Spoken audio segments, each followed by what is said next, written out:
I like music. In fact, I've taught myself to play many different instruments. You don't believe me? Find me a piano, and I'll show you a thing or two. Huh?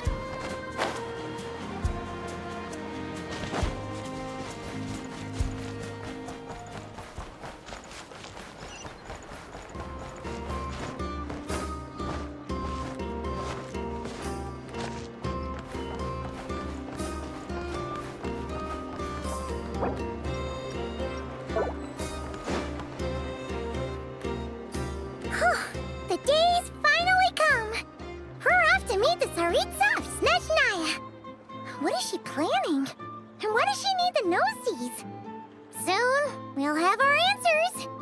Guess this'll be the end of your journey that your sister mentioned. What is she expecting you to find there? СНЕЖНАЯ still feels like a long way away. Hopefully, there'll be plenty of time to relax, eat some good food, and have fun before we arrive. But whenever Paimon gets thinking about how our destination is right around the corner, all these questions come flooding into Paimon's head. It makes her so nervous. Yeah. Anyway, enough about all that. We can't start the final leg of our journey with that kind of mindset. Just think. We've fought dragons and sea monsters, defeated creations of the gods, faced prophecies of doom and the threat of the abyss. Heck, we've even been to the moon! With all that experience under our belts, how can we be any more prepared? Sure thing! Now, stick close to Paimon, the best guide you could ever ask for, and let's charge straight for the finish line! Off we go! What about me? Do I get a call out? Whoa! Columbina? You kind of snuck up on us there.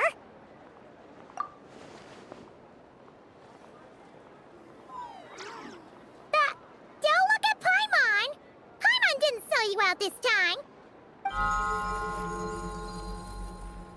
Oh, so it was you! Alright, guess there's no hiding it now.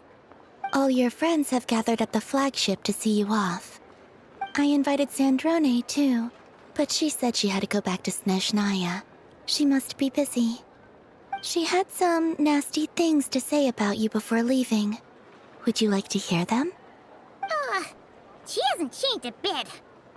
Alright, let's hear it. If they're heading to СНЕЖНАЯ, I'll bet it's to cause trouble for Her Majesty the Tsaritsa. Attending a farewell party for people like that would not be a good look for me right now. Also, please tell them not to count on getting help from a Fatui Harbinger in СНЕЖНАЯ. Our time working together was not terrible precisely, but we're on different sides.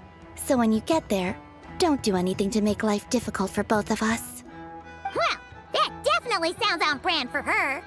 The attitude, the reasoning. Alright, we'll do our best to keep our distance then. No, you've misunderstood. I think she means that she'd like you to go see her. As long as you don't make things difficult for both of you, you'll be fine. You really have to read between the lines with Centrone. Go on, get to the flagship. Everyone should be there by now.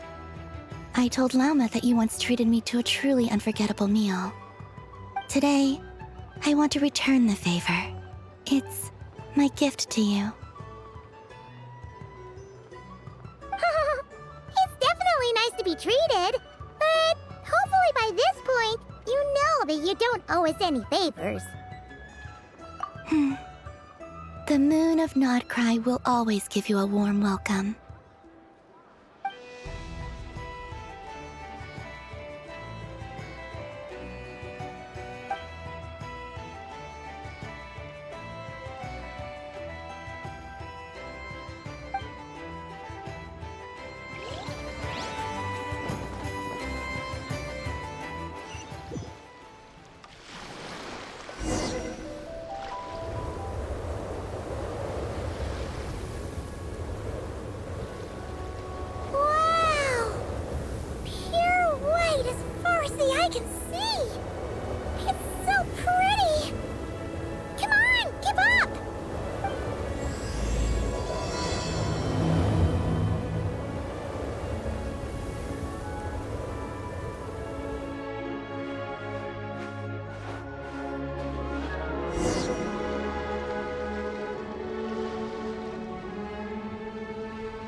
similar to the ones in Nodcry.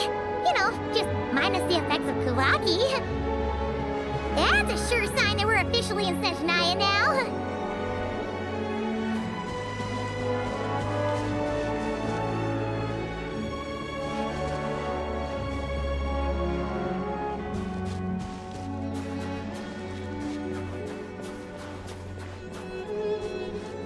There's gotta be a treasure chest around here somewhere.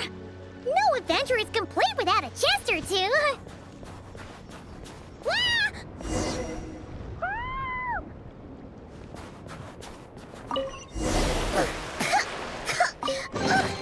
Paimon got a mouthful of snow. Ooh, it's so cold. Paimon's gonna snuggle up to you for a bit to get warm.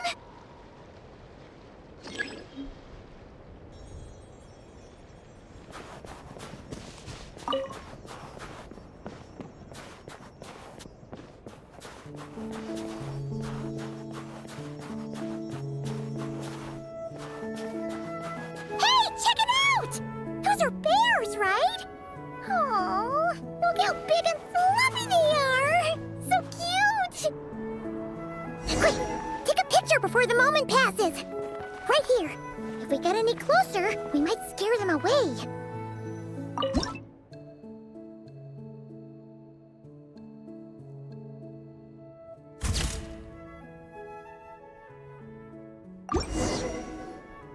Let's see how your camera skills are these days. Oh, wait a sec. Paimon sees something. Come on, quick! It looks like a train carriage.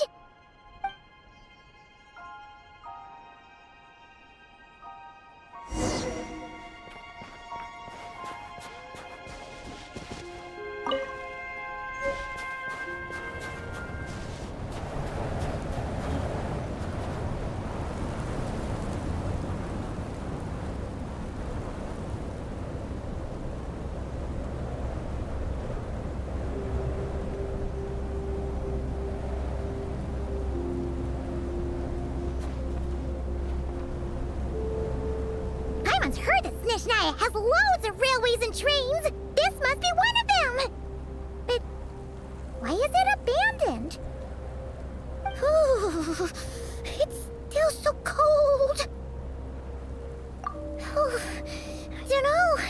Maybe. Also, is it just Paimon or is the snow getting heavier?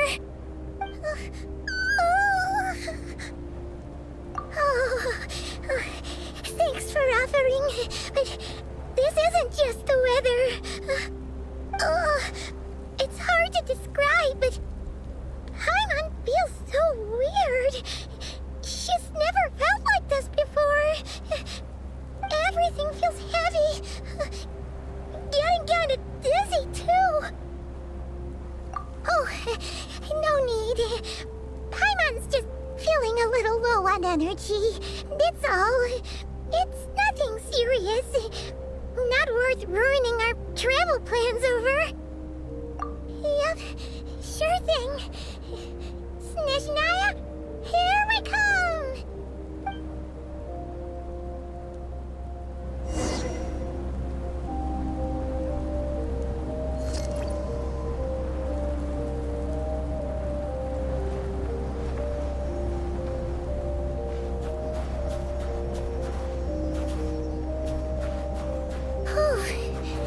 Seems like the snowstorm is getting worse by the minute. Paimon can barely fly.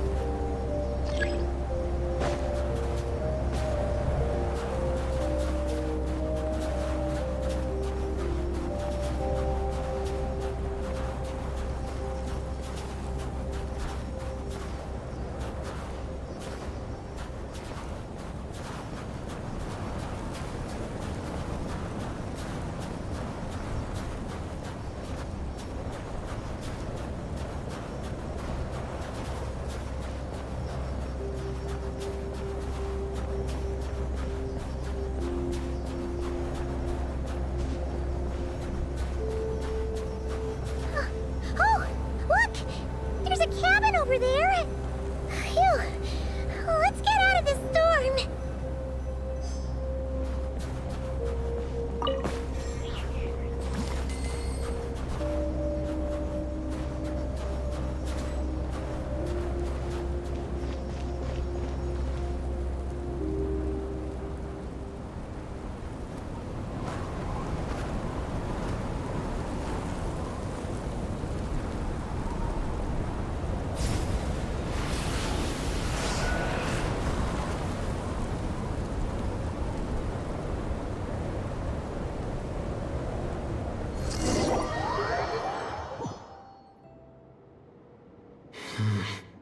What is this place?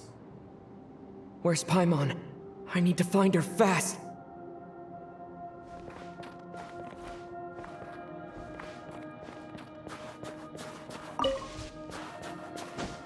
Paimon!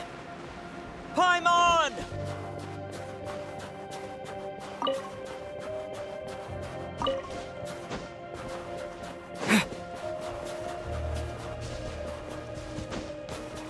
That's strange. Where could she be? I guess I'll try further ahead. Hang in there, Paimon.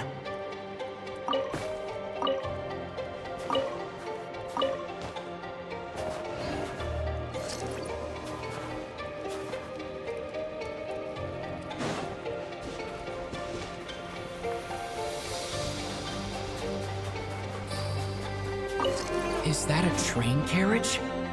Maybe I can get up from the inside.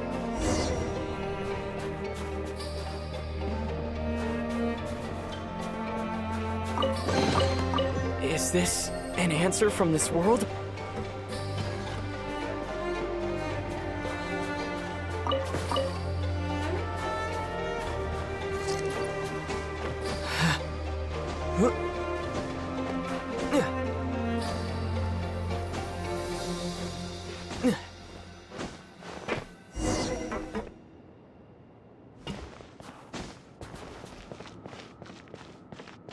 It says here, Kresnik's torch, civilian model. It's definitely getting a little warmer now it's turned on. I really hope Paimon's okay.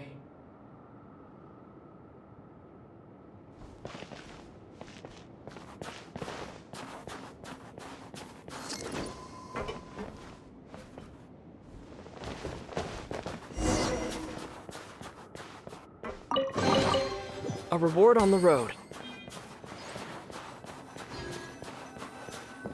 What was that strange sound? I can't tell if... Paimon? Paimon, is that you?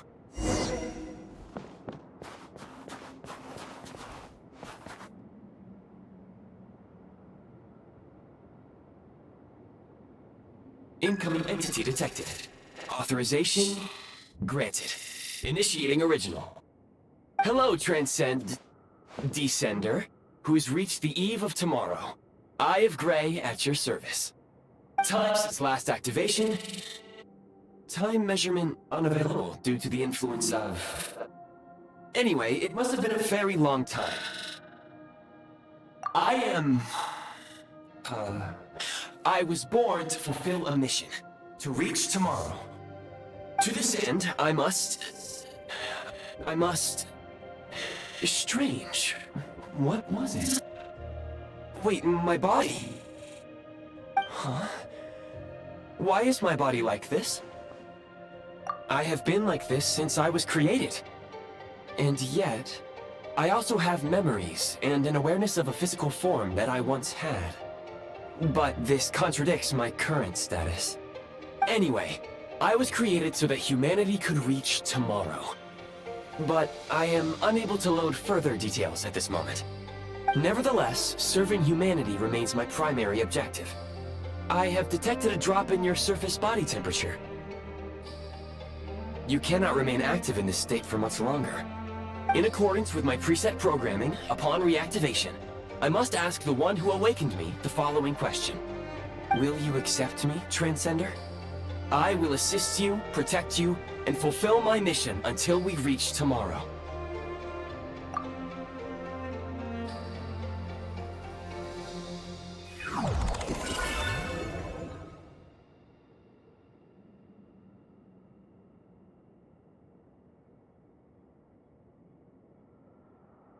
You have made a very wise decision. Now, I detected that you called out a name earlier. Presumably that of your missing companion? The name was Paimon.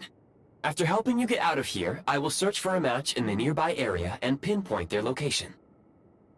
Merely the tip of the iceberg. Now that we have reached an accord, you will be my new user. May I ask your name? Very well. I will remember this name until the mission is complete. I need to recover my body. Retrieve the power to unlock tomorrow, and help the suffering masses to reach the far shores where the empty Ark floats. I can sense my power scattered across this ice-covered land. I even have a vague sense of where it might be found. But right now, that is not essential. The key right now is you. You must survive and reunite with your companion.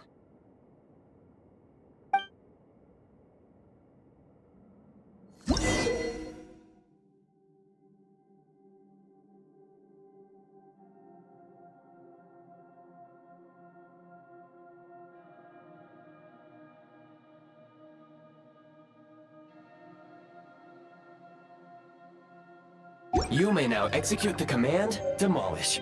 Use it to remove the Prime Ice blocking the path and obtain Prime Ice units.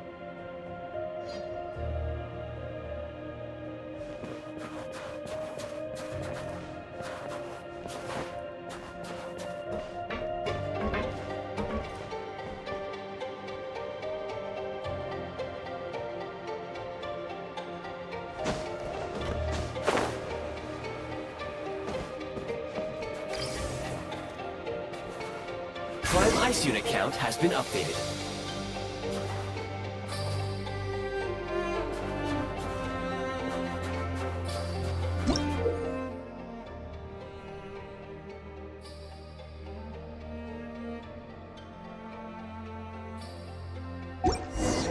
You may now execute the command, Build.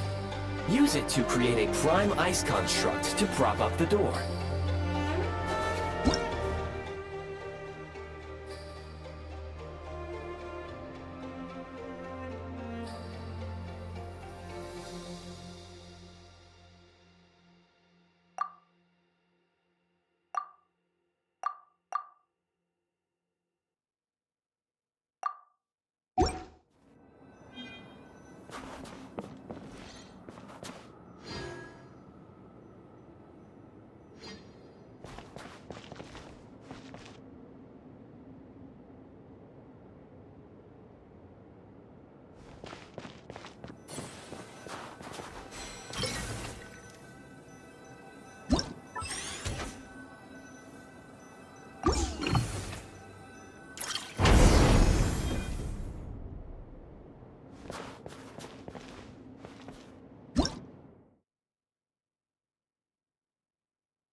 I'll keep this close.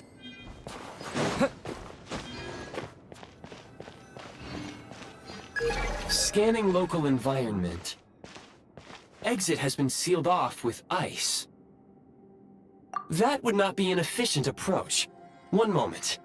Usable construct blueprint detected nearby. You can use this to clear the solid ice ahead of you more quickly.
Construct blueprint added to records. You may now execute the command, Build Heat Source. Generate a temporary heat source to rapidly melt the solid ice.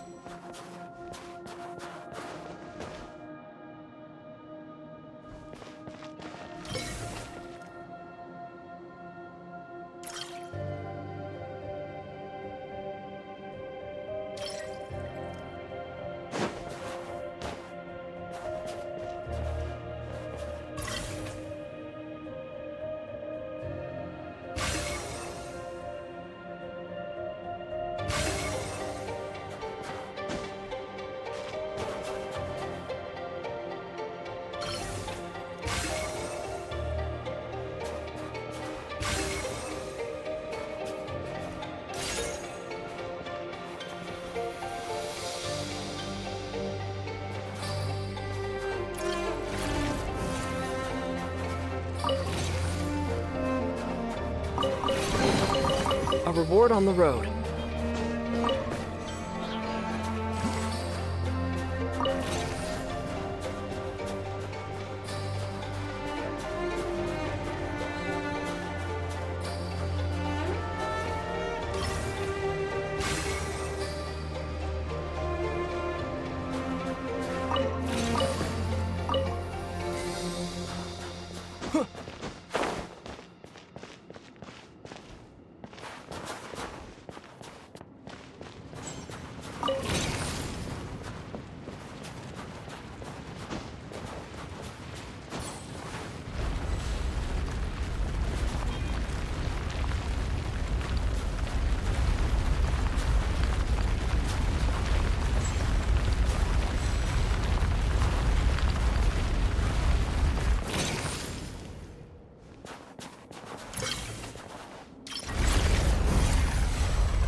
A reward on the road.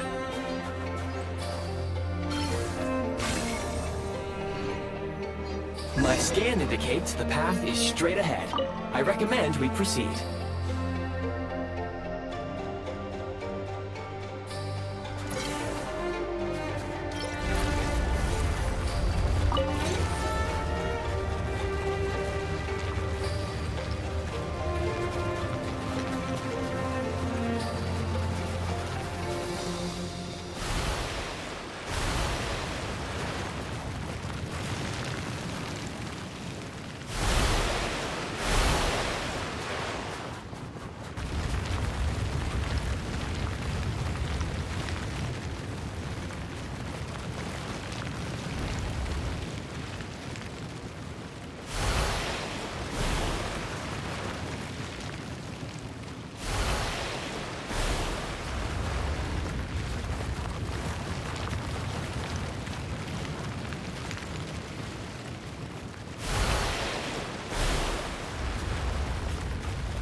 Kresnik Crystal located. Please collect at your earliest convenience. The recent construct you built provides highly efficient heating by utilizing the unique properties of Kresnik Crystal. Unfortunately, prime ice constructs have a very short lifespan and cannot be stabilized during the development period. Hence, the authorization to use Kresnik Crystal was granted. That said, I have already forgotten what warmth feels like. Yes. Perhaps then, we can warm ourselves by the fireside together. But for now, all you need to remember is this. If you collect Kresnik Crystal, I can extract the energy within and use it to maintain your body's surface temperature.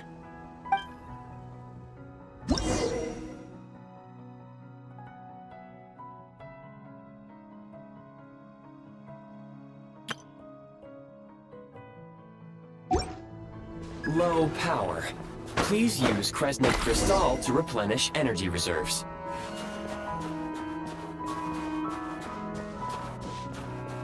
Signs of physiological activity detected in the distance. It is highly likely to be your travel companion, Paimon. Go. Go now. Be reunited and sing together. May all the people be united as one. May all of life rejoice in unison.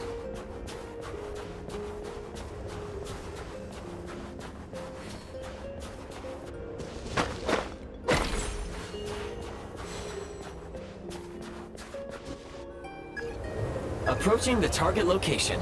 Scanning for signs of life. Life forms detected. 2. Affirmative. However, that is not the reason for my confusion. According to my database, this location is a train station, meaning the number of life forms is unusually low. Real-time environmental data suggests that the train station may no longer be in use. But whatever the situation, please exercise caution.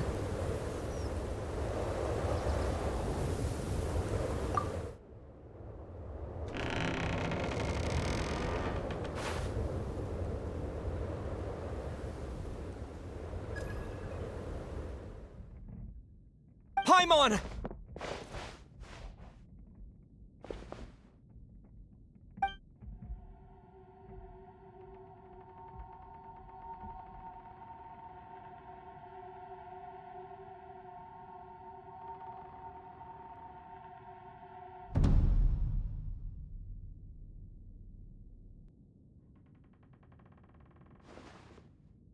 Who are you? Don't worry. She's only sleeping. You must be the Traveler. She called your name repeatedly while attempting to battle her way through the blizzard. Newcomers to СНЕЖНАЯ struggle to adapt to the sheer cold at the best of times.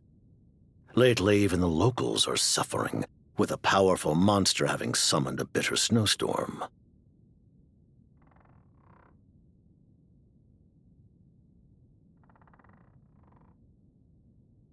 You two must be very important to one another. You should take more care not to get separated. Your eyes. Are you Conrian? There are indeed some Conrians left in this world who survived the cataclysm. But I doubt that is news to you. It would be unwise to interrogate my identity here. Focus your attention on your travel companion instead. We will meet again very soon.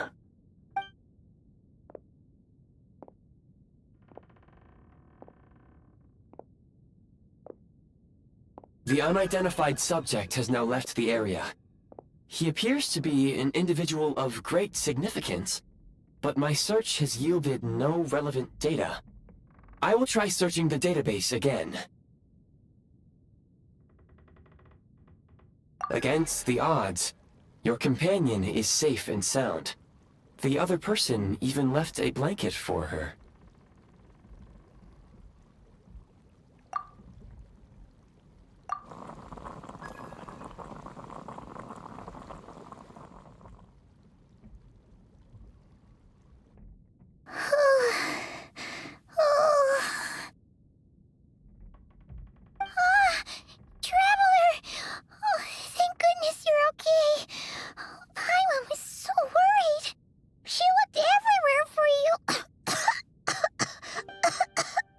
It's okay. Take it easy.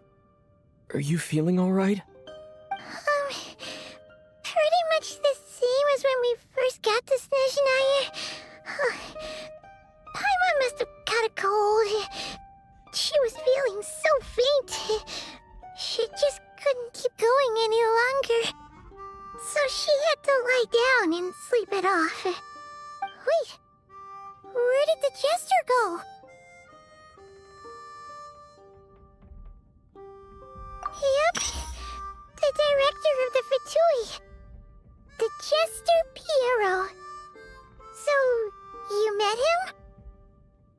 The Jester must know everything about the Tsaritsa's plans.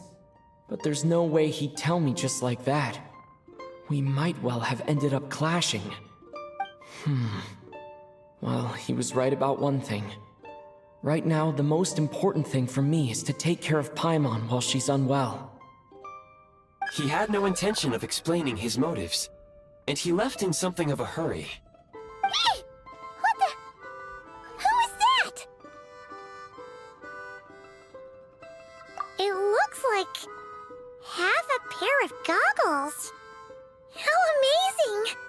A self-aware, talking pair of goggles. СНЕЖНАЯ was once the land of the Fae. There are many ancient creations here that I'm sure would broaden your mind further still. Mind you, my database is also expanding as we speak. You must be a rare creature yourself. Oh, wow! Well, thank you so much. You've earned yourself some of Paimon's favorite candy. Oh, but by the looks of it, you probably can't eat that, can you? Goodwill detected. Instead of candy, perhaps I can suggest my preferred strategy. Please clean me regularly to keep me operating at peak efficiency. Oh, that makes sense. Every pair of goggles needs wiping clean once in a while. Sure thing, mister.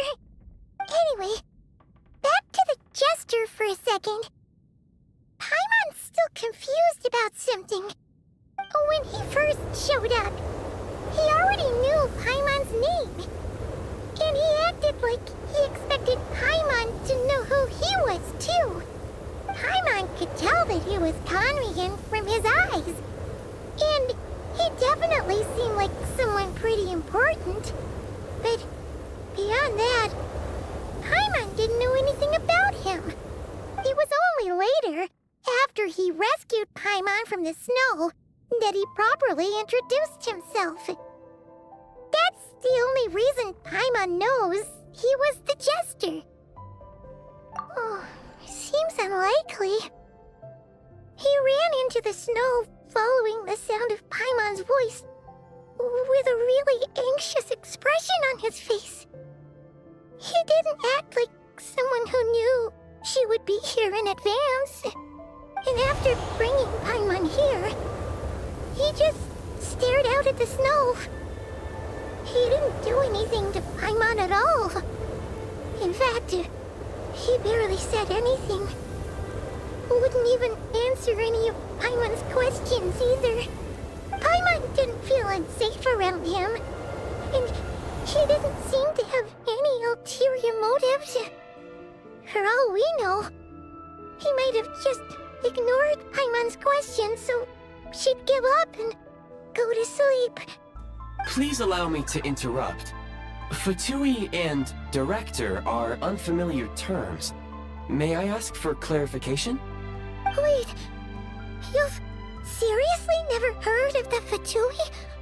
Oh, they're like the Tsaritsa's inner circle. Really powerful people. And the director is their boss. Understood. Since they hold elite positions and serve their god directly, it stands to reason that they would conduct themselves with due decorum. I am inclined to agree with your assessment, Miss Paimon. I did not detect any ill will from the gentleman in question.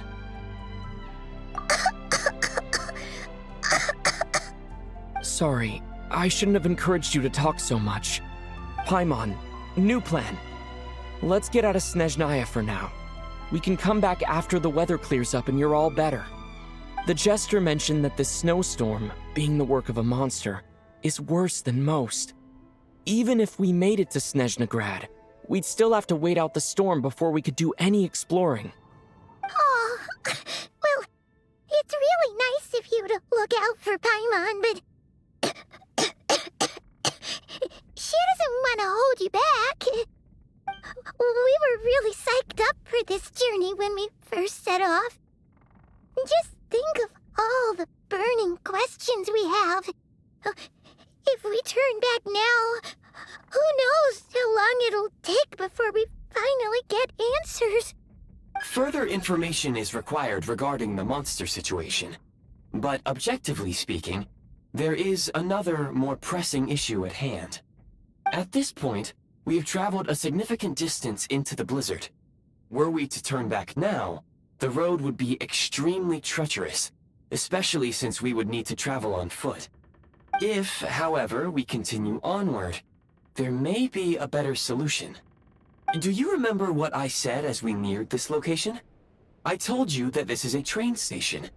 While it has evidently fallen into disuse for unknown reasons, the tracks remain intact. We can break through the blizzard and forge ahead by driving a train. That is the СНЕЖНАЯн way. There is a small town up ahead, which would be the perfect place for Miss Paimon to rest and recover. Paimon thinks Goggles here makes a great point. Let's do that! Oh, come on. Don't worry. Think of all the traveling we've done so far. When has Paimon ever gotten sick before? Practically never. 'Cause she's in great shape. Sure, she's a little tired right now, but it's sure to clear up on its own. Affirmative.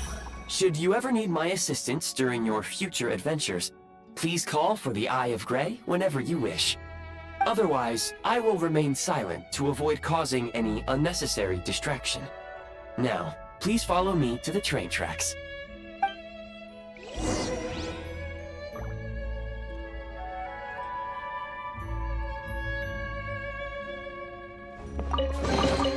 Is this an answer from this world?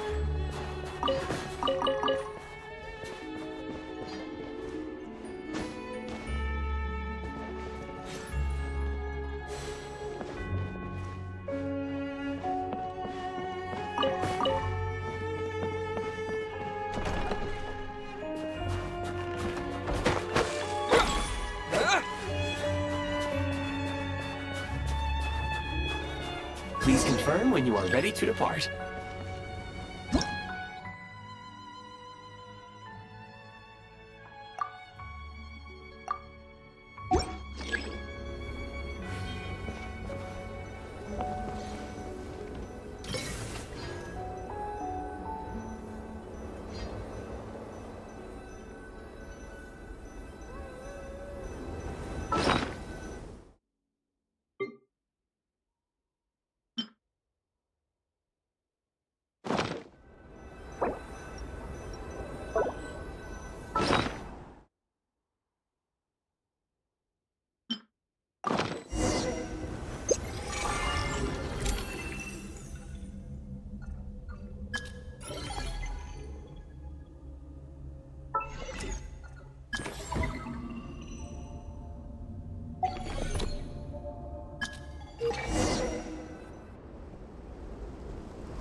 Heading north from here, we will soon arrive at... Wait, there's an error message. Could not detect clear tracks. What exactly does clear mean? Brace for impact, friends!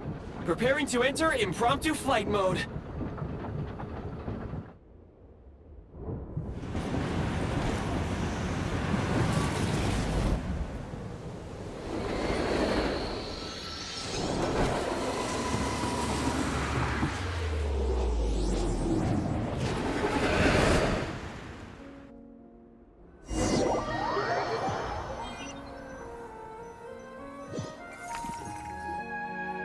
How strange.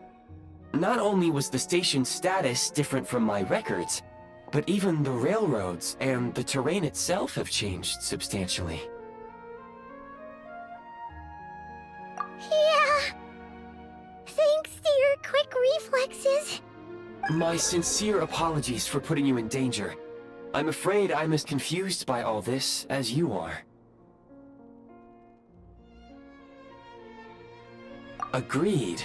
This is likely a consequence of outdated railroad data. The discrepancies between the old data and present reality are far greater than I anticipated. Fortunately, our crash landing has at least brought us much closer to the town. According to the data, anyway. Your data had better be right this time. I can assure you, it certainly is. Please look this way, and you will see a Kresnik's torch. It seems our ill-fated train ride was a blessing in disguise. We have taken the shortest possible route. Rest assured that I will take user preferences into account next time I plan a route. Next time, I will get it right.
Storm!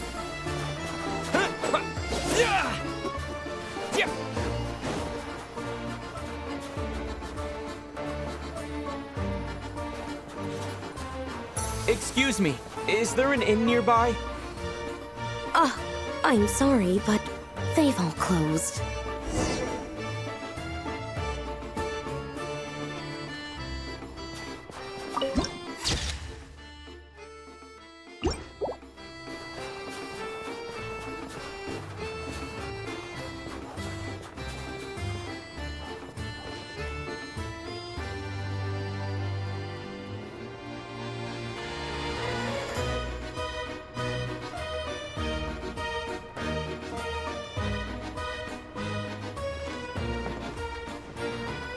Sorry to interrupt. We're looking for a place to stay.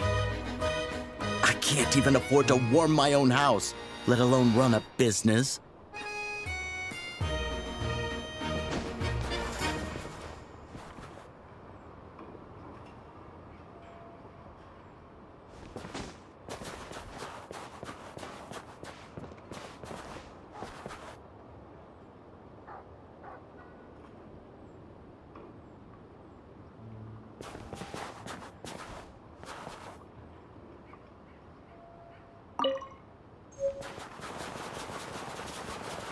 Excuse us. Is there anywhere we can stay around these parts?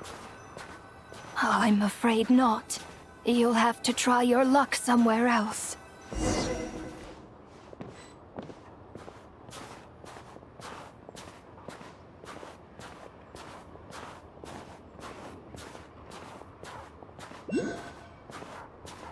All we can do is wait for the next shipment of Kresnik Crystal to get here.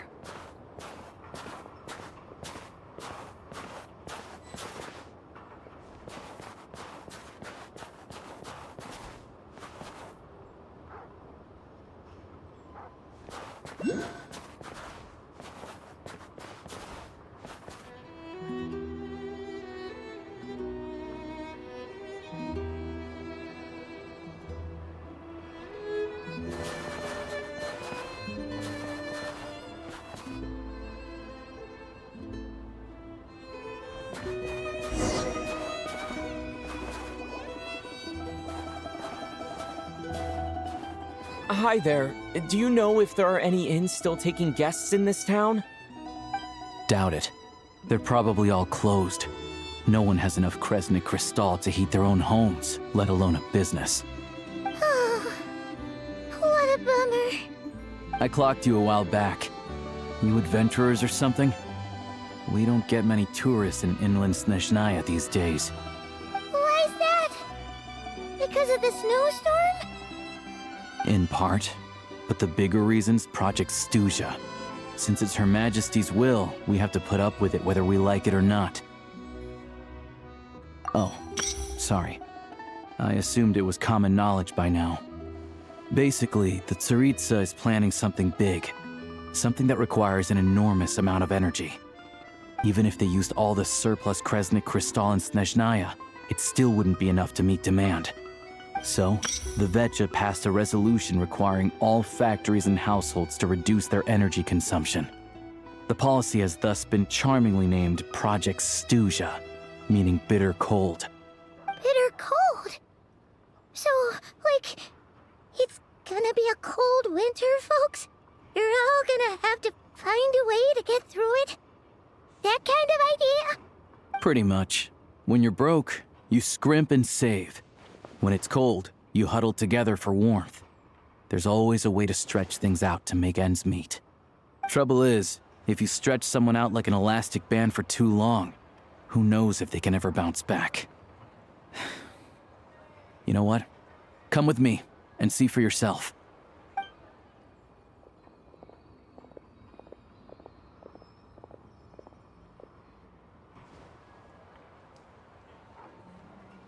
Can you please explain to me why the price of Kresnik Crystal has gone up by 1/3 again? Even as our purchase quota has gone down. You only come here twice a month. This won't even last us a week. The supply and pricing of Kresnik Crystal are based on current production volumes and price data. We Fatui are only responsible for delivery and security. I'm not in a position to explain to you how the figures are calculated, but I assure you, they are as fair and reasonable as possible. Oh, so our lives mean nothing to you? How can you expect anyone to survive a single night in this weather without heating?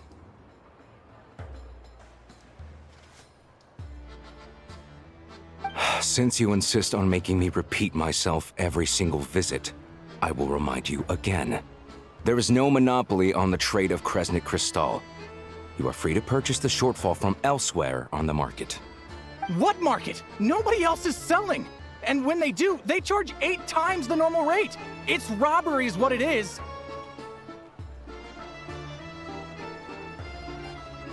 Which is why the СНЕЖНАГрад Veche passed a resolution to support border communities, without which you wouldn't even be able to buy crystal from us to begin with. So if you're here just to argue, move aside and let the next person in line come forward. Everyone's feeling the cold here.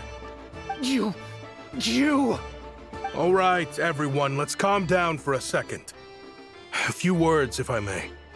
We're all subjects of Her Majesty the Tsaritsa, and I'm sure every one of us is dedicated to her great cause. We all know how cold it is, and the more it snows, the harder life gets. Everyone's struggling already. Let's not make things even more difficult for each other. But Liaison Shishkin, there's clearly something wrong with this quota. I have a family in Marepasak who tell me they can buy at least double our crystal allotment. Oh, believe you me, I had the same reaction when I first saw the numbers. Couldn't believe what I was reading. I even wrote a letter to confirm the true figures, but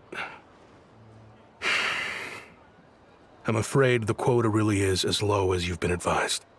Still, you must understand that calculating these energy quotas is a complicated balancing act.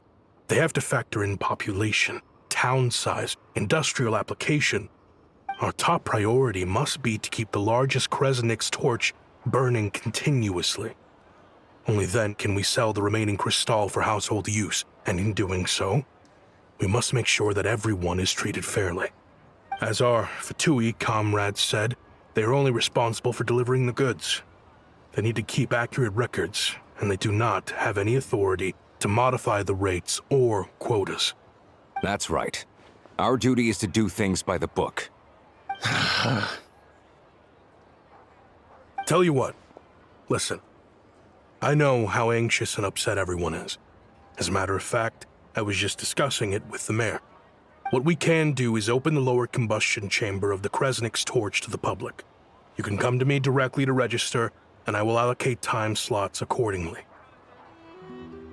I can't guarantee there'll be ample energy for household use, but we can at least make sure you'll be able to boil water and cook food each day. Let's hang in there and make this work together, all right? Fine. I don't see any alternative. So, this is Project Stuja in action, huh? Oh, no wonder nothing's open for business. People are barely getting by. You were looking for an inn, right? For your, Fae friend? Oh, Paimon's not a Fae. Just Paimon. She must have caught a cold or something. We only just got to СНЕЖНАЯ, and we're still getting used to the climate. I have a small place in Stratomaros. I don't stay there very often, though, so it's pretty basic. But if you're not picky, you're welcome to rest there for now. It's not much, but I've got blankets and a warm fire. Are you sure? Oh, that's really kind of you. All right, then. This way. Hello, I'm Alosha. I'm a hunter. Though, if you've talked to any highwaymen, you might have heard a different side to my story. But anyway, let's keep that between us for now.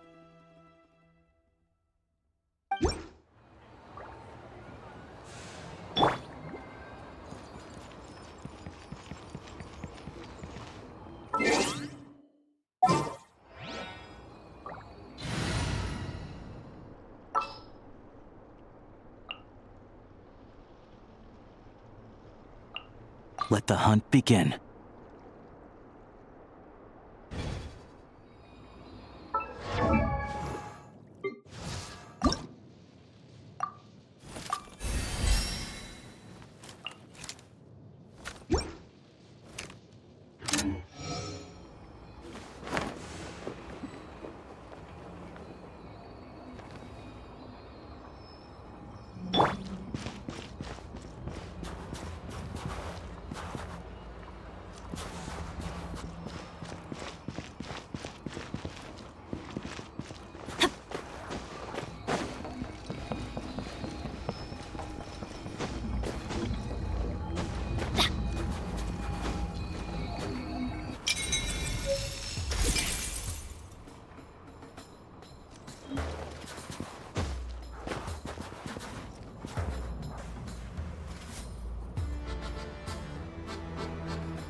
Life is getting harder by the day.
Even better than I imagined. It's my lucky day.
Oh, so cozy and warm. Paimon's getting nice and toasty. Oh, wait. Paimon only introduced herself so far, didn't she? This is Paimon's best friend, the Traveler. Good to meet you. I'm Alosha.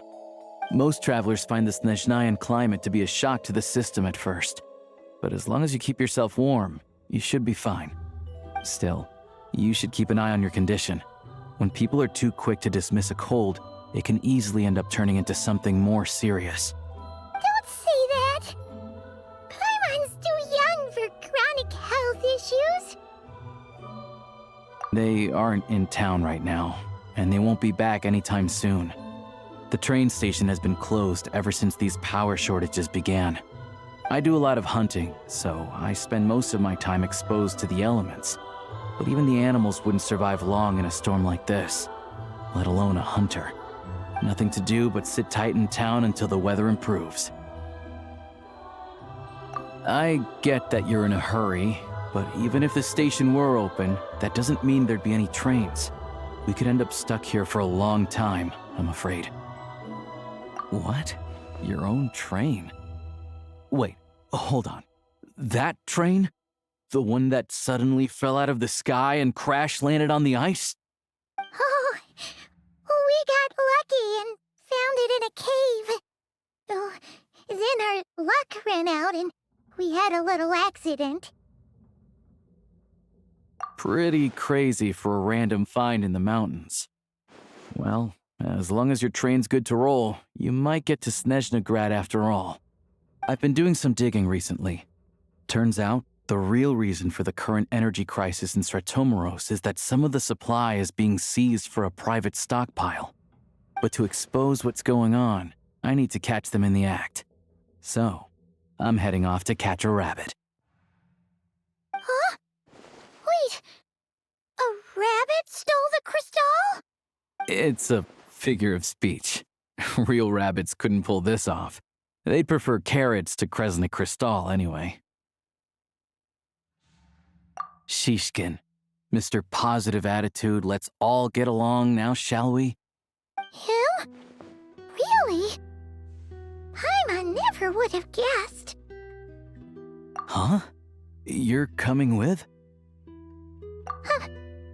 Oh, okay then. Just Give Paimon a second to get ready. Alright. Guess there's no point pushing myself. Paimon will stay here and hold the fort then. Be careful, you two. Oh yeah, there's one more introduction to do. Tagarin, get in here. Oh, a doggy. Oh, angry doggy. Oh, Tagarin doesn't like being petted then. He likes to think he's above that kind of thing. He's my hunting partner, so he'll be joining us when we head out. Carrots aside, we'll need to stay completely undetected. We can't risk spooking our rabbit, or there's no telling which burrow he'll scurry back into. First, we need to find a way into the train station and see if we can find any real freight data. Shishkin's figures can't be trusted. Then, we get Tugarin to catch a scent and find out which way the crystal went. What are you eating? Oh, check it out! When you're all out of carrots, try turkey!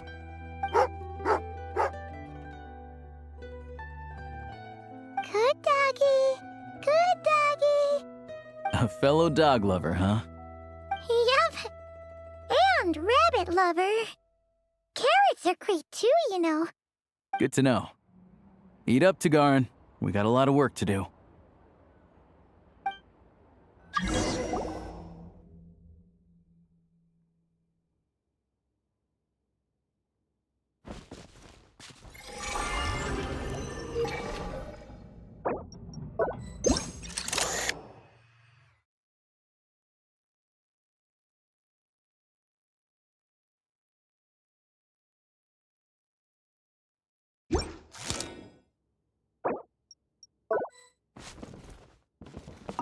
Paimon's just gonna stay here and get some good rest. You guys, be careful out there.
Wait.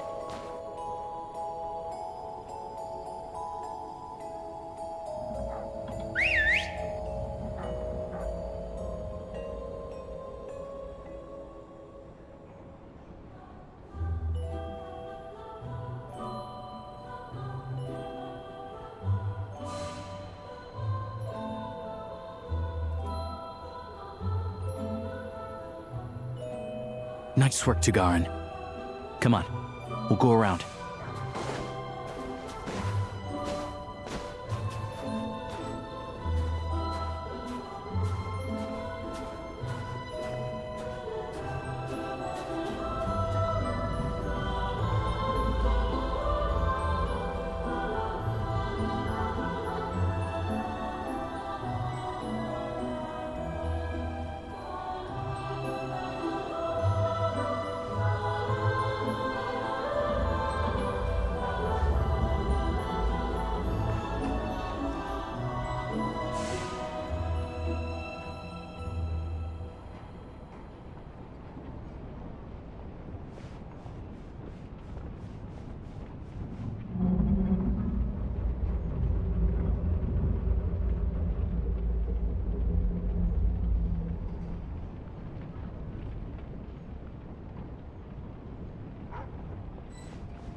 This way.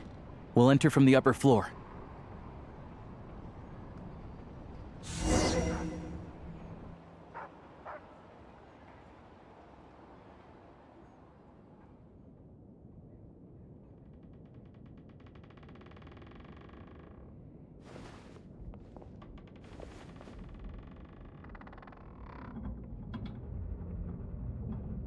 There we go. A freight list. Straight from the Fatui. So Shishkin won't have had the chance to doctor the figures. Looks as new as the day it was printed. I guess no one bothers reading these unless they have ulterior motives. Yeah, this is all we need. Come on, let's get out of here, then go track down the crystal.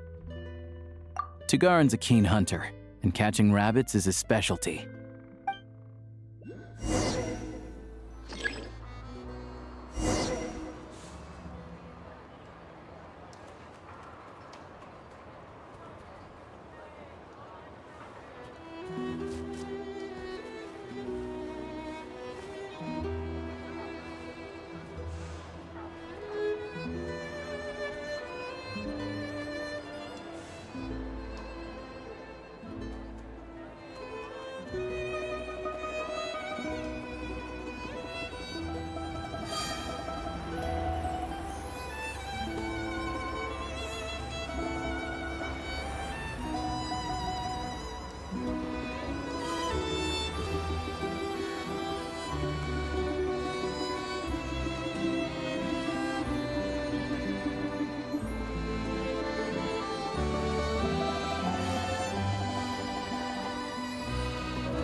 But if he picks up the scent of crystal somewhere and there's no stove around, that's how we know something's up.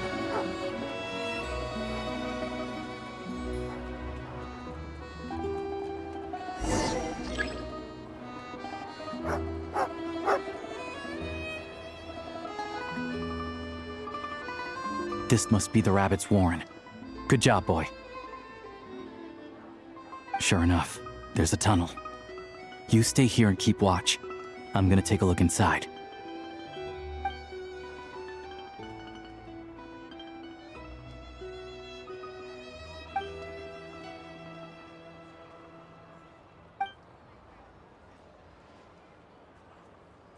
Thanks for looking out for us.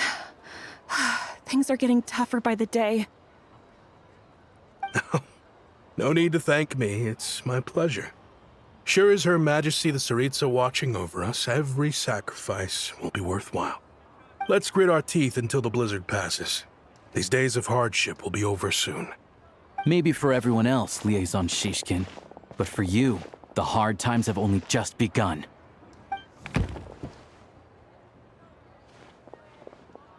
Huh? Who are you? What's the matter?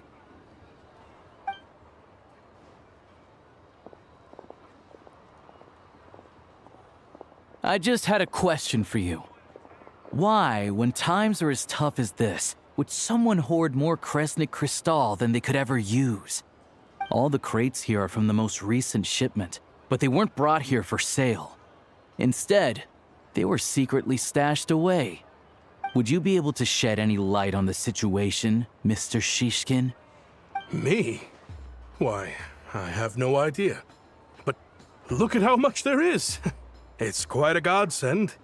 Now there will be plenty to go around. This godsend was found in a cellar adjacent to your residence following a tip from Mr. Alosha. And this is only a fraction of what we found down there. We're still taking a full inventory. The official figures will be finalized shortly. I've always been grateful for your efforts to mediate between us and the townspeople of Sretomaros. But now, Mr. Shishkin, it appears you were the source of the conflict all along. How could you do this to us? We trusted you to have our backs. You've been lying to us this whole time? Hey, I owe you all an apology. I'm sorry. I'm so very sorry. This isn't who I am. Please believe me, this was a one-time mistake that I will never repeat. We all know how difficult life has been since Project Stuja came came into force. Energy is an increasingly scarce resource. People everywhere are getting desperate, but some places have been hit harder than others. I grew up in Alatir, a small village with no train station. Deliveries of Kresnik Crystal have ceased there entirely. If nothing is done, they're all going to freeze to death. You know as well as I do how downright impossible it is to buy Crystal these days. The thought of my poor mother and father, with no one to help them.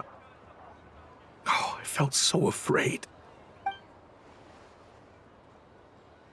I watched as energy grew scarcer by the week, all the while knowing that their lives were at risk. Then one day, I looked at the Crystal shipment in front of me, and a terrible, selfish thought entered my mind. Looks like I'm just not cut out to be a criminal. I'm so sorry. Once the Fatui have finished their count, you'll see that the numbers match their waybill.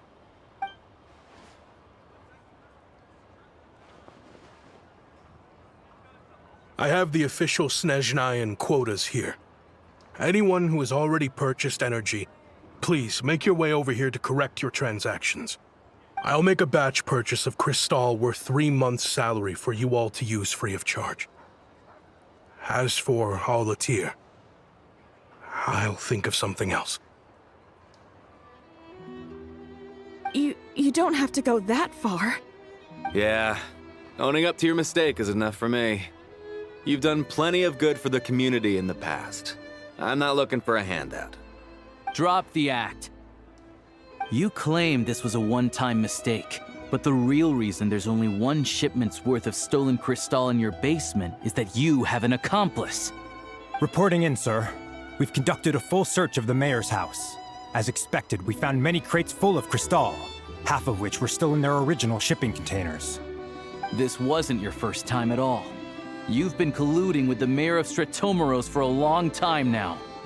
The train station's currently out of service, but it does open for a short window every time there's an energy delivery. And every time a train pulls in, you're there on site to take inventory and oversee the workers unloading the cargo. The mayor handpicks said workers. Per his instructions, they transport the Crystal by tunnel at night to the mayor's house, and he sells it out of town. But since he can't get the goods out of town by train, he had to arrange an alternative method of transportation. This meant slower sales, which gave me plenty of opportunity to catch him in the act. Wait, the mayor's involved in this too? Preposterous. What proof do you have of any of this? Basic math. I've spent a lot of time lately counting carriages as the snowstorm rages. Counting carriages? What? The energy consumed by a train depends on its total weight. And since energy is a limited resource right now, it's fair to assume that every carriage is packed full. So, if we take the energy required for the Kresnik's torch, add the sales figures you provided, then compare that figure to the train's theoretical cargo capacity, guess what? The numbers never match. It's always off by 1 or 2 carriages worth. This time, you set a new record. 3 carriages missing. You mean to tell me that you sat around outside, counting carriages, in this weather? I'm a hunter. I have 2 options. Hunt or starve. Well, I've heard enough. The evidence speaks for itself. Take Shishkin and the mayor into custody and escort them back to СНЕЖНАГрад.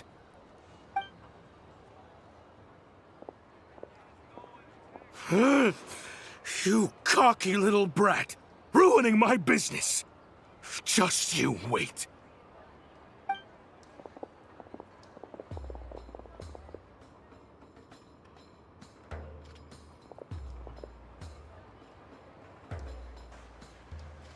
Yeah, something felt off, so I just followed my gut.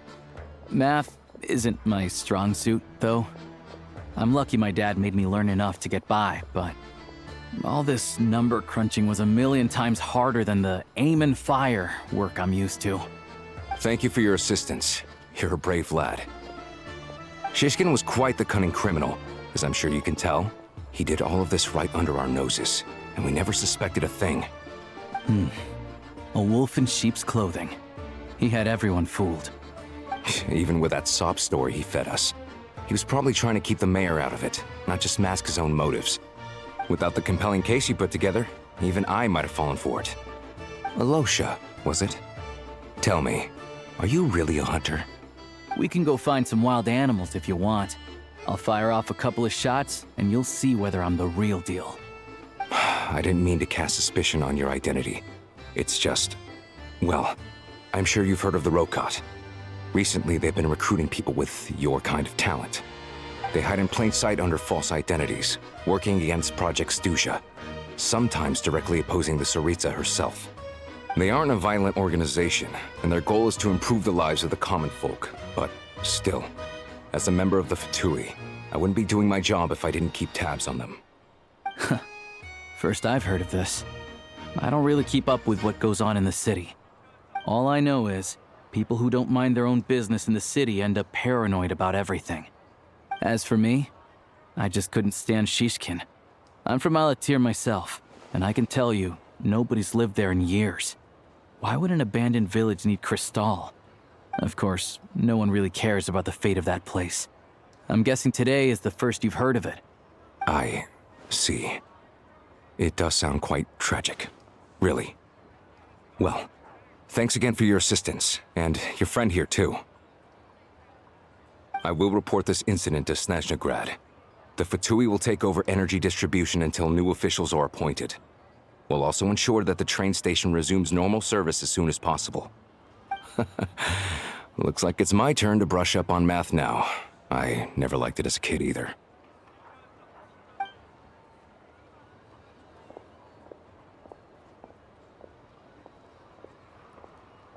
Don't mention it.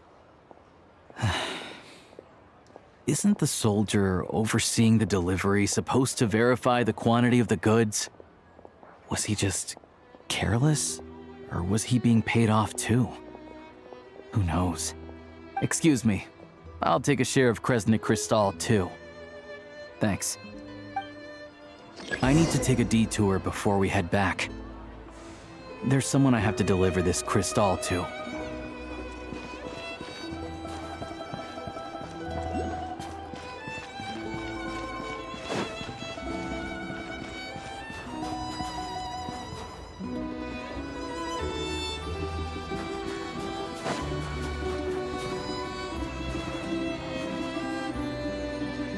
Adventure time!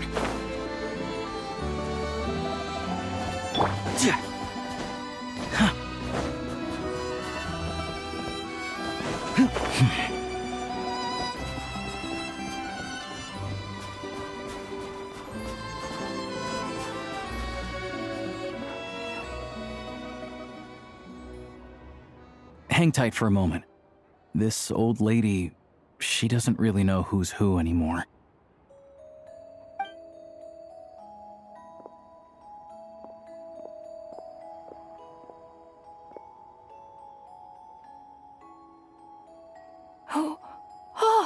Grandson.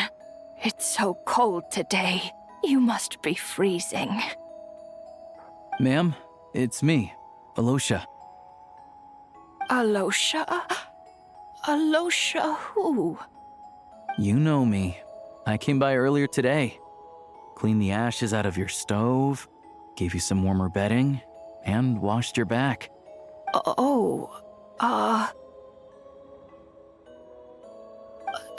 I'm sorry, I don't remember. Now, how often do I get to see my grandson? Come on, take a seat and relax while I fix you something to eat. It's okay. You just rest. I'm fine. Oh, you. It's nice to come and visit your old granny once in a while, isn't it? Sretomaros, a good town. All sorts of things to do and people to meet.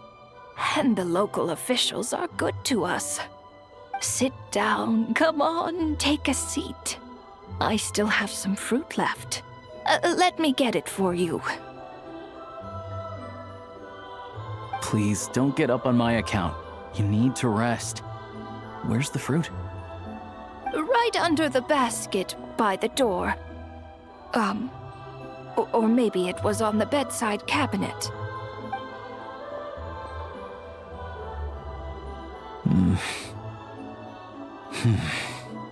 Well, grandson dear, do you like it?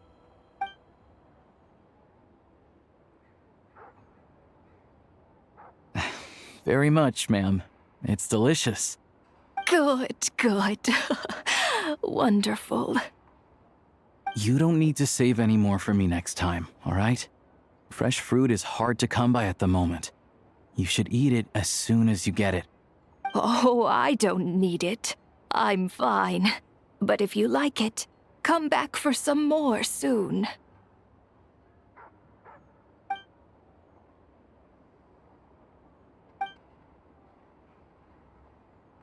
Some kind soul must have given these to her.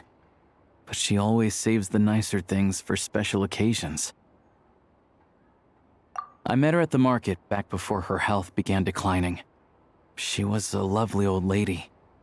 We're from the same hometown. Not many people have heard of Alatir. And if they have, it's usually for all the wrong reasons. There's a gang of highwaymen that came from there.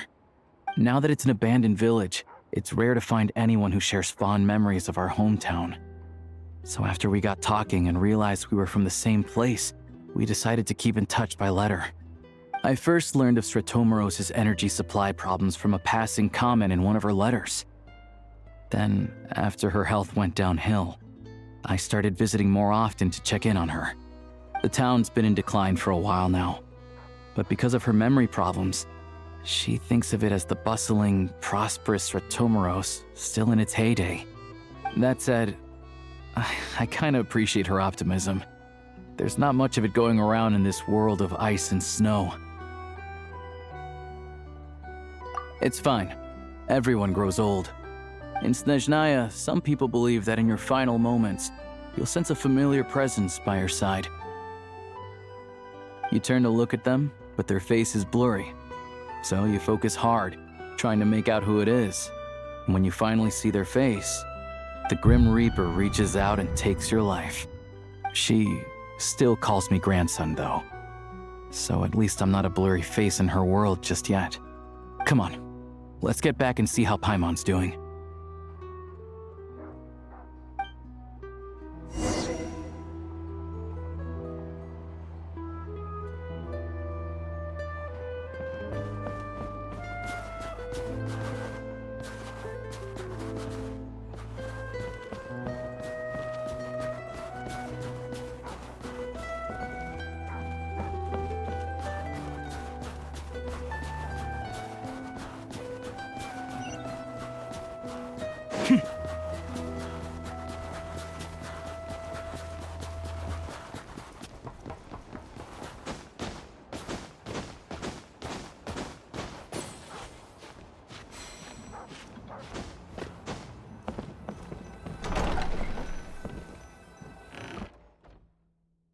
Paimon, we're back.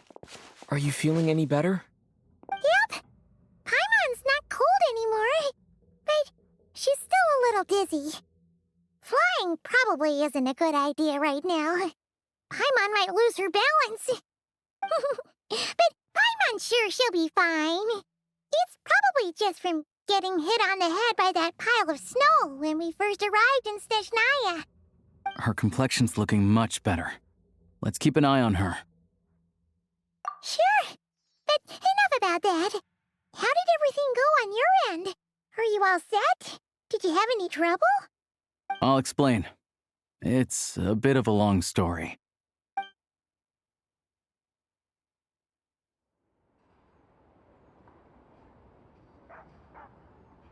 Jeez. You guys got pretty busy. Sounds like the liaison officer and the mayor were running quite an operation. Good riddance to both of them. It's a good thing you managed to catch them. So, you said the train station will open again soon, right? And everyone has enough crystal now? Yeah. Well, enough to survive at least. Project Stuja isn't going away anytime soon. People will still have to scrimp and save to make ends meet. Don't know. The goal of Project Stuja is to gather energy for the Tsaritsa, but no one knows where that energy's going. It's never been made public. The thing is, we were told that the project would only last for 6 months, but time and time again, they keep extending it. Extending it? Does that mean the Tsaritsa's plan isn't going very smoothly? That's what everyone suspects. In principle, any proposed extension needs to pass by majority vote in the СНЕЖНАЯ Veche. But even though opposition has been growing, any detractors end up caving in to political pressure from the rooster, Pulcinella. He's the chair of the СНЕЖНАЯ Veche and a key figure in the voting process. He has the backing of many powerful and influential people. How come the Fatui are picking on ordinary people even here in СНЕЖНАЯ? I don't see it like that. Fundamentally, the Fatui will always think and act in the Tsaritsa's interests. But that doesn't mean they don't care about the plight of the common folk. The only reason Srtomero still receives crystal shipments is because of a relief proposal put forward by the rooster himself. Then there's the Fatui soldiers providing support in every corner of the nation. Even the Northland Bank provided some mora for disaster relief, and they're as conservative and indifferent as they come. It's just that the rich and powerful in their fancy palaces live in a completely different world from us. There's always going to be some conflict when those worlds collide. Yeah, well, even though we all believe in Her Majesty the Tsaritsa, there are still many differences of opinion on how best to tackle the big issues of the day. Regular folk don't have an easy way of getting their voices heard in СНЕЖНАЯ, while the rich and powerful are either unwilling or afraid to speak out for all sorts of complicated reasons. The Rokad provides the disaffected with false identities and an outlet to vent their frustrations. Of course, an organization like that exists in a gray area. The moment the Veche think they've crossed a line, there's sure to be a crackdown. But so far, they've been doing their best to help the common folk. Like us, don't you mean? You didn't hesitate to join in. You're not new to this, I can tell. That's because we're adventurers. It's our job to help people out with commissions and get to the bottom of things. Sounds like we're going to get along. So, what's your business in СНЕЖНАЯ? Aside from taking your friend to see a doctor, of course. I want to meet the Tsaritsa. It's complicated. I've had run-ins with many of the Harbingers along the way, and I really need to know what the Tsaritsa is up to. Her ultimate goal, what the Gnosis mean in all of this. Since I've made it this far in my journey, I have to find the truth, whatever it takes. Wait, so... no way. Are you who I think you are? Sounds like you've heard of us then. We're getting more famous by the day. I didn't realize I was in the company of giants. Honestly, we're all as curious as you are about what the Tsaritsa's planning, and why it has to involve us freezing to death in the snow. But getting in the same room as her won't be easy. The common folk aren't permitted to meet her at the best of times, and right now, she's probably not even in СНЕЖНАЯ. Word is, she's heading east on a campaign to slay a monster. Yeah, so you've heard of it. A wild, unpredictable monster with the power to summon snowstorms. It also absorbs everything around it into its body, so it's growing constantly. Now, it's so big that the Tsaritsa has deemed it the #1 threat. Luckily, as it grew, it became increasingly less mobile, so it doesn't pose an immediate threat to this town or to СНЕЖНАЯ. I'm sure the Tsaritsa and her personal guard, the Druzhna, won't have any trouble defeating the creature between them. It's just a question of how long it'll take. Suffice to say, you won't be seeing her anytime soon. You'll have to wait until she gets back. Fair. Well, the Fatui will be taking over management of the train station for the time being. Things should be up and running by tomorrow. Once it's open, we can see about getting your train towed to the station. Whoa! That's gotta take a lot of manpower. Are you sure we can talk them into it? The Fatui aren't exactly spotless in this whole mess. Plus, we helped them out. Should be easy enough to negotiate. As far as I know, all the paperwork is dealt with upon manufacture. I've never seen anyone check it, so I wouldn't worry. Having a train makes everything much easier. We'll reach СНЕЖНАЯ in no time. I need to head there myself anyway. Got some game to trade for Mora. I know a good doctor in the city. I'll introduce you when we get there. Oh, thanks so much. Let's get a good night's sleep ahead of our big trip tomorrow.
Drive carefully, all right?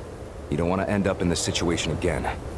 Also, I don't think I've seen a train like this before. Is it a new model or something? Not a fan of small talk, are you? Anyway, take this. It's an up-to-date map of the СНЕЖНАЯ rail network.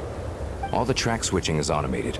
So, as long as the train's moving, you don't need to worry about collisions or anything. We'll leave you to examine the train's conditions yourselves. Fingers crossed nothing's broken. I doubt Sratomaros has any engineers with experience working on this model. Shouldn't be a problem. Thanks for everything. All right then. Have a safe journey. And make sure to check everything's working before you set off.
navigation settings have been applied. Let's give this thing a final once-over and then head out. Goggles, your time to shine! Affirmative. Running vehicle diagnostics. What's this?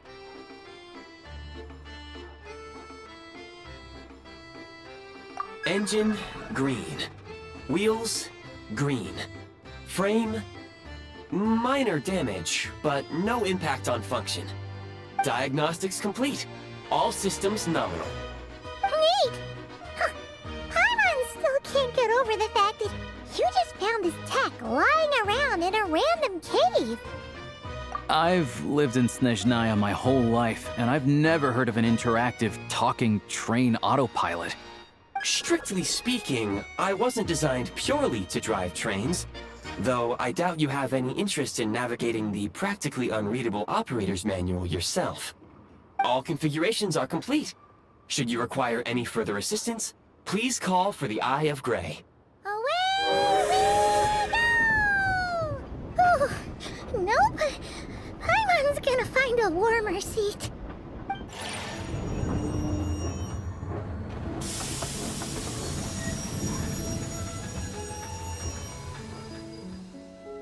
Huh? What's going on?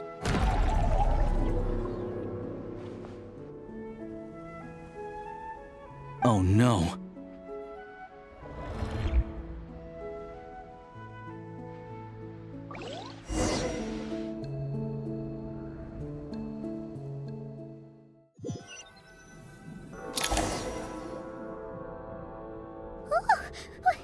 What is this place? Traveler, are you okay?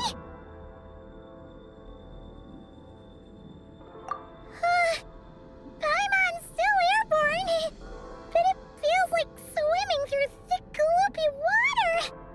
Ugh, that's horrible. Just our luck. Of all the things that could have gone wrong. Halosha, you're СНЕЖНАЯн, right? Any idea what the heck this place is? It's called the Shadow Realm. A place where no wind blows, no light shines, and no elemental energy flows. Even time itself doesn't exist here. It's a world where everything seems to come to a standstill. I've only seen it a few times before, and this is my first time inside. It's a dangerous place. Most people who get sucked into the Shadow Realm are never seen again. And the few who do make it back, they're never quite the same. Huh? Then what the heck do we do now? Oh, maybe Goggles knows something. Goggles?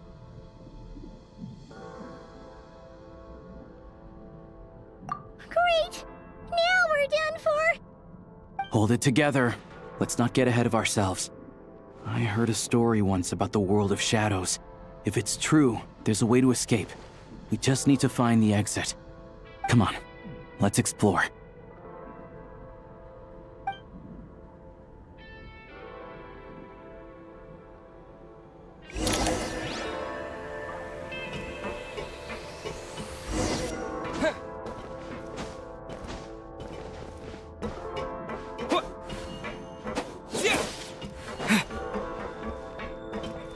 Look at these Fatui! It's like they've lost their minds! Their shadows have been devoured. They're no longer amongst the living.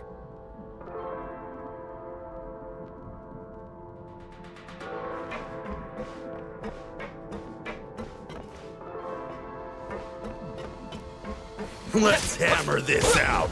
I can't channel elemental energy here, but I have a few gadgets that still work.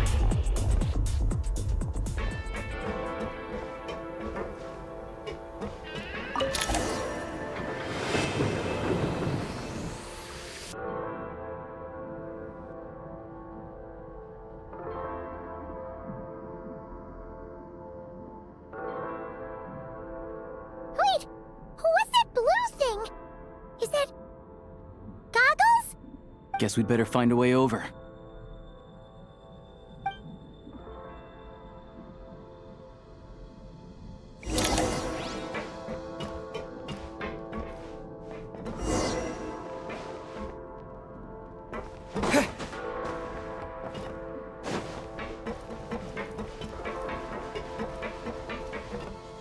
I'll take points. This is the last one. What do we do next? Play it by ear.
Hello.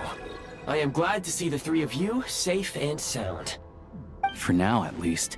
But things aren't looking too good. Correct. We are now inside what is known as the Shadow Realm, the darkest space in the shell, where even the Most High is loath to cast its gaze. Time and space hold no meaning here. It intersects with the world of the Light Realm only rarely, like an air bubble that rises to the water's surface. We must leave this place before it sinks back down into the depths once more. Sounds like you have a plan. Yes. In fact, the very purpose of my creation was likely to... from the Shadow Realm. It appears that key data is currently inaccessible, but now is not the time to resolve that problem. I have marked the exit to the Shadow Realm for your convenience. In addition, I have prepared some equipment to aid you as you traverse the Shadow Realm, traveler.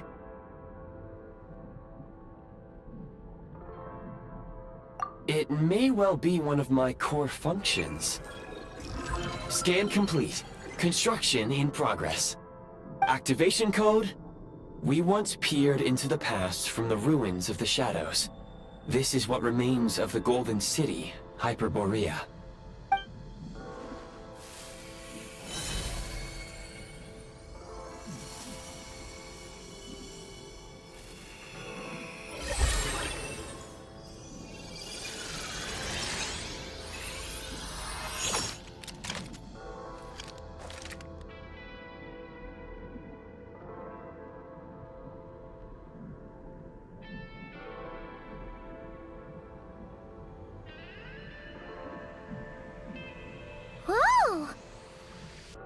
Now go. Arm yourselves with weapons of the spirit. Bring down the walls of the stronghold, and extinguish the flaming arrows of the wicked. Is this a gun? In the Shadow Realm, where humans cannot channel the elements, there once was one who, after much research and many attempts, found this to be the most effective means of attack. Let's go. We don't have much time.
When you encounter small obstacles, you can simply clamber over them.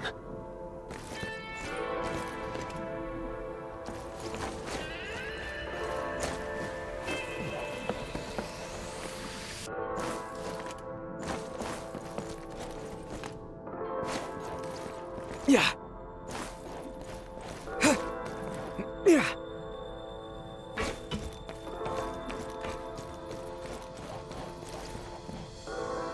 Need a refill! You can slide to navigate through low, narrow tunnels.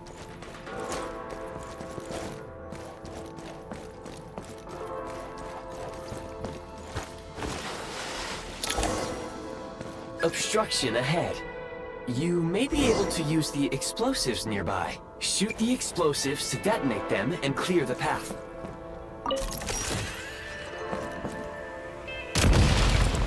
Since elemental energy is unavailable in the Shadow Realm, ammunition is an important resource. You can replenish your ammunition at various supply points.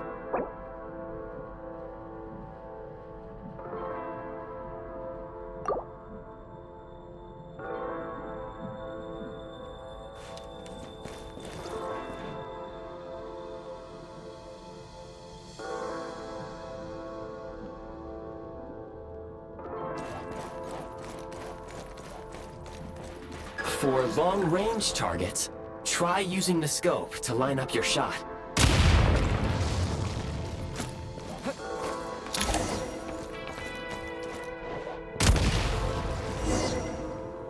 Many hostile units approaching. I suggest a new strategy. Take cover and pick them off one by one.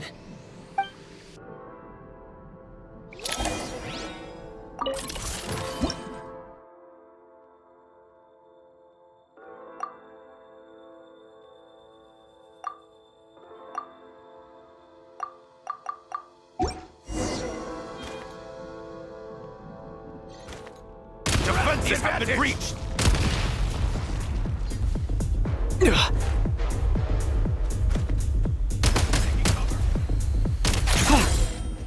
Over.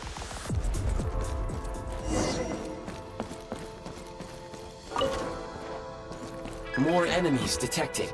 Try attacking with the newly unlocked Assault function.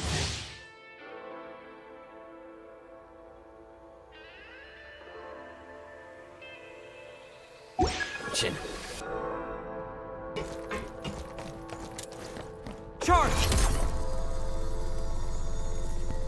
This is ours! Can't take much more! Requesting backup!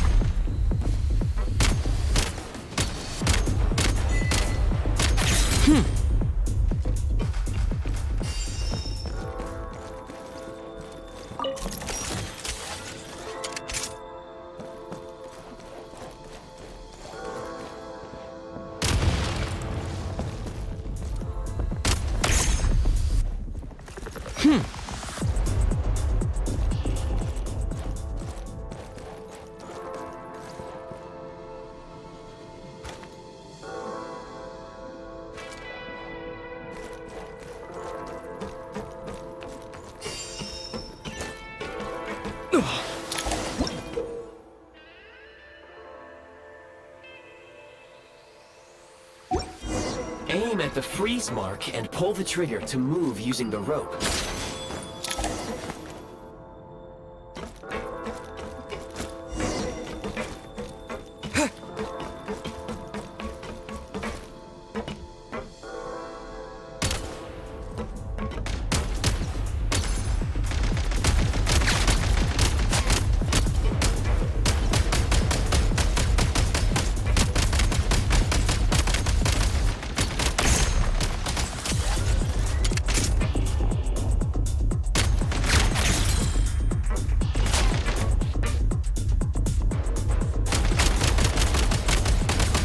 Some supply points can restore a small amount of stamina. Press on.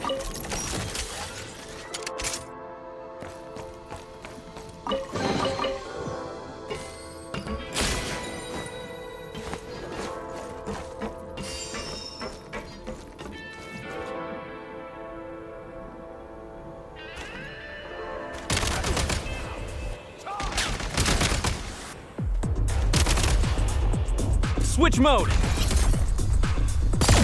Fall back. Where's the back?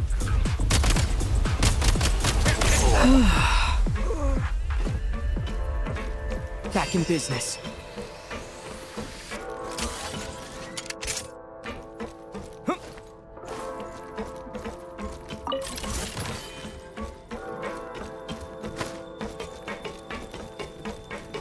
You should be able to use the prime ice construct left here to cover long distances.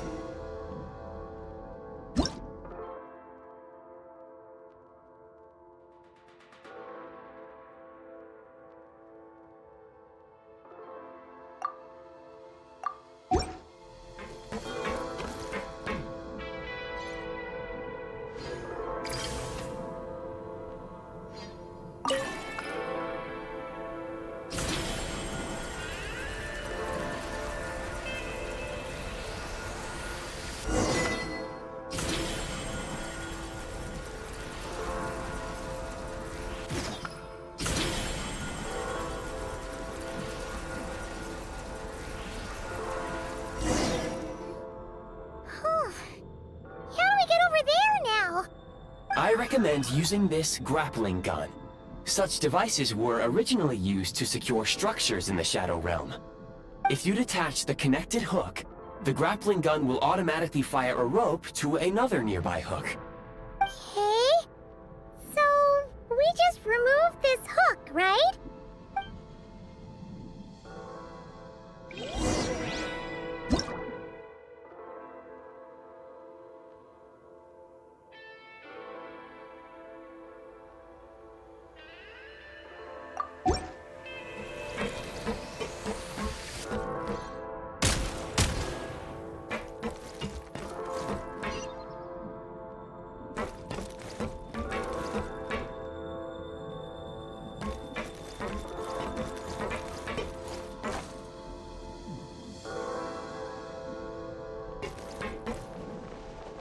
Take great care not to fall down.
Back in business.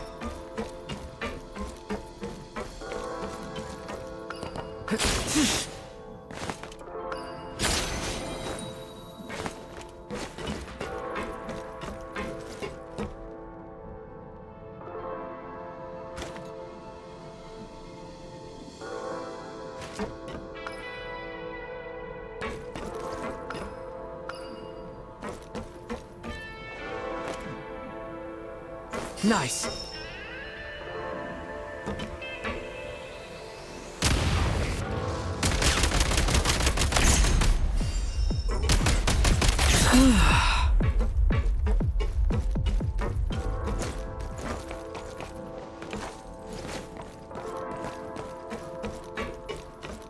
Sprint at the prime ice launcher to reach high places with ease.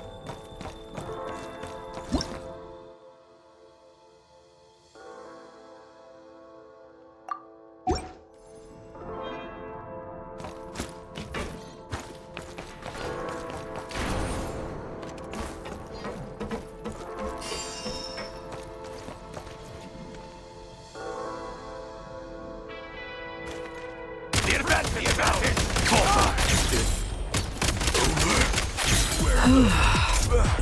Yeah.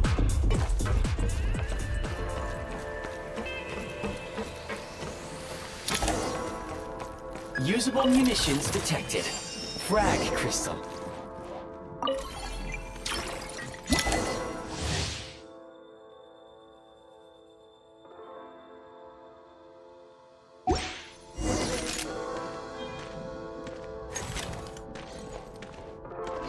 Frag out! Defenses have been breached!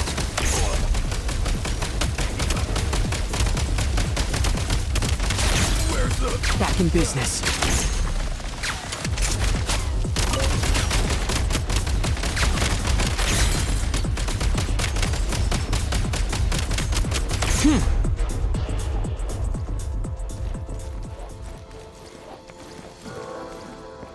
Reload!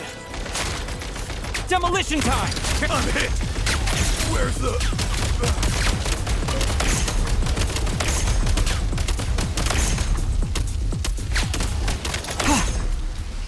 Time to catch my breath.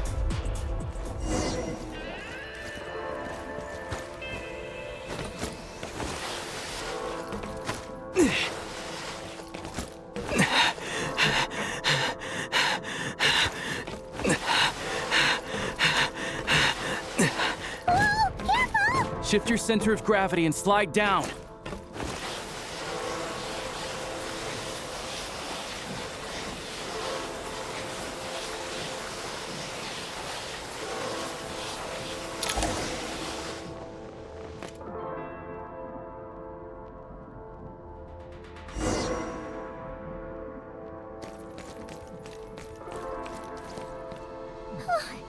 How much longer is this gonna take? The exit is right ahead.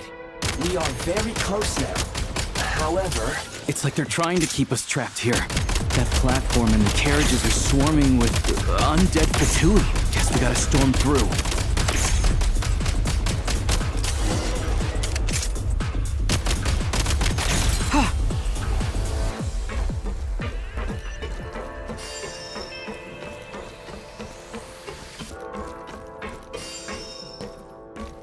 Change of tactics. Mind the rhythm.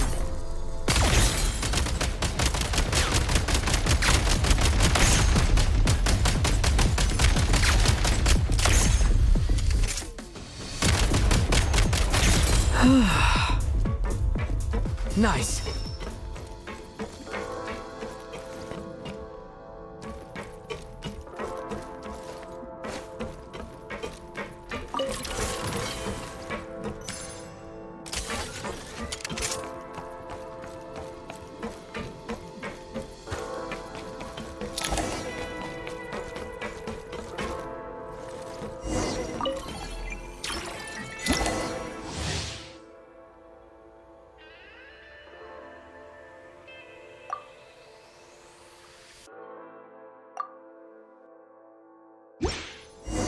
You may find switching to assault mode makes your attacks more effective.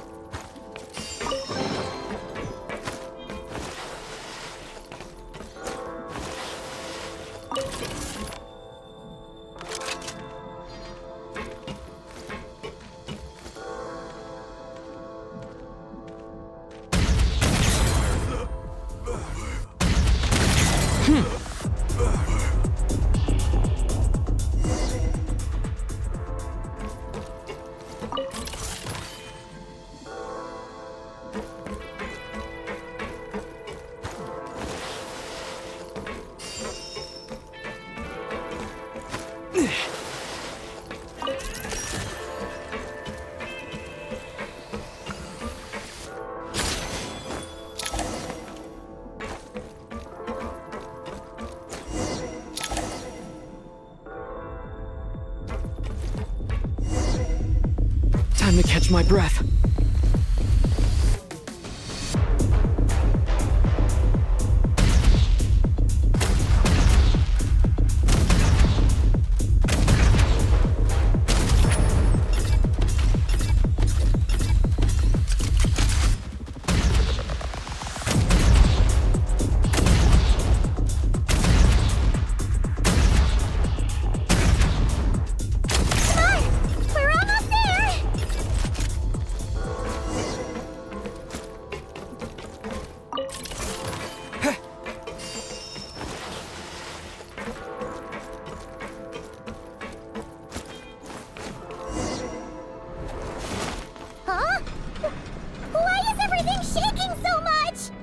Looks like the Shadow Realm is about to sink back down into the depths. The exit is right here. You mean this weird bubble thing? Wait, how exactly do we... No time to think. We just gotta go for it.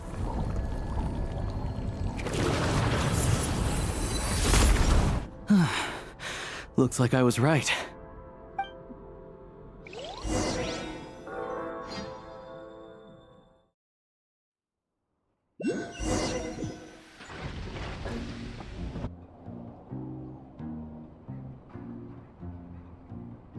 I can't believe the Shadow Realm manifested right on the railroad tracks.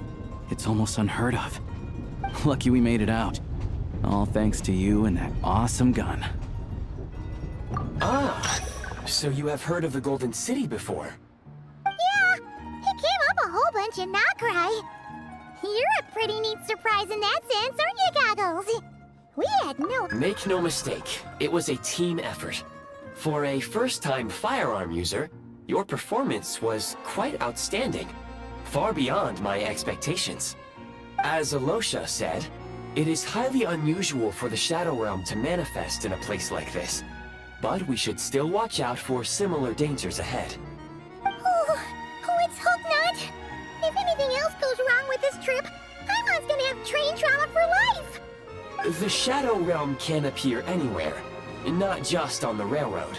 I am simply advising that we take sensible precautions. Now, if you wish to further calibrate and upgrade your firearm, you may do so over there, provided you have the necessary components. Please take a moment to catch your breath while I repair the body of the train. Amongst other things, this will ensure Paimon is a little warmer while on board. Oh, thanks, Goggles. You're a trusty train conductor. Well, maybe trusty isn't quite the right word, considering. Anyway, at least you get the job done. Yes, of course. And just like the Eye of Grey, I am sure it will be a great asset to you in your future adventures. If not the trustiest, then it will at least get the job done. Let's get some fresh air while the Eye of Grey fixes the train. Yeah, sure. Paimon wants to forget all about the Shadow Realm. It was so creepy in there. Stretching her legs might help take her mind off things.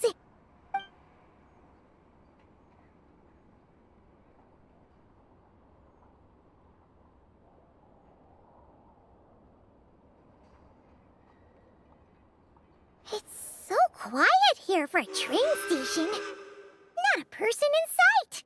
Just abandoned houses.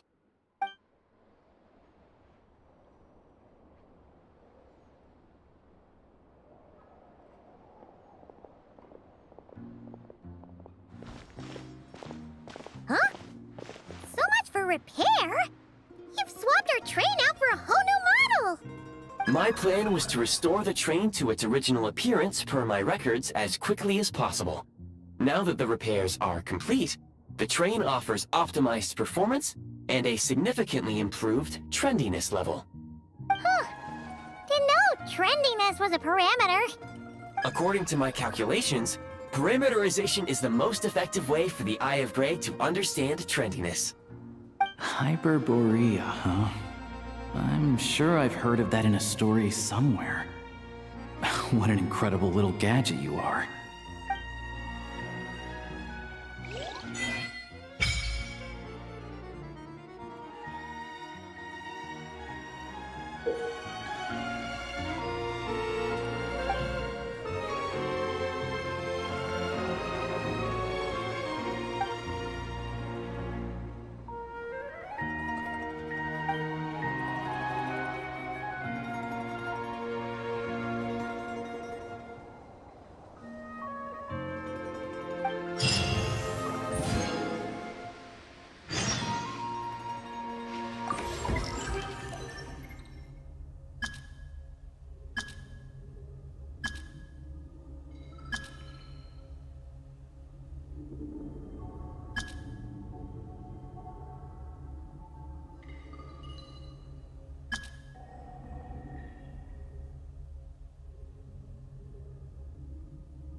come from?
Let's go find some treasure.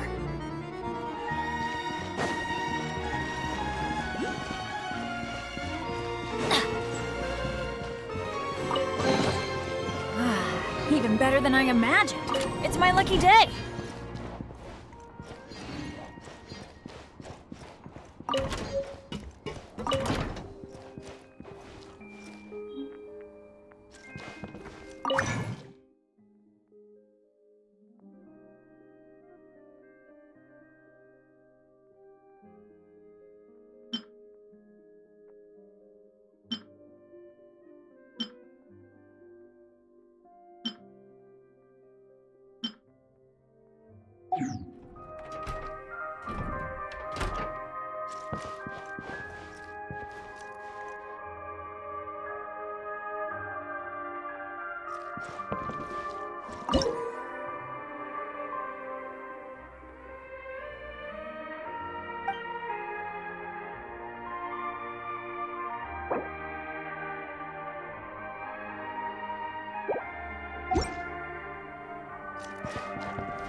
You might want to avoid looking down if you're afraid of heights. No, it's not that. Paimon's just praying that we don't have yet another accident.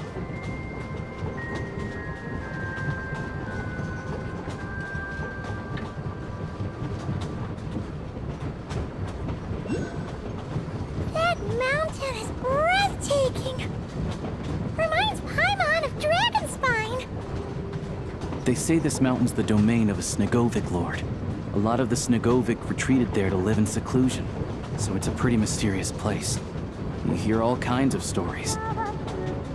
Even the residents of the nearby town of Svietlo-Lidovka steer clear of the summit, and they make a living off of harvesting prime ice.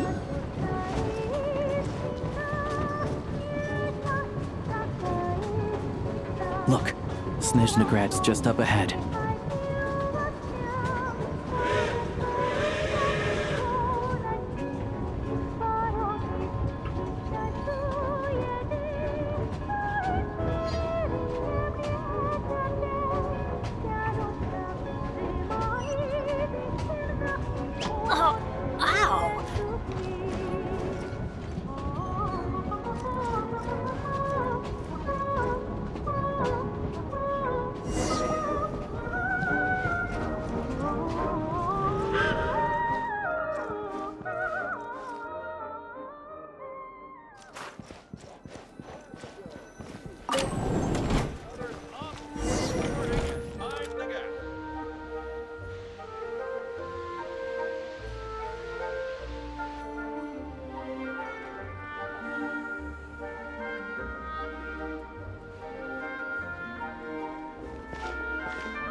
here we are. Welcome to СНЕЖНАЯ train station, the biggest transport hub in the nation. Wow! It's so majestic! Just flying from one side to the other would probably leave Paimon out of breath! It's built for maximum efficiency, but yes, transferring trains here can be a little tiring. In the future, you can use this train station to travel anywhere you want in СНЕЖНАЯ. For now, though, come with me. Let's get Paimon checked out. This way. There's a lift car that goes straight to Sapoliarni.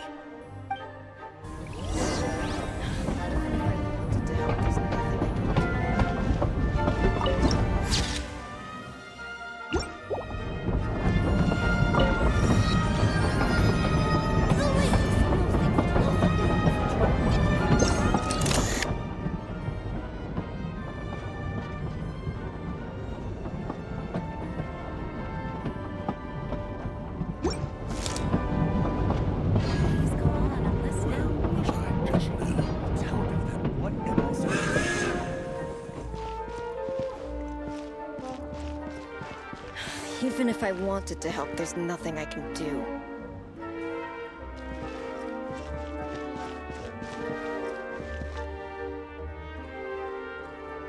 The latest, most explosive news. Get yourself a copy! Please go on, I'm listening.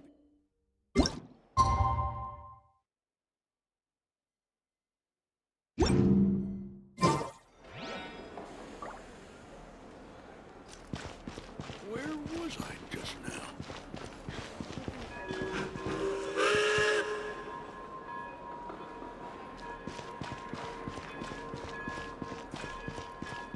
Adventure time! Look! Look! They have really funny-looking heads! And those ones are about the same height as Paimon! But it looks like they can't fly! Those would be Volkudlak and Domovoy. You'll also see the winged Vila and the snowborn Snegovic amongst others. No wonder! We'd heard that СНЕЖНАЯ used to be the realm of the Fae. Paimon can really see it now.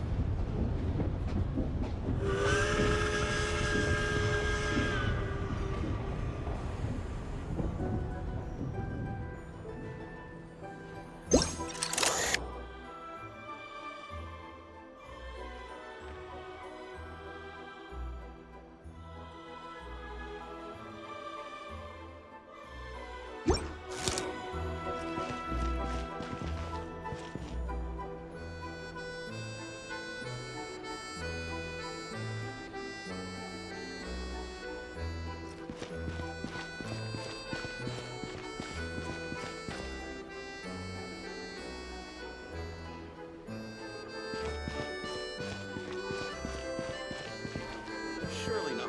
That can't be possible. A train delay. Indeed. You see, I'm a torment person.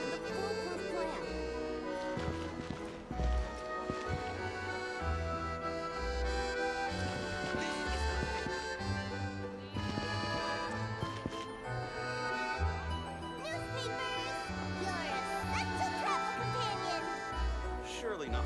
That can't be possible. Indeed. I have to come up with a foolproof plan.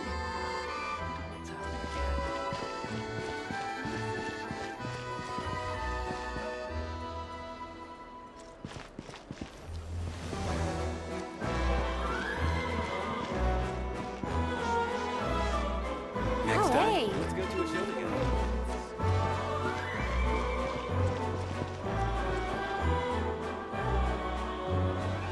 Am I still not next?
To the left is the Market of Zolny.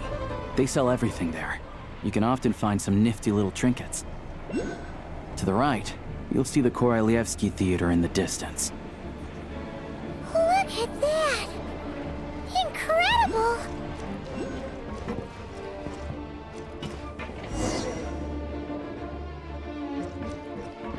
Adventure time!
SNEЖNAGRAD is stunning! Seeing it with our own eyes makes all the trouble we went through to get here worth it! I found it pretty stunning when I first came here too. But I soon found out that stunningly beautiful means stunningly expensive. The prices here are crazy. I'm just a small-time hunter, so Zolny is where I spend most of my time. This way will take us to Podvorier Restaurant. They offer food and lodging there, so you can get settled in while I fetch the doctor. Is that gonna be stunningly expensive too? Yeah, I mean, there are places to stay in Zolny, but I highly doubt they'd meet your standards. Most of the stoves are out of crystal, the windows are drafty, and at night, four-legged roommates come out to play, sharpening their claws on the roof beams and floorboards. Yep, no way! Not a chance Paimon's staying anywhere like that. Maybe we can split the cost of the room between us? Paimon still has some savings left. Fine then. It's your treat. Paimon will save her money for buying a nice little cake. Don't worry, you'll get some too. I'm glad to see you've perked up. If you find yourselves in the mood for some sightseeing later, there's a few places around here worth seeing. This way leads to Zapoliarny Palace, which serves as the Tsaritsa's audience chamber and also her personal quarters. The adjacent block is kind of a city in its own right. That's Glupov, the headquarters of the Fatui. Inside, there's a munitions factory known as the Armory Palace, producing a constant supply of all kinds of equipment for the Fatui. A lot of important research happens there too. And over there is the СНЕЖНАГРАD Vecha, where all the big shots meet regularly to make policy decisions. These places are best admired from a distance. I'm sure I don't need to explain why. Yeah, they probably have super strict security. We're not looking for trouble right now. The downtown area is near the center of Zapoliarny. That's where you'll find the restaurants, bookstores, and gift shops. Another place of interest is the Northland Bank, which is over this way. Oh, and I'm sure you'll want to make contact with the Adventurers Guild at some point, right? That's right here. Ooh, speaking of adventuring, we use alchemy quite a lot. Do you know where we can find a crafting bench? No one practices alchemy at СНЕЖНАГРАD, I'm afraid. Apparently there's some historical reason for it. Oh, we'll just have to use the one on the train then. Kinda inconvenient. Wait, how come there's one on the train if that's СНЕЖНАЯн too?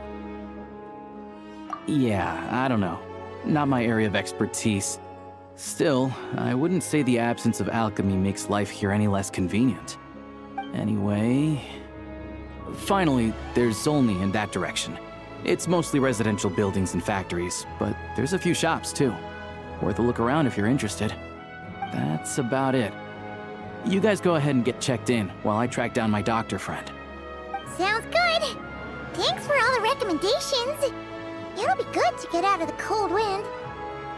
Paimon's starting to feel another headache coming on. Podvorye restaurant is right this way.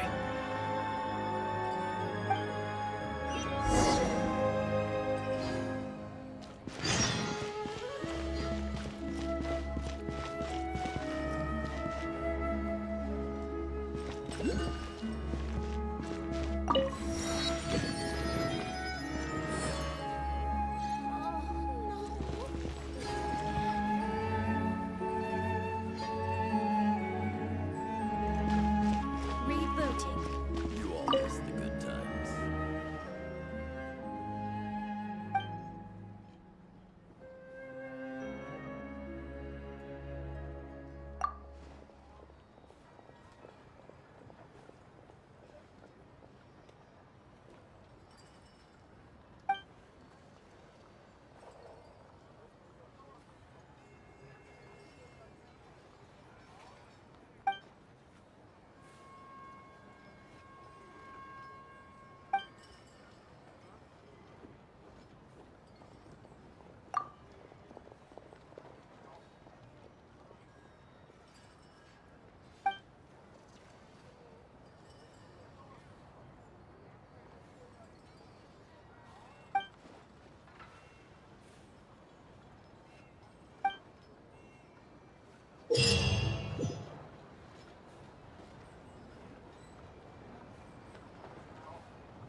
Ad Astra.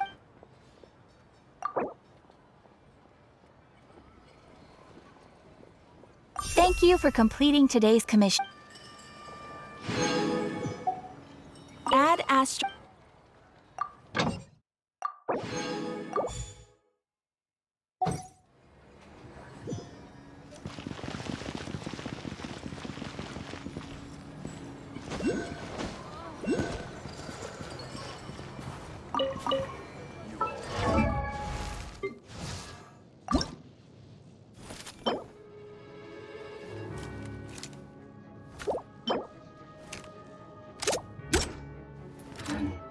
Benny's adventure team, assemble!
If you'd actually read your books, you'd know who's the strongest.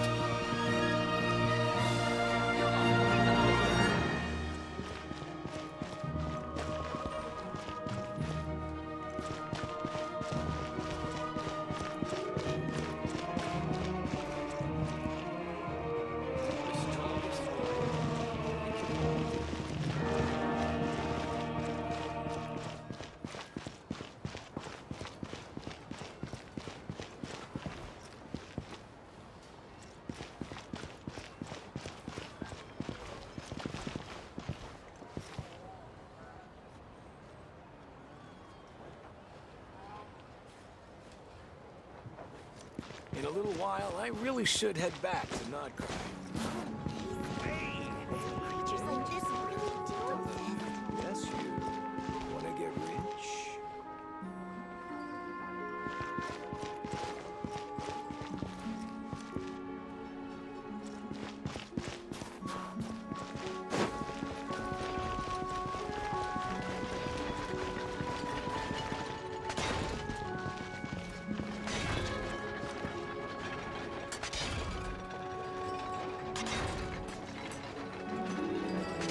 Temperature wrong?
So fluffy.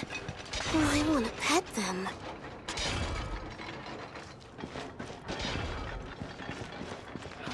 Before, there were never this many people.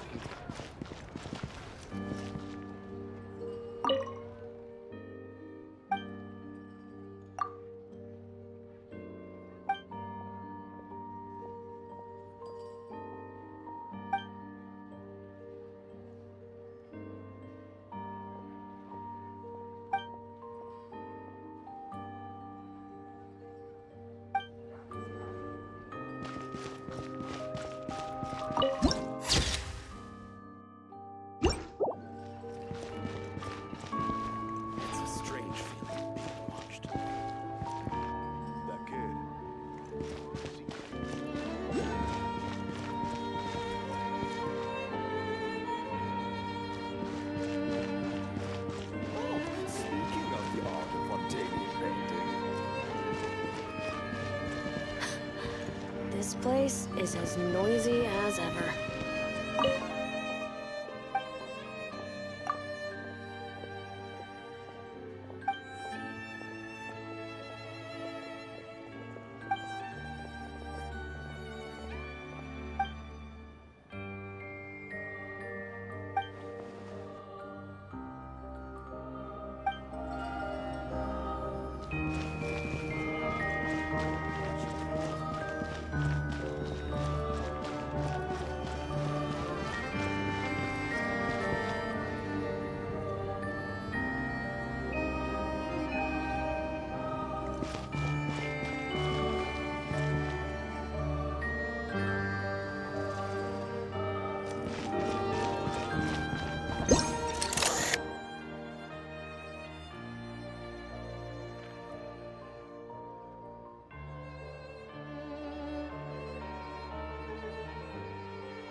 what I call treasure.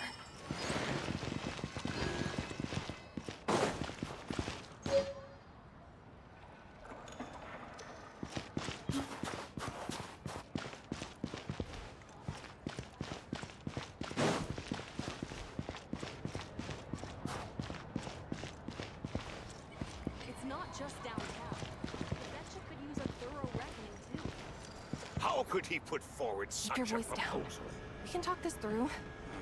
I really envy them. They're not like me at all.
You got slapped once? That's nothing. If only I had been born in a romantic time like that. Oh, this job really is too.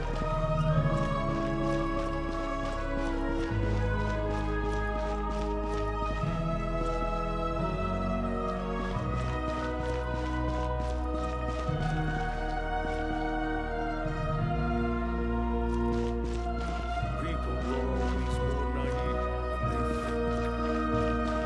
And this place is no exception.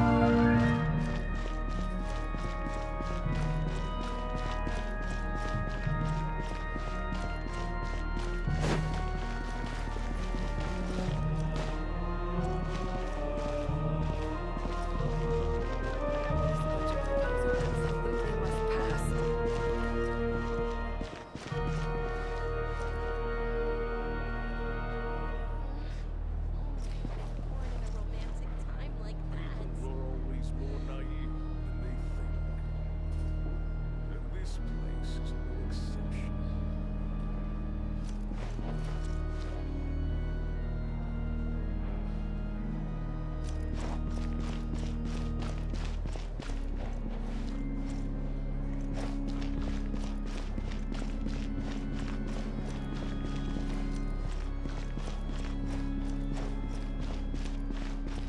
If only I had been born in a romantic time like that.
Madam, this isn't some kind of charity.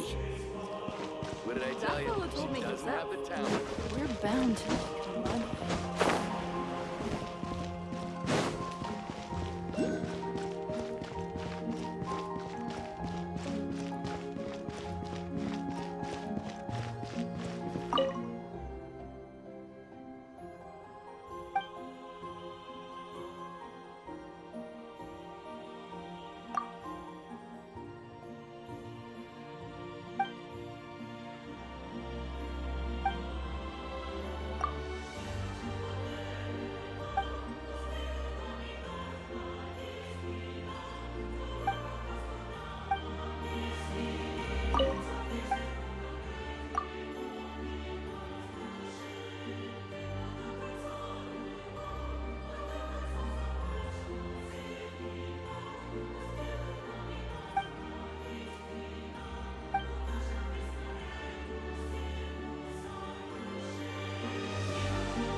Deep inside is the witch's grand prize.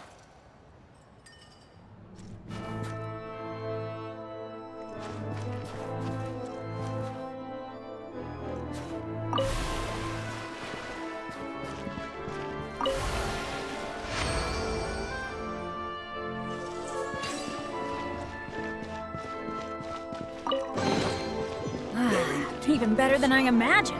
It's my lucky day.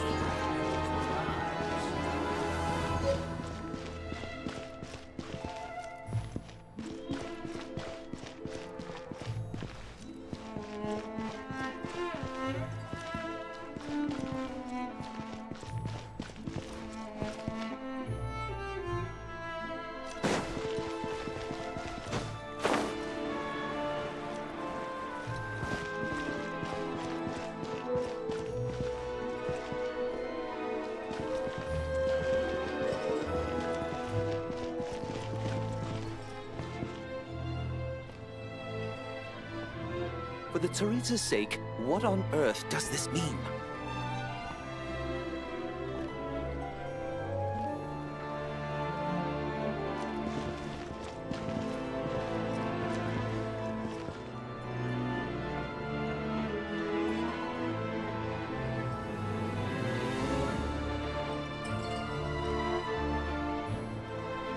For the Tsaritsa's sake, what on earth does this mean? Benny's Adventure Team, assemble!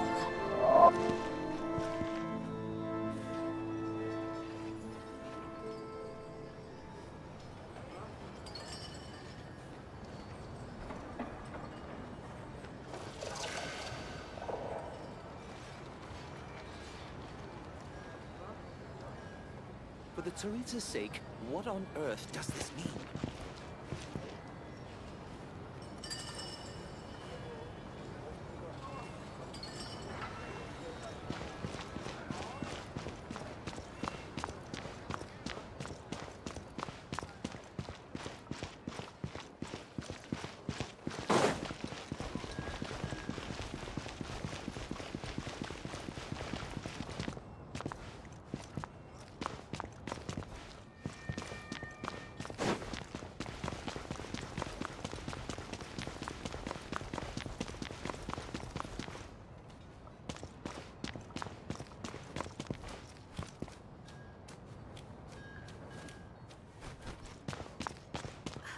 Raj is off goofing around again.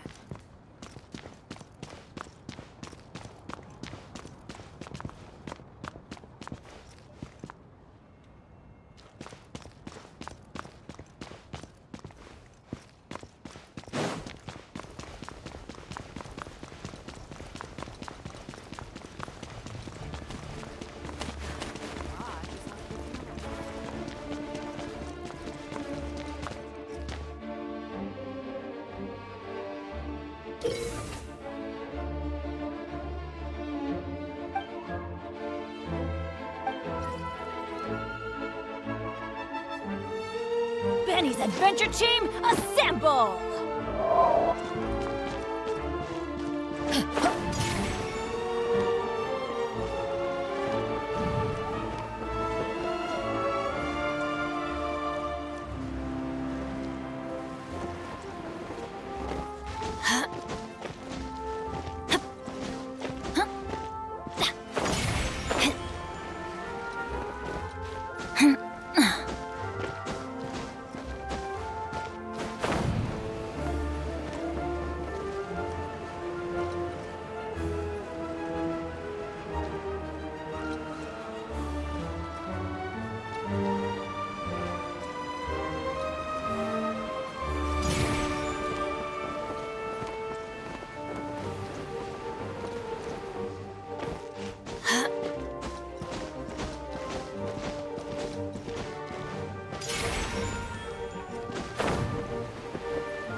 Aren't you cold?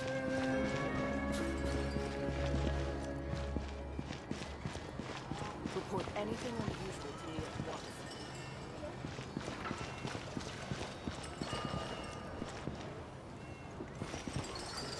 Can I get you anything? I can't drink. So cold. Maybe we should just... Why don't we go for a firewater buy to some warm more up? clothes?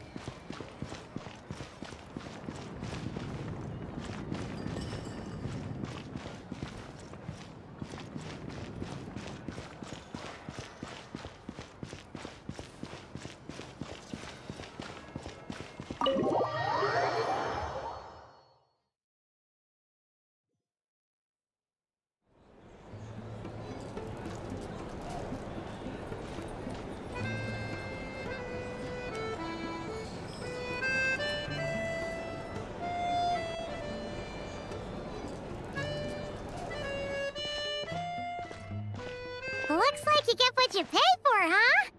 Paimon likes this room a lot. Yeah, much better now that we're out of the cold. Oh, thanks for taking such good care of Paimon.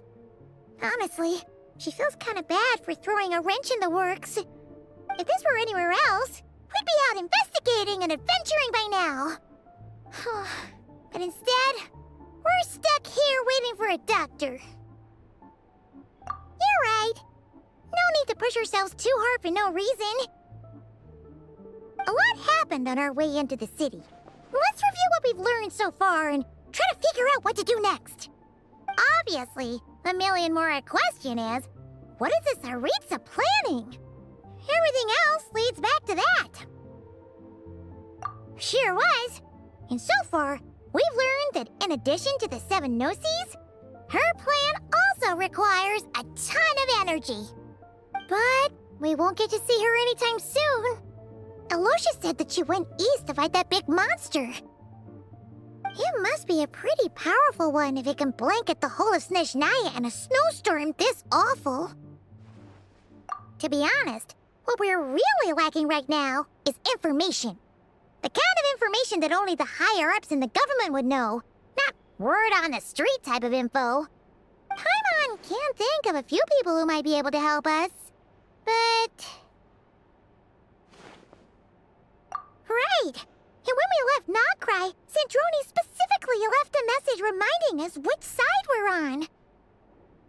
So, it's unlikely they'd tell special about the Tsaritsa's grand plan. Yeah, fair point. Besides, that Gloop-Off place is right nearby. We've got nothing to lose, so it'd be a waste not to go. There's gotta be someone there willing to talk to us, right?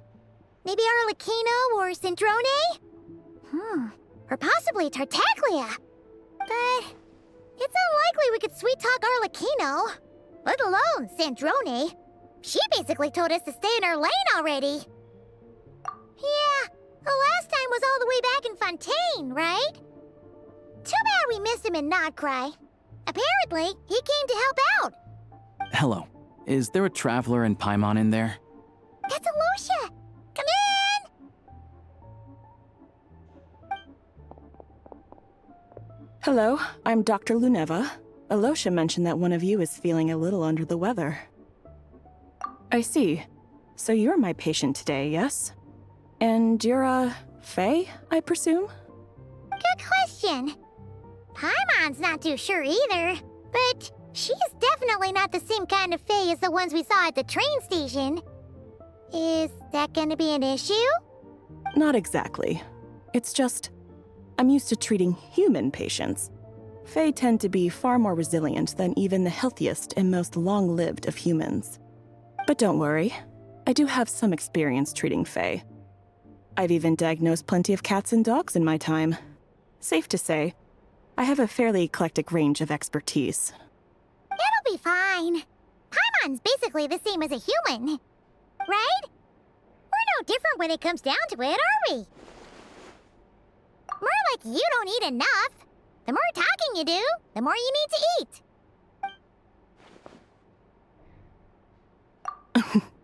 Now, please take a seat.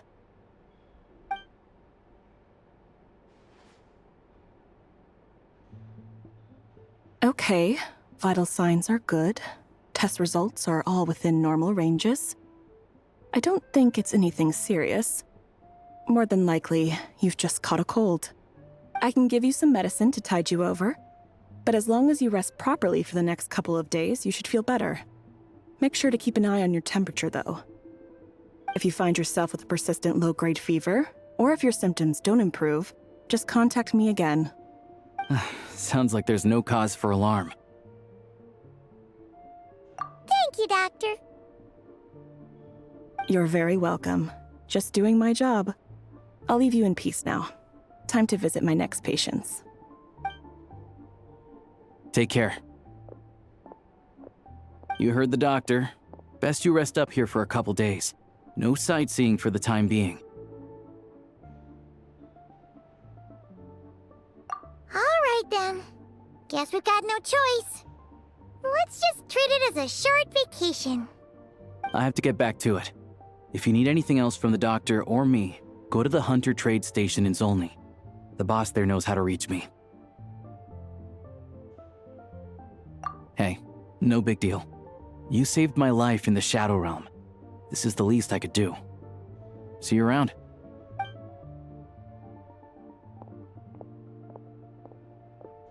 All right, time to find Child and see what he can tell me.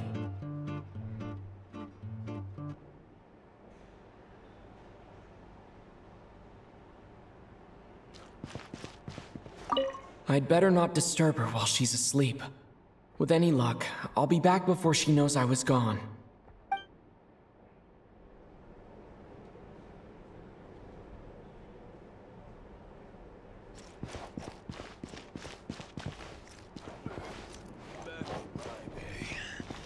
All right.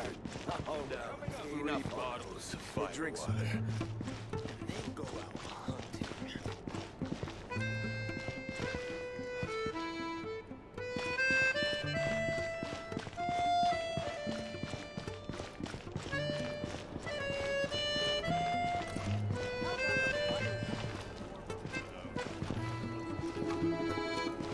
All right. If there's anything you need, just let me know.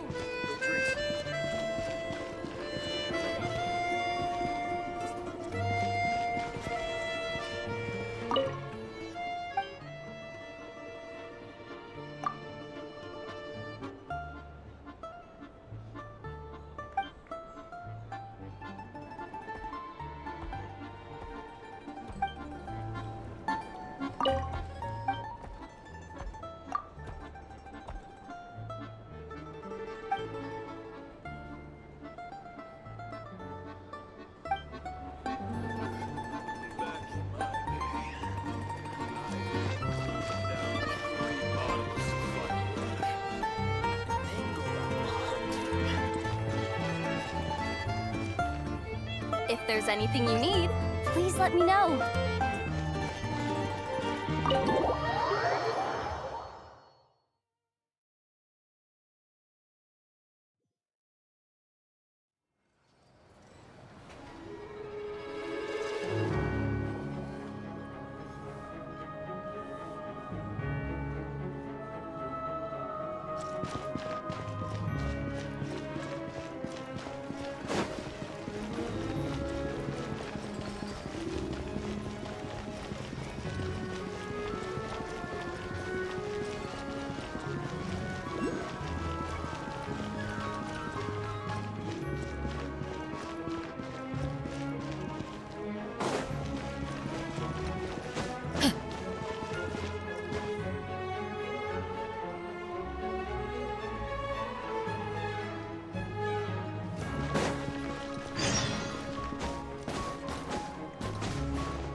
Off we go!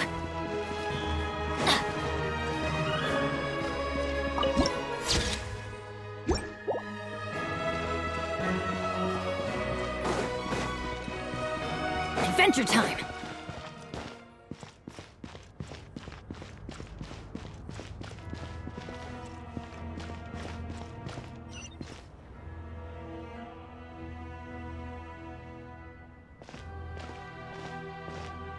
Hold on.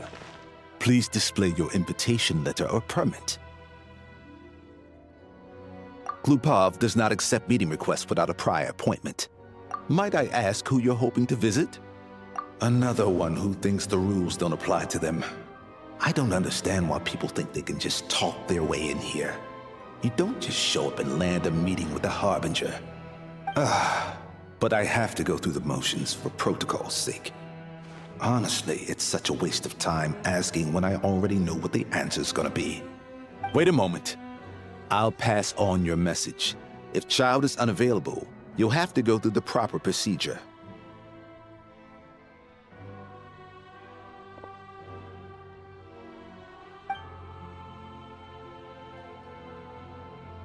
Lord Child is a busy man. He's probably not in Glupov at present. If I were you, I'd cut your losses. No point, even if you two are old friends as you claim. Please understand that the Fatui Harbingers are often busy with their official duties. They tend not to stay in Glupov for extended periods. Next time, stick to the rules. You'll make life easier for both of us, Greetings, Lady Marionette. I'll take care of our guest here. It's his first time in СНЕЖНАЯ, so it's no surprise that he doesn't know the rules yet. I trust no choice words have been exchanged. No misunderstandings I should be aware of. No, Lady Marionette. No incidents to report. Whew, that was a close call. Good thing I played it cool. Is that right? Good to know. Under the weather? That's hard to imagine. She's always buzzing with energy. I take it she's still adapting to the climate.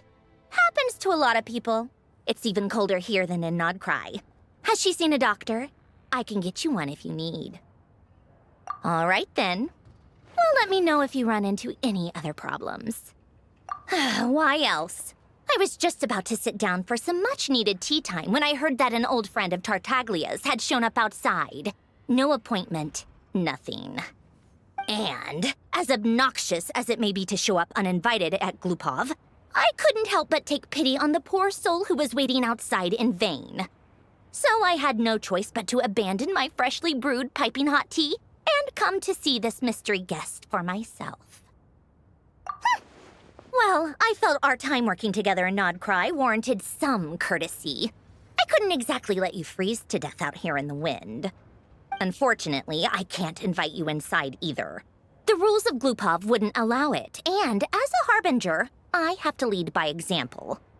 On the plus side, Snezhnograd actually has some class, unlike Nasha Town. Torchlight Books has a very nice selection of teas and cakes, so we can catch up there. Your treat, of course.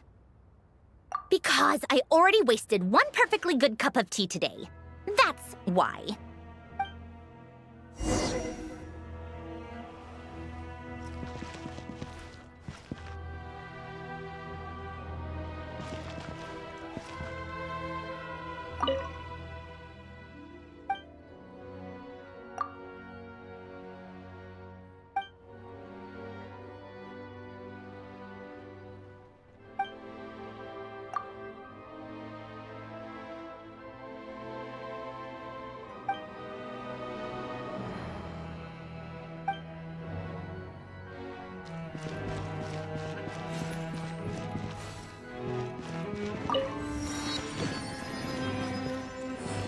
But exactly.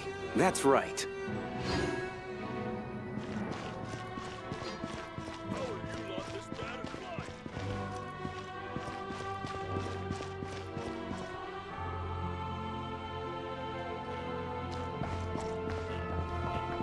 Found some cheap, tasty ingredients again today.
we go!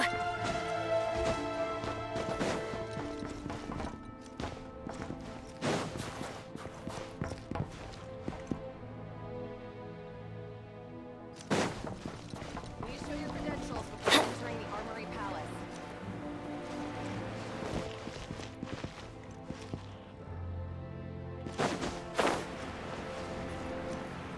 Adventure time!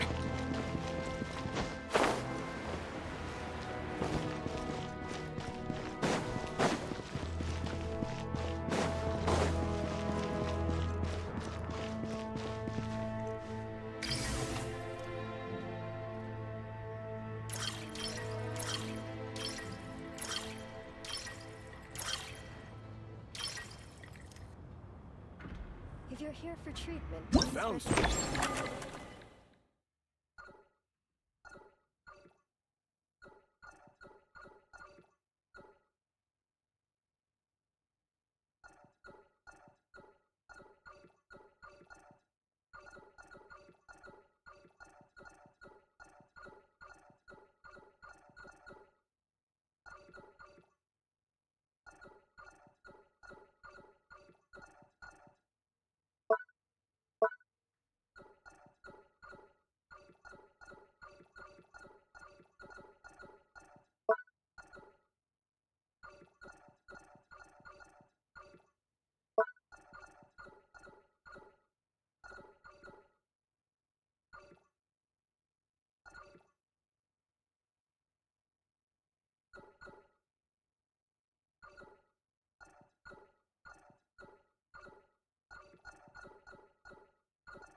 Oh, ow!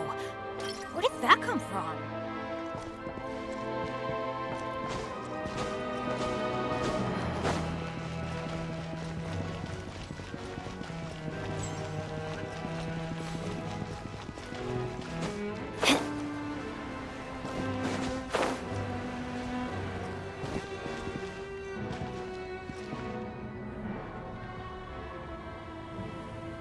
Off we go!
we go!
How exquisite. Now this can truly be called art.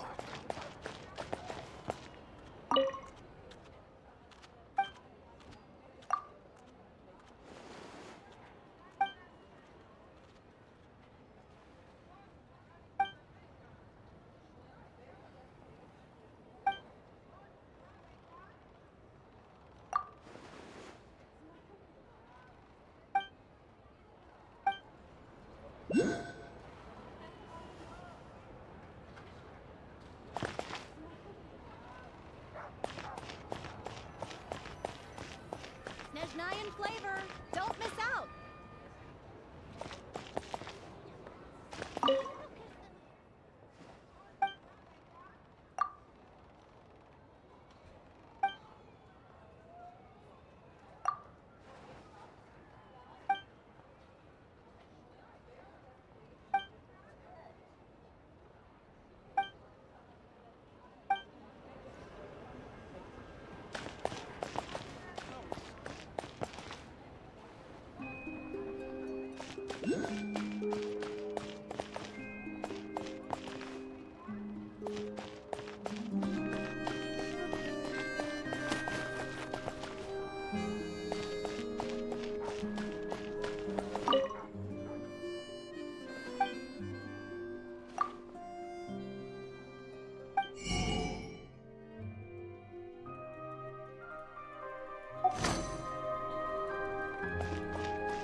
Only in the grip of winter do people truly appreciate the warmth of flames.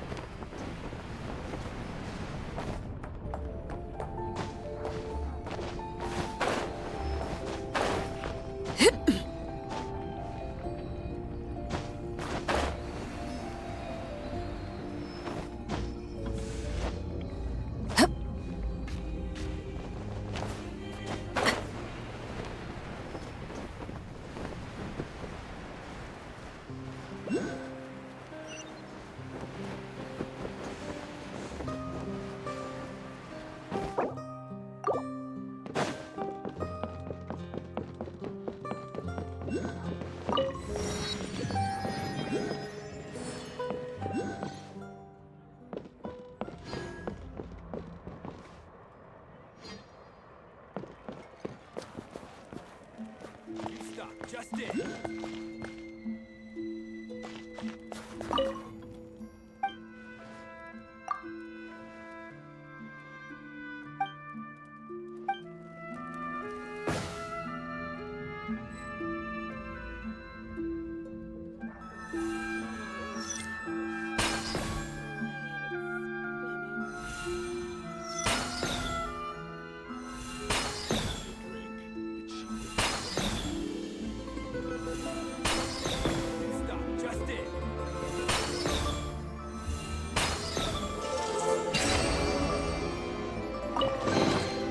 An impressive bounty.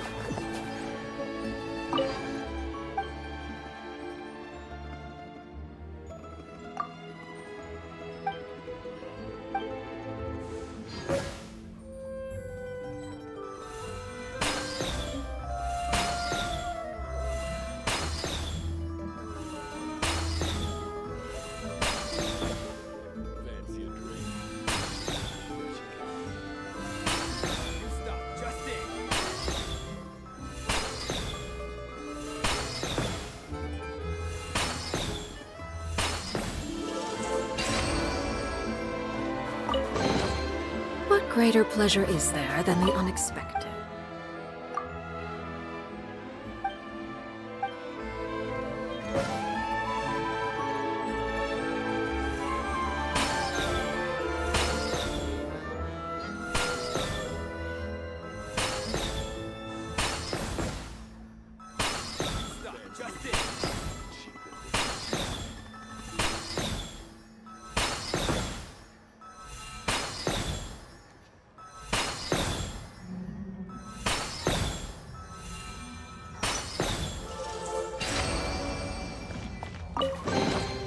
An impressive bounty.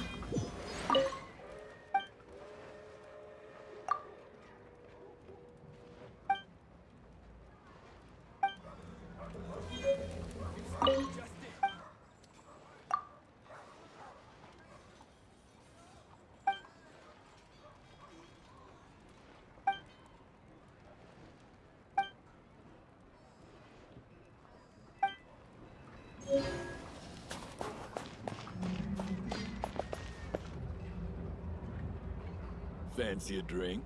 The cheap and refreshing kind.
What could the children be up to? Never mind. Let them do as they please.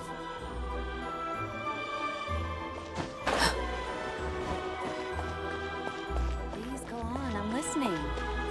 Where was I just now?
An impressive bounty.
I've ordered for the both of us. No objections, I assume. I'm sure you trust my taste. Okay, let's get down to business. I'm guessing you don't actually have any urgent business with Tartaglia, per se. You just want to take a guess. Of course you'd say that. You shouldn't underestimate Counselor Tartaglia, you know. That's right. I'm sure you've heard of the СНЕЖНАЯ Vetcha by now. Well, he's busy preparing some paperwork for their next meeting. They'll be discussing yet another extension to Project Stuja. It's basically all anyone cares about in the Vetcha these days. Yeah, he's more of the shoot first, ask questions later sort, isn't he? It all started with a very detailed letter that Capitano left for the jester, Piero, before leaving for Natlan. In that letter, he detailed the future arrangements for his subordinates. All of his key people were reassigned to Tartaglia. I guess he'd already prepared to leave us for good all the way back then. But Piero didn't reveal the contents of the letter until the events in Natlan had concluded. That was his reaction, too. Why me? With a bewildered look on his face. He'd always assumed Capitano looked down on him. He was a man who kept his thoughts to himself and barely spoke to him the whole time they'd known each other. But he occasionally brought Tartaglia along to my tea parties back in the day. So to the rest of us, it was clear that Capitano had quite a lot of respect for his young comrade. By the rest of us, I mean my tea party regulars. Arlecchino, Rosaline, and... actually, not Columbina. She was probably oblivious to it. Anyway, then the Liu-S situation happened. Normally, it took a lot to get under Capitano's skin, but that time he was furious. It's not really my place to talk about it, though. You can ask Tartaglia about it sometime. Basically, Tartaglia probably had the wrong idea about Capitano all along, right up until Piero revealed the letter he'd left behind. Capitano believed that despite Tartaglia's immaturity, he showed great potential. Plus, he possessed a kind of purity rarely seen among members of the Fatui. Yeah, it's one of the few things that I'd agree those two have in common. But there's one other reason why Capitano chose Tartaglia to assume command of his troops. He knew that after he was gone, several of the others would swoop in on his army like vultures. With the ones who stood to benefit the most being the rooster Pulcinella and Regrator Pantalone. Once they divided Capitano's troops between them, they'd be more powerful than ever. No one would be able to stop them. So, you can see why Capitano chose to hand that letter to Piero, right? Exactly. Piero also needed to back a harbinger as soon as possible. And, all things considered, Tartaglia was the best choice.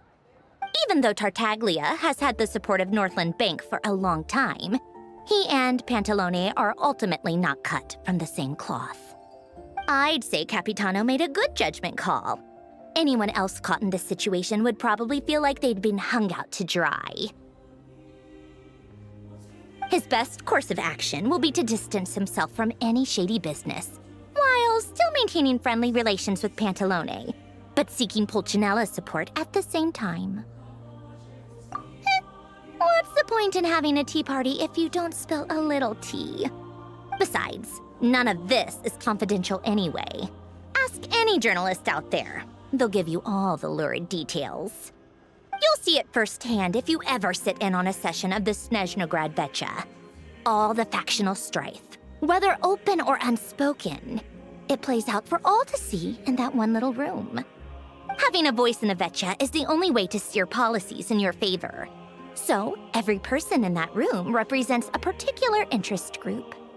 Pantalone, for instance, represents the financial sector, and Tartaglia represents the Fatui soldiers.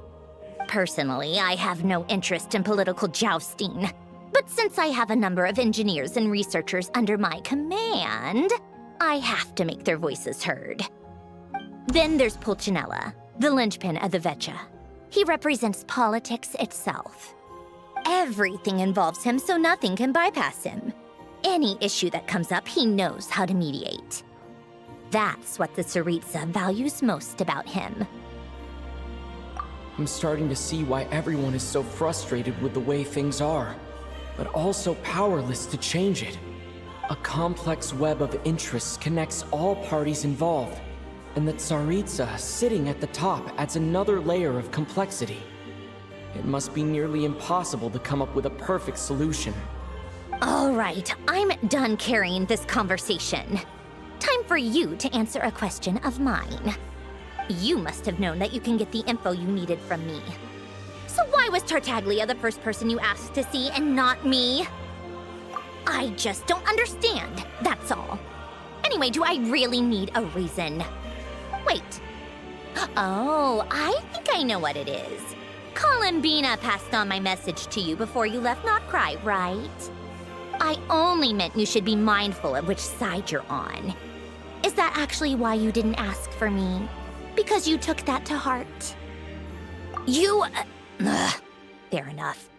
It's not your fault. I blame all these politicians I've been hanging around with lately.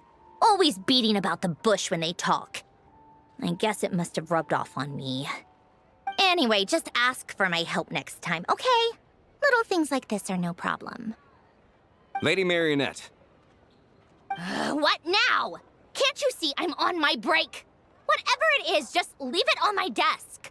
I'll look at it later. Sorry to disturb you during your break, ma'am, but I'm afraid it's an emergency. Isn't it always? I've told you before, fixing the tracks and transporting ice blocks does not constitute an emergency. The equipment in Svietlo-Lightovka is in urgent need of maintenance. With how the weather's been recently, we suspect that the cause is a buildup of snow, exceeding the maximum weight limit. The supports on one of the machines broke and fell, awakening a dormant beast and leaving many of the ice miners trapped in a nearby ice cave. Luckily, Odette's team was nearby and launched a rescue operation, but we're still facing a severe manpower shortage for both the rescue and engineering teams. I guess that's it then. Our tea party will have to end here. I'm the only engineer you'll need. Do you actually want to come with, or are you just saying that? Nice of you to return the favor. I'll have a couple of people look after Paimon. They can let her know that you had to step out for a while. Given how urgent this is, I'm sure she'll understand. And honestly, I'd rather have your help than anyone else's. Between your skills and experience, you'd be reliable help. Then let's go. You, take 2 people to Pavorier Restaurant. Find his room and watch it like a hawk until we get back. If anything happens to Paimon, you'll be answering to me. Yes, Lady Marionette.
Only in the grip of winter do people truly appreciate the warmth of flames.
Astra Abyssosque.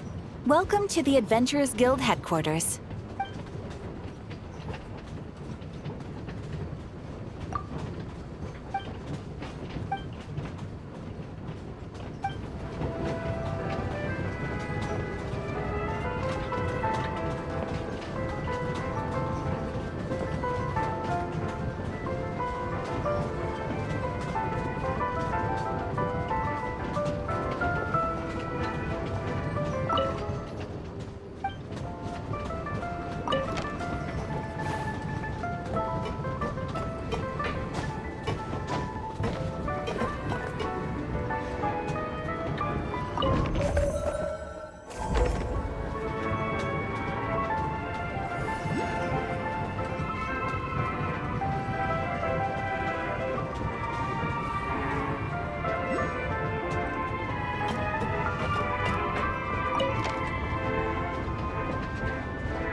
Staring into my eyes is ill-advised.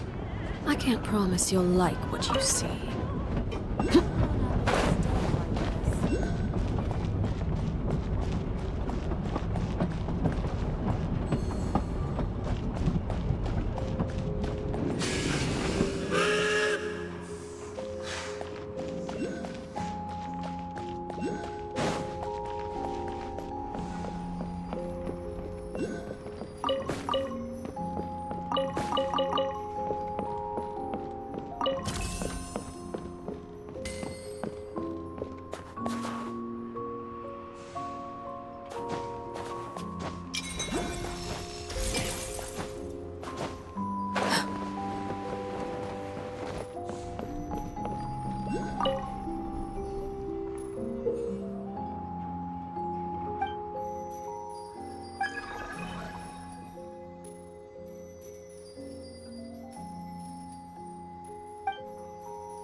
you can ask anything you like.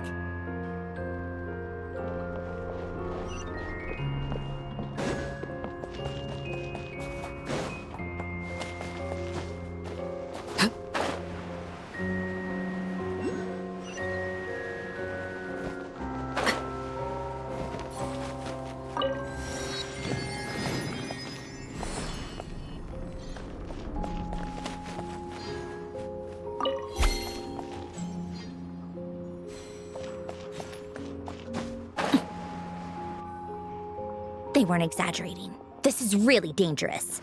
It's a good thing only one of them broke. From what I've been told, most of the trapped miners are over in that direction. Yeah, you do that while I check the rest of the equipment. I'll evacuate the people around here as I go. Meet me back here as soon as you're done.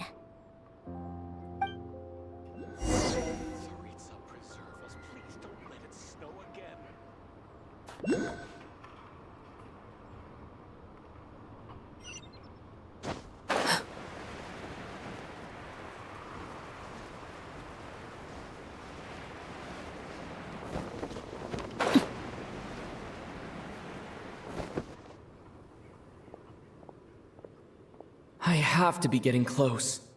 Don't go any further.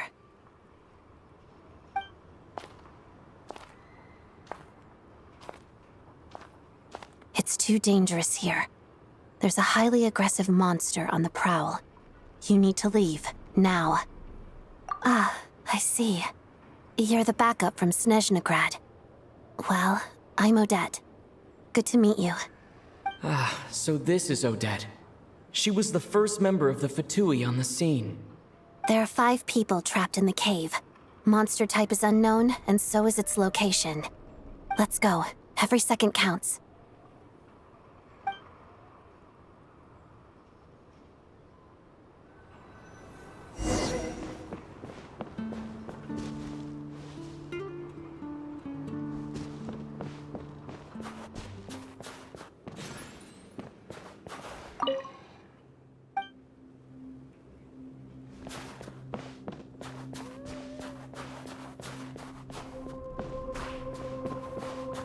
Careful. Something's moving.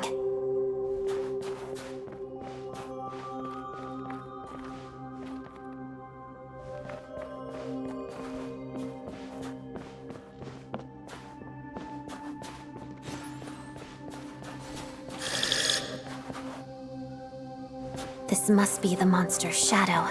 Looks like a tough opponent.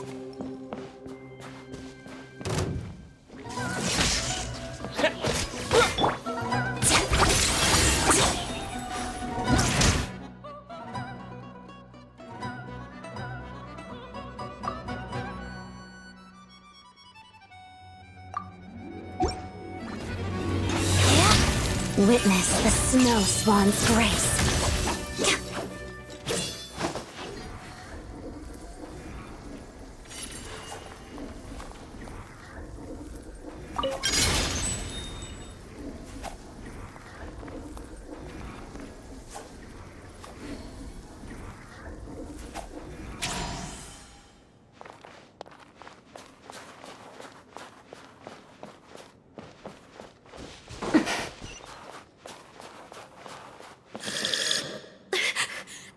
Stay back!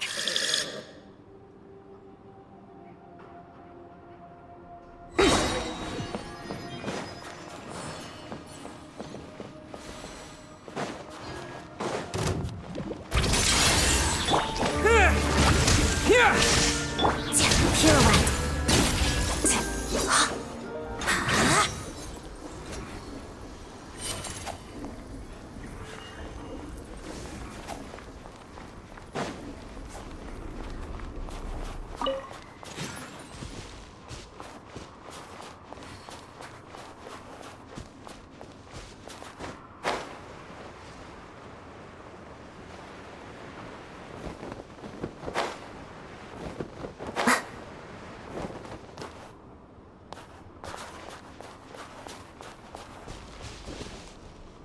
I see them. They're right behind the monster. The monster seems very agitated. It could attack at any moment. Let's make the first move.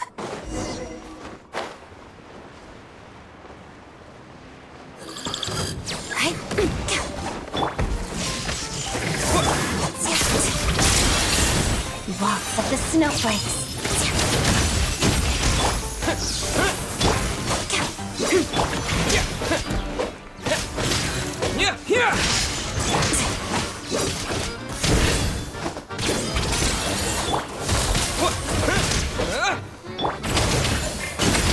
Witness the snow swan's grace. Lightning flash!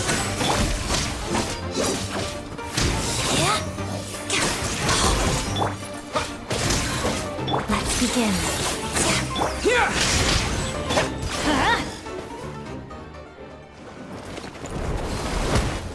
Oh, thank you for saving us. We'd have been monster fodder otherwise. Thank you. Thank you. You're welcome. You should be safe now. Follow this route out.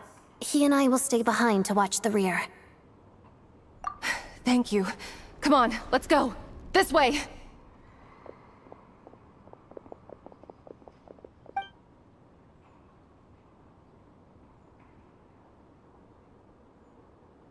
I've searched the area. Pretty sure the monster made a tactical retreat. Yeah, but with us here, it won't be coming back anytime soon. It may be small, but don't be fooled. It's a ferocious beast. People are just food in its eyes. It's lucky we got here when we did. The trapped miners have been successfully evacuated. Time for us to leave. Wait, this place. There's something unusual about it.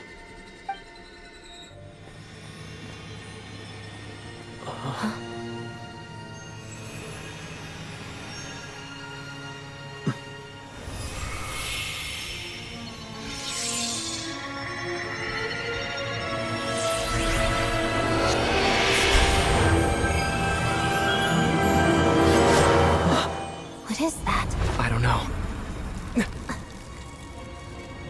It's back? Guess it has family.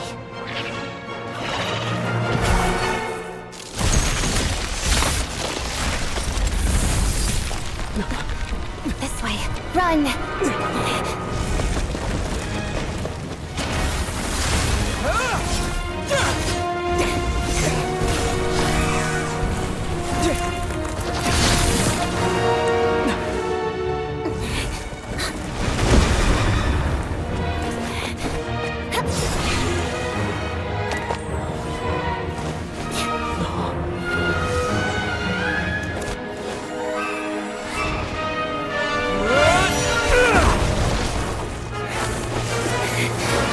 Thanks. Let's get out of here.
Oh, ow! Where did that come from?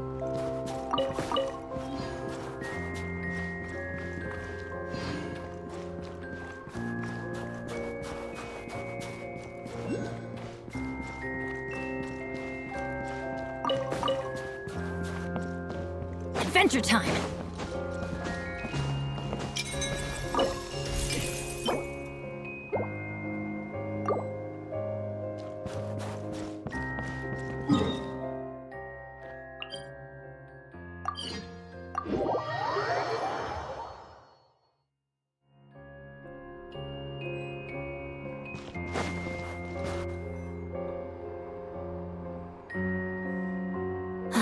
everyone's accounted for. We managed to rescue them all.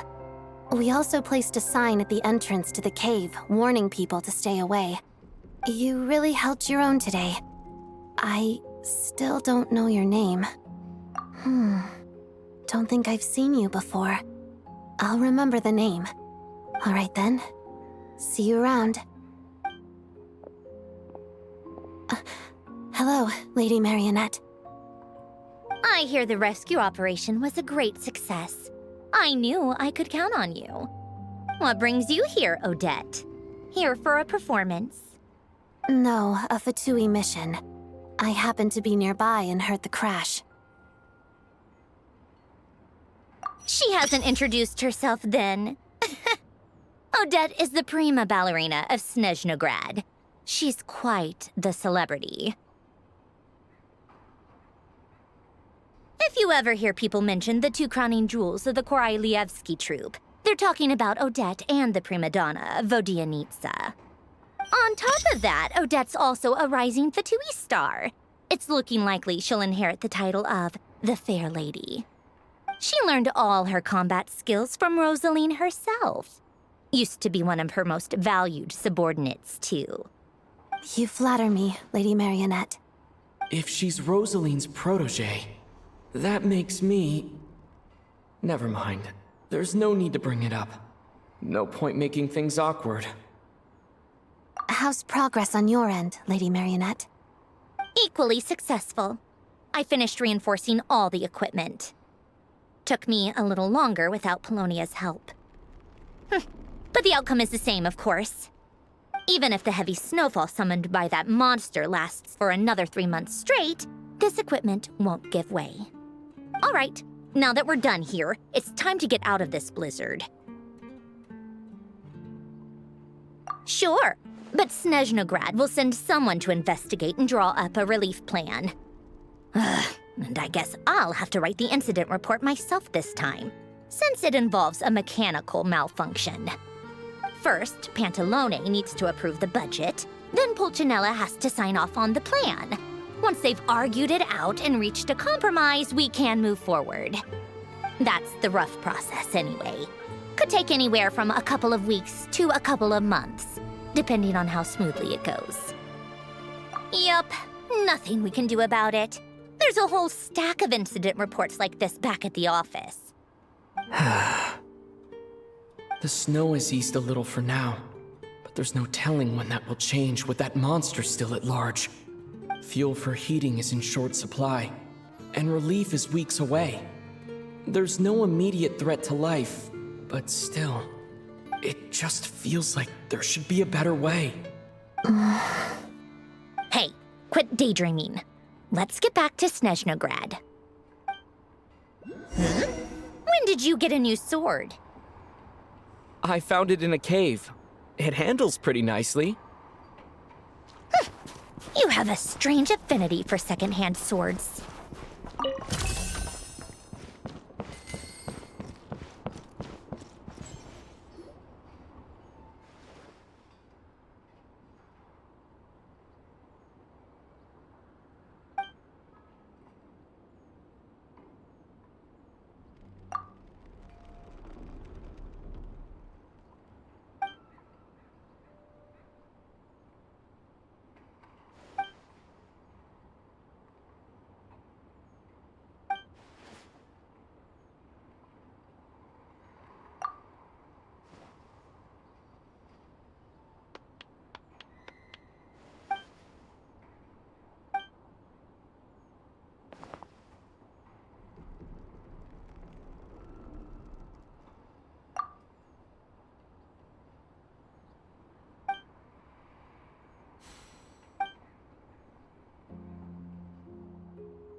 Well, if it isn't Counselor Tartaglia, Mr. Big Shot himself. Go easy on me, all right? I'm still recovering from the interrogation the real Big Shots put me through. Hey, comrade, it's been too long. I heard you came looking for me earlier. Nicest surprise I've had in a while. Good to see you too, Odette. I'm guessing you guys just got back from Sviatlo-Lajdovka. How'd it go? Crisis averted? It went fine.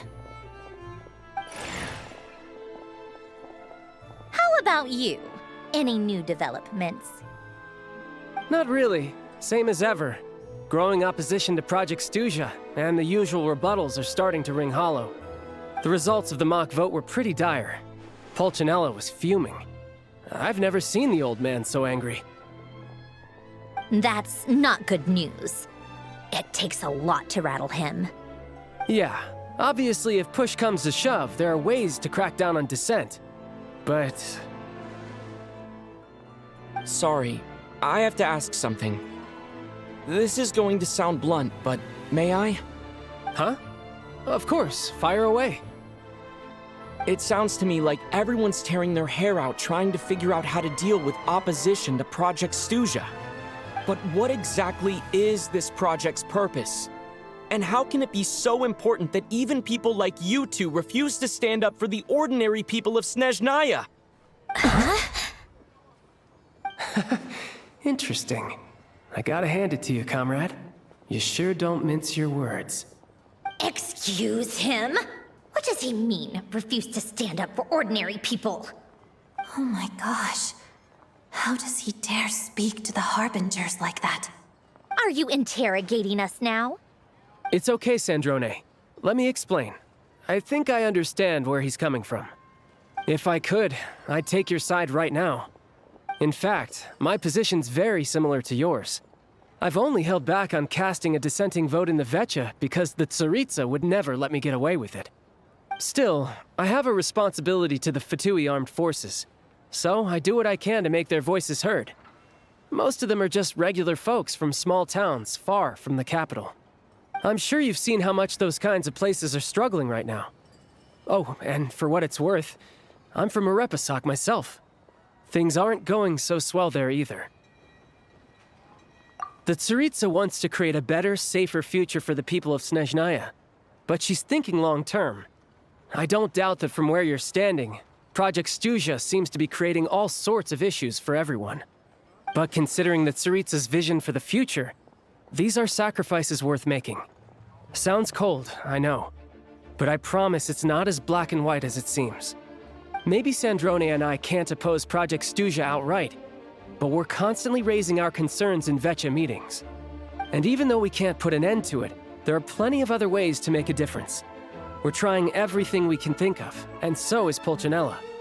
I respect Her Majesty, the Tsaritsa, and trust her decisions.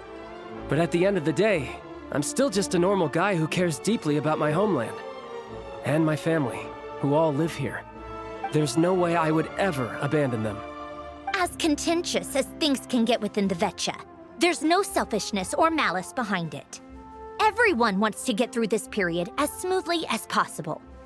The issue is that there's no way of pleasing everyone under the present circumstances. Most of the time, we're trying to decide on the lesser of two evils, which obviously isn't a great look. But that is not the same thing as being blindly loyal to the Tsaritsa. No one's got their head in the sand here. We're all well aware of the way things are. We're just doing our best to make it work. In fairness to Sandrone, she rushed to Svietlo Lidovka's aid the moment she heard that people were in danger. And even Tartaglia, who used to only care about the thrill of the fight, is clearly doing his best to rise to the demands of his new role as counselor. Hey, come on. There's only so much we can say, so don't press us too hard. Look, I know how untenable the Tsaritsa's position looks if you don't understand her motives. Maybe you've heard already, but she's currently leading her army on a campaign to the east to defeat the monster that's been causing these brutal blizzards. Striking that monster down will be a significant step in dealing with the present energy crisis. As laser-focused as she is on realizing her lifelong ambitions, she's still putting time and energy into taking down this powerful monster. To me, that says a lot. If she thought СНЕЖНАЯ and its people didn't matter in the grand scheme of things, why would she waste her time on something like this? Thanks. I meant every word I said, though. I wasn't just trying to placate you. I've already done more than enough diplomacy for one day. I still think this adventurer raises a very important point. Our two harbingers have made their positions very clear. But there are many others in the Vetcha who must feel trapped and forced to vote against their conscience. I think it's a very valuable quality to be willing to speak one's mind, despite the risk of offending powerful figures. You can say that again. I highly doubt we'd feel the need to explain ourselves so much if we didn't know you so well. Forgive me, adventurer, but might I be so bold as to ask about your background? How is it that you can converse so openly with two harbingers? Oh, haven't you been properly introduced? Easier said than done. I like to think I'm not the kind of person who goes around busting open people's old wounds. I've only learned his name so far, and no details of his experiences. Is something wrong? Uh-oh. Is there no avoiding the subject of Rosaline? No, it's just... all right. I guess there's no getting around it. This is the world-renowned traveler who helped resolve the storm terror threat in Mondstadt, cleaned up after the mess I made in Liyue, and then went to Inazuma, where there was a duel before the throne in which the traveler defeated Rosaline. Oh. I'm sorry. I didn't think you two would be seeing much of each other, so I figured it wasn't worth bringing up. It's fine. It was a long time ago. It's fine. Sorry. I just remembered that we have a rehearsal coming up. Please excuse me. I should get going.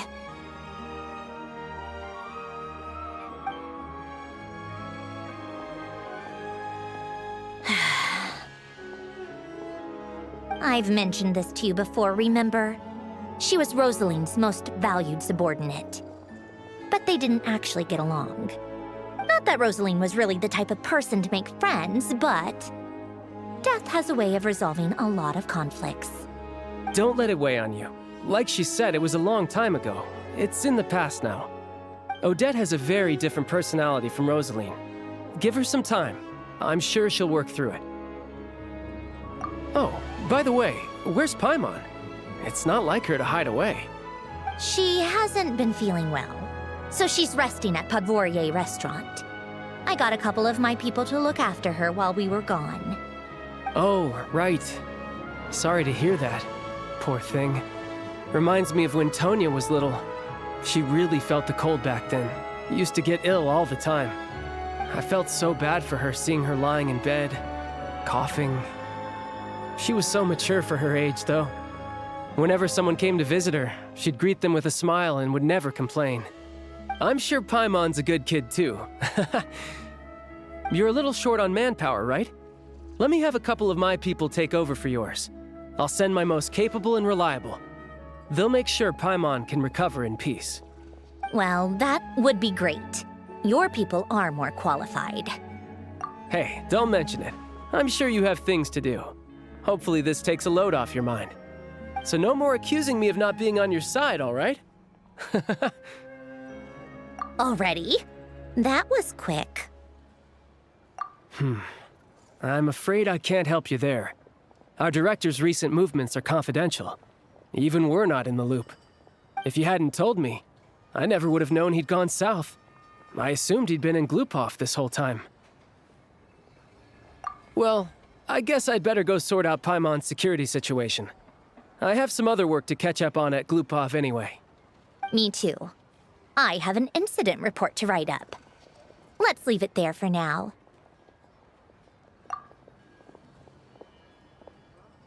I guess everyone's in a difficult position. But Tartaglia's right. I have things to do. Things I want to do. And things I ought to do. To start with, I should ask Alosha if he knows any way to help Svietlo Lydovka.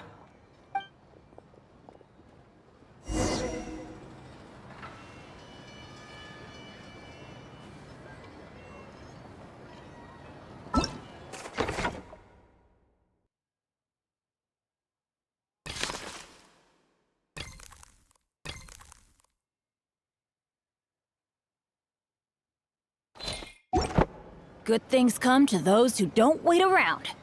That's what they say, anyway.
Going Milo.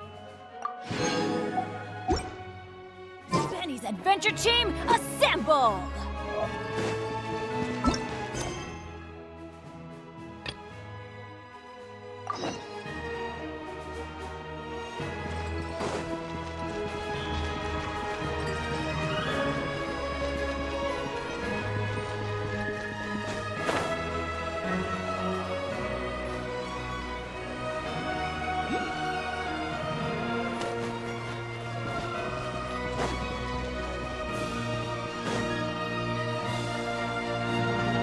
How strange.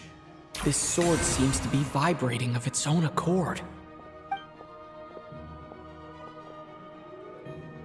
It's a very faint vibration, but it's getting stronger as I get closer to the statue of the Seven. Does this sword have some connection to the statue? But all it does is vibrate, even when I touch it. That place I got this sword from was definitely out of the ordinary. Maybe I should try channeling the power of cryo.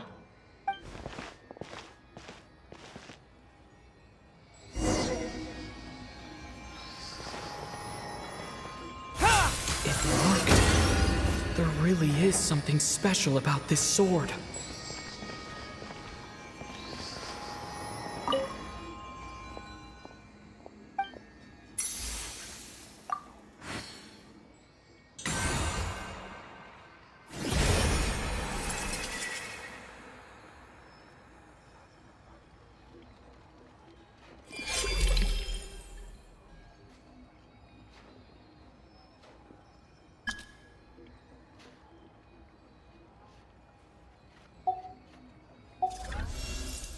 I don't really understand what just happened, but I'm pretty sure this sword just got a little more powerful. I'll have to try the same thing again when I come across another statue of the Seven. In the meantime, I'd better go find Alosha.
Hello there.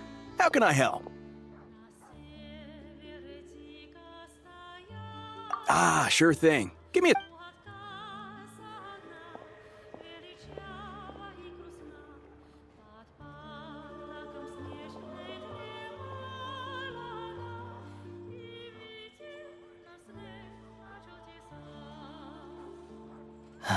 It's a familiar story. I've had similar experiences. Although СНЕЖНАЯ doesn't deliberately delay or withhold relief, those first few days of waiting for help are always the hardest. It's a fundamental contradiction. If emergency relief can't be delivered in time, what's the point in even calling it emergency relief?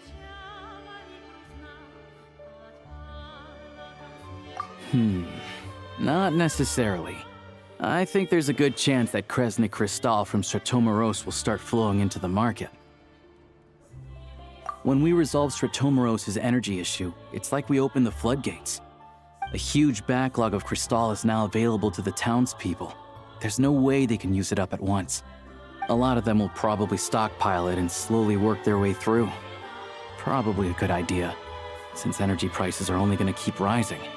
But there are always... Exactly. At the current prices, selling Crystal is an easy way for an ordinary person to make a fortune. Hey boss, how much do I have left in my account? 1 second, let me check. So, you're planning on buying the Crystal out of your own pocket? Yeah. I don't know if I have enough, so I'll chip in a little extra and buy as much as I can afford. No, it's fine. You're new to СНЕЖНАЯ, and you have your own living expenses to worry about. Besides, you're already providing the train. Here's your Mora. See what you can find at the market, but I doubt there'll be much Crystal left. Yeah, well, can't hurt to take a look. Let's see. Huh?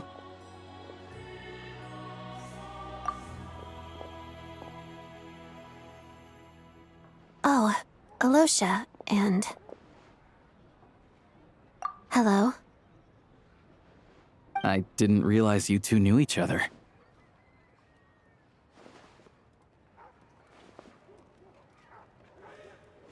Yeah, I take on some odd jobs in the city to supplement my hunting income.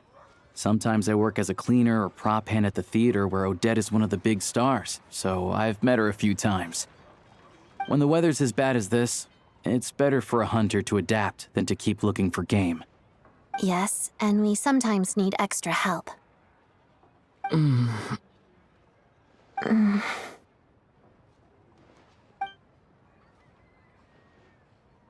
Wait, why is the atmosphere so awkward? I thought things went pretty smoothly in Svietlo-Lidovka. So, what brings you here, Miss Odette? Looking for some new props? No. After I got back to the theater, I couldn't stop thinking about the situation in Sviatlo-Laidovka. It bothered me so much I couldn't focus on my dancing. So I decided I'd come here and see if there's anything I can do. You too, I presume. I suppose that's why you're here. I didn't feel comfortable expressing my true opinions in front of the Harbingers. Not least because ordinary Fatui like me don't even know what Project Stuja is all about. Without knowing the full picture, I can't make sense of it. And at some point, if things aren't making sense to me, I can't just keep going along with it. So many people feel the same way. They wish they could do something, but all kinds of reservations hold them back. Explains why groups like the Rokot are springing up to fill the gap. Yes. Well, that's one option. But there are risks to consider with organizations like that. The Fatui does not encourage their activities. Right, because things can get out of hand, and it's hard to hold the right people accountable when they do. I've heard about a few cases like that. Sandrone said Odette was on track to inherit the title of the Fair Lady. If so, she'll be able to find out what Project Stuja is really about. Still, it's probably a little soon to ask her about that. There may be more to the story. What's on your mind? I think we can both agree that no matter which side you're on, it can't stop you from doing the right thing. I know what Rosaline did while she was abroad. You made the right decision, so no hard feelings. So, what's your plan? Oh, we were gonna buy some crystal. I heard there's some on the market right now. Funny. I had the same idea. In that case, let me pay. I can claim it back as mission expenses. The real issue here is that government relief is behind schedule. Surely it makes more sense for the state to cover these costs than for us to pay out of our own pockets. True. It's a huge expense after all.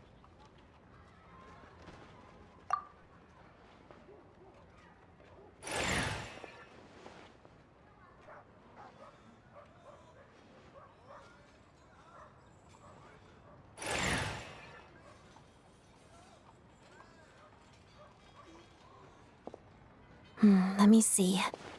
I'll take it all, please. And I'll be needing a receipt. Right. Choose mission budget under the expense category, but be sure to specify emergency rescue operation in the description. Otherwise, the normal reimbursement limit will apply. Let's book this train. Regulations say that if we need to transport Kresnik Crystal during Project Stuja, extra carriages can be added 1 hour before departure.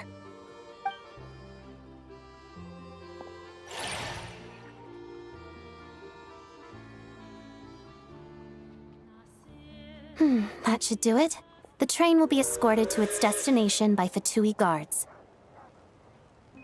This is my first time seeing you handle Fatui affairs, Miss Odette. It seems you're as skilled an officer as you are a dancer. You flatter me. It's only because I've been doing both my whole life.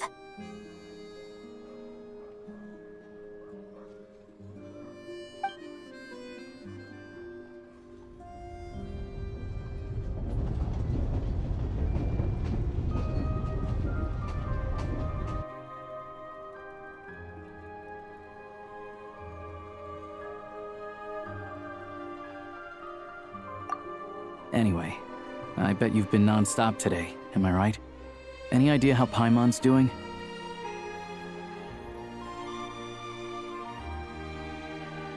What's wrong? Who's Paimon? His travel buddy. Hasn't been feeling well. She caught a cold right after they got to СНЕЖНАЯ. Sounds like she's important to you. I can't believe you've been dealing with this on top of everything you've been doing to help the people of СНЕЖНАЯ. I've got nothing going on right now, so I'll join you. I want to see how she's doing. May I come too? I have some candy that someone gave me back in Sviatlo-Laidovka. Plus, I know a little bit about relieving cold symptoms. All right then, let's go.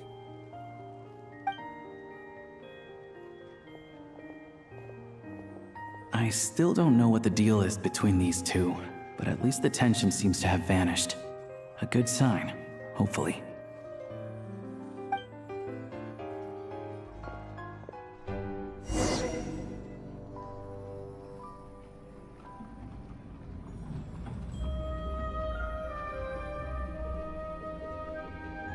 Benny's adventure team, assemble!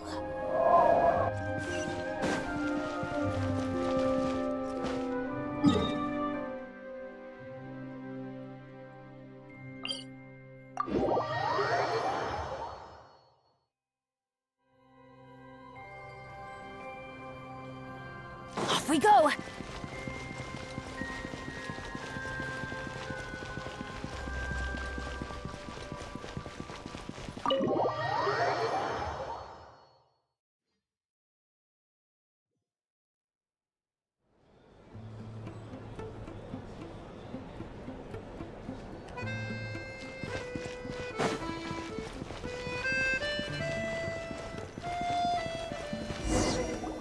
Hello.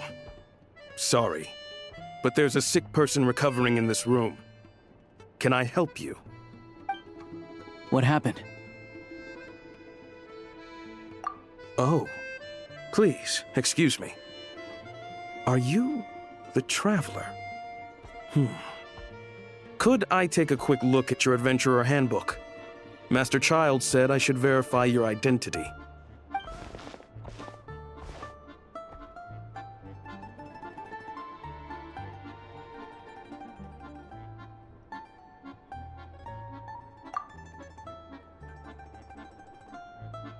Ah, it's really you. Sorry for the inconvenience. We're under strict orders from Master Child to keep this room well guarded. At the same time, we can't interfere with Podvoye Restaurant's business. That would only seem all the more suspicious and draw unwanted attention to this room. Besides myself, a few of my colleagues are stationed in and around the restaurant, in plain clothes, of course. Rest assured, you're in safe hands. I didn't expect such a high standard of protection. Well, Master Child handpicked us for this special assignment. We're not about to let anything go wrong. Anyway, I won't keep you any longer. Please, head inside.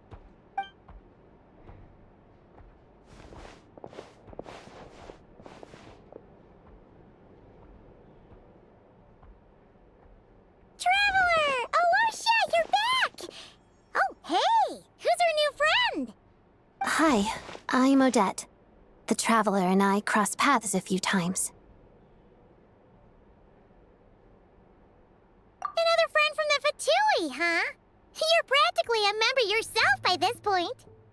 Paimon's definitely on the mend. We should be back to our usual travels in a few days' time. Seems like that doctor was right. It's just... Paimon's limbs are still feeling a little chilly. I have just the thing. Whoa! What's this? Is that a flame inside an ice cube? Wait, is this real ice? How's it not melting? And how does the fire keep on burning? All keen observations. You're right. This is called core ignis. Whenever I've caught a cold in the past, I found I recover much more quickly if I place this by my bed. You're welcome to borrow it. Awesome! Wow! It's so nice and warm! Oh, it's like magic. Your name was Odette, right? How did you two meet again? Looks like she's in pretty good spirits. That's a relief. Any progress with your investigation yet?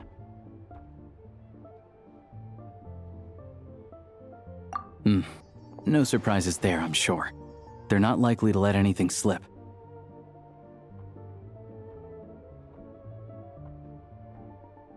The Rokad, huh?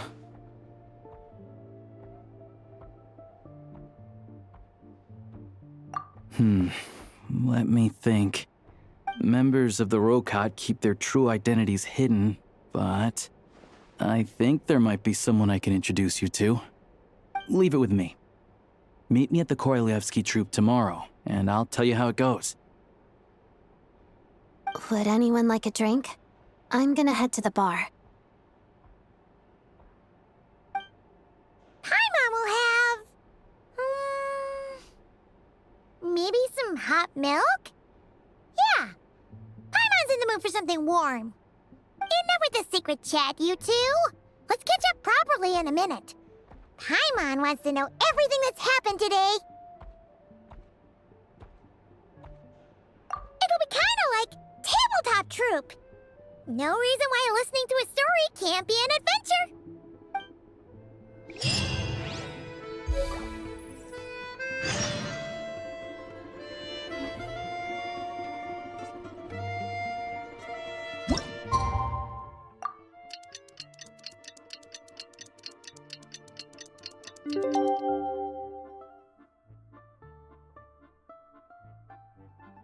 Benny's adventure team, assemble!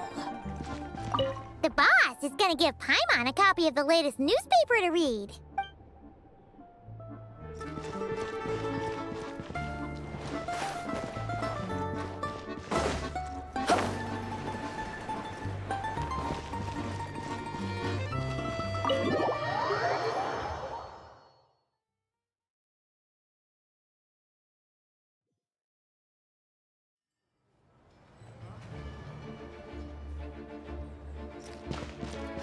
Adventure time!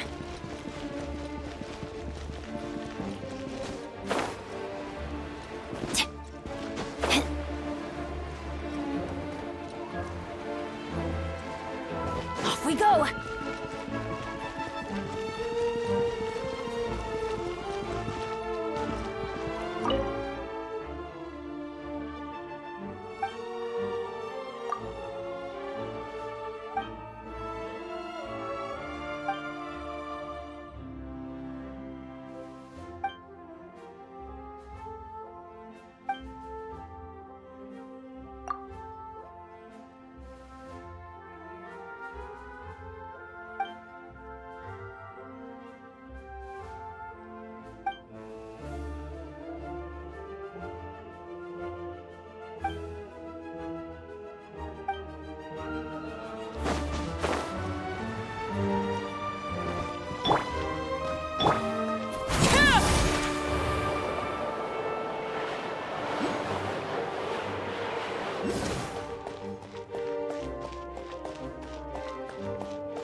Ah, you made it.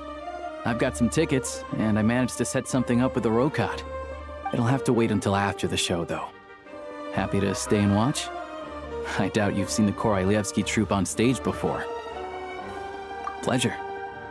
Here, this is the way in.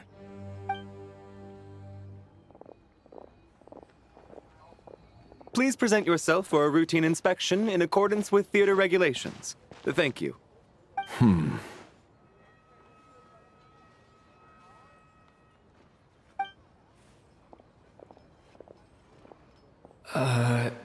Is that guy with the Fatui? Looks like he's waiting for something. Okay, all done. Thank you for your cooperation. Please proceed through to the theater.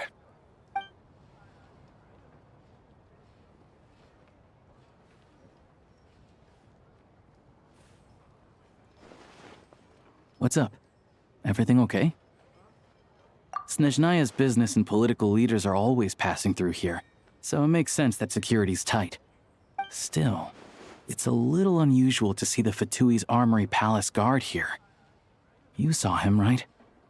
The guy right at the back. Strong, silent type. His name's Valeri. He's part of the Special Assignments Battalion, but I only ever see him here for one thing. To look for a guy named Mitya. Supposedly a researcher, though he never seems to put much time in at the office. The theater is one of his favorite places to hang out when he's playing hooky from work. But that's not for us to worry about. Let's go. The show's about to start.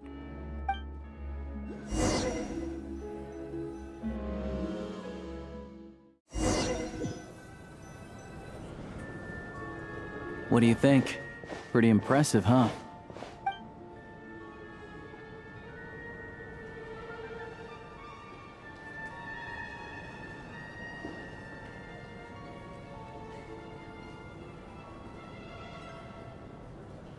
Oh, the one in Fontaine?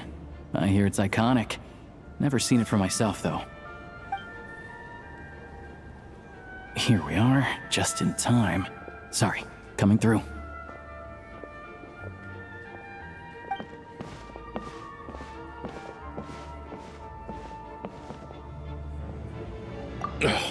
If you're gonna show up late, keep your mouth shut.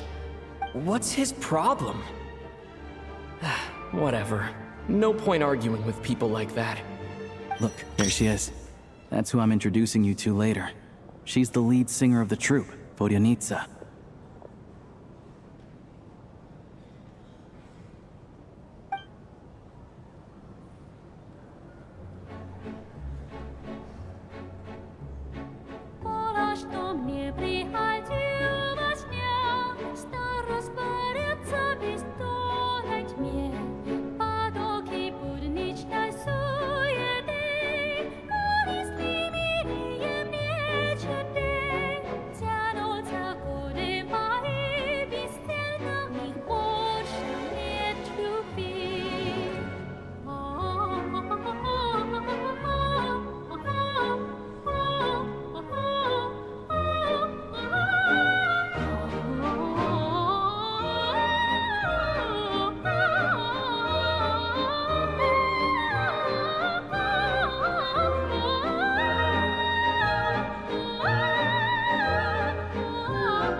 This leads directly to the green room.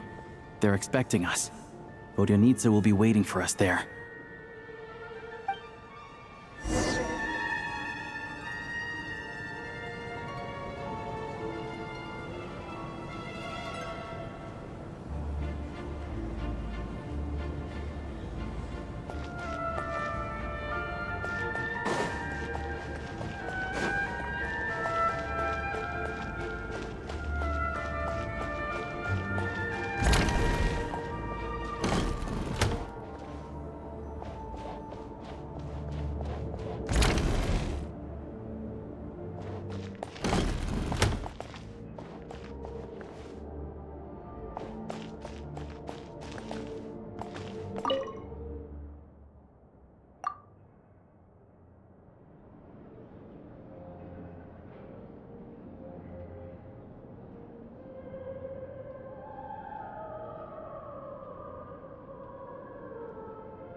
Hey there. Excuse me. Ugh! Can you believe it? I am so mad right now. Come in. Oh, it's you two. Huh? You know each other? Oh, wait. Is this who you were telling me about? The one you met yesterday and couldn't stop thinking about? I never said that. Yes, you did. Why are you denying it? It was right before I went on that rant about the moody factory owner. Oh, I remember it so clearly. Might I ask what brings you two here? Oh, I just brought him here to see the show. And when it finished, he was full of praise for Vodyanitsa's performance. So I thought I'd try my luck, see if we could get the chance to chat for a bit. Maybe get an autograph? You work here. You of all people ought to know that's against the rules. It's not what the green room is there for. Oh, what's the big deal? Come on, don't be shy. I can give you an autograph. You can take a picture too if you want. Do as you please. I finished all my shows for the day. I'll leave you to chat.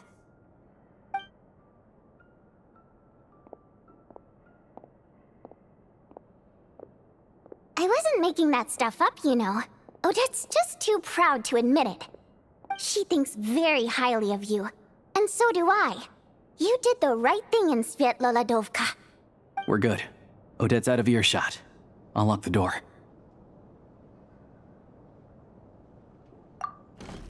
Confidentiality, of course. The Rokot is very strict on that. Whoa, Alosha! Not out loud! Not with an outsider here! Relax, I've taken care of it. Look at this. The President's reply sent this morning. Wait, so he's been approved to join? You told me last night that you wanted to get intel from the Rokot. Unfortunately, Rokot intel is only available to members. But ever since you set foot in Snezhnaya, we've been working together. I've seen the way you work, your character, and your motives. Everything about you is perfectly in alignment with what we're trying to achieve in the Rokot. So I figured I might as well cut to the chase. I wrote a letter to the President explaining your situation, including just the right amount of detail. His approval came very quickly. Of course, it's still your decision whether you want to join or not. We'll respect your choice. Well, assuming Odette was telling the truth and she didn't misjudge you, I guess we don't need to worry about you blowing our cover. Still, you gave me a real fright. I didn't know that's why you came looking for me. So, that stuff you said about admiring my performance, was that just because Odette was here? Did you actually mean it? Now you're talking. That's what I like to hear. Anyway, let me give you a quick rundown of how things work. Like I said, the Rokot is a covert organization, and we hide our identities. Members typically don't meet in person or even know each other's identities. This helps us maintain a high level of independence and secrecy. Because of this, members are basically free to decide their methods without constraints, so long as the outcome of any activity doesn't violate the organization's principles. After all, we don't have any ostensible contact with each other. This way, if anything goes wrong, no one else will be implicated. Beyond the freedom to choose how you operate, it's also your choice whether to act at all. We have plenty of members who have yet to take any action. In short, joining the Rokot in and of itself won't place any restrictions on your activity in Snezhnaya. There's a code of conduct you can read if it interests you. But basically, as long as you don't plan on using your anonymity to go around doing evil, you'll be fine. I tried reading it 5 or 6 times. Never made it all the way through. Even the most lackluster script makes for more interesting reading. Great. Then I'll go grab an official application form. Be right back.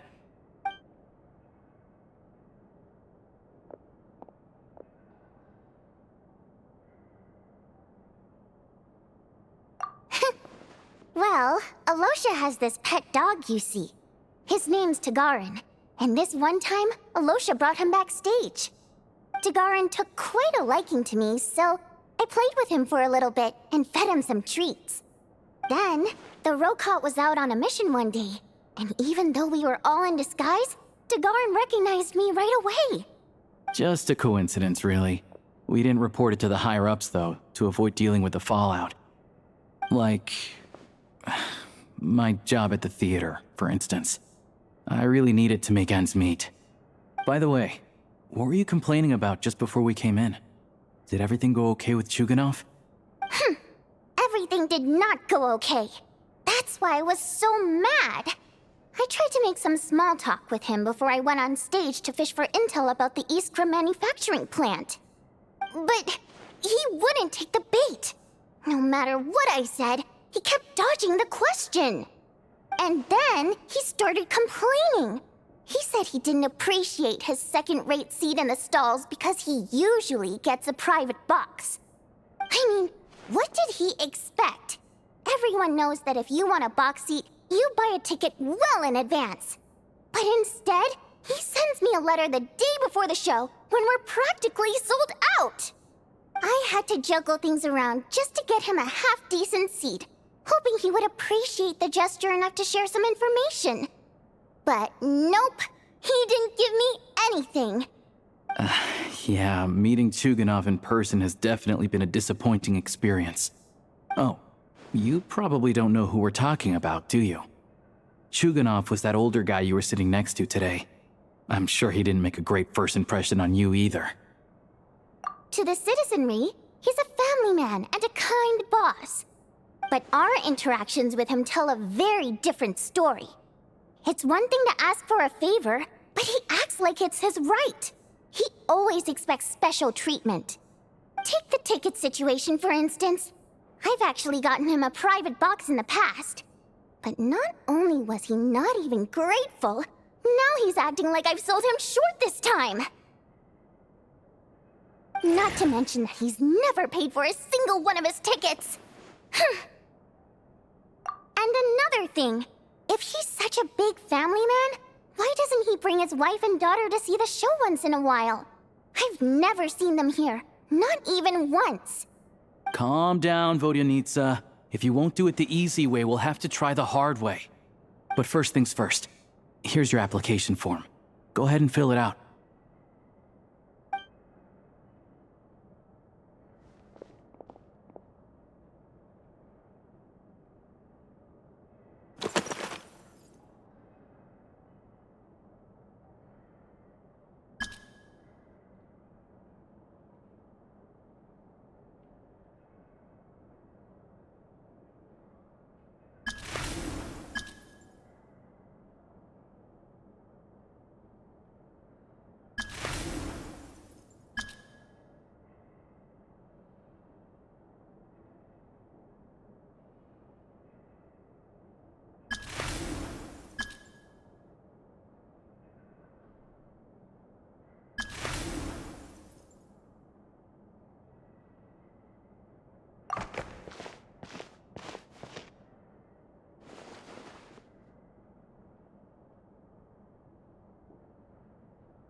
Looks like I'll need to make a few little tweaks here and there.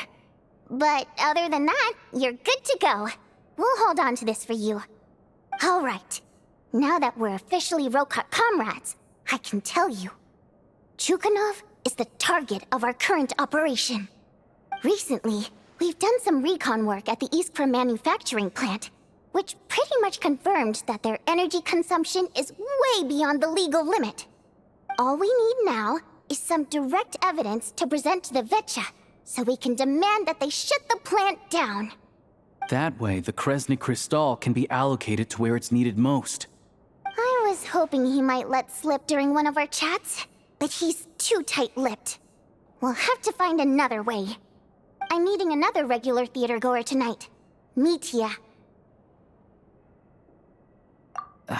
But Valeria's here too, and he's probably looking for Mitya, so he may end up being a no-show. Don't you worry. He must know how to dodge Valeri, or he wouldn't be showing up on time for every performance. Mitya is a renowned energy expert. Although we can't get any direct evidence of the excessive energy consumption at the plant, we can accidentally let the information slip to him. The authorities should take someone like him seriously. So if he starts raising questions about energy use at the Iskra manufacturing plant, there will be a proper investigation. Also, we're not allowed on site, but he has clearance. So all we need is his cooperation. Yeah, so that's the other thing we're trying to figure out.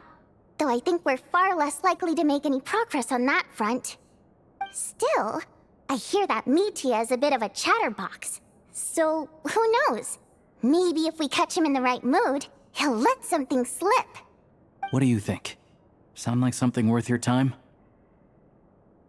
Okay, in that case, you guys find a seat somewhere nearby. Pretend you're a couple of buddies there to eat, and keep your ears peeled for useful information. He's a huge fan, so I doubt he'll have his guard up around me. But you two need to be convincing. If he suspects anything at all, he might stop talking. Sure. Don't worry. We'll make a believable pair of buddies. Perfect! You've sold me already. Now, help me tidy this room up a bit before we head out. Okay. What needs tidying? Everything!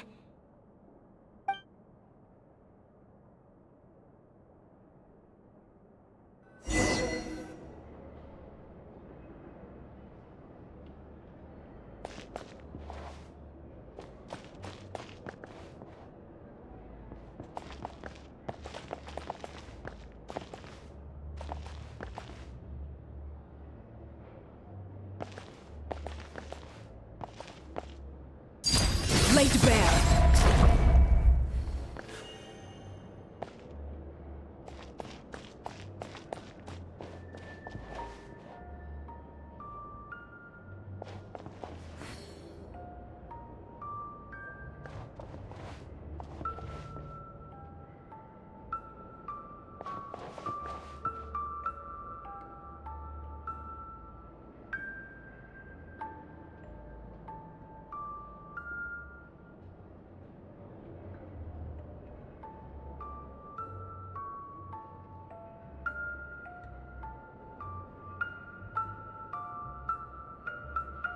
Something you wish to report? Go on. You have my undivided attention.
A truly clever revision.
Just now.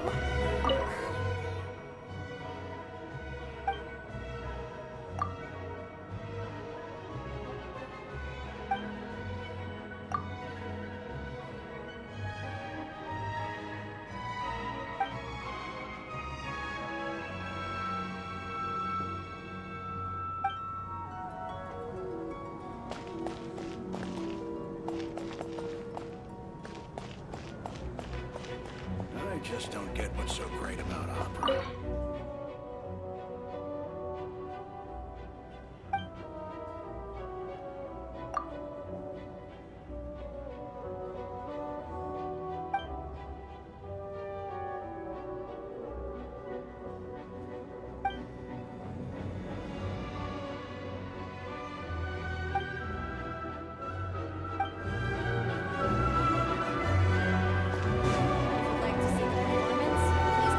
Purchase tickets.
We come here often, so we shouldn't stand out.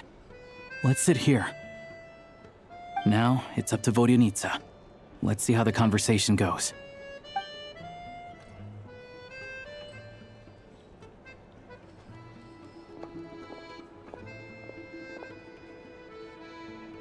Mr. Mitya! Over here! Over here! Oh, sorry. I got a little held up on my way here. Now we have even less time than we planned. Go ahead and order some snacks and drinks, whatever you like. Let me see. According to my schedule, we still have 25 minutes left. You're really pressed for time today, huh? I was imagining this would be a leisurely chat. If you'd prefer, we can always reschedule for another afternoon when you have more time. No need. Getting to meet the lead singer is a very precious opportunity for me. I'm not about to pass it up. I've already had to decline your invitation several times because our schedules rarely align. If I don't grab this chance while it's here, who knows when the next one will come around? Well, it's very kind of you to make time just for me. I'm not too sure, to be honest. But СНЕЖНАЯ is full of weird and wonderful things like that, so people tend not to bat an eye. I'm sure the same will go for the Eye of Grey and Paimon.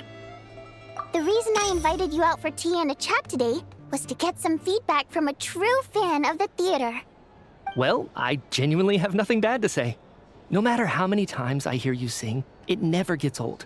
It always seems fresh and new somehow. Maybe it's because the more times I listen, the more details I notice. Or maybe you simply improve with every performance, delivering it better each time. Thank you! I'm delighted to hear that. Could you give me any specific examples? Oh, yeah. The piece you sang today, for example. Beneath the Frozen River? Hey, what's with you? I'm just praising a good performance. I always used to find that such a bleak and lonely song. But the more you listen, the more you realize that it's not as cold and nihilistic as it appears. When you really dig down into it, there's a certain level where you're surprised by the emergence of hope. Wow, I'm impressed. I didn't expect you to pick up on that. Actually, I only tried out that angle after talking with a composer. Still, Beneath the Frozen River wasn't on today's program. Oh, really? But it's a classic. You sing it every time. Almost every time. Oh, well then. Let me say a few words about that other all-time classic, Flying in the Wind from the Mountain Sparrow. I didn't sing that one today either. My voice wasn't quite up to it, so I switched it out at the last minute. Oh, but, Sorry, Mr. Mitya, but you were at the theater today, yes? Of course I was. Remember? I said hello to all the troupe members before the show started. You, Odette, and the others. So what did Odette sing today? Elegy of the Snow-Winged Goose, of course. Correct. I see. I see. You find my singing boring, don't you? That's why you don't remember a single song. Looks like I'll need to cut a few from the program next time. No, that's not it. I swear. All right. I'll be straight with you. I'm sorry. My mind was wandering as you took the stage today. I enjoy watching your shows because the exquisite performances stimulate the mind. It always sparks some inspiration for my research. So, whenever I get stuck at work, I come to the theater for a change of pace. Odette's dance during the Elegy of the Snow-Winged Goose today was simply incredible. It got me wondering what she's been going through recently. That look of sheer defiance in the face of utter tragedy? It was so inspiring. I started scribbling in my notebook right away. Not that I made a ton of progress in the grand scheme of things, but I still think it was productive. By the time I snapped out of it, the entire show had finished. So what you're saying is, you didn't listen to my singing at all? Unfortunately not. I'm sorry, I don't know which is more disrespectful. The fact that I don't always come for the show itself, or the fact that I missed your performance.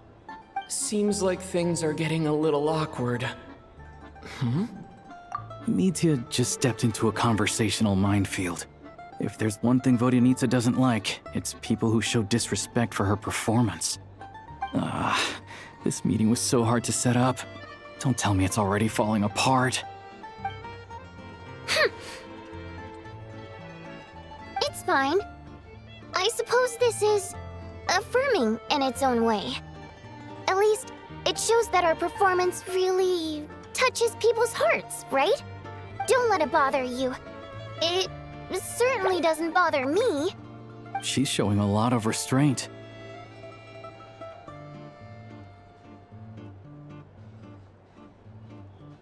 Well, I'll be sure to let Odette know how much you adored her performance. Please don't say that. I always love your performances too. It's just that inspiration struck at the wrong time today. I'm usually all ears. I know, I can tell. That's why I value your opinion. I'm sure some people can't stand it when others praise their coworkers right to their face, but not me. No, sir. Fair enough. I still feel kinda bad though. But you know what I really can't stand? People who only show up to the theater to pretend that they're cultured. Makes me sick to my stomach. Oh yeah, 100%. There are too many of those people around. By the time they're walking out the door, they've forgotten all about the show. What's wrong? You look furious. I don't know if you've heard about the boss of the Iskra manufacturing plant. He isn't even a theater investor, but he always demands the same privileges as actual investors. Box tickets only, premium drinks, even the right to request specific songs. Well played, Vodyanitsa. Seems like she's harnessing her rage to steer the conversation back on track. Now that you mention it, I've interacted with that guy before. I gotta say, everyone holds him up as an example of a benevolent businessman, but I don't know. I don't see it. Yeah, he couldn't care less about what's happening on stage. He's just there to flaunt his social status. I hate that I have to prepare programs for guys like that. What's the big deal with that factory he runs anyway? I asked around a bit and heard some pretty shocking stories. Sounds like he's just another greedy capitalist. Oh, really? Yep, the things people are saying are pretty damning. Low wages, insanely long working hours, equipment running around the clock. And as if that's not bad enough, he also strictly forbids his employees from giving any kind of interview. Project Stuja has now been extended so many times, we're at the point where crystal rations for the common folk are barely enough to survive on. Yet he even wants to get his greedy hands on them just to boost his own profits. If the rumors are true, he's in serious violation of the law. Interesting. So you've heard about it too? What? So it's really true? Who knows? I've only heard the same rumors you have. But there's no smoke without fire. The Rooster's been coming down on us hard lately, demanding that we track and trace every single batch of Crystal. My coworkers in the Department of Energy have been tearing their hair out over it. The Rooster? I didn't realize he cared that much. Yeah. Even though there are no restrictions on Crystal trading, the poor will wind up freezing to death if we let the rich buy as much as they want. That's clearly unfair. Looks like we'll need to arrange an investigation into the Iskra manufacturing plant as soon as possible. I never knew you kept up with current affairs beyond the theater, Miss Vodyanitsa. You really have a heart for the common person. Most Fae in your position have long been indifferent to the plight of humans. Well, those of us who choose to live in human cities are naturally going to pay attention to any significant upheaval. Isn't the Rooster a Fae himself? I'm just surprised to learn that even someone with as much experience as him is getting so stressed out over Project Stuja. What is the end goal of this project anyway? This is it. We're finally going there. I'm sure Mitya can sense on some level that she's fishing for information. But since their conversation is so relaxed, he might just let something slip. It's stressing me out too. If I'd only made better progress with my research, things wouldn't have dragged on this long.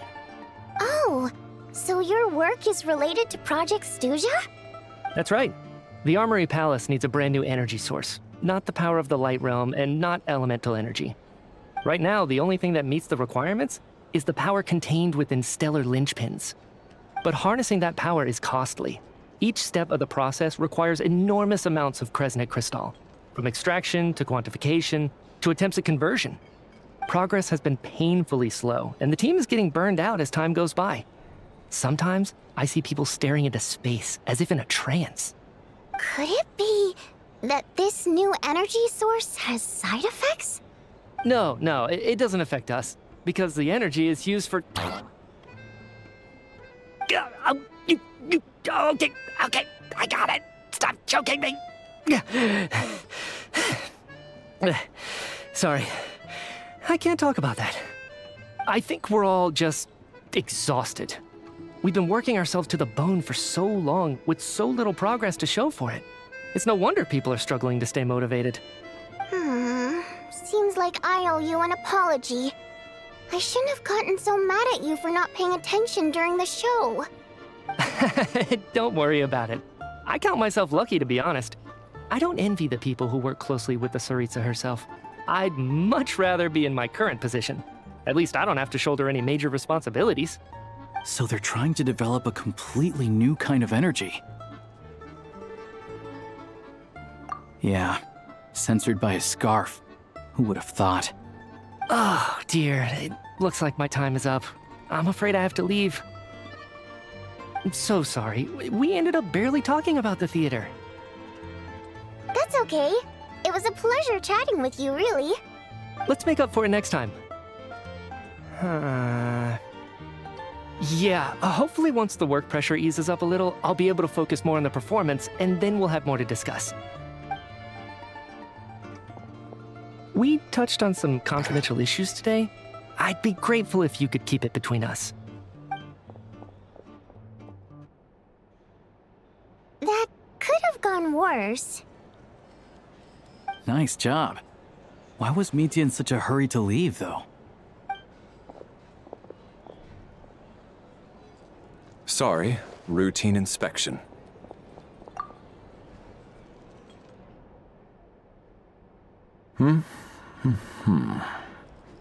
Okay, let's go.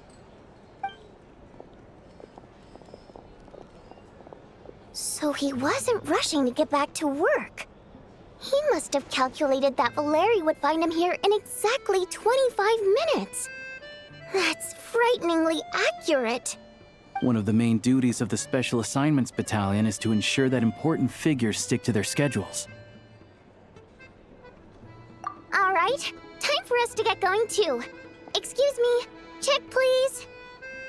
We'll settle our check too, then. Oh, hello there. Mr. Mitya paid the check before leaving. He also asked me to pass on a message. He said it was an honor to share his tea break with Miss Vodyanitsa and her two friends. Wait. So he knew we were here all along? This raises a lot of questions.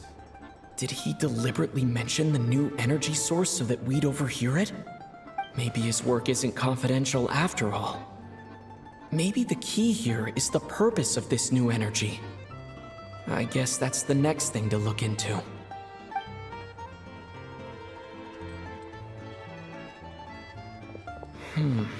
Vodyanitsa and Alosha have left. Time to head back and call it a day.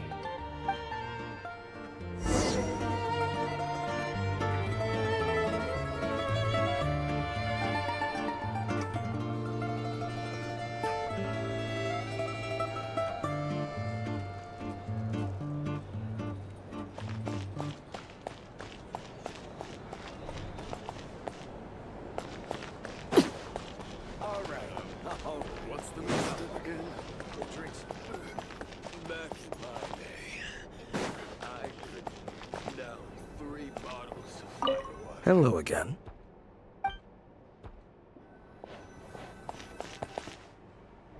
You're back! Here pretty early today. Paimon was just gonna mention that. After she woke up today, Paimon felt like her temperature was completely back to normal. But her strength still hasn't returned. Still, there's some good news. Paimon thinks she might have figured out the source of the problem. It's like there's some kind of mysterious power affecting Paimon. Paimon's never felt this way before during any of her travels. She only started feeling this way since we arrived in СНЕЖНАЯ. That's right.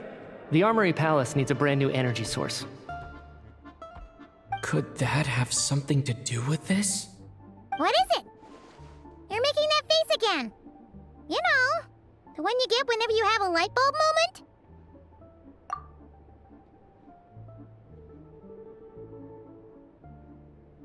So, they're trying to develop a new energy source here? And you think that might be why Paimon's feeling unwell? Well, Media denied that the energy they're researching has any side effects. Although, he did say that people working on the project have been having issues with their concentration and short-term memory.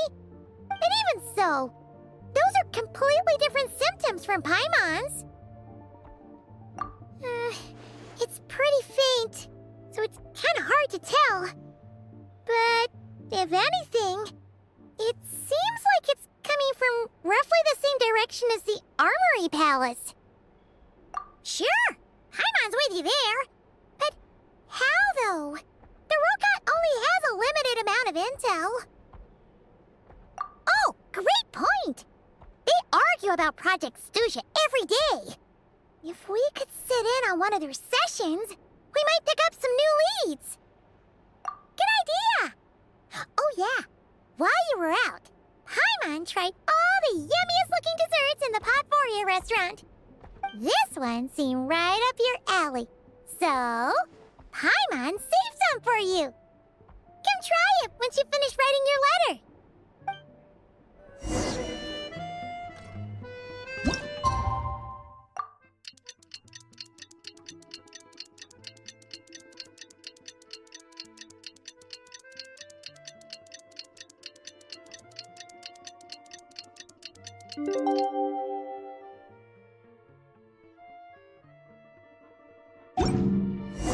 Alosha replied. He says that we won't be able to speak at the Vetcha, but he can arrange for us to attend as visitors. Time to get ready. Then head to the СНЕЖНАГрад Vetcha.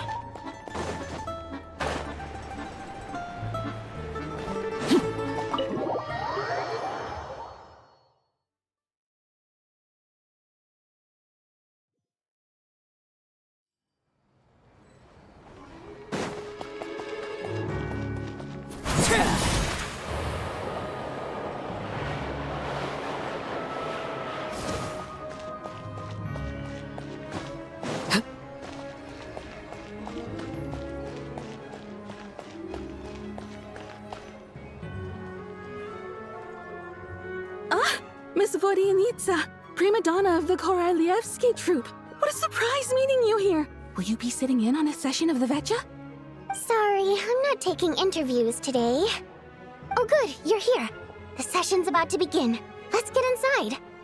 Please wait, Miss Vodyanitsa. Could you introduce me to your new friend?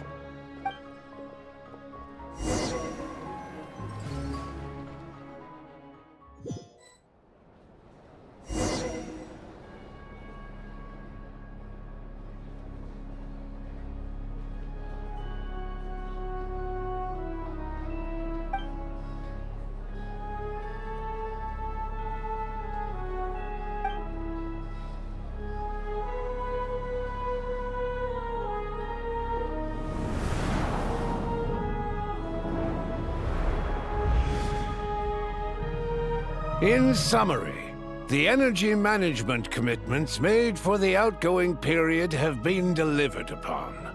Furthermore, both the production and consumption of Kresnik Crystal show clear signs of stabilizing. The relevant agencies have assessed the present circumstances and determined that the status quo can be sustained until the next period. For detailed statistics, I would refer you to the industry reports that have been distributed to all persons present. It should also be noted that while the recent blizzards have led to a significant increase in people's energy expenses, this is strictly a short-term phenomenon associated with a remotely located monster. Her Majesty the Tsaritsa is giving her full attention to this matter. We should have every confidence that it will be dealt with swiftly and conclusively. A financial report on disaster relief is also present in this report, courtesy of Pantalone. They cover the same old ground every single time. The rooster never seems to mind, but everyone else is getting tired of it. There's a general lack of trust.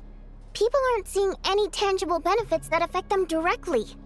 Of course, none of that will be reflected in any of the reports on the table.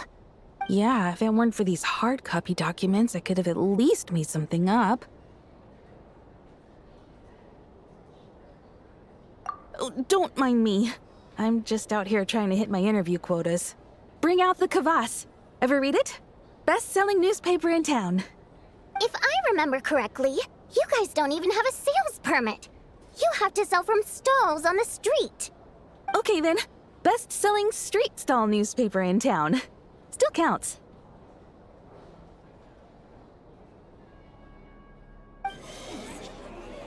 Order! We will now open the floor to the representatives. If there are no further substantive issues to discuss, we will then proceed to a vote on this motion. СНЕЖНАЯ has a long tradition of treating members of the Fatui armed forces and their dependents favorably. But recent surveys shows that Fatui families in remote areas have access to 15% less crystal than the average civilian family in Snezhnograd. It's been said many times before, but it bears repeating now. There needs to be a clear and consistent rationale behind how crystal is allocated, or we will soon face immense public backlash. Perhaps you wouldn't need to keep repeating yourself if you would hear me out for once. I say again, true consistency exists only in principle. In the real world, fairness is relative. You appear to treat resource allocation as a simple function of production and population. So what about when the equipment used in production breaks down? Have you factored that into your equation?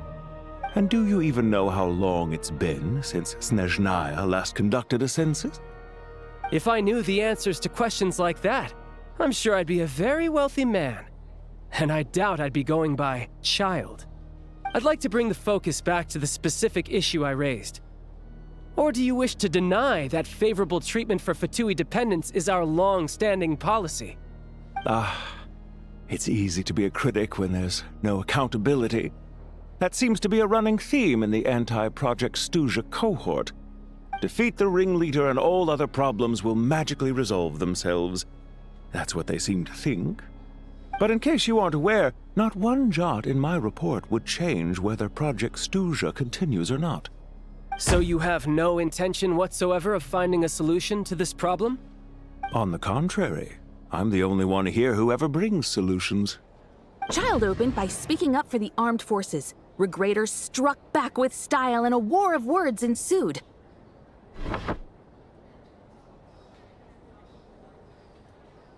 Our reporter was live on the scene to get the audience's reaction as it all unfolded.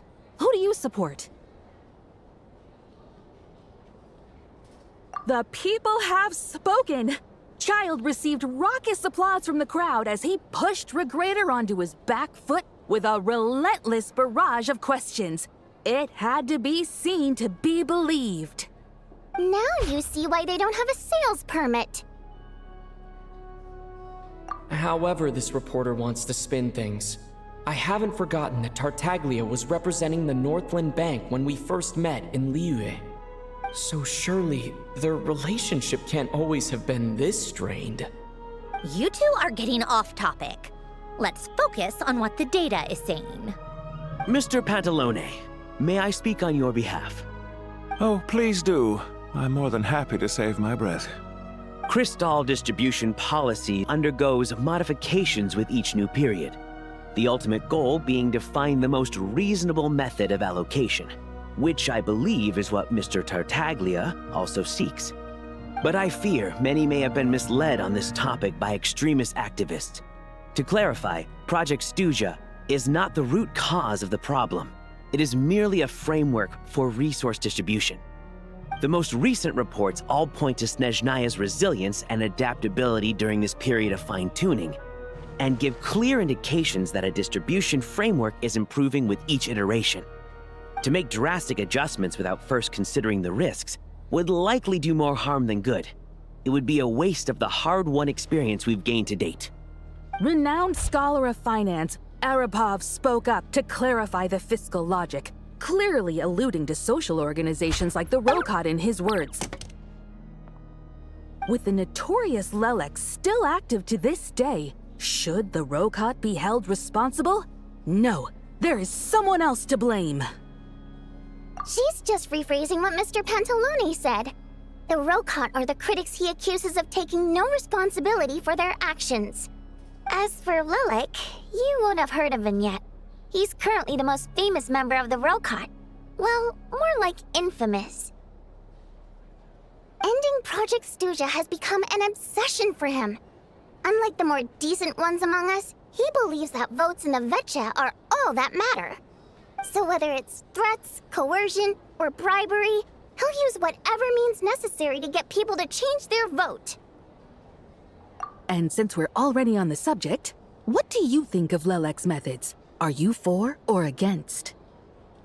Well, whatever the story is, his actions benefit us all. We stand with Lelek. At least someone here wants to take this discussion seriously. I've been considering that issue myself. What you really need is more precise regional data, right? I think it would be easiest to let the Fatui handle it, since they're already in charge of Crystal shipments anyway. We may as well get them to collect some data while they're at it. Whatever you need, you can ask the Fatui to look into it for you. In terms of supervision, I think the Druzhna would be a good fit. I had hoped to discuss this with Miss Vesna, but sadly, she's not present. I will be happy to take a note of your suggestions and present them to Commander Vesna for a decision upon her return. The Commander has always taken a keen interest in Project Stuja. However, given the Druzhna's demanding workload, I'm afraid it may prove difficult for them to provide any practical support. Let us refrain from jumping to conclusions until a concrete and actionable plan is in place. My apologies, Lord Rooster. There are numerous issues to address here, including manpower, time sensitivity, and reporting lines. Nevertheless, I support drafting a proposal. Follow the usual procedure, and it can be raised as a new motion for all parties to evaluate at the appropriate time. In that case, I'd like to share one thought before the proposal is drafted. The issue of time sensitivity was raised just now, which I presume relates to the official reports. In fact, the Energy Commission already collects regular statistics on each urban center and its surrounding area. Would these be of any use? That's a good idea. I read every issue of Svietloslaidovka's report, and although my focus is mostly on the section about equipment operation, the energy consumption statistics also yield a lot of insights. Be that as it may, does no one see an issue with using local data to determine Crystal quotas? In the long term, it seems like a very risky solution. Not if they are used purely for reference. So long as we have the report from the Northland Bank's headquarters to corroborate it, no one will be able to fool me. Very well then. It appears that this arrangement is acceptable to all parties. Yeah, sounds good to me. The members reached a provisional consensus on the issue of improving treatment for Fatui soldiers.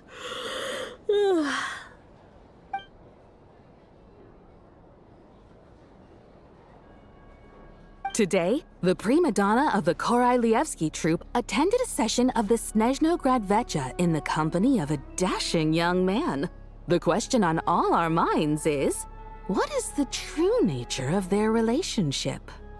Write anything like that again, and I'm revoking your permission to interview the troupe. Got it?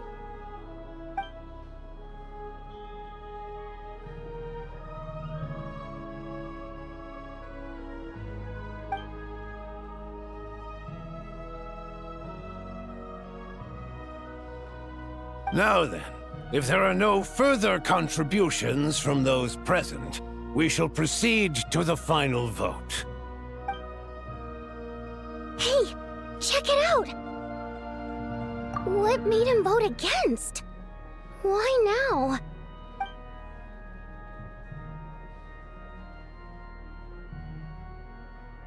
The votes have been tallied. Those in favor of continuing Project Stuja total 61%, securing a clear majority. That was too close. The margin has shrunk yet again. Chuganov was a huge loss. I'll bet Lelek is behind this. I wonder how Pulcinella will respond this time. Chuganov. I see. Lelek strikes again. Yes, go, Lelek. Once Project Stuja is defeated, our unwavering support at Bring Out the Kvass will finally pay off when we make our comeback. I can taste our victory already! In accordance with the result of this vote, Project Stuja will remain in effect until the next Vecha period. Finally, may I remind us all, we debate only for the greater glory and solidarity of our nation. May the aurora shine ever on, and the tundra always stand firm. The session is concluded.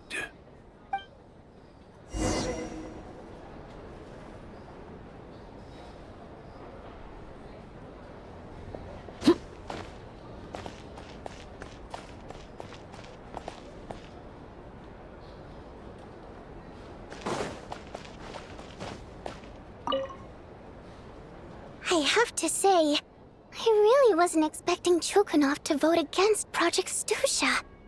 Well, in principle, Snezhnaya's business and political elites ought to be the ones least likely to oppose it. As we heard, Project Stuja is basically just a resource distribution framework that requires everyone to cut back during the winter.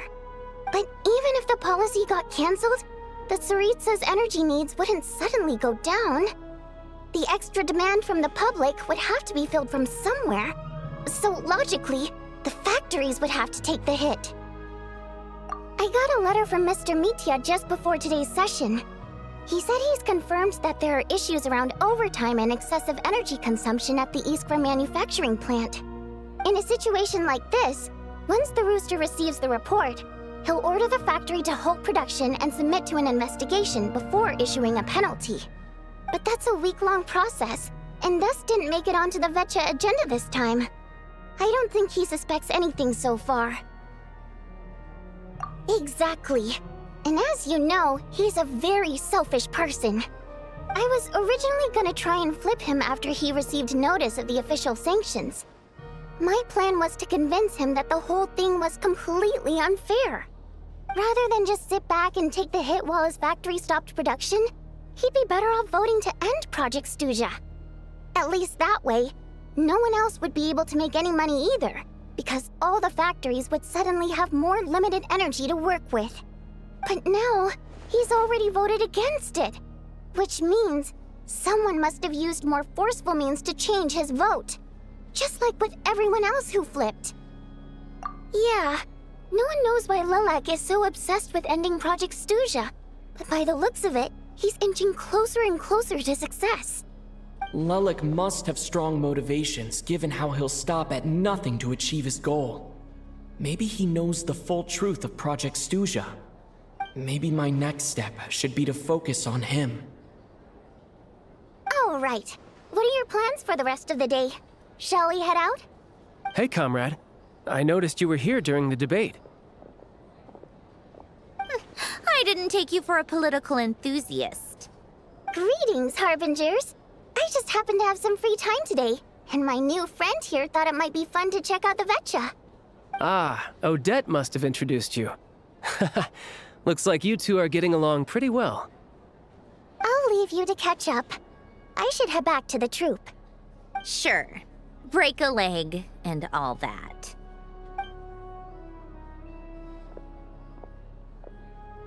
Thought it might be fun to check out the Vecha, did you? Things are never that simple with you, Traveler. There's no way you're here for kicks and giggles. Tell me I'm wrong. Oh, yeah. To some, he's a captivating enigma. To others, he's the bane of their existence. No one ever thought that some anonymous nobody from the Rokot could cause such a stir. Huh? You want to look into Lelik?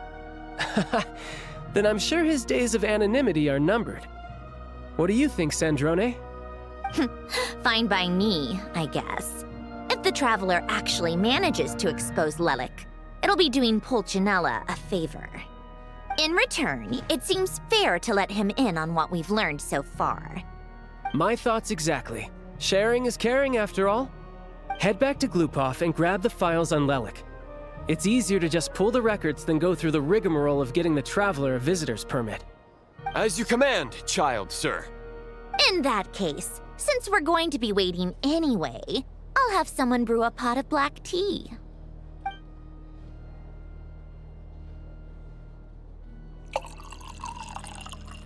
One common thread among the many incidents Lelik has been involved in is that the victims are all too scared to share any real information about him.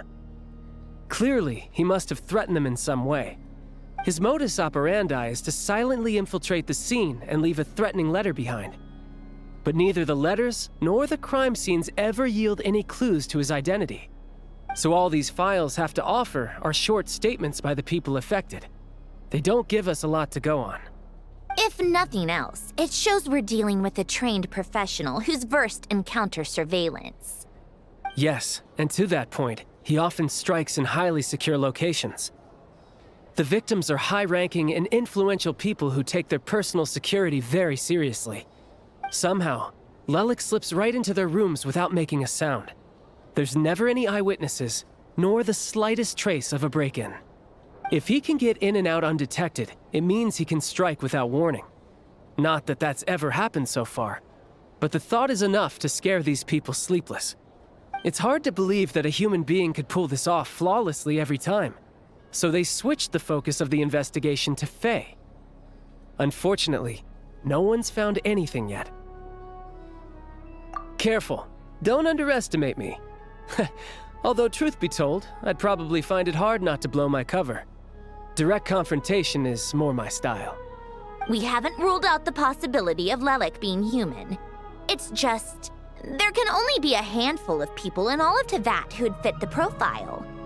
Faye, on the other hand, plenty would have the ability, but few would have the motive. No, not as strong as me. You'll never find the culprit with criteria like that. Let's go with a little weaker than me. There's no denying that Master is strong, but meticulous. We can only hope. He's just trying to find a reference point. Stop getting fixated on who's stronger than who. But that's the most important thing. In my opinion, anyway.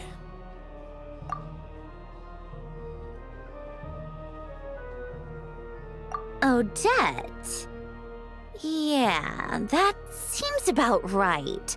Her skills are solid, and she's always calm under pressure. Except she's Fatui, so the likelihood of her working against us is pretty low. But yeah, much more accurate than your previous example, at least. No, wait a moment. Maybe we should interrogate that assumption. What do you mean? Which assumption? Her Fatui identity doesn't necessarily exonerate her. And when you think about it, the Rokot would be precisely what she needs to conceal her identity. Plus, she wouldn't need to be such a pro at covering her tracks. She'd already know where the Fatui will be and when, so she could choose the perfect time to act. Oh, yikes. I was just thinking out loud. Why is this starting to sound like such a convincing theory? Still, what reason could Odette possibly have for trying to call off Project Stuja? Arlecchino would be the best person to ask. She knows Odette best. Unfortunately, she isn't back yet. Rosaline used to open up to her in private about her struggles with Odette. As I'm sure you can imagine, Arlecchino is quite a lot better with children than Rosaline was. She gave her some tips on how to handle the situation, and Rosaline managed to reach a settlement with Odette before leaving. So I suppose there were at least no lifelong regrets left behind. Beyond that, I don't know the details about that side of things. But I do know that Odette definitely has a motive to hold a grudge against Project Stuja. The reason being, her father passed away during the early stages of the project. That was back before it had been named Project Stuja, when things were still being worked out. But in essence, it's remained the same ever since. Huh. The more you know. Rosaline was always so self-centered. I never understood why she started paying so much attention to Odette. Is that such a surprise? If you cast your mind back, you may remember that Rosaline and I weren't exactly close. We had tea together a few times, but that was about it. Odette's past is no secret. Her father was a fetus and her mother was a very famous ballerina. On the surface, it looks like she followed right in her parents' footsteps. But the truth is quite a different story. After her father passed away on a mission, her mother was overcome with grief. She broke her leg during a performance and could never dance again. Odette was only interested in ballet at the time, but this tragedy left the family with both breadwinners gone. They could barely make ends meet. Per Capitano's policy, family members of Fatui who died in the line of duty had to be appropriately accommodated and provided with adequate assistance. So, regardless of how Rosaline may have felt about it, it fell to her to resolve the issue of Odette's family's livelihood. In the end, the solution they agreed upon was to have Odette join the Fatui. Right, because the alternative would have been a one-off compensation payment, I guess. In that sense, joining up was definitely the better option. Still, she must have had mixed feelings about it, right? If she doesn't even like the Fatui. It's just a theory, a possibility. But as a motive for Odette to become Lilac, it holds up. That said, I have no idea where Odette's head is at right now, or what her conflict with Rosaline was about. Plenty of people were on bad terms with Rosaline. I have no intention of trying to figure it all out. Yes, but there's not much point in discussing that now. Yeah, back to Lilac. Since our investigations so far have turned up next to nothing, we've got nothing to lose by trying a new angle. Funnily enough, Tonya and I had actually made plans to go to the theater tomorrow to watch Odette's rehearsal. Unfortunately, thanks to this Lilac situation, I'll be stuck working overtime again. Which means you can go in my place. No point wasting the ticket, plus you'll get to meet Tonya. Spirit Seeker. Quite the classic ballet. It was passed down through Odette's mother's family for generations, though it hasn't been performed in years. But Odette's been practicing it diligently, and it's finally ready for a return to the stage. Excitement is through the roof. Tickets for the official performance sold out long ago. Tonya's excited for it too. She's desperate to see it no matter what. Personally, it's not really my kind of thing, but since she's my little sister, I had to figure something out. I've actually seen it several times before. The story's pretty straightforward. The lead character follows a trail of clues left behind by a spirit, gradually recovering her memories along the way. It's a tale of love and regret. So not exactly reinventing the wheel, at least by today's standards. But when that classic melody kicks in and the lead character begins to dance, it always gets me. It really is beautiful. Not an easy dance to do justice to, though. I know it's always been Odette's dream to perform this piece, but I'm not sure she's really ready. In that case, I think that even if she is Lilac, we should wait until her performance is over before we respond. I'll let you take it from here, comrade.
Only in the grip of winter do people truly appreciate the warmth of flames.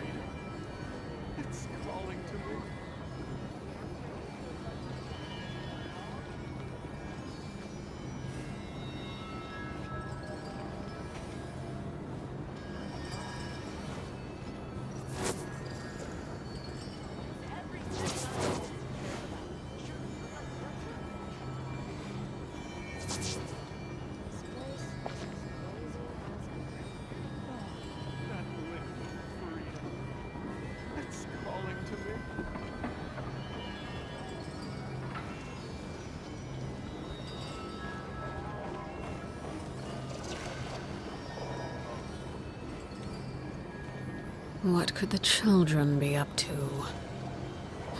Never mind. Let them do as they please.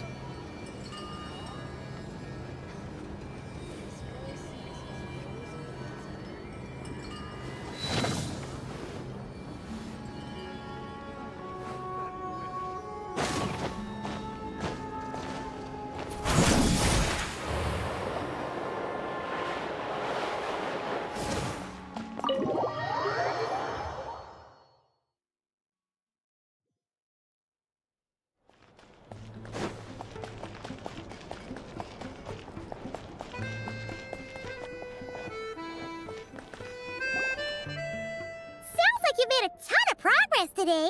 It's good that everything's going so smoothly. Next step is to head back to the theater and get a clear answer from Odette. Either way, Paimon doesn't get the sense that she's a bad person. Sure, she might have done some pretty extreme things, but Paimon bet she has her reasons. Maybe this is going too far, but like, with everything she's managed to do so far, wouldn't it make more sense in theory to be even more, heavy-handed? Why leave a letter when she could, well, we know there are plenty of other ways to keep people in line, right? The point is, she could have gone further, but she didn't. So, if it is her, she's got some principles at least. Yeah! Well, all you can do is follow the facts wherever they lead. No change, really. But that thing Paimon told you about yesterday? Paimon feels like she can sense it more clearly now. Hearing you talk about your day makes Paimon itch for an adventure. If only she could be there with you so we could experience it all together. Yeah, I wish you could be there too. I'm not used to adventuring alone. But don't worry, we'll get to the bottom of this. Guess it's just one of those things. Never mind. Paimon will behave herself and keep resting.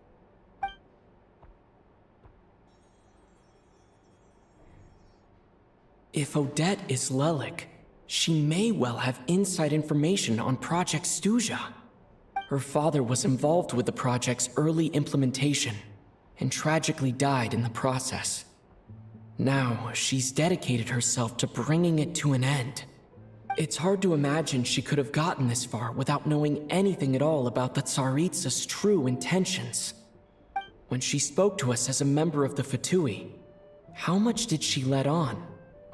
And how much was she hiding? Only time will tell. Maybe tomorrow, everything will be answered. Hey look! It's snowing! Could be a tough day ahead. Make sure you wrap up warm tomorrow.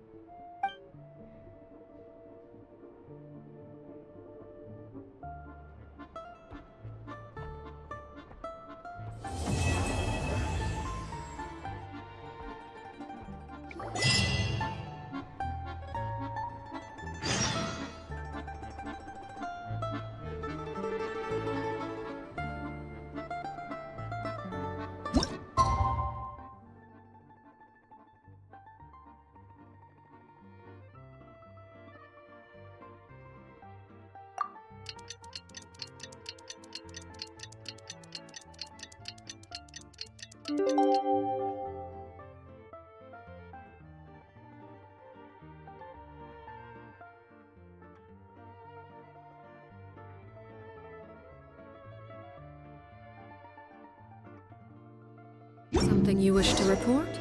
Go on. You have my undivided attention.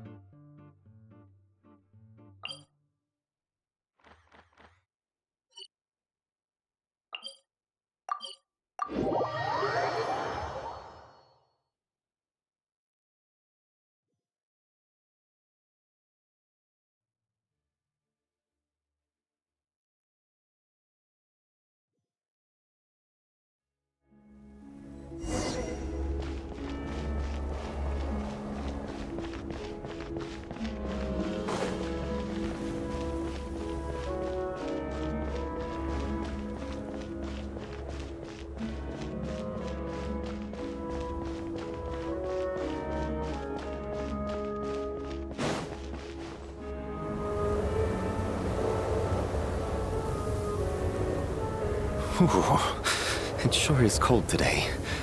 I wonder how much heavier the snow's gonna get. Here to see Odette? I just need to see your tickets for the preview. Perfect. Thank you. I'll hold on to your tickets. Come on in. It's freezing outside.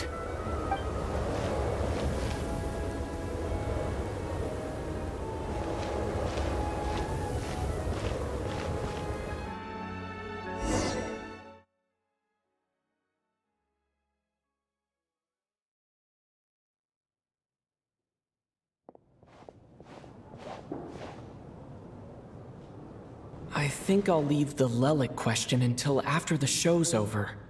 Then I'll go find Odette.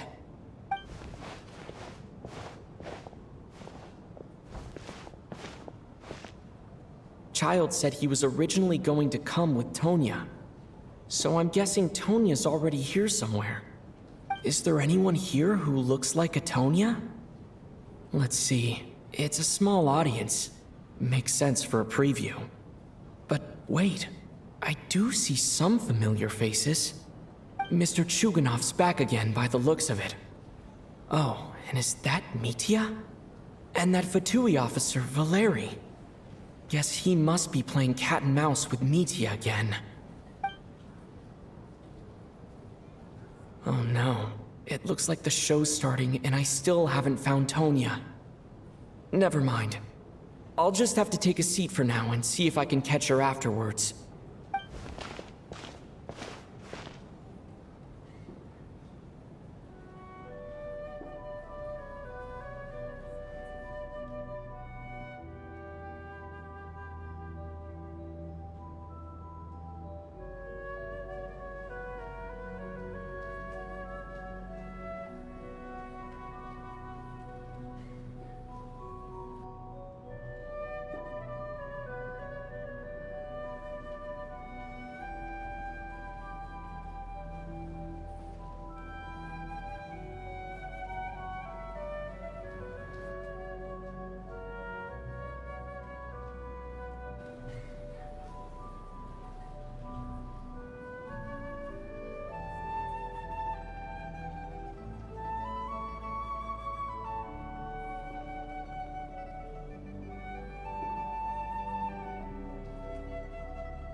Members of the audience, I'm a staff member here at the theater.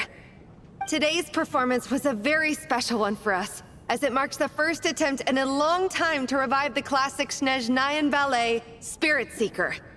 To commemorate this occasion, we would love to take a group photo of the cast, crew, and audience members present today. Could I kindly ask the audience to please come up onto the stage?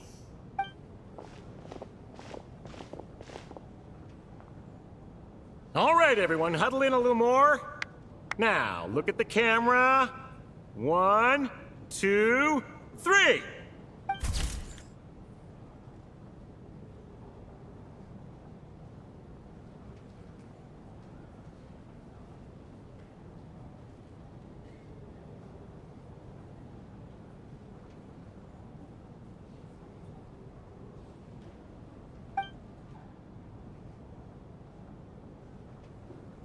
Are you quite satisfied, Mr. Energy Scientist?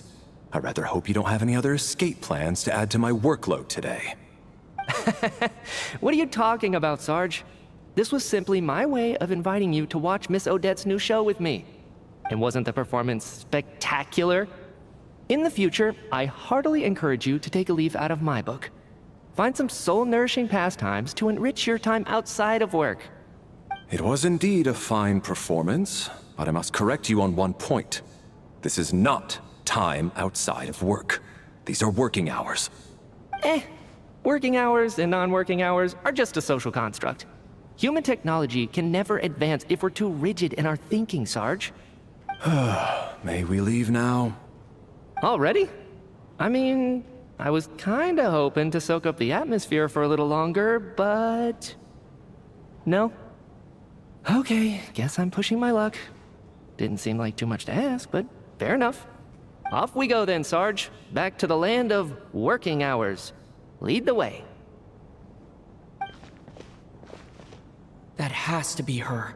She's the only person in the audience around Tonya's age. Excuse me, are you Tonya?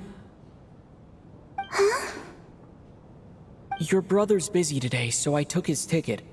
Don't worry about him, he's fine. Oh, okay. Sorry for the trouble.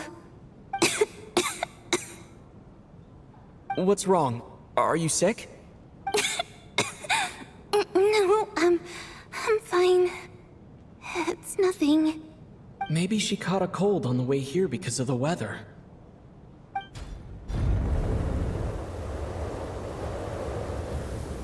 I haven't seen snow like this in a long, long time.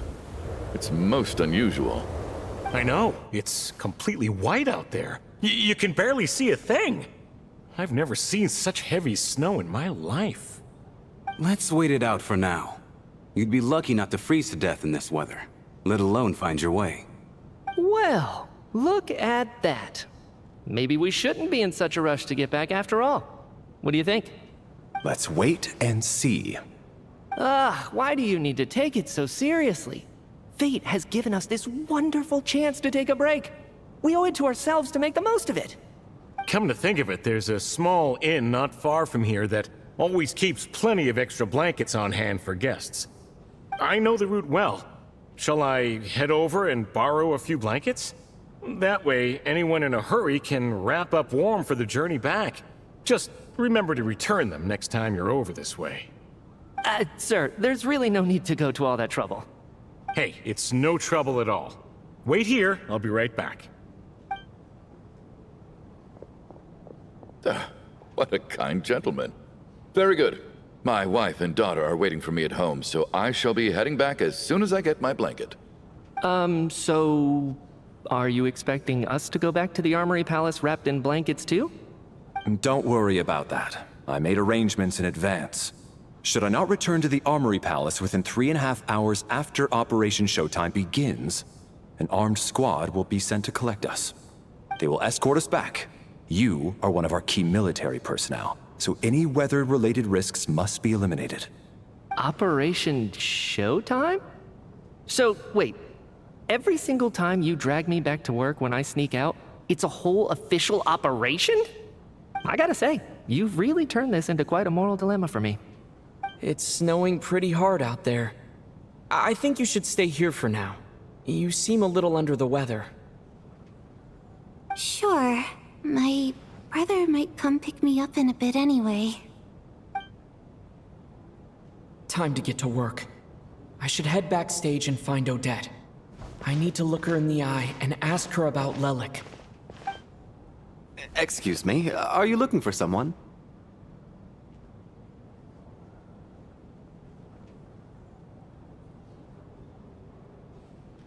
Ah, you're a friend of Elosha's. I think he's busy moving props backstage right now. Sorry, but that area is currently off limits to everyone except the cast and crew. Bad timing, I guess. Well, I might as well stick around. I doubt Odette will be leaving before the snow lets up in any case.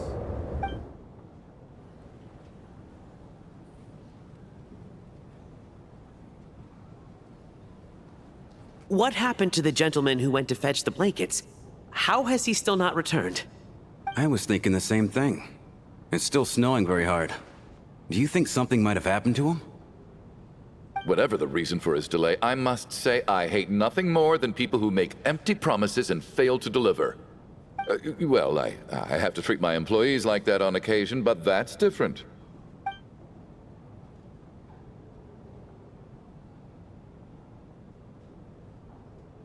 You seem anxious, Mr. Valeri. It's been nearly 4 hours since I left the armory. The army should have arrived to extract us by now. They know how much I despise tardiness and disrupted plans. There's simply no reason that they shouldn't have shown up by now, barring exceptional circumstances. Surely a snowstorm like this one counts as such. Few things in this world can stop the СНЕЖНАЯ army, Mr. Mitya. And a snowstorm is certainly not one of them. Why don't you go out and take a look? They might be right outside, waiting for your orders before they dare come in. An absurd hypothesis. I have no intention of leaving your side for even a moment until I have escorted you back to the Armory Palace. This doesn't look like an ordinary snowstorm to me. That guy who left earlier, it looked like he just vanished into thin air. Either that, or my eyes were playing tricks on me. A man-eating snowstorm? Come on. Night hasn't even fallen yet. Spare us the ghost stories.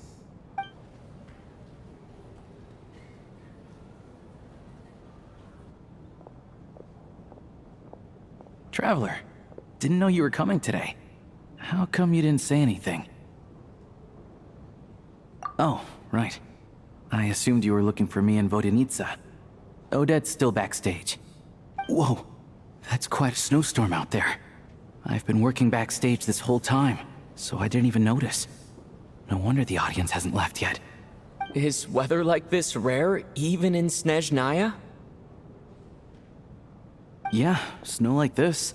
I'm sure I've seen it out in the wild before, but never in the city. Actually, I take that back. I don't think I've seen snow this bad even in the wild. This is something else. It's not normal.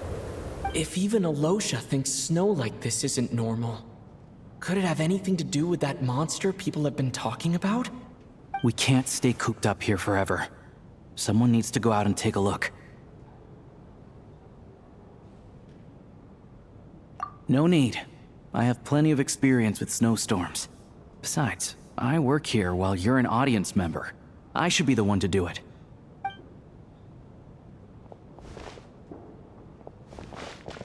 Everyone by the door. Careful not to let the snow soak into your shoes. In a snowstorm, you gotta look after your toes above all else. Heading out, my man? Be careful. I've been told the snowstorm eats people alive. Thanks for the advice. I am planning to be careful. I just want to take a quick look at the situation out there.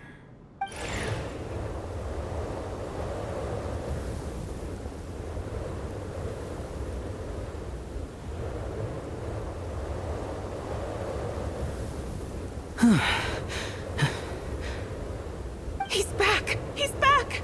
How was it? What's going on out there? Did you see any soldiers patrolling the area? Something about this storm isn't right. There's no one out there. I didn't see a single soul. And something in the air gives me the creeps. This isn't your average snowstorm. I suspect it might be related to recent events in our nation. I strongly advise everyone to stay here until the snow dies down. Are you serious? So all of us are trapped here now? That sounds a little far-fetched to me. You want to go outside and see? I, for one, am not risking my neck in that weather. This just turned from a minor delay into a major hassle. We can only hope that our friend who went to fetch the blankets just ditched us and went home. Is it really that bad? But my daughter, I won't be able to read her a bedtime story tonight. Huh? What are you all still doing here? Whoa! It's snowing hard. So now we're stuck here? Oh, this is terrible. Luckily, It was just a dress rehearsal today, so there aren't too many people here. On the bright side, the theater's always well stocked with supplies.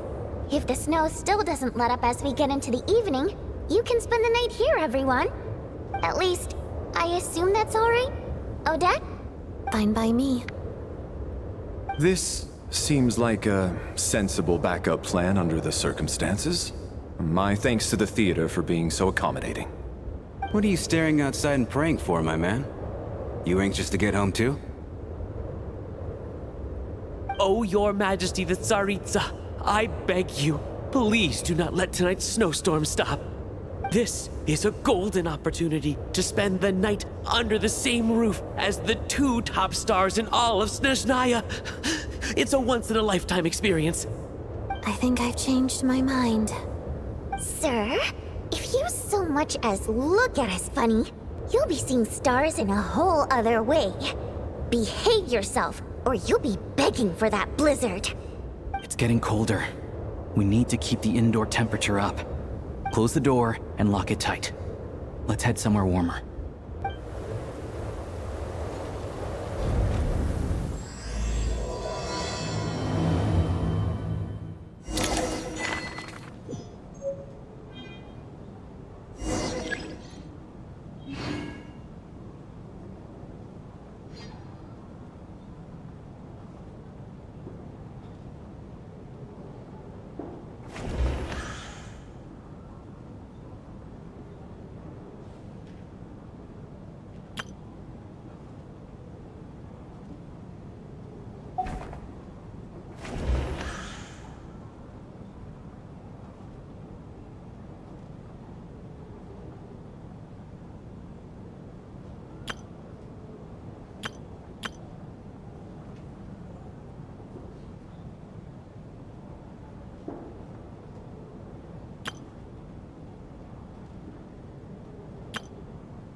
And then there's the aristocrats.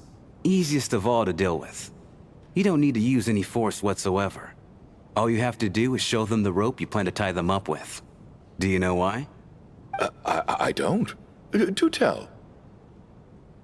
Because nothing horrifies them more than the thought of a cheap, coarse rope leaving creases on their precious million Mora coat. They'll do whatever you ask to avoid that fate. Unexpected, but funny nonetheless. Tell me another one. Well, look at that. I got myself a new listener. Hey there. Let me introduce myself. The name's Shram, and I'm a mercenary. The kind that gets paid to do odd jobs for rich folks. And I am Chuganov, an entrepreneur. If my name is unfamiliar to you, you will no doubt have heard of my factory, the renowned Iskra manufacturing plant. Are you really that famous, Mr. Chuganov? How come I've never heard your name before? Excuse me? Is that a joke? Or are you being serious? Oh, I'll have to ask my rope later. He's probably tied up more entrepreneurs than I've ever heard of.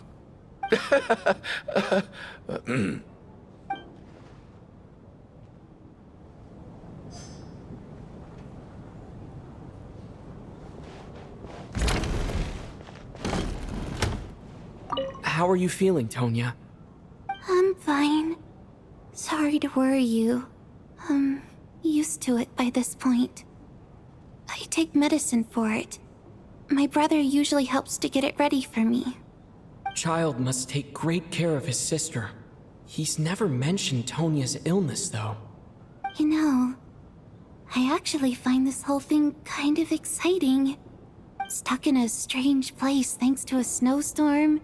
Having to spend the night with a bunch of interesting characters. It's pretty cool, don't you kids, huh? My brother always says I'm not mature enough. Maybe he's right.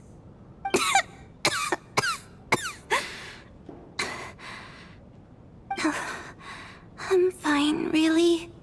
Just got a little overexcited. Look after yourself. Otherwise, your brother will come after me.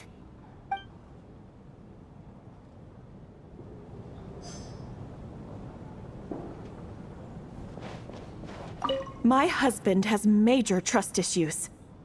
To him, I doubt even this snowstorm is a good enough excuse for me to stay out all night. That's the price of marrying into wealth. You'll get used to it. I'm not about to stop you if you want to leave, but don't drag me along. Hello? Can I help you?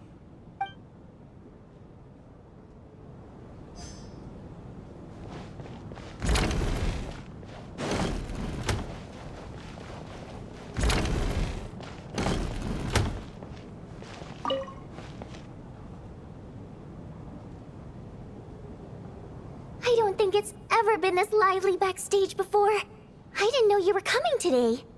Hey, have you seen Chuganov? I heard he was coming today. Have you spoken to him at all?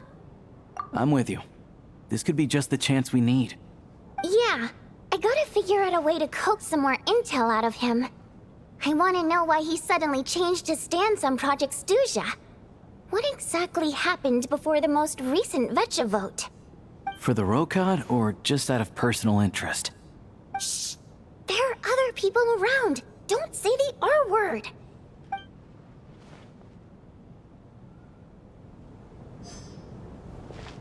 This is highly irregular. A delay of over an hour during an operation like this theoretically warrants a Harbinger-level response. I wonder what the issue is. The storm, or something else. Sarge, the day you learn to let go and just enjoy moments like this is the day you'll finally understand the meaning of life. Why, hello, sir. I believe you were the one sitting at a nearby table back at Podvorye Restaurant. Any friend of the theater's star performers is a friend of mine.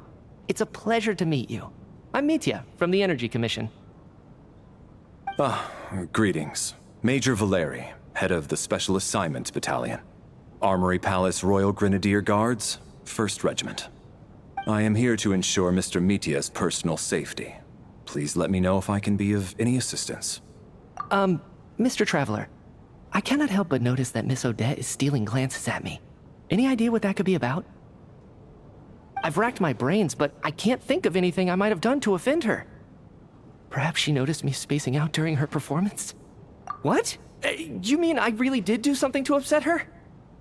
Well, thanks for letting me know. So, Mr. Metia, is your work related to Project Stuja? Yes, that's right. The higher-ups in the Fatui transferred me from the Energy Commission to the Armory Palace because they wanted me to... Really? I can't even talk about that? Pretty sure it counts as part of my private life. All right, I won't say anything. Sorry, Traveler. As you can see, I'm afraid this pleasant chat will have to end here.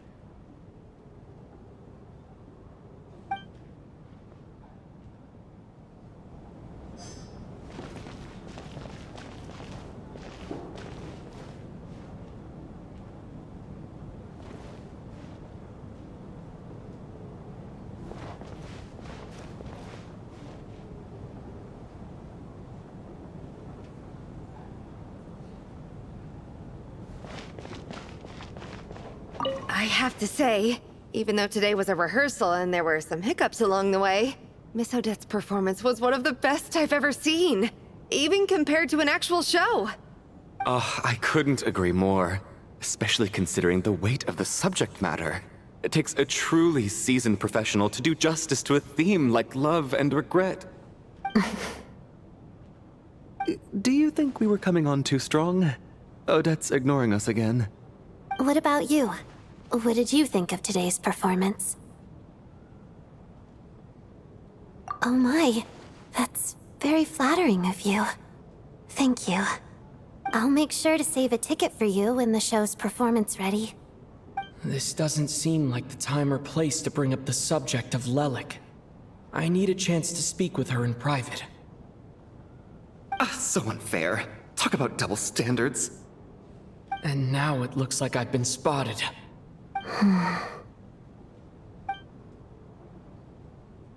You know Metia too? No, I don't. I just have a feeling that he might be dangerous.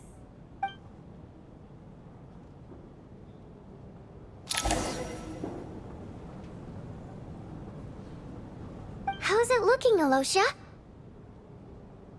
No change from this afternoon. Heavy snow with no sign of slowing down. May I have your attention, please? The storm is unlikely to stop tonight, and it'll be even more dangerous outside at night than it was during the day. We at the theater owe everyone here a duty of care. Therefore, we strongly suggest that you stay on site overnight and avoid going outside unless absolutely necessary. In a few short moments, we'll give you a tour of the theater's various quarters. You can choose to sleep in the VIP room, the office, or backstage. Or on the stage if you'd prefer. We won't mind. I'll pass on sleeping on the stage. What if the snow is stopped by tomorrow morning? The early birds in the audience might think we're part of some experimental new show. A drama about sleeping? That could be fun. Maybe we could come up with a title for the production. What? Gotta admit, I didn't get that one. Anyone who doesn't wish to sleep on the stage, please follow me. I'll show you to the rooms.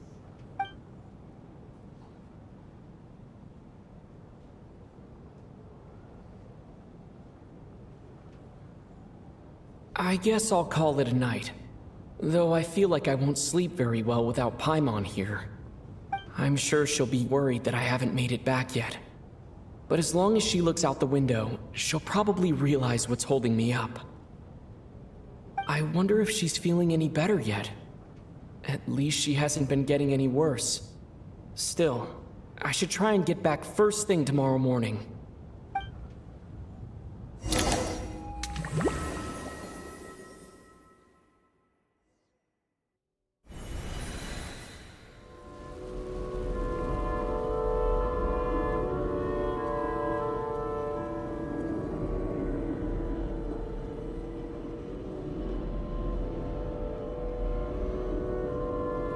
finally. Welcome back to the world of the living, lazy bones. I was about to wake you. The black mist is almost on us. Still waking up, huh? You know, the black mist. It's been chasing us from below ever since we were born. You're just dozy. There's no way you've forgotten. Come on, let's keep heading up. Onwards and upwards is the only way to survive. Don't listen to a word those black mist cultists say. Here we go again.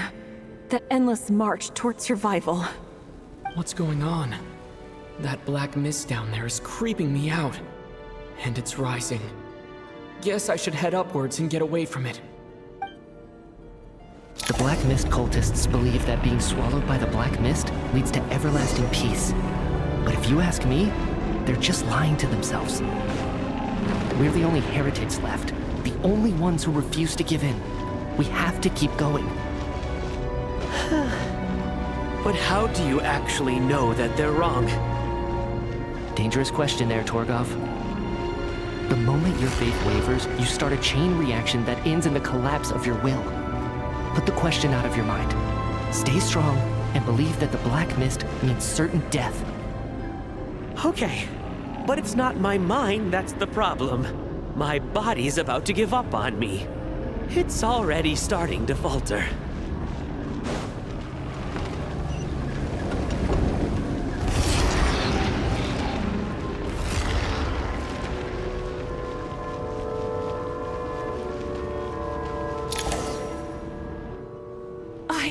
I can't do this anymore.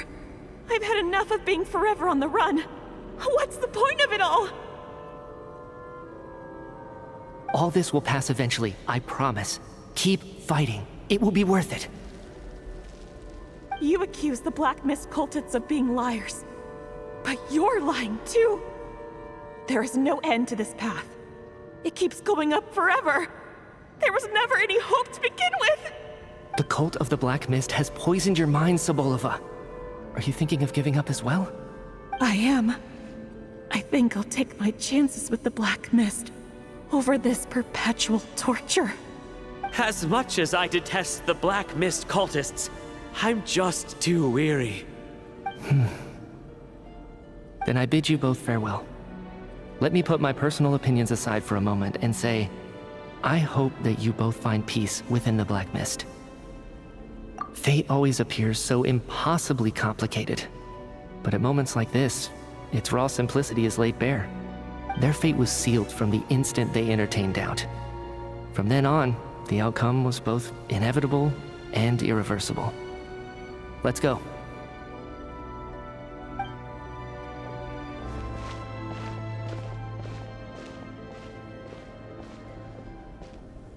Torgov and Sobolova are gone. I never thought the day would come when even they would be swallowed by the Black Mist. It's just you and me now. Yes, it looks like it's satisfied. For now. This happens from time to time. But it won't be long before the Black Mist starts chasing survivors once again. No one knows how to stop its advance for good. Well, we should make the most of the precious moments of rest that those two bought for us.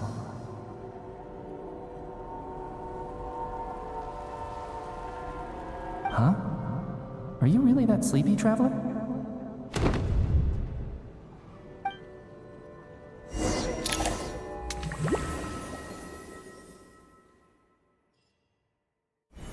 Ah! Help! Somebody, come quick! What is it, Chuganov? What's wrong? Huh? Is it morning already? What's all the commotion? Sounds like it's coming from next door. I should check and see what's going on.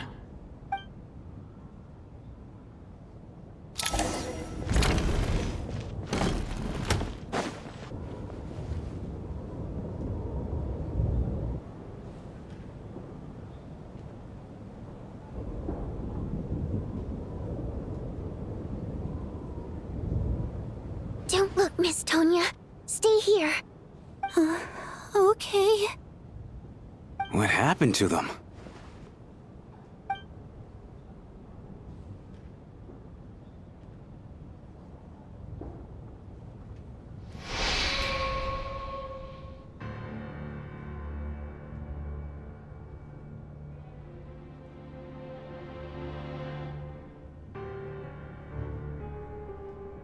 These two people have passed away. And the strange thing is that somehow, I knew this was going to happen. I knew that they would be the ones to die. Have I seen this moment before? Or did I have some kind of premonition? I can't remember what it was. Let me take a look.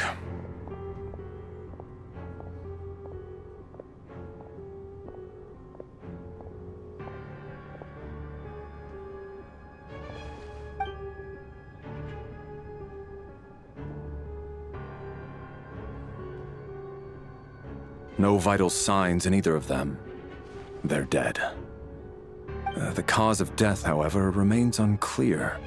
No wounds on the bodies, no signs of a struggle, and no skin discoloration caused by the buildup of toxins. But just last night, they were chatting and joking away. This is so sudden. Could they have had pre-existing medical conditions? Even then, the odds of them both dying of sudden complications on the same night are extremely low. It's hard to believe that they died of natural causes, nor does this appear to be a suicide. Who was the first to discover the bodies? It was me. But these deaths have nothing to do with me, officer. I got up early because I wanted to see if the snow had stopped. Then I noticed that the door to this room was open, and it looked like there was a man and woman inside. I just went over to see what was going on. I had no idea they were... I can corroborate this. I was doing my morning exercises near the stage. When I saw Mr. Chuganov heading this way, I followed him. I can also confirm that I didn't see a single person approach that room before him. The snowstorm was raging all night, and it's still going now. There's no way someone could have come in from outside, correct? You mean an intruder? No, not possible. I slept by the door last night as a precaution. There's no way I wouldn't have noticed if anyone had tried to open it. Everyone, split into pairs and search the theater for anyone in hiding, or any signs of suspicious activity. I'll follow up with a full search of my own shortly. Go, there is no time to waste.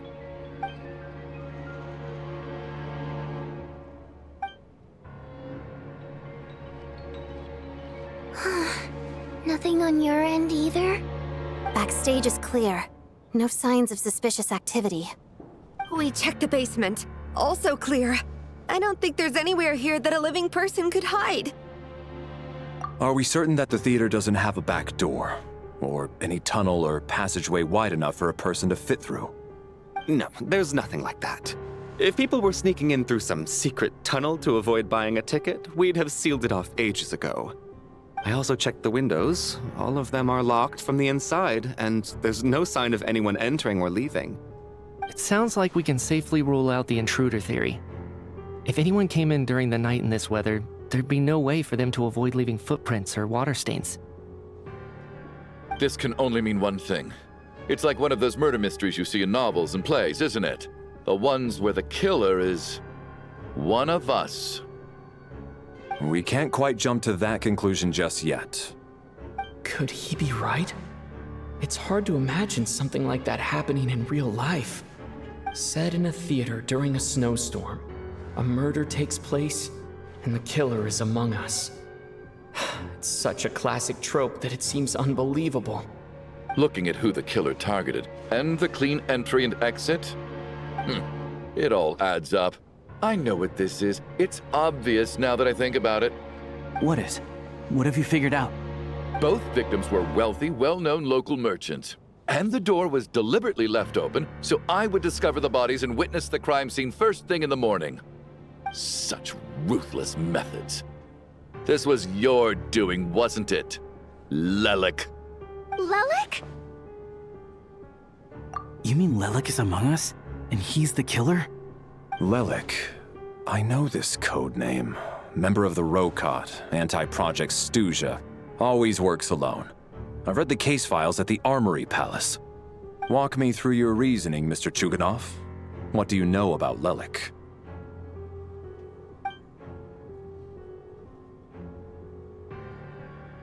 What now, huh? What now, Lelik? What more do you want from me? I already voted against Project Stuja at the СНЕЖНАЯ Gradvecha. You snuck into my house the other day while I was asleep, left a threatening letter, and I did all that you asked. But Project Stuja cannot be so easily shaken. Not with the rooster in charge.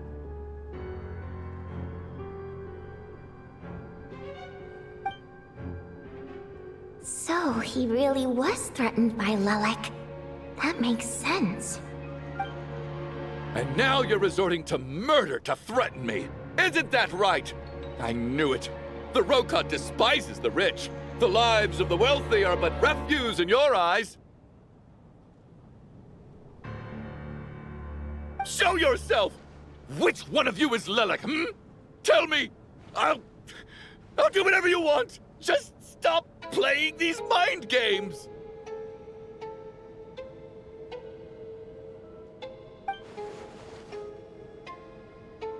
Was this really Lelek's doing? Would Odette really do something like this? If Odette really is Lelek, this seems out of character. But then again, how well do I really know her? I'm probably the only one here with a compelling theory about Lelek's true identity. But if I reveal it now, I'll be putting Odette in the line of fire. What should I do? I don't think it's likely that Lelek killed anyone. At least from the stories I've heard, he's never killed anyone before. And his name has never come up in connection with any murder cases. Besides, even if Lelek did want to threaten you, why resort to such an extreme and roundabout method? It's not his style at all. Vodyanitsa doesn't know that Lelek might be Odette, but her assessment is pretty much identical to mine. Miss Vodyanitsa, why do you suddenly feel the need to speak in Lelek's defense?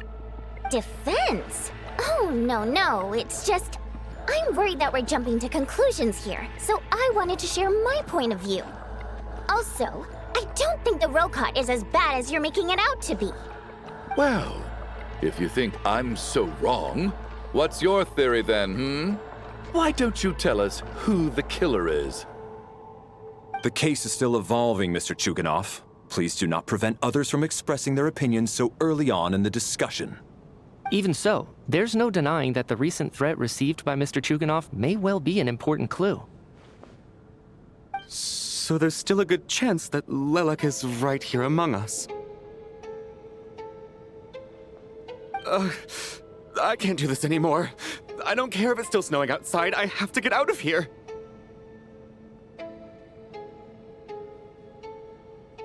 Whoa, take a beat. We all know it's far too dangerous out there. Even the soldiers can get to us. Go out that door, and you might not live to tell the tale. And whoever this Lelek is, they're surely not going to murder anyone in broad daylight. Be sensible, my man. You're safer inside. As much as I regret having to say this, I'd like everyone to cooperate and refrain from exiting the premises until further notice. Because as things stand, every one of us is now a suspect. Unless anyone has further information to share, let's adjourn for now. Feel free to keep searching for clues, but make sure you don't go off alone.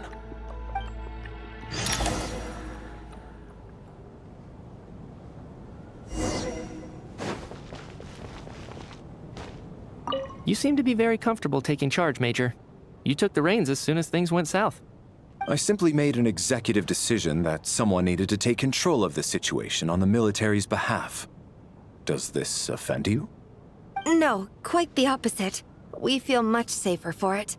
By the way, what does Major mean exactly? Is it a pretty high rank?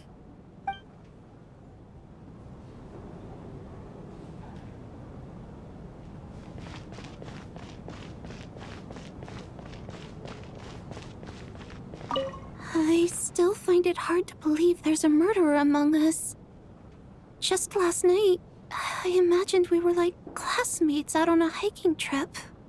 There's no guarantee that you can trust your classmates, especially not when you're locked up together. Why did they do this? Was it for money? Even then, they could have just kidnapped the people. They didn't have to die.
You're right, that was my bad.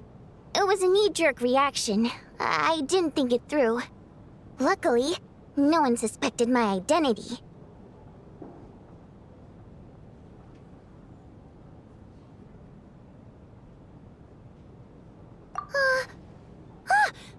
Oh, phew.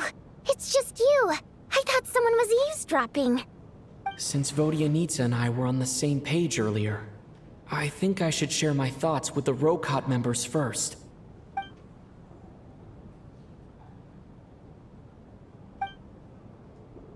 Whoa. Are you serious? I don't know if this counts as gossip, but it's definitely on track to be the juiciest this whole year. Odette? Really? Odette? Oh god, how dumb does this make me look? Lelek has been right under my nose this whole time, and I didn't notice a thing.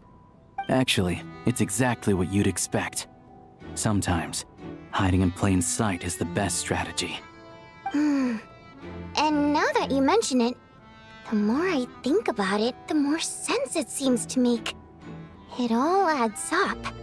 What are we up to now? 1, 2, 3, 4... Odette's identities. She's my coworker, specifically a ballerina, and also a Fatous, a member of the Rokot. Now, Lelek.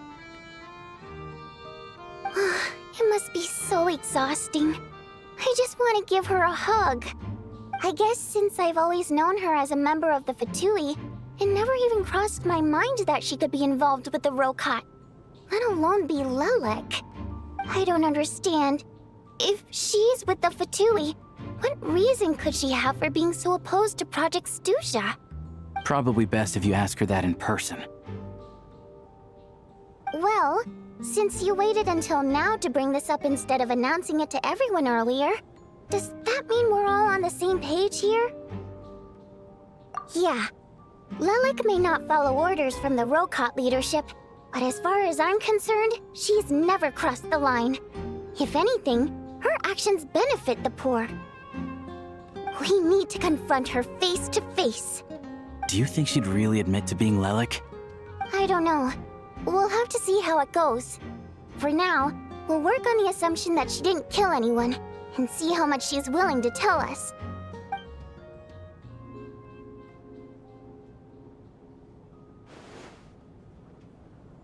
Now's our chance. Odette's alone. Let's go. Hey, Odette. What is it, you guys? Shh. Keep your voice down. We need to talk. So, you're Lelek, aren't you? Alright, fine. You don't have to say anything or explain yourself. Just hear me out first. None of us believes you'd kill innocent people. Whoever murdered those 2 people last night, it wasn't you. The Traveler was the first to figure out your identity, but he kept quiet during the discussion just now. Still, it's clear where the group consensus is heading. Everyone believes Lelek is the culprit. If your identity is exposed, you'll be in a really bad spot. We're your colleagues, and we know what kind of person you are. I don't want anything bad to happen to you. So, can you clue us in? Tell us everything. The more we know, the more easily we'll be able to cover for you. Alright. Yes, I'm Lelek. And no, I'm not the murderer. And thanks, but I don't need you to cover for me. Actually, I'm planning to reveal my identity. Huh? You're gonna reveal that you're Lelek? Here? That's right. I'll admit I was surprised at first when Shuganov guessed that I was here. It was just a lucky guess, but it caught me off guard. But after taking some time to assess the situation and confirm where everyone stands, I don't believe I have anything to worry about. Are you sure you don't need a second opinion? Given the circumstances. Mr. Valeri! What?!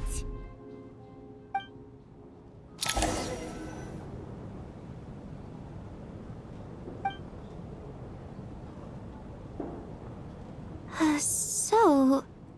Odette is Lelik? I don't know what game you're playing, but you've got a lot of nerve. It's just one identity. So what if it's exposed?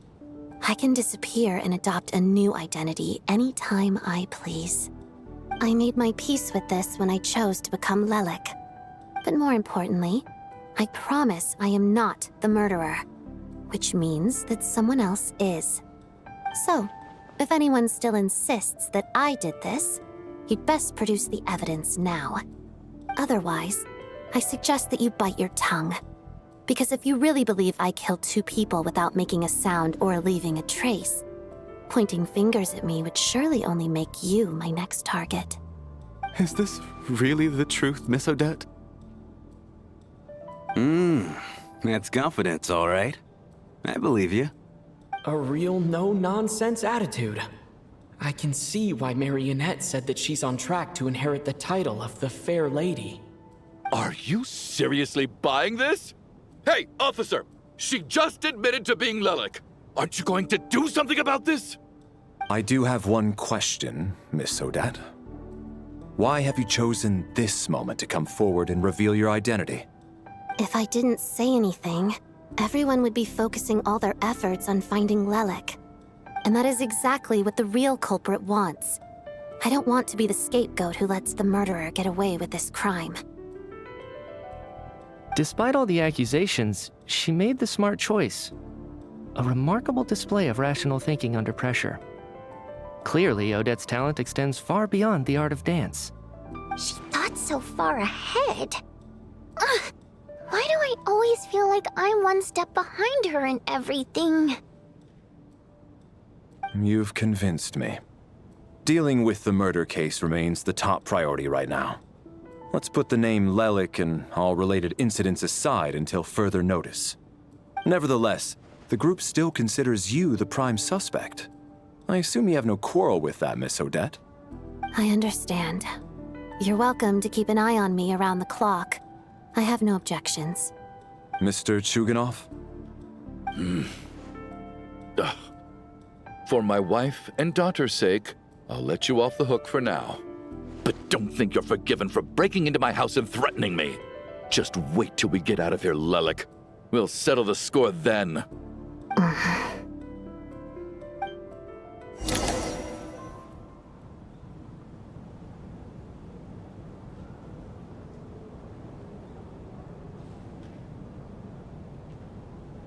Good work, Lelik guard team. And Lelik too. Here, have some hot water. Turns out Valeri knew about my exploits. So now I've been told I have to guard Lelik with him. Shouldn't you be facing my way if you're guarding me? At the moment, it looks more like you're my bodyguards. If the true culprit is indeed still at large, as you have claimed, we must keep our guard up against them also. Don't worry, Tonya. We'll get through this. Once the snow stops, the officials will step in. The investigation will get easier, and then we'll be safe. But once the snow stops, won't everyone just leave? You're gonna miss us, huh? Well, some of us work at the theaters, so we'll still be here. I'll even give you a special backstage pass. Really, Miss Vodyanitsa? That's awesome! You've made a fan for life. Aw, you're so cute, Tonya. All right, let's swear to it. I promise to give you the pass, and you promise to never change your mind about being my fan. Promise. Don't indulge her, Tonya. You don't have to swear an oath over things like that. You really do get carried away sometimes, don't you, Miss Vodyanitsa? Hey, mind your own business.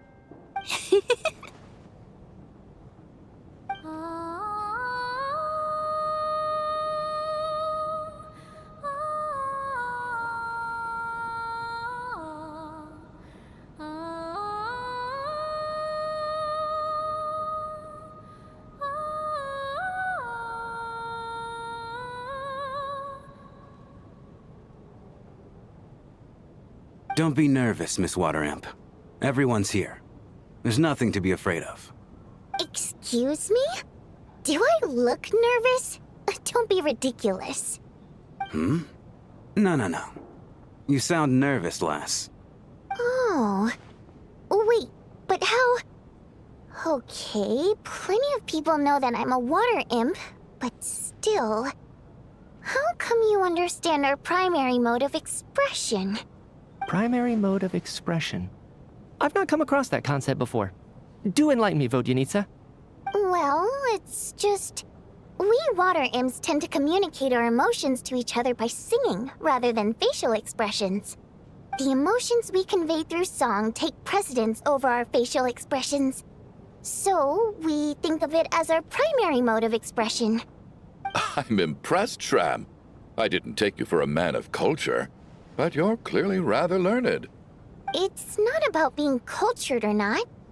The thing is, this mode of expression can usually only be understood by other water imps. It's not a simple case of a song sounding happy or sad. And yet, you're clearly human, Mr. Shram. It's really not the big deal you're making it out to be. I think I just have a knack for it. Plus, I have a... very close friend who's a water imp. A delightful lady.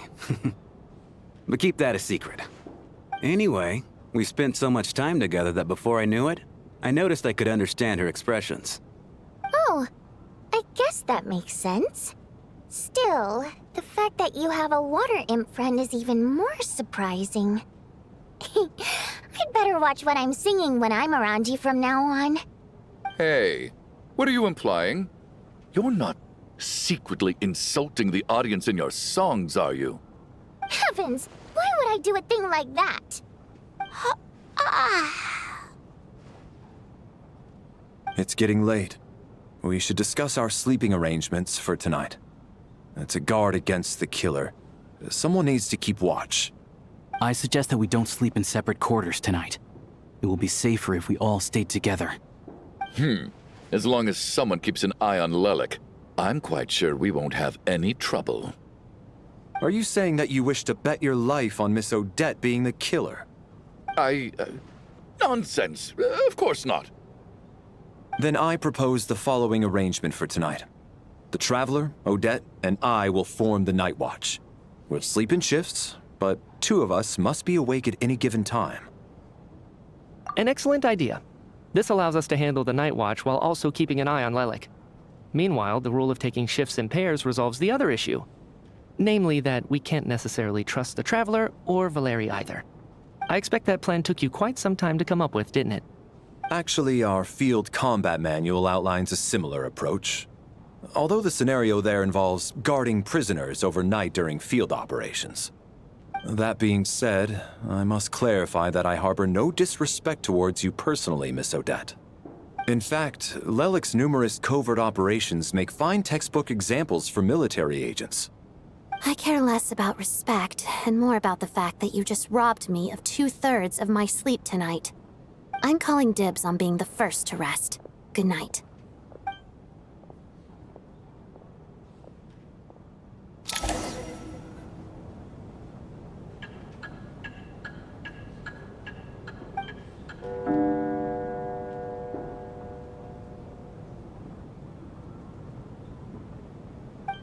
It's almost time. We should wake Odette. Not going to argue with that. I'll take a quick nap. If you start to feel sleepy, wake me up anytime.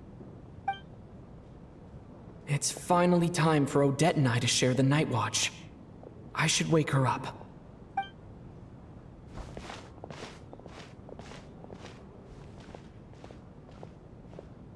I came here to get information from her in the first place. Maybe I should think about what questions I want to ask before she wakes up. How long are you gonna keep staring at me? Couldn't sleep. My mind's been running haywire. Plus, there's something I've been meaning to talk to you about. I had a hunch that you wanted a conversation, too. Let's take this chance to clear the air, shall we?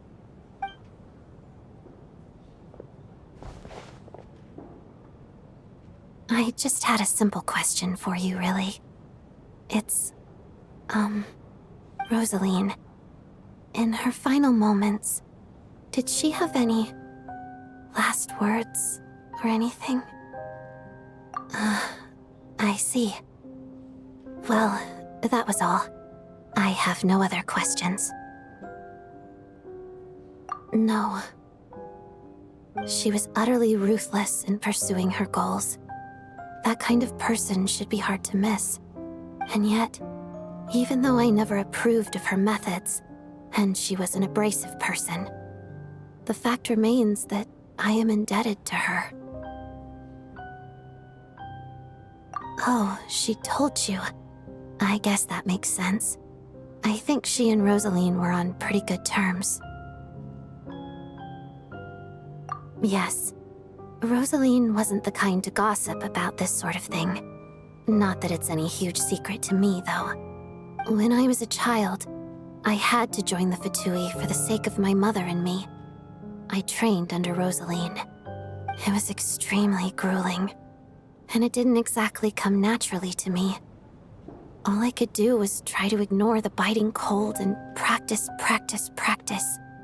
I was a newcomer who'd managed to make a good first impression on a harbinger.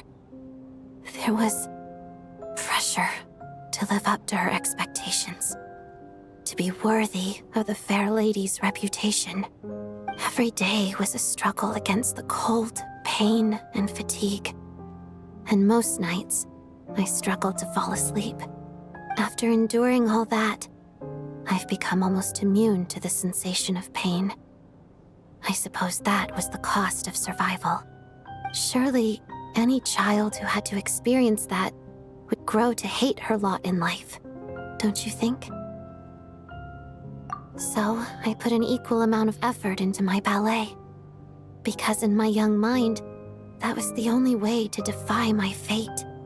It was my way of telling her, the Fatui's demands and your expectations of me are not what I wish for. One day, I will leave. I think she probably blamed my poor performance in training on my passion for ballet. She knew my heart wasn't in it. One time, when I was secretly practicing a dance at night, she suddenly showed up. I knew she was there to catch me red-handed. I told her, "You don't deserve to watch the dance I learned from my mother." She looked stunned. I guess she was surprised that I lashed out first, before she had the chance. But strangely enough, on that occasion, she wasn't fierce with me like she was during training. Instead, she fell silent for a moment, and then left. After that, she never interfered with my dancing or asked me how it was going. She never came to watch me dance again either. Not even once. She was. But even now, whenever I take out this core Ignis, I can't help but think of that night. Of the look on her face.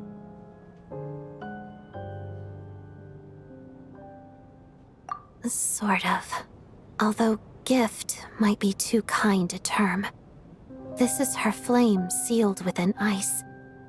A symbol of her favor, yes, but also our way of keeping an eye on people. She knew the location of every piece of core Ignis. If any recipient started acting suspiciously, she'd be on to them immediately. Trust her to make even a mark of approval feel suffocating. So, when news of Rosaline's death reached СНЕЖНАЯ, many people immediately crushed their core Ignis. It gave them a profound sense of relief, like they'd broken free from her shackles. But I kept mine. With my sensitivity to pain being as dull as it is, The warmth from this core Ignis is one of the few things I can still feel clearly. I still wonder, did she really come to stop me that night? I wasn't sure, but I was scared, so I said some really awful things. I guess she didn't leave anything behind. Not that I expected her to. It's fine. It's just a bit of a shame that we couldn't settle our differences before the end. She did. Are you sure she was talking about this event? No, she didn't. I didn't even find out that she'd gone to Mondstadt until a while after she'd left. Wait, in that case... Okay, I will. Thanks for letting me know. There's something I'm trying to figure out.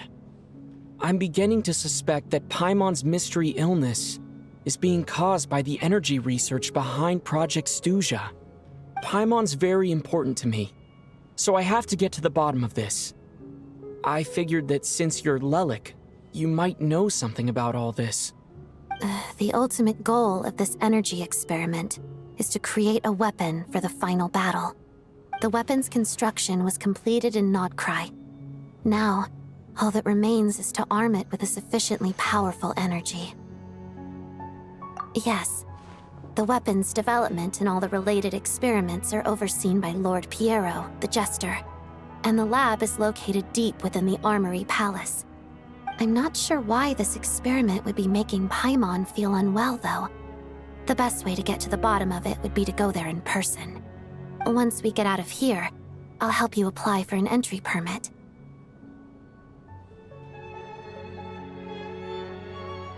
And I'm hardly the organization's proudest member, as you know. You answered my question about Rosaline. I want to do you a favor in return. It's that simple.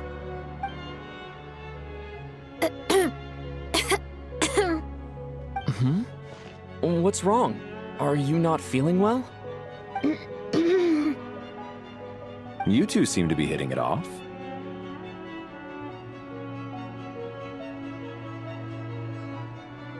I thought you were sleeping. Of course I was. In the military, one learns to fall asleep quickly, even in the most inhospitable environments.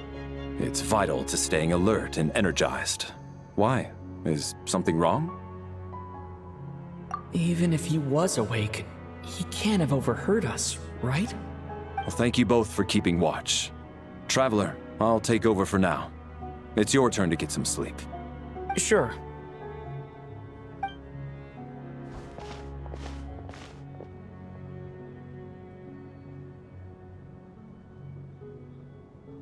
This is our second night here, but at least I found out a little more about Paimon's condition. I hope she's been sleeping well the past couple of days. Why do I feel like I'm being watched?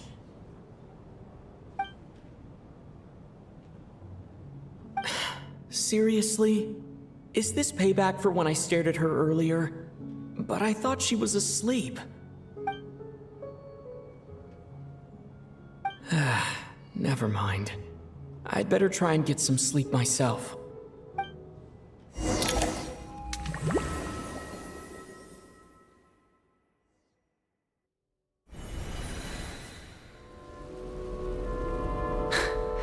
Hey, what are you spacing out for? Are you reaching your limit too? How long have we been walking for? Do you remember? Time's lost all meaning. Ever since we noticed that thing above our heads. What was it called again? A star key? Or key star? Anyway, the person who named it was swallowed by the black mist. Whatever it's called, ever since we noticed it, we've been walking up and up, hoping that as long as we reach it, we can find a way out of this place. But it seems like no matter how far we walk, we never get any closer. Well, we've come this far. You never know. Maybe we're almost there? Come on, enough moping. Let's go. The black mist is catching up.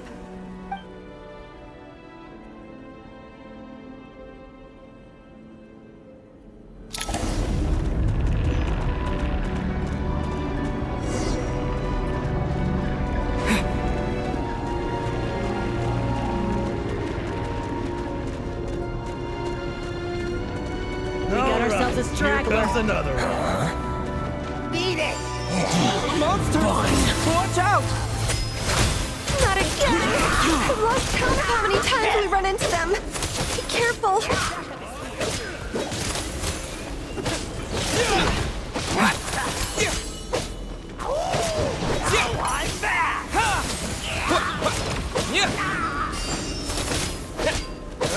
Hey, tough.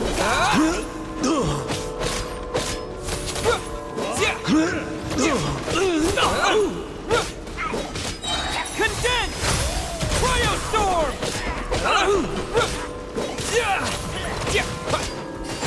Shut up! Run. Backup is here. Faster.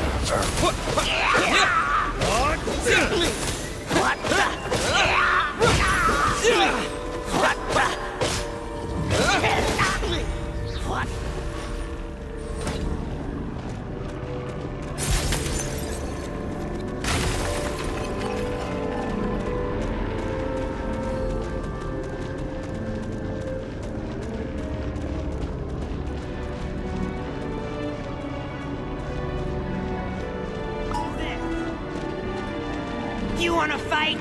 Let's go! Here they come again! Get ready!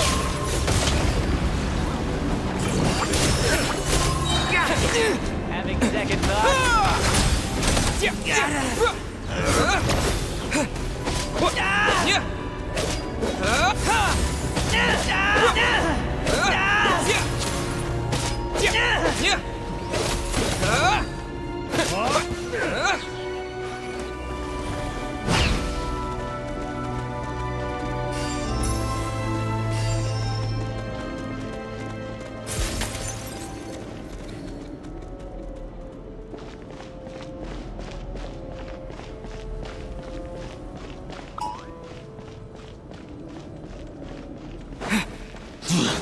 Fine. Monsters ahead of us. The black mist behind us. It feels like there's no escape.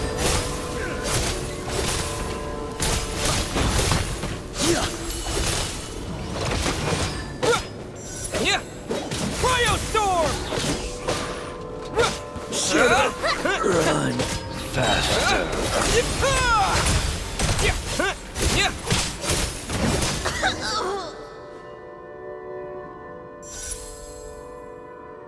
Are you hurt, Coolish?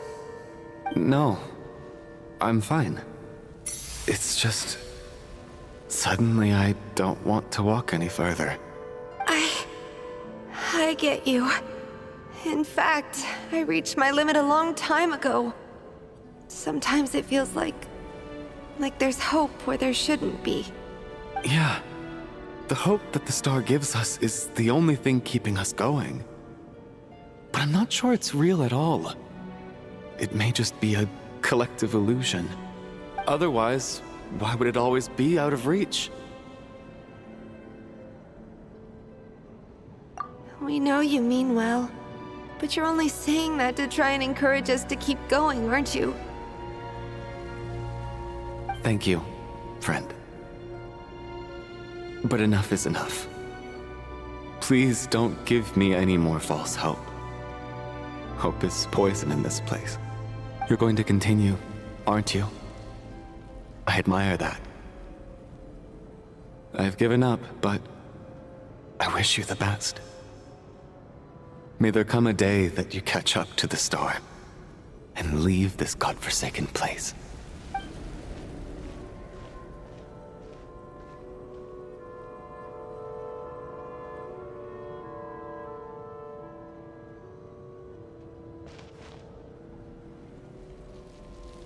It's not an illusion. We really are getting closer to the star.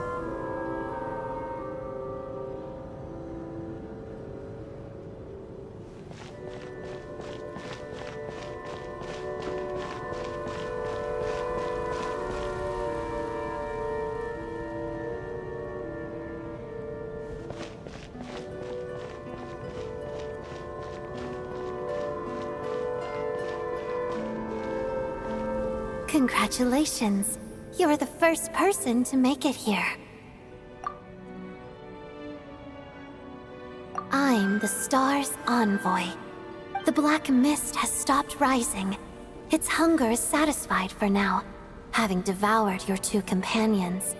This is a good opportunity. I'll let you get some rest before we continue.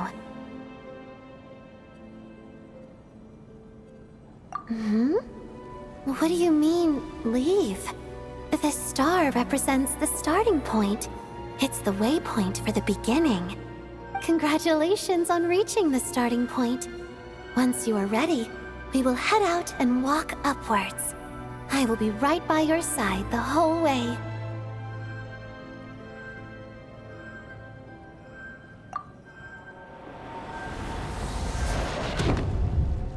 Huh? What's wrong? Hey, don't give up before the journey's even begun.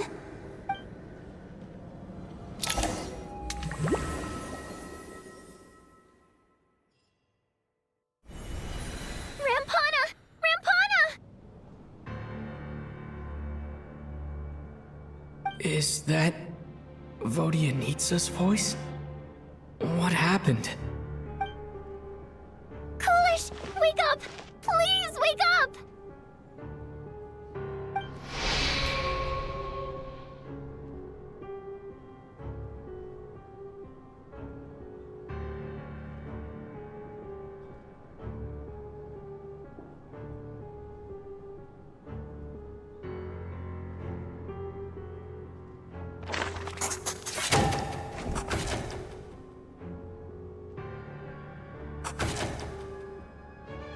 The situation is identical to that of the two casualties yesterday.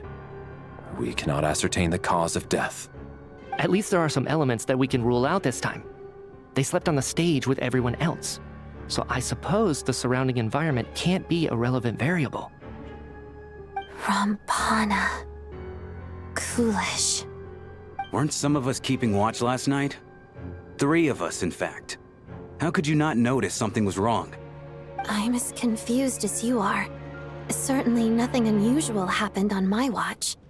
Likewise, and from what I've observed so far, both Miss Odette and the Traveler can be trusted.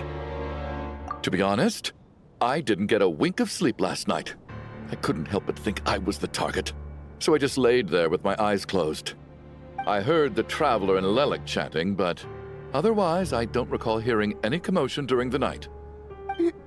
Me too. I didn't want to wake everyone up, so I was concentrating hard, trying not to cough. I hardly slept at all. If anything had happened, I'm sure I would have noticed. Then, what could possibly be causing this? Once was bad enough. I can't believe it happened again. I worked closely with Rampana and Coolish for so long. I never imagined that one day they'd... And on the stage of all places... Vodyanitsa...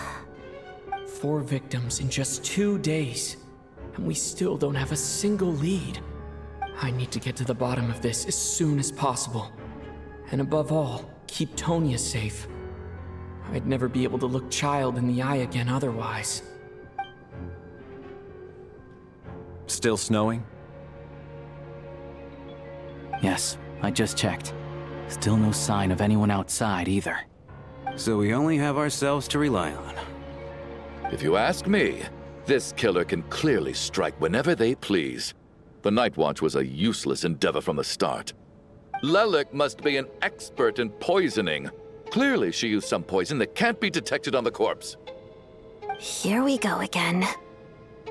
Listen, I was already thinking to myself last night, was Lelik's reason for revealing her identity the real story? Well, now I have my answer. It most certainly was not. She's been playing us for fools. You get off on this, don't you? Revealing your identity, only to carry on with your killing spree? That's a hideous thought. One that only a hideous mind like yours could dream up. How dare you? That's enough! Yesterday, You named Lelik as a suspect because the victims were both wealthy merchants. Lelik might have had a motive then, but today's victims were just ordinary people.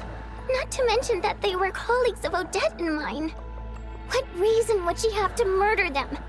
Let me guess. Just to scare you? Who knows? Maybe you don't know her as well as you think. I implore you all to ask yourselves, how many people are there really in this world that have what it takes to kill another person? Not many, I'd wager. Lelik is well known to be a ruthless operator, and now she has revealed her identity. How could it be any more obvious? Everything you've said so far is still just conjecture, which doesn't constitute a concrete lead. You need to back up your claims with some evidence.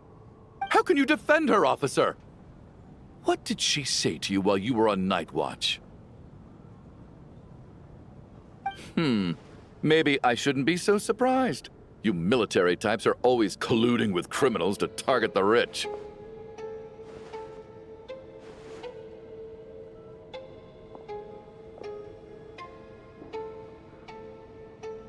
All so you can get your grubby paws on our hard-earned fortunes, then tell us to fall in line.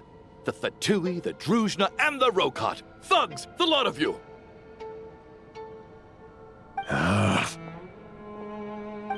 Don't you dare!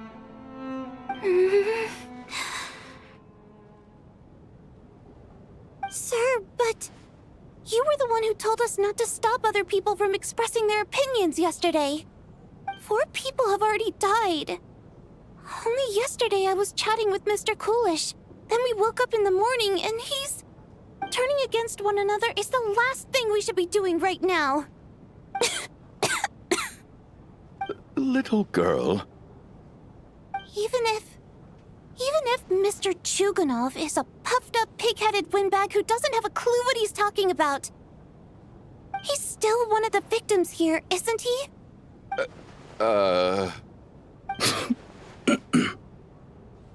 Quite. I had no intention of resorting to violence. But you're right, Miss Tonia. I ought not prevent him from speaking his mind. In any case, I believe Mr. Chuganov has calmed down a little now. We may resume our discussion. I don't think there's any need for that. What is there to discuss? Nothing about this situation is normal. Did you have an idea, Mitya? You're the brainiac here, right? Come on, clue us in. I've been mulling something over. All the leads we have so far concern things from outside the theater. Miss Odette's alter ego, the threats Mr. Chuganov received. But then there's the 2 double murder crime scenes themselves, which have given us absolutely nothing to go on whatsoever. That's highly unusual. Even with the most careful killers, there's always some evidence left behind. So what are you suggesting? I think this could be a supernatural event. It isn't characteristic of human-on-human homicide at all. Correct me if I'm wrong, but aren't you supposed to be a scientist? That doesn't sound like a conclusion someone like you is supposed to make. I got into scientific research because of my insatiable curiosity. But if the present situation defies all known scientific explanations, I don't mind shifting my curiosity toward the paranormal instead. Now that you mention it, I remember when I first came to the theater. I heard rumors about this place being haunted. Haunted? Yeah, I think I heard the same thing. But I mean, they're only rumors, right? We've worked here for years. Surely we would have noticed any spooky goings-on by now. Well, this has taken an unexpected turn. A haunted theater? If Paimon were here, she'd probably be hiding behind me in fear right now. Why don't we take this opportunity to look for clues again with a more open mind? Maybe a different perspective will help us see something different. Very well. Whether it's criminals or ghosts we're looking for, the same rules apply. Everyone needs to tread carefully. I'll move the bodies into the same room for now.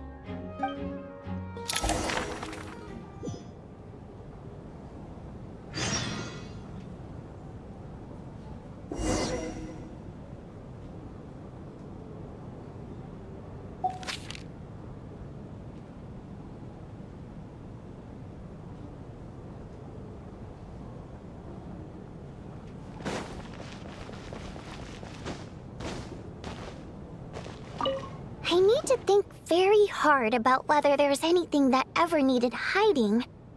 After all these years, there must be some things even I've forgotten about.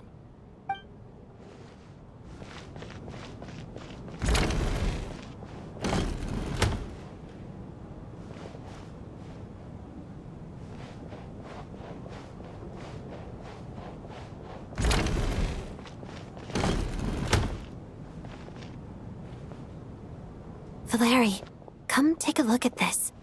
You too, Traveler. Some sort of notebook. What is it for? It's the on-duty logbook for the theater. Coolish was the main person to use it. He mostly used it to record any unusual incidents during a show, audience numbers, exit times, and so on. Yes, he'd always have this logbook with him when he checked tickets at the entrance. This should confirm a lot of key details about the recent show. So, you find anything unusual? Yes. The number of people. I've checked and double-checked, but the numbers just don't match what's recorded in the logbook. Apparently, we have an extra person among us. Are we certain that logbook is accurate? Could someone have sneaked in without buying a ticket or something? Unlikely. Coolish took his duties very seriously. I've rarely seen any errors in his work. Not to mention that this was a dress rehearsal, meaning smaller audience numbers and tighter ticket restrictions than usual. Everything would have been well within his control. We no longer have our tickets with us, do we? They got collected on entry. I assume there's no way we can check them again. Unfortunately not. The theater recycles tickets. Once people are in the door, they don't tend to leave until the show ends, so we collect the tickets at the point of entry. Still, I'm inclined to believe that this discrepancy in the head count is significant somehow. Did an extra person just materialize out of thin air?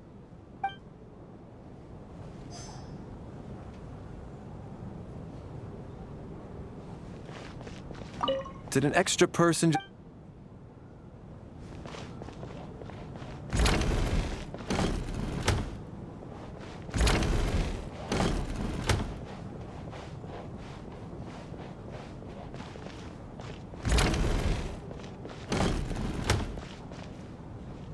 Tonya, did you find anything? Not yet. Still looking. So... Are we supposed to be looking for something paranormal? I think I'd prefer teaming up with you than looking around on my own. This looks like somebody's notebook. Shall we read it together?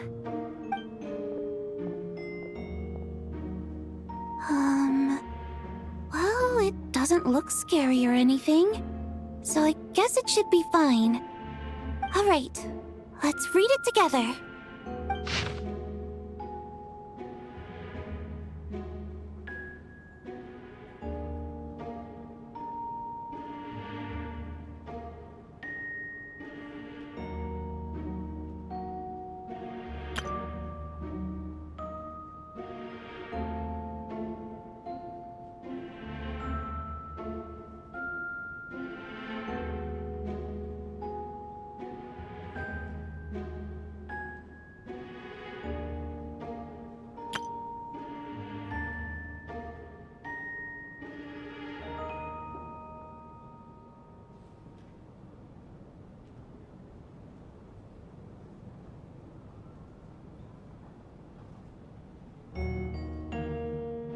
Huh. This has to be Vodyanitsa's writing, surely. Maybe it's a little rude for us to peek at this. I feel like I just read someone's secret diary by accident. It sounds like she's writing this for her parents, right? I don't understand. Why put this stuff in a notebook instead of mailing it in a letter? Because her water imp parents belong to the aristocracy, who were driven out of СНЕЖНАЯ by the Tsaritsa long ago.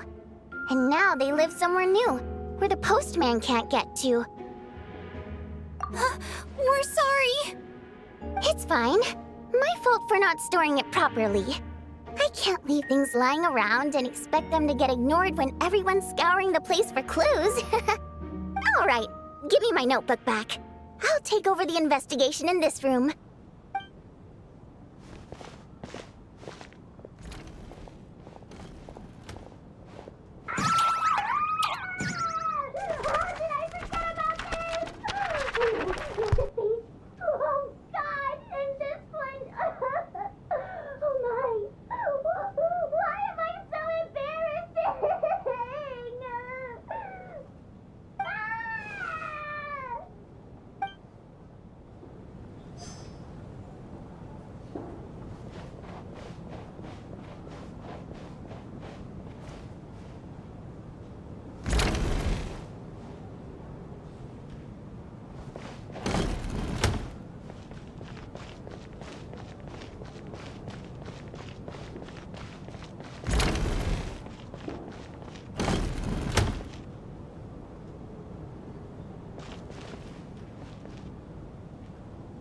Ah, Traveler.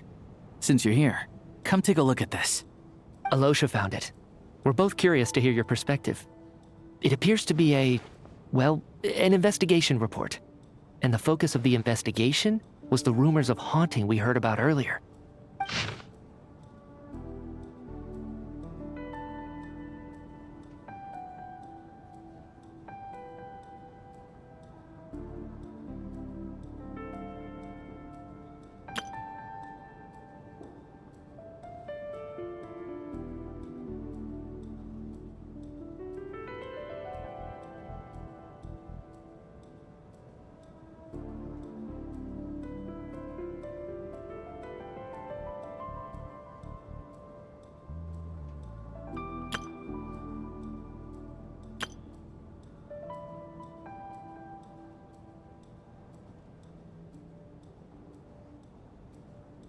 An investigation report, huh?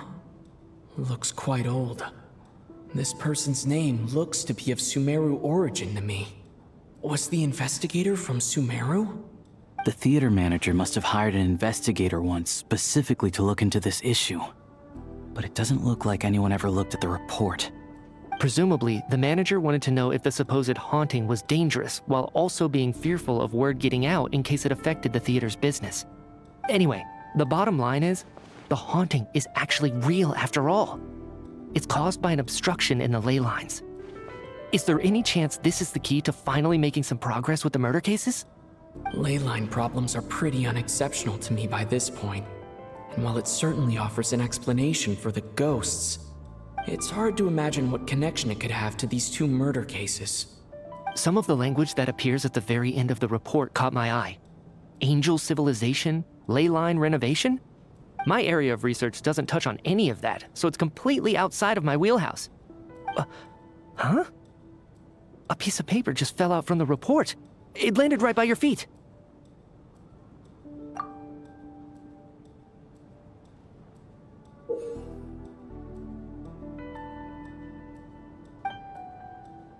How unnerving. It was tucked inside the report, so it must be a note left by the author. Death is near. Is that supposed to be what's going on here? With us, in the theater? But if so, how did the author foresee it? Could he predict the future somehow? Maybe things are more complicated than we thought. No, wait a second. If we take the report and the note at face value, they completely contradict one another. The report definitively concludes that the hauntings in the theater are harmless and cannot affect the real world. But the note seems to be warning of potential danger. The question is, what exactly does the note mean by death?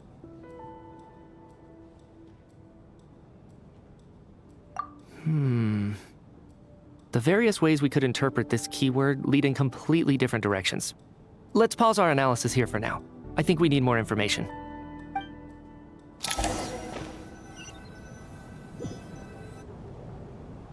If we take all this together, it's not impossible, is it?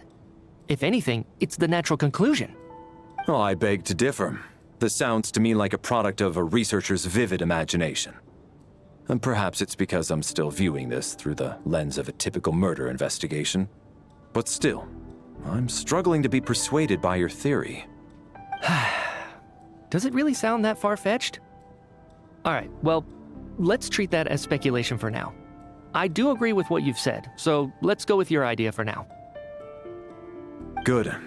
Okay, now that we finally have some meaningful leads, I think it's time to reconvene. Let's get the others.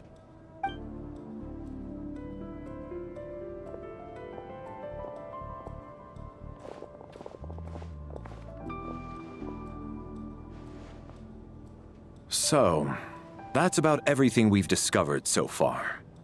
I'll share my theory first. Based on what we've learned from the logbook, I believe the extra person among us is most likely the killer. If the killer had simply bought a ticket, it would have greatly increased the risk of their identity being exposed. I expect he or she either hid in the theater ahead of time, or found a way to slip past the ticket inspection. They then blended in with the group and waited for an opportunity to strike. What about the note found in the investigation report? Any thoughts on how that fits in? The killer may have simply planted it there as some sort of sick joke. I've seen my fair share of psychopathic killers. They love playing cryptic mind games. So, it has nothing to do with the haunting of the theater after all. This theory makes sense to me. If we have an audience member unaccounted for, chances are they didn't come here to watch the show. Could it really be that simple? So, in other words, all we have to do is find out who got in here without a ticket, and all our problems will be solved? Then let me make one thing clear. All the theater staff should be well aware that I came here for the rehearsal legitimately, yes? There's no way I'm the one who didn't have a ticket. It's true. I hear you used every trick in the book to get a hold of that ticket, too. Everything short of throwing a temper tantrum and rolling around on the floor at the entrance. I most certainly did not degrade myself in such a way. Probably a stupid question, but I might as well ask. Did anyone here get in without having their ticket checked? Hmm? Guess it was naive of me to expect them to just admit to it. Especially after the unprompted Lelik reveal. Once was already a miracle. Twice would be unfathomable.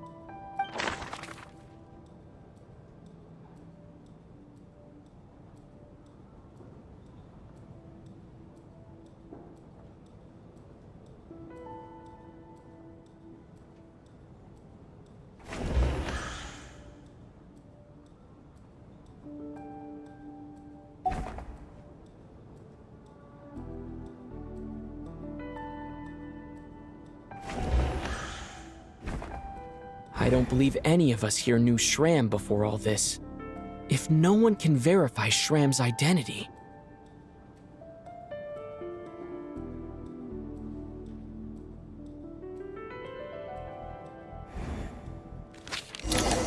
Mr. Shram, did you really go through the ticket inspection to get in here? Huh? Me?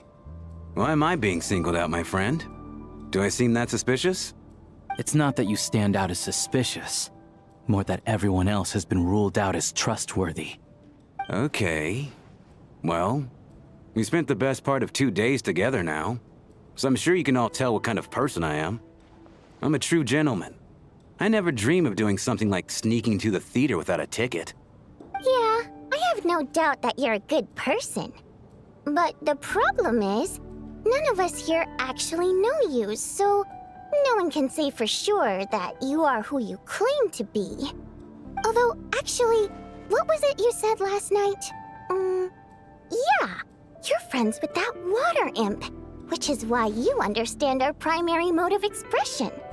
Last time I checked, there were barely any of us remaining in СНЕЖНАЯ, since most of the water imps left. Could you tell me a little bit more about your friend? There's a good chance I actually know her. And I suppose it's also kind of a way for everyone else to get to know you a little better.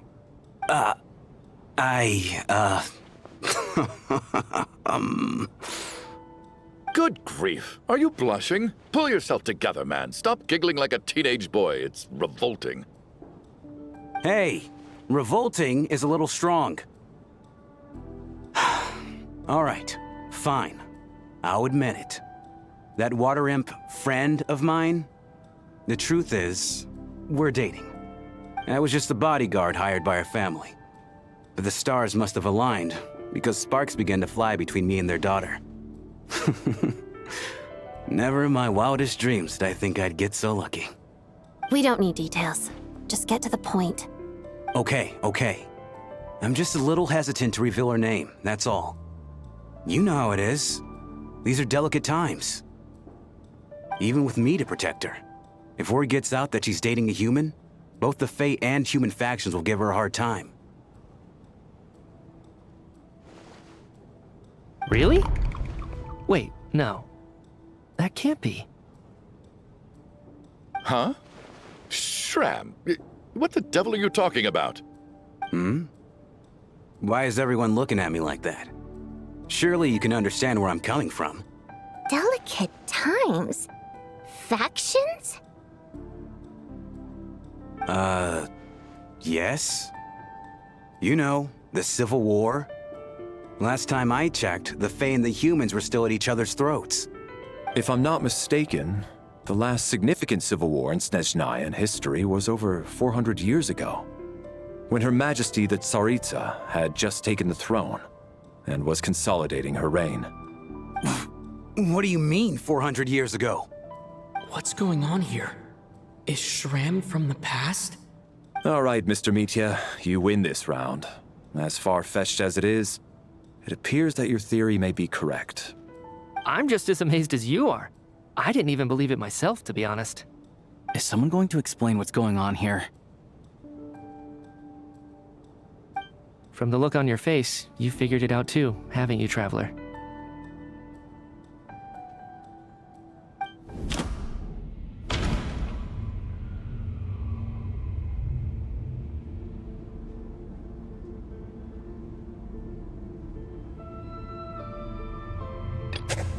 That seems to be the case. Shram's the extra person, but there's no way of learning his identity from this clue. Vodyanitsa's private letter touches upon the history of the Water Imp aristocracy's exile, but reveals nothing about Shram's identity. The theater's ley lines have been modified to block souls within its grounds from returning to them. Some souls can even wander this place forever. Mr. Shram's statement proves he is from hundreds of years ago. And according to the investigation report on the theater hauntings, Mr. Shram is very likely a lost soul wandering the theater.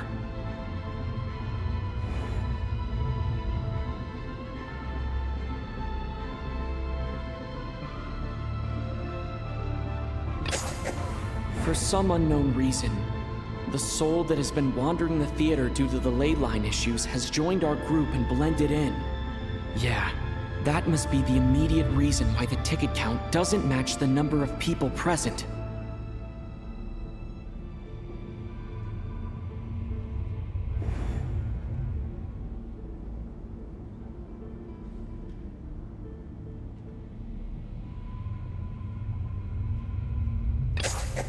The contents of the investigation report have been verified. There are indeed ley line issues and wandering souls in the theater. Death likely symbolizes the deceased. Mr. Shram, for instance. Death is near. That must mean that there's a dead person in our midst. That's the truth, isn't it? Yeah, the logic is clear now. The investigation report said that there would be souls stuck wandering around the theater because the ley lines were cut off. Mr. Shram must be one such soul who died in the theater a long time ago. In which case, that also makes him our extra person. So when the note said death is near, it must have been referring to death as in the deceased, people who died a long time ago. Someone who died a long time ago. In short, there's a dead person among us. The extra person we've been searching for is a ghost from the past. You mean I'm a ghost?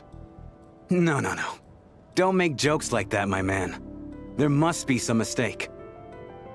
But even if I was dead, I know for a fact I didn't kill anyone these past 2 nights. Yeah, even if all that's true, the report also said the souls inside the theater can't affect reality, right? They're harmless. Then what if the problem isn't the souls at all, but the ley lines themselves? The ley lines have a powerful ability to attract and devour souls. Let's say that the ley lines are like a black hole, constantly seeking to engulf souls. But the souls that don't want to return are trying to avoid being sucked in. Huh. Why does this analogy sound so familiar? What happens when the black hole can't achieve its goal? I'm only speculating here, but what if it ended up swallowing innocent souls by mistake, or intentionally taking other souls to compensate? That could explain why we weren't able to determine a cause of death. If you're right, and their souls were devoured by the ley lines, it does make some sense. It does seem to explain a lot of the things we couldn't make sense of. Does that mean it's true? Except there's no concrete evidence. Mitya's relying on a lot of logical leaps. Still, it seems like the best explanation we have under the circumstances. All right, so how could Shram not know that he's dead? Seems a little unlikely that he hasn't noticed anything unusual even after several days interacting with us. On the contrary, it's perfectly normal for a soul to wander the theater for centuries without questioning their existence or reason for being there. It's simply what's natural for them.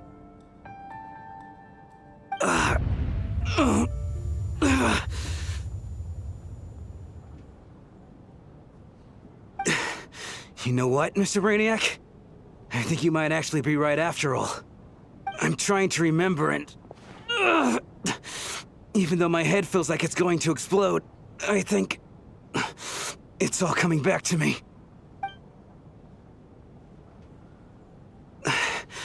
I was the one who didn't want to remember my own death, so I forced myself to forget. Well, I'm sure those are painful memories. My lady and I snuck out to go on a date one day. We bought tickets for the theater. It wasn't really my thing, but I was just happy to be together. All of a sudden, a group of people burst into the theater, shouting for all the water imps to get out, performers and audience members included. It was clear the conflict between humans and Fae had reached a boiling point. This time, the extremists were even coming after the water imps who had nothing to do with the war. I thought I could pull one over on them, so I took off my jacket, draped it over my lady, and tried to sneak out amid the chaos. But I got caught. They started shouting, calling me a traitor to humanity. But I was going to do whatever it took to buy her a chance to escape, no matter how many people stood in my way.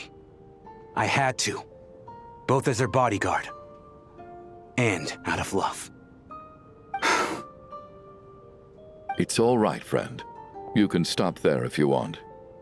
You don't need to dig all that up again. It's just... even now, I'm still struggling to accept the truth. How could I be dead? I'm sorry, everyone. If I'd known I was a dead man walking, I wouldn't have dragged you down with me. If I'm the cause of all this death, then punish me however you see fit. But, Mr. Shroom... No. I refuse to be a burden. I know what I have to do. You said I've been wandering the theater for centuries, right?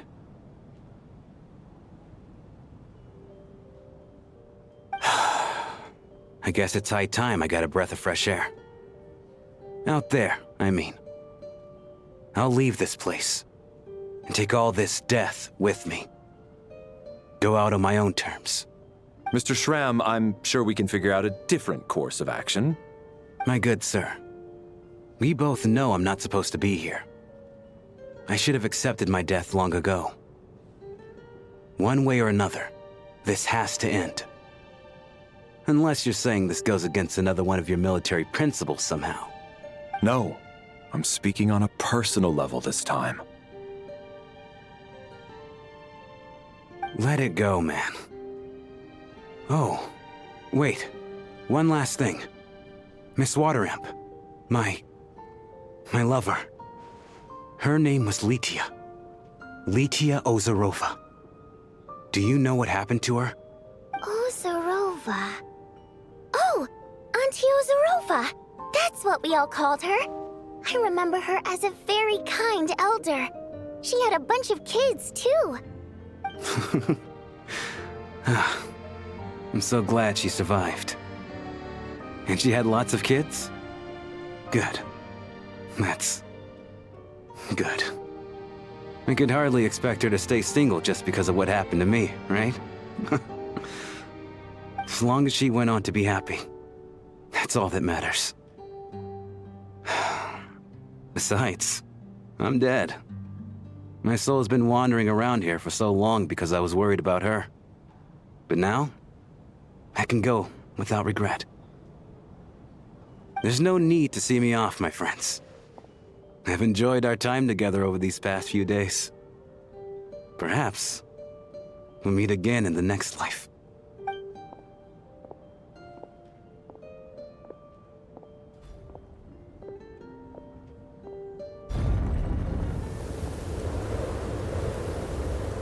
Take care, my man. I knew Mr. Shram was already dead, but I still feel so sad. Death is cruel, no matter how we might try to make sense of it. So, was the conflict between Fae and humans really that bad back then? I was only little, so I don't remember much. It's terrible to think that so many innocent people had their lives turned upside down. Even the historical records about that time period don't say much about it. All people know is that the Tsaritsa founded the Fatui, drove out most of the Fae aristocracy without explanation, then used her terrifying power to suppress the humans. It seems to me like the Tsaritsa chose to make herself the enemy. She downplayed the conflict, directing whatever animosity both sides had for each other at herself instead. That's also why, despite how brutal the conflict was at the time, there hasn't been much lingering tension between humans and Fae since. Things have been fairly harmonious for the past few centuries. So, the Tsaritsa banished the Fae to protect the Fae living in the city? She offered herself up to be hated in exchange for peace. Maybe it's not quite as bad as it sounds. I don't think Her Majesty is too concerned if mortals hate her or not. And besides, there are very few who truly do. All this time, I had no idea. All right. If Mitia's theory is correct, then I think we can consider this matter settled. Let's all take a break.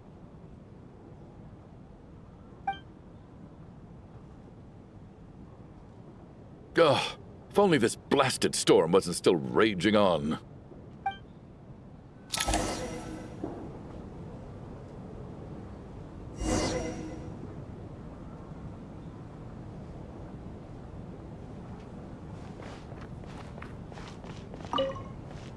I was actually planning on hiring him as my bodyguard after we got out of here, you know. Oh, poor guy.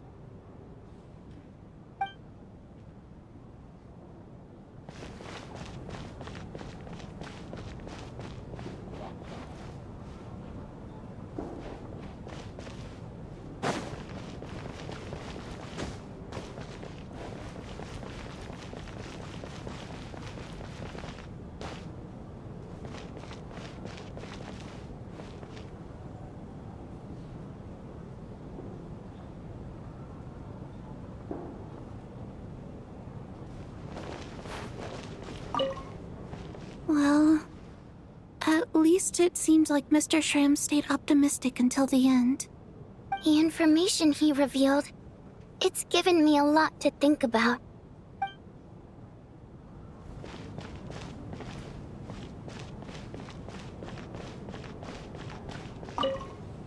At least the lingering regret that kept him here has been put to rest.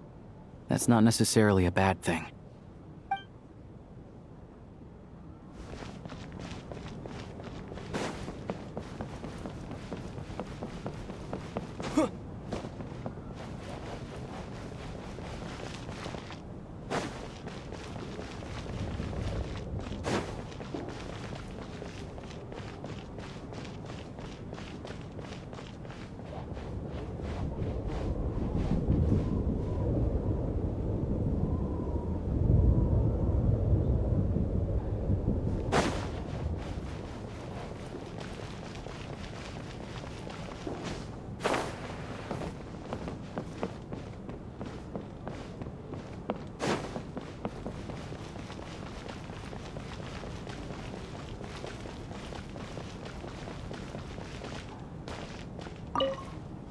Even though Shram was already deceased, his decision to walk into the snowstorm was still a sacrifice, and a very brave one.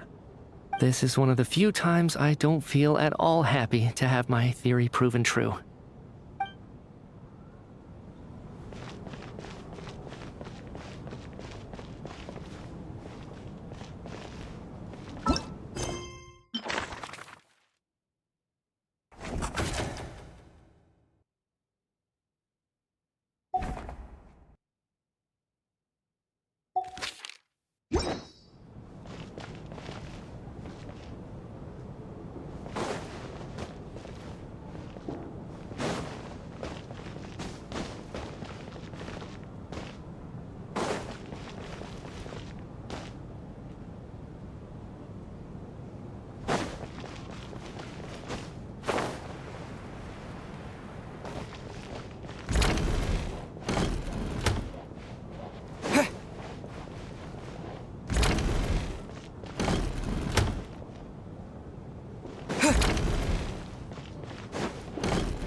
Looks like now we can just rest until the snowstorm stops.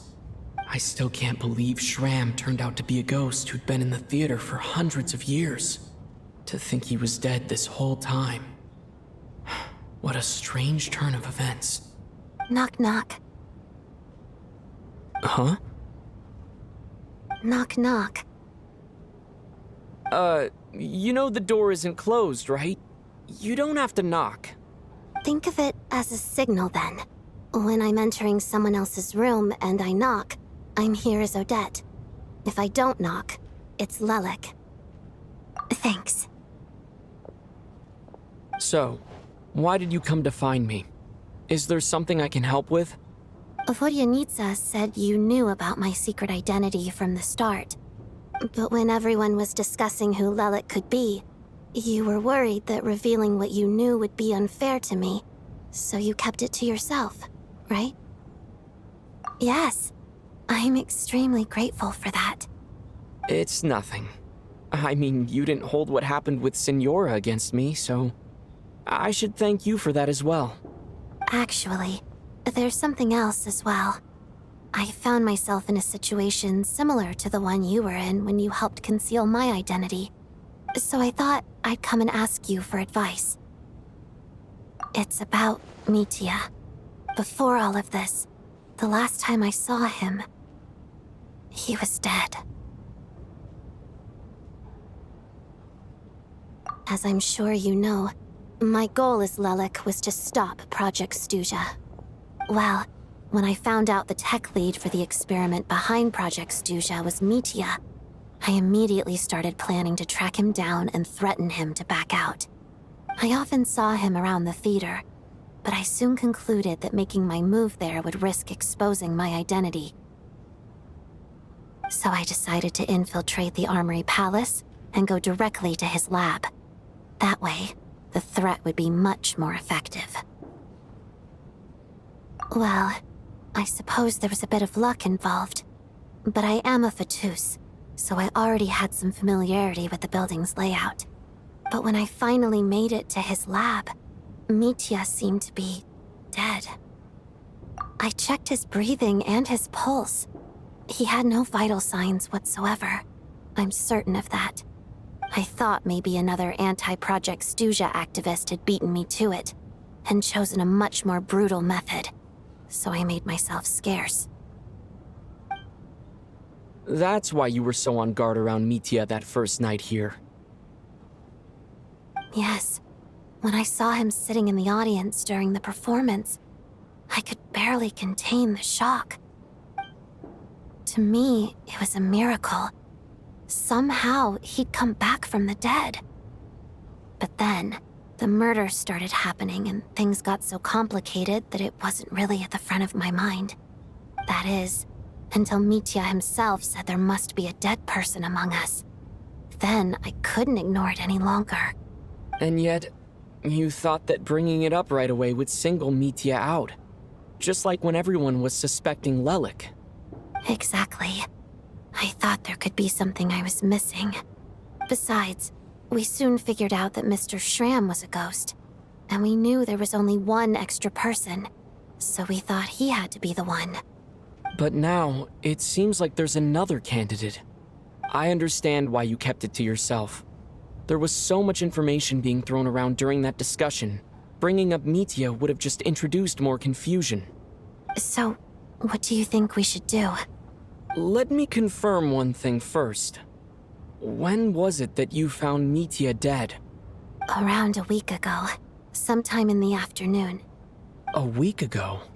That's earlier than I thought. I saw him just a few days ago at a restaurant. That definitely would have been after you found him dead. He seemed completely normal to me, chatting with Vodyanitsa, trying to avoid Valeri. So he was definitely alive on that day. Huh. Well, all I can say is I know what I saw. Here's a thought. The reason we even suspected a dead person could be among us was because of the problem with the theater's ley lines. But Mitya's death happened inside the Armory Palace. The ley lines affecting the theater shouldn't reach that far. You're right. I guess he doesn't fit the profile of the person we were searching for. I think the chances of it being him are very low. Surely he can't have died for real in the Armory Palace. Unless... Unless what? Unless he really did come back from the dead. You're right. Do you think we need to disclose this to the others? Huh, what's this? A private meet and greet?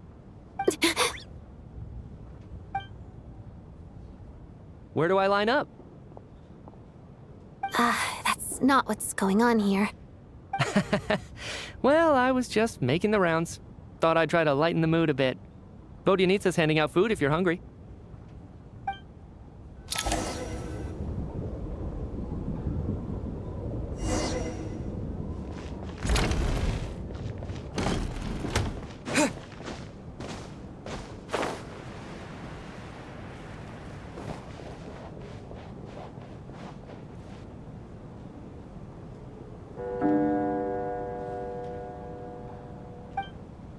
What is going on with this storm? Could it be connected to that monster that just arrived in СНЕЖНАЯ? I almost hope it is. Her Majesty the Tsaritsa left to vanquish that beast herself. We just need to wait for her triumphant return. Do you think people still feel the cold after they die? I'm wondering about Schramm. Oh, maybe we should have given him a coat before he went out there. Death itself is cold, isn't it? I'm sure the storm will embrace him. Well, I hope he has a safe journey. I'm going to miss him, I think. It's not like we can blame him for Rampana and Kulish's deaths. Thinking back on it, we barely made it out alive ourselves. Once we get out of here, how are we going to explain what happened to their families?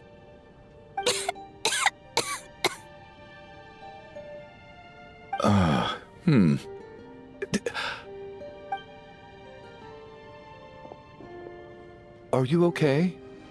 Here, take this. I've never used it.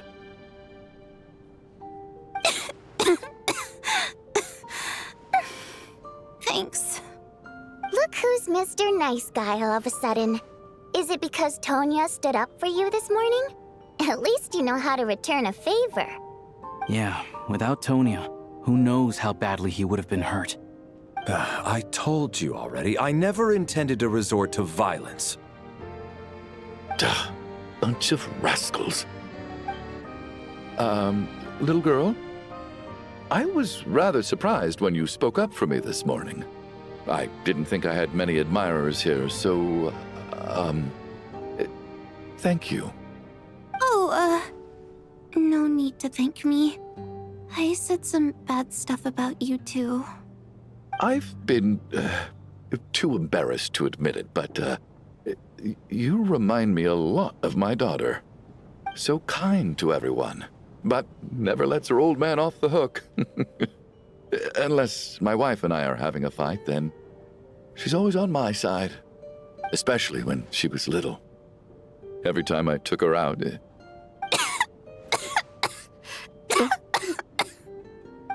All right, easy now. How long have you had that cough, Tonya? I don't know. It's probably been a while. I'm fine. Are you taking anything for it? Yeah. I'll be fine once I see my brother. He's gonna pick some frost fairy flower leaves and brew a tonic for me. I'll feel much better once I drink that. I see. That's good to hear, then. We should probably discuss arrangements for tonight. Now that the deceased has left our midst, there shouldn't be any more incidents. However, out of an abundance of caution, I'll keep watch. Shouldn't we take shifts? I can take one if needed. No need. I managed to get a nap in earlier, so I have plenty of energy right now. After all the tension of the past few days, everyone else should just focus on getting a good night's sleep.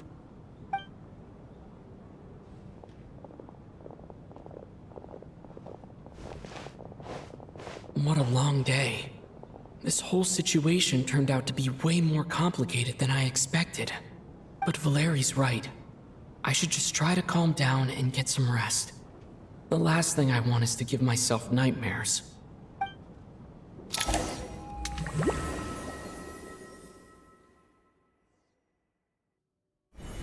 He's awake.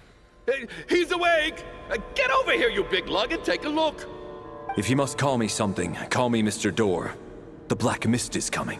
You need to go. Are you all right? Can you walk? We just got attacked by monsters on our way up. That Mr. Door fellow protected us.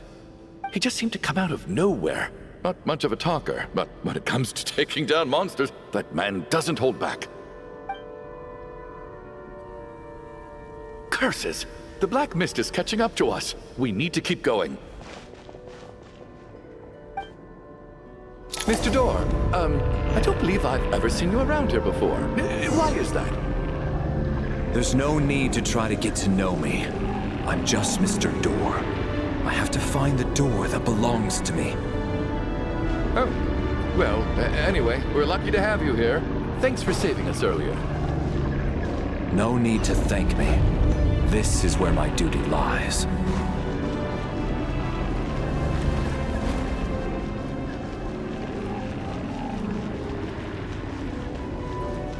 Mr. Door! Looking for trouble! Get rid of them! I can just push these ones up.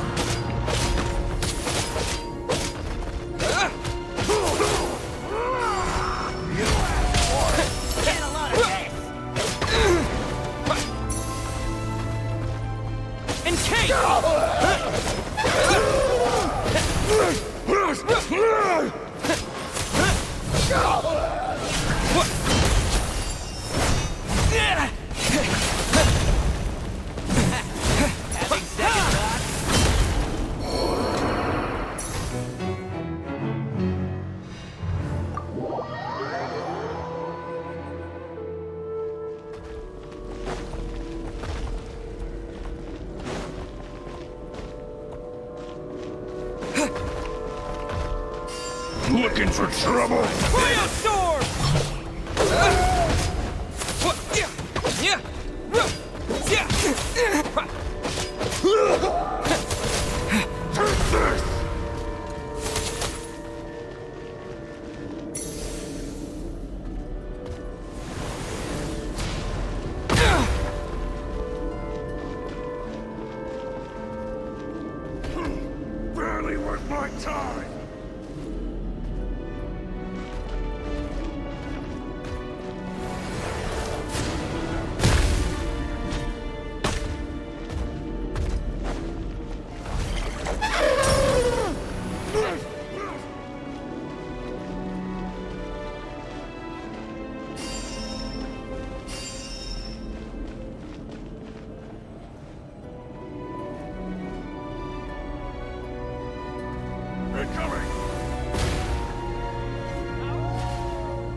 taste my fists? Encase! You! I curse you!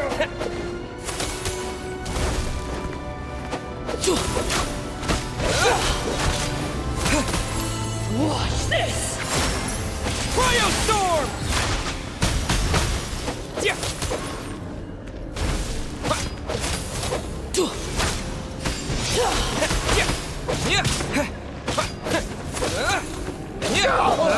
Curse you!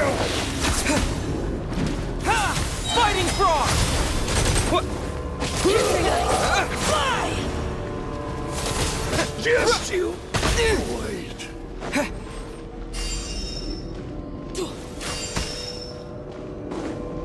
Encase!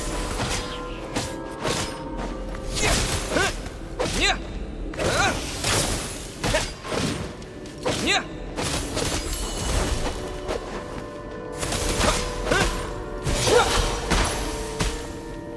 Watch this!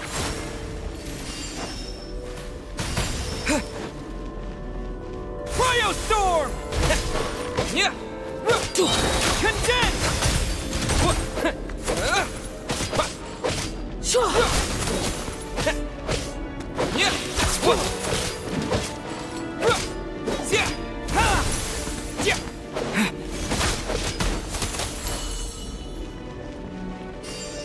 Piercing ice! Fly!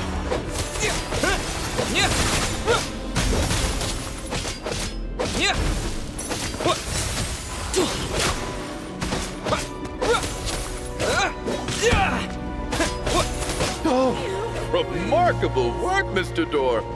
Oh, if I had your muscles, I'd do the same.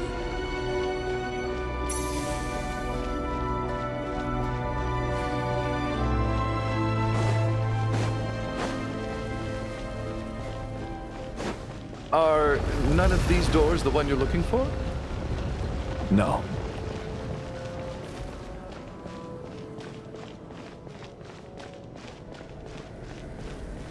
Encase! Yeah!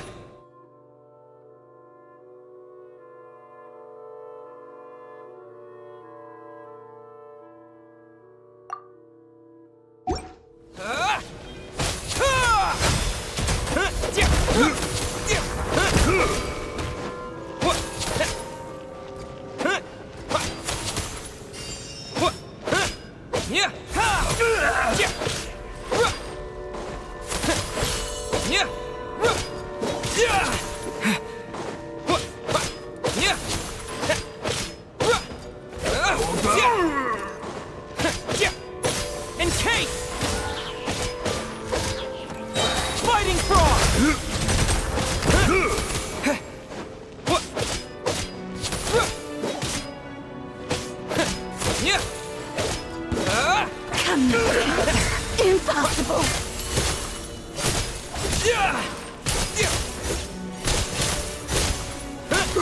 How could this be?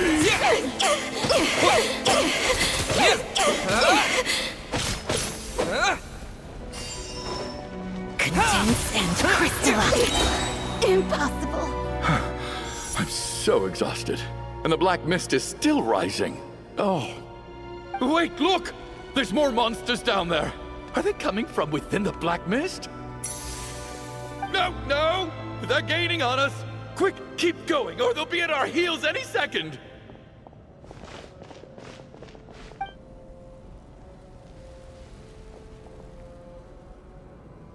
Mr. Door, what are you doing? We need to get out of here. They're coming! Found it. This is my door. What? You mean you're going to stay here? I am a door. This is where my duty lies. No! You saved us. We can't leave you behind. You must keep going. A door can only keep things out for so long. You must make haste. But... Oh, you're right. Let's go. We can't let Mr. Door's sacrifice be in vain.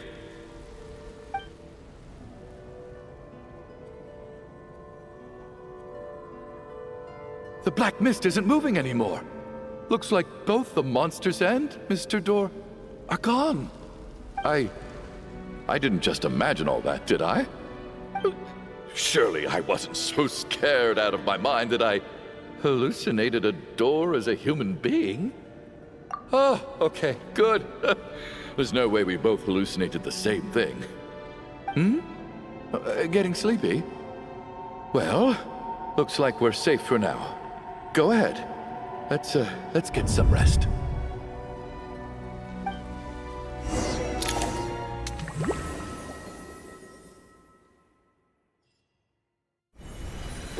What time is it? Is it morning? I think I had a nightmare. I guess everyone's still asleep? These past 2 days have been exhausting. Valeri's keeping watch though, so he's probably the only one awake. Valeri?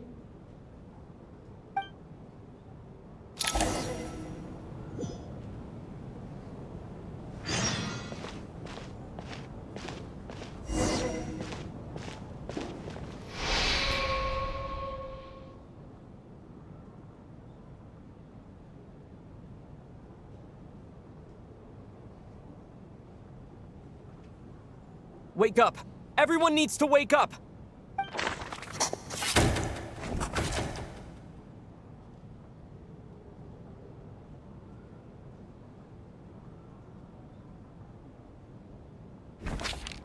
Just like the last 2 nights. No clear cause of death. I've been a real thorn in your side, haven't I, Mr. Valeri? Now you can rest in peace. But for me, life will be all the duller for not having to run away from you, my friend. How's Tonya? Is she okay? I just checked on her, and it doesn't seem like anything serious. She's just exhausted from the past couple of days, and she's still recovering from her illness. We should let her sleep a bit longer. That means Valeri was the only one who died last night. If Valeri was awake and keeping watch, it would have been impossible to kill him without waking everyone else up. That much is certain. This is so frustrating. Why has nothing changed since yesterday? I thought we already dealt with the dead person causing all this. Actually, one thing has changed. There's only 1 victim this time, not 2. Does that mean...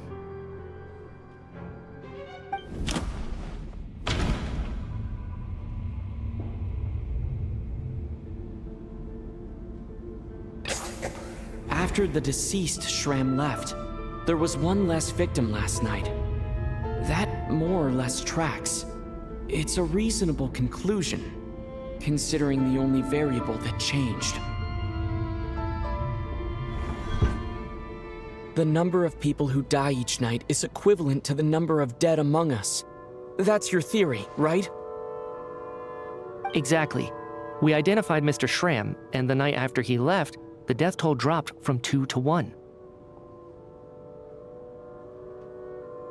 By that logic, there must be 1 more dead person left among us. Another one? But there was only 1 person unaccounted for in the ticket checks, right? The head count should match up now. Having an extra person was definitely a cause for alarm, but being 1 person short isn't nearly as unusual. Someone could have left in the middle of the show, or made it out before the storm hit. 1 more dead person among us. If Mitya's theory is right, then what Odette told me seems a lot more relevant.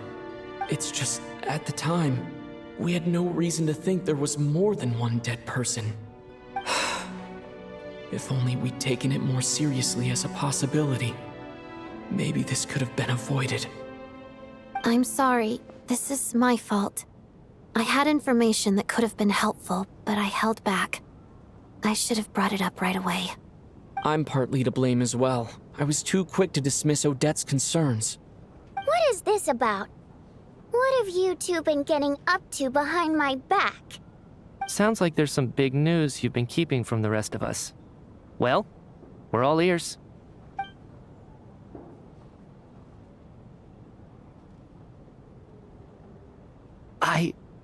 I'm the dead person? Wow, that's certainly news to me. Odette and I talked about it yesterday, but we thought it just wasn't possible, so we left it at that. Yeah, I don't blame you. If I'd been there, I probably would have reached the same conclusion. It just sounds too unbelievable. Let me just try and verify this. I just scoured my memories trying to think back to the afternoon Miss Odette mentioned. But I honestly have no recollection of dying. That's where I'm different than Mr. Schramm. Having seen Mr. Mitya a few days ago myself, I also find it hard to believe he could be the other dead person among us. Well, if it isn't Mitya, then who? Do we vote on it? If you don't mind me asking, Traveler, I believe you mentioned that you know Tonya's brother. Had you ever met her before all this? No, never. Wait, are you saying... Now just 1 minute. I know where this is going. You can't just randomly point a finger at anyone you want. You're in the hot seat, and all of a sudden you want to divert our suspicions onto somebody else? Trying to pick a fight, Mr. Chuganov? Whenever you open your mouth, all you do is attack people, and I've had enough of it. If you don't want to engage in a civil discussion, you can shut up. You little brat! Did Mitya ask about Tonya because he suspects her? I suppose I only identified her by age, and nothing else. Could that mean... I'm just saying, you're going around casting suspicion on people for no reason. How could Tonya be dead? I can vouch for her, if nothing else. I've seen her before. She's the sister of that Harbinger, isn't she? The one called Child. Oh, really? You're telling the truth? Since being here, I don't think I ever mentioned she was Child's sister specifically. Does Chuganov actually know her? If Chuganov can vouch for her, then it can't be Tonya either. In which case, it seems unlikely that there's another dead person among us at all. Miss Odette, could you go over that afternoon with me one more time, when you found me dead? No problem.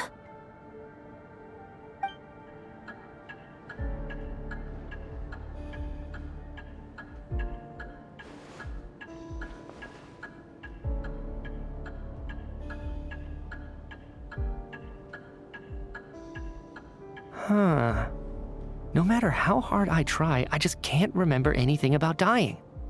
But I do remember something else. Miss Vojanitsa, during our last meal together, I told you how some of the researchers were suffering from temporary memory loss. Do you remember that? Oh, yeah. You said it was hindering the progress of your experiments. You thought they were just under too much stress or something. Right. And even though I don't remember dying that day, I'm pretty sure I experienced something like amnesia. Some of my memories from that afternoon are missing. Are you suggesting you're missing the memory of your... Of course. How am I only just realizing this? Humans aren't necessarily aware of their own death. You mean being silently assassinated, or dying in your sleep? Situations like that? The researcher's amnesia. Suddenly it all makes sense. I must thank you, Odette. I think your perspective just helped me reach a breakthrough on a series of issues that have been troubling me for quite some time. All right. It's decided then. I'll be the one to leave today. Oh, leave? Hey, wait a minute. Aren't you rushing into this? What if you're wrong? You'll pay with your life. Come on, kid. Aren't you gonna fight for your life? This seems like a rash decision. I have other reasons beyond what's been discussed. In fact, thinking back, I remember during Miss Odette's performance, while I was sitting in the audience stalls, a brilliant new idea for my research popped into my mind. But then, my train of thought suddenly cut off. I can't remember it now at all, and I didn't take any notes. I guess that must be another instance of temporary amnesia. No. Hold on. I see where you're going with this. You're suggesting that each instance of temporary amnesia is a death, right? There's a glaringly obvious flaw in that idea, no? How can one person die so many times? I believe Miss Odette's account. During the period where my memory is blank, I must have been either dead or in a similar state. All it would take is for the same thing to happen in the theater, and I would come under the effect of the ley lines in this vicinity. This increases the likelihood of me being the deceased, does it not? But... There's no evidence to suggest that anyone other than me is a candidate for the deceased. So allow me, as a scientist, to treat this as an experiment. Please relax, everyone. I don't think things are as bad as they may seem. If I really am the deceased, then to leave the theater will be a relief for me. If, on the other hand, I'm still alive right now, well, apparently you've all witnessed my resurrection recently anyway. Who's to say I won't return from the dead again this time? Mitya's right. This is the only thing we can try right now. I think he's deliberately downplaying the gravity of the situation, though. He probably doesn't want to burden everyone. What is a scientist if not someone who gambles on experiment after experiment in an attempt to obtain the truth? With this snowstorm, the ley line phenomenon, ghosts of the dead, and my amnesia, we've been paralyzed by not knowing and powerless to do anything about it. It's a terrible feeling.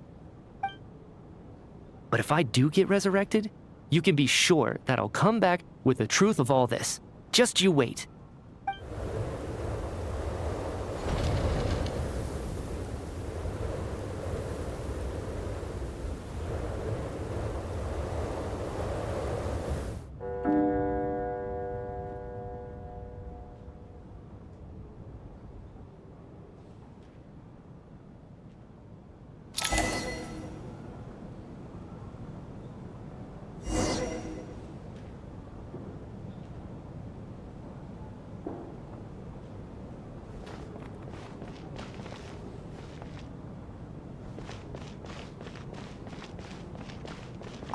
Oh, that Valeri guy was packing even more muscle than I thought. I can't believe how heavy he was. Hauling him over there nearly killed me. Oh, curse this confounded snowstorm. Go bother some other poor souls instead. What do you want? I'm not in the mood to talk right now.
What's on your mind, Odette?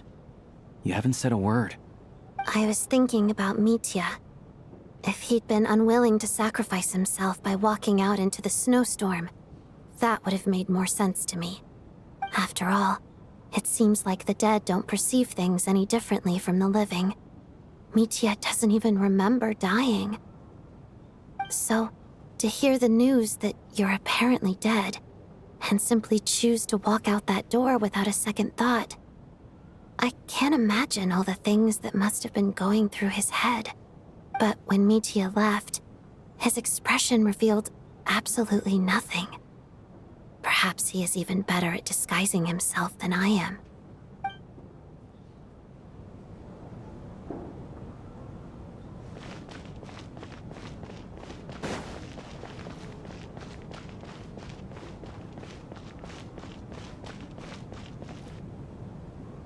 Poor Mr. Mitya. I didn't even get to see him one last time. Maybe it's a good thing that you weren't there to see it. It was a hard thing to watch. I hate goodbyes. Why does it feel like everyone around me is slowly disappearing? Not just in here, I mean. In the outside world, too. Maybe it's the realization that, at the end of life, everyone has to face it alone. Come to think of it, the main reason we're still alive right now is pure luck. Each morning here, for every one of us, there's the chance that we might not wake up. You could take it a step further and say that the same is true outside, too. Who can ever be 100% sure when they drift off to sleep that they'll open their eyes again in the morning?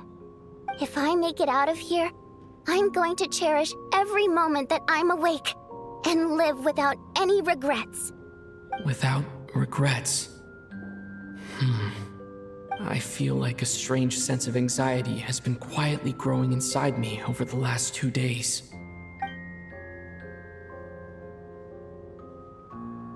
Are you okay? You look really glum. If something's bugging you, let's talk about it. There's only a few of us left here now. After everything we've been through, what's the point in keeping things bottled up? I have a travel companion named Paimon. Alosha and Odette have met her before. She's been feeling unwell recently. You're worried about her, aren't you? That makes sense. We've been trapped in here for days. To be honest, I used to feel like I was just a spectator in this world, watching everything that happens from the sidelines. Maybe it's because I'm a descender. A descender? But with Paimon by my side, over time, I slowly felt my connection to this world growing stronger. She loves eating, sleeping, and having fun, but she's also a great guide. It's her authenticity that makes this whole world feel more real for me. Over the last few days that we've been apart, I've often caught myself wondering, what would Paimon say if she were here right now?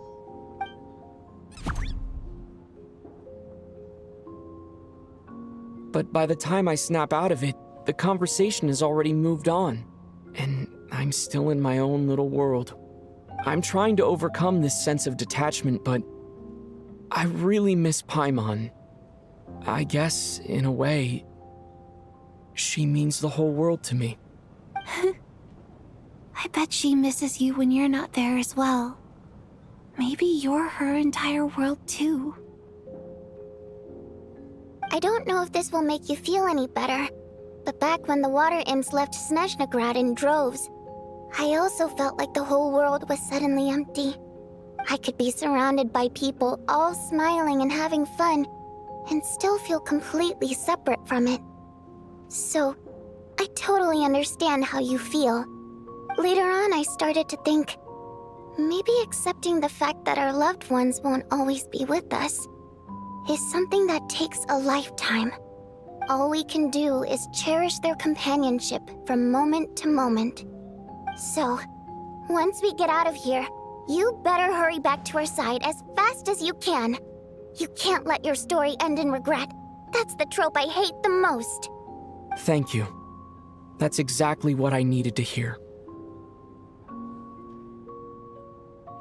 But Vodyanitsa, if you hate goodbyes too, why didn't you leave with your people?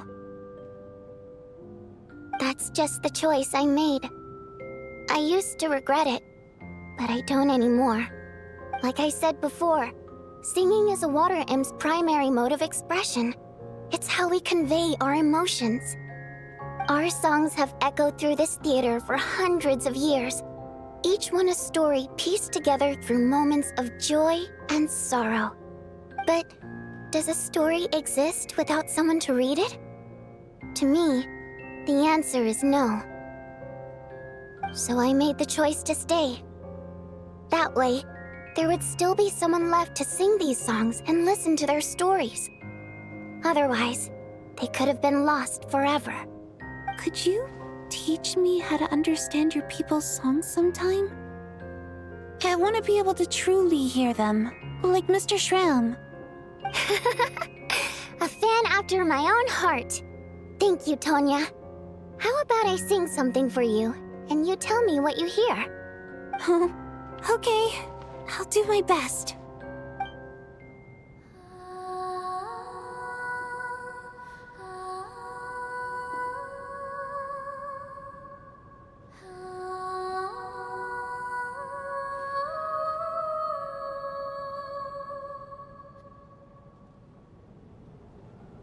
I've never heard that one before.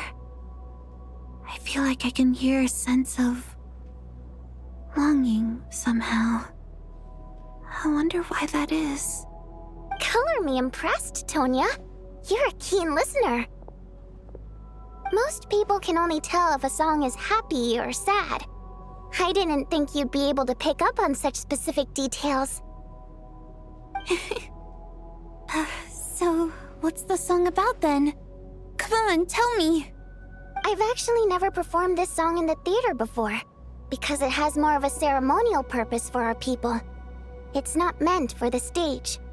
It means something like, "May those we have lost watch over us, and follow this song back home in the night, so that we might be reunited once more."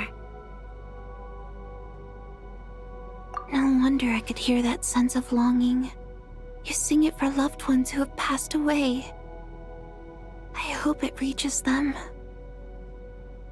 It's getting late, Tonya, and you're not well. We should all turn in early. I suppose there's no reason to keep watch tonight. Okay, but, before I go to bed, could you sing that song a couple more times for me, Vodianitsa? Of course. Anything for my #1 fan.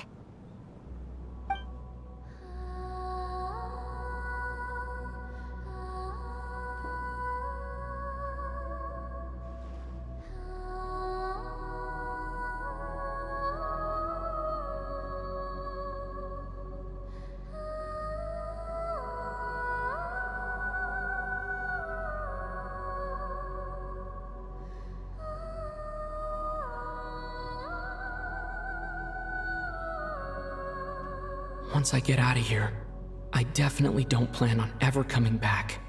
But I guess that means I'll never get to hear Vodianitsa sing again. That's a sad thought. Before I fall asleep, I should cherish this moment of companionship while it lasts.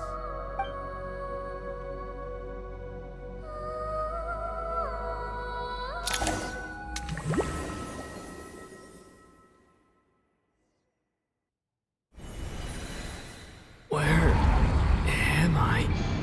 It's so dark in here, and I feel kind of dizzy. Am I alone?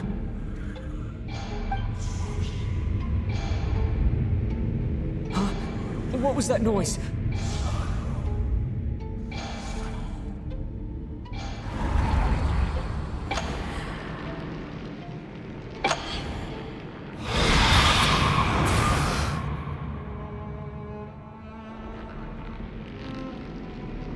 Return, O spirits. Fulfill your oath of protection.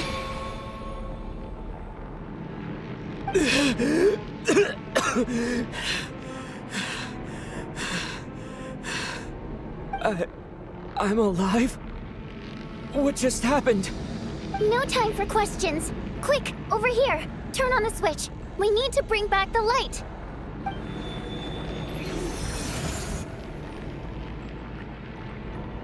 All right, we're safe. The spirit just now is called Night Prayer. The light subdues her, but she'll attack without a second thought in the dark. Sort of. I know it's hard, but you can't let this place go dark, or she'll kill you again. Yep. Luckily, I was here to resurrect you. Otherwise, that'd have been a real bummer. A bit more than a bummer, I'd say. Wait, so you have the ability to resurrect people? Sure I do. I'm your guardian spirit after all. I specialize in soul recall. Oh, it's nice to meet you, by the way. Thanks. It's nice to meet you too. All right, there's no time to waste. The black mist is already catching up. We need to reach the next switch before the place gets too dark. If we bring the light back, Night Prayer won't be able to get to us.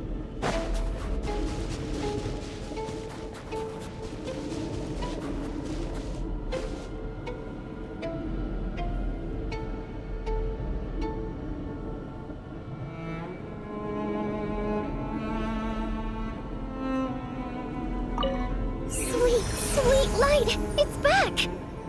Now that's a sight for sore eyes.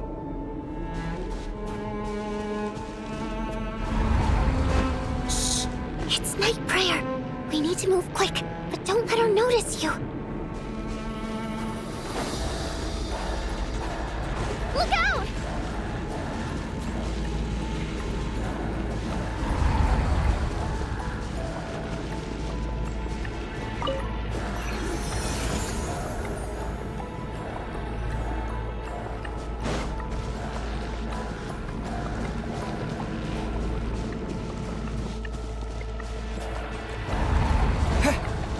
The next switch is over there.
The switch is just up ahead.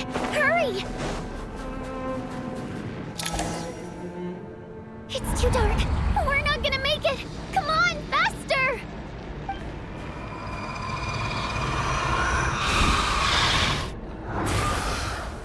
Traveler! I won't let you die like this. Not on my watch.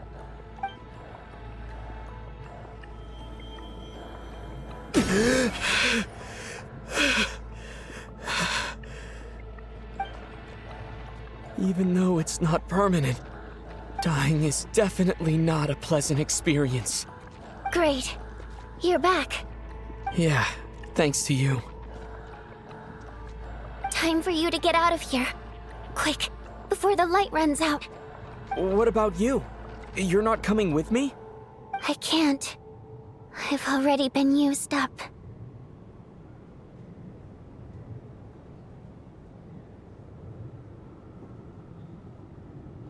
A guardian spirit's skills are finite.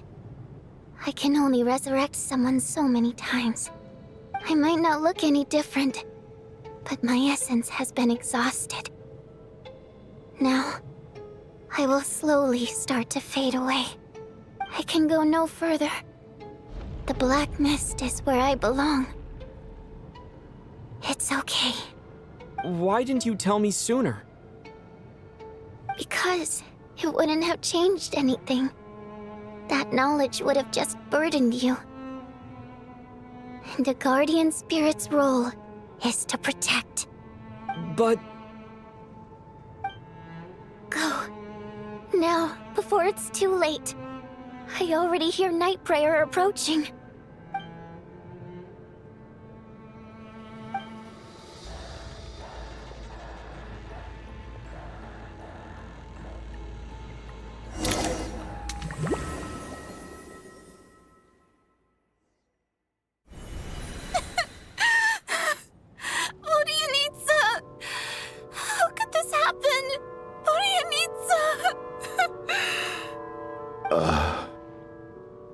Well, I guess there's no need to inspect the body.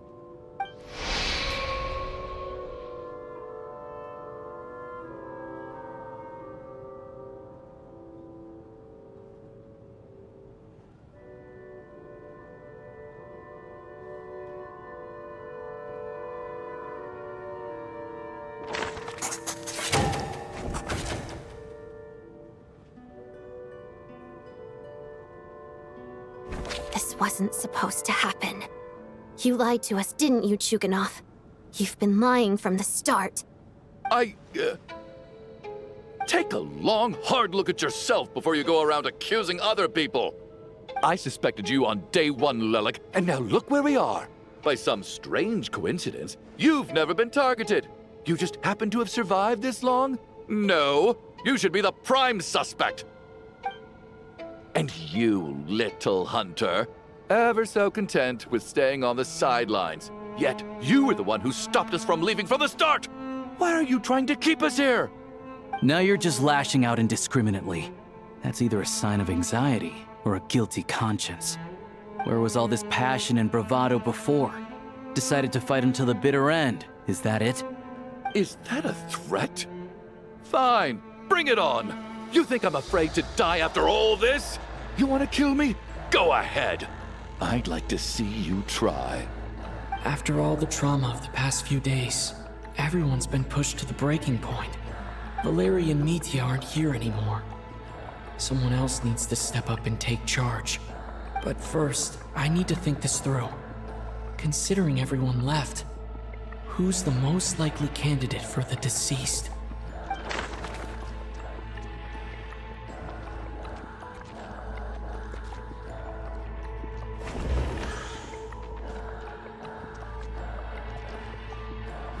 He's arguably the first friend we made after arriving in СНЕЖНАЯ.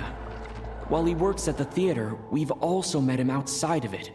So he can't be the deceased.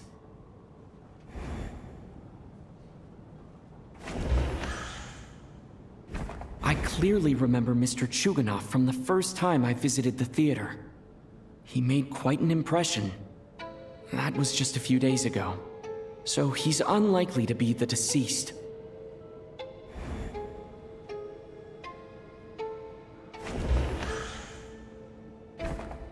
Of those who remain, the only person we've never met before is Tonya.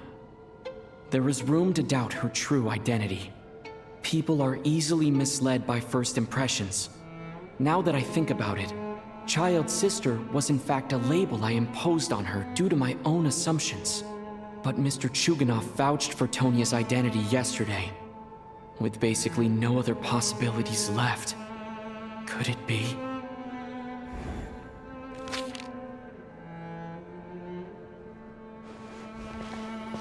Tonya, how's Tusser been lately? Tusser? Your brother Ajax must have mentioned me in his letters home, right? Did he say anything about a blonde traveler? No. And my brother's name is Razik, not Ajax. Chuganov, looks like it's your turn to do some explaining. Yesterday, you said you could vouch for Tonya. Why did you give us a false testimony? I knew you were behind this, Chuganov. You've been lying through your teeth from the start. Everything about you is fake. Down to the wife and daughter you're always talking about. Your entire family man persona is a charade, isn't it? That night, when I infiltrated your place as Lelik, I noticed you were home alone. Didn't think much of it at the time. Just thought everyone else was out. But thinking back on it now, that doesn't seem very likely. My guess is, you live alone, don't you? Even that was a lie? But why would he lie about having a family? Oh! Curses! Oh, why is there no end to this blasted snowstorm? If it would just stop! If it would just stop. I think I remember now. I know how I ended up here. It feels like a distant memory. But at the same time, it's just like it was yesterday. The reason I'm always coughing is because I got sick with frostbite. The locals usually call it the snow cough. It's not a very common illness. It's partly genetic and partly caused by the cold climate, but it can be fatal. They sent me to the hospital as soon as they found out I had it. And I spent so long lying there in that hospital bed. After a while, I felt myself growing weaker and weaker. Nothing seemed to be working anymore. Neither the treatment that the doctors were giving me, nor the medicine my brother was brewing from frost fairy flower leaves. So one day, I told my brother that I wanted him to take me outside for once, so things could be like they used to, just for one day. I wanted to meet loads of friends, experience new things. He agreed. He snuck me out of the hospital, and we escaped. We got to the theater, bought tickets, and went inside. It was all so exciting. I remember the show very clearly. It was amazing. But I found myself getting sleepier and sleepier. Oh, Tonya. When I woke up, I couldn't find my brother anywhere, so I guessed he'd already left. But there's no way he'd leave me behind. So I decided to stay here and wait for him. At the time, I figured he'd probably gone to brew some more medicine for me. I was planning to chew him out for abandoning me when he got back. Tonya, it sounds like by then you'd already... Yeah, I know. I understand now. Dead, aren't I?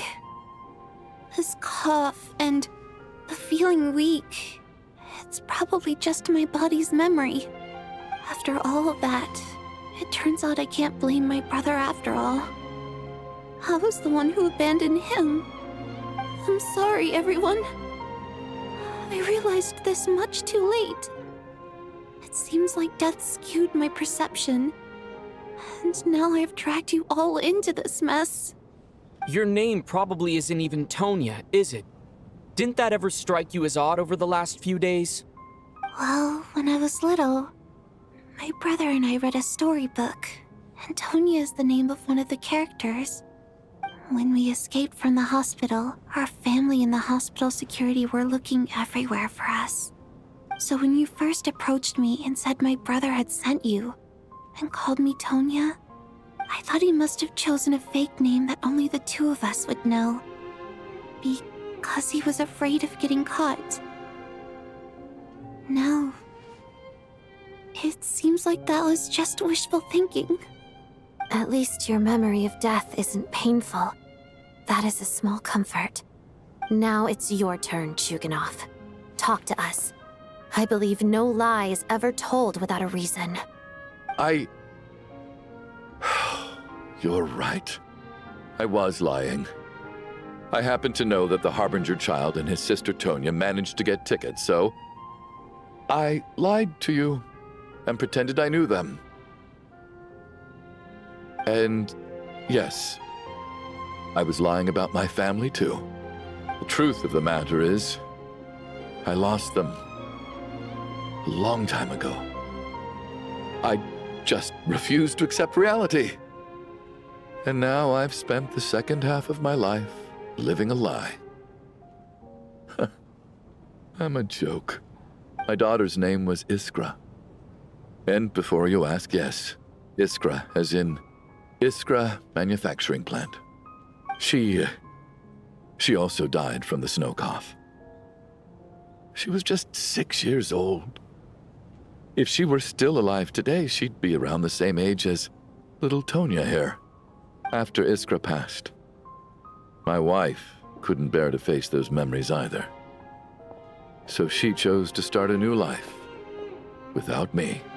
One day when I came home from work and saw the empty room, I felt like I couldn't breathe. Subconsciously, I started to imagine that they were still there.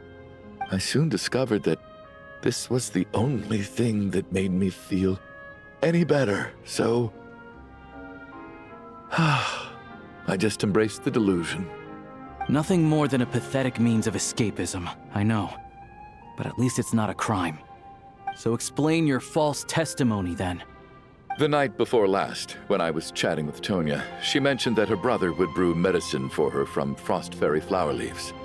Combined with her various symptoms, I suddenly understood everything, including the fact that she was deceased. The snow cough used to be an incurable illness. I would pick frost fairy flower leaves to brew medicine for Iskra too. It took hours and hours on the stove. But the year after my daughter passed away, the jester of the Fatui announced that a cure for frost blight, also known as the snow cough, had finally been developed. It turned out that all previous treatments were completely ineffective. No better than random concoctions. That was the final straw for me. I just couldn't take it anymore. Just one more year. One more year, and everything would have been okay. So, more than anyone, I know full well that in this day and age, no one in their right mind would still be using frost flower leaves to brew medicine for the snow cough. Poor Miss Tonya, therefore, had to have been from an era when snow cough was still a terminal illness. So, you projected your daughter onto her? Even though you knew she was one of the dead? That doesn't make any sense. You knew she was already dead. What did you hope to achieve by protecting her? I just don't believe in your crackpot theories, nor do I approve of your actions. How can you just declare a living person dead and throw them out into that snowstorm? Nitia's gone. My good buddy Shram's gone. And now it's Tonya's turn, isn't it? The others I can make my peace with, but little Miss Tonya, here she is, standing right in front of us, alive and breathing, and fighting her own battles. Yet you're quite happy to say she's dead? I just want her to live. Once this snowstorm is over, the very moment it stops, I'm going to march out that door and find someone who can fetch the very best medicine for her snow cough. I'll be damned if I'm gonna let you cast her out into the snowstorm before I have the chance to cure her. Not again. Not this time. Not when the cure is right within our grasp. I'd never be able to forgive myself. Mr. Chuganov, stop. I can't let you do this. Tonya. By the sounds of it, you've known I was dead since the night before last, right? I really liked Mr. Valeri, Mr. Mitya, and Miss Vodyanitsa. And now they're all dead because of me. I'm not happy about that. The reality is, you've been trying to fight your own demons through me. But all you've really done is trap me inside your delusion along with you. No! Listen to me. I want to save you. I do! Well, at this point, I'm quite sure that I'm dead. I don't need to be saved.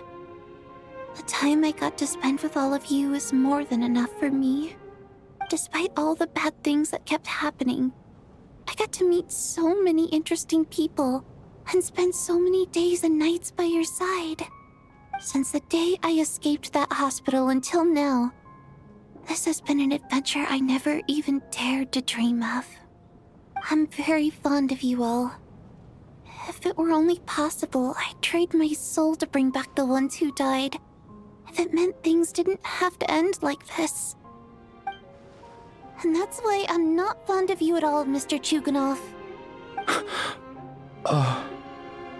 I'm sorry. It's them that you owe an apology to, sir. Not me. Well then, I suppose this is it. It's time for my adventure to end. I've caused enough trouble. You're leaving already? It's still early. Don't you want to stay a little longer? No thank you. Oh, and by the way, my name is Patoshka. It was nice meeting you all. Feels strange that we're only being properly introduced now that it's time to say goodbye. Toshka.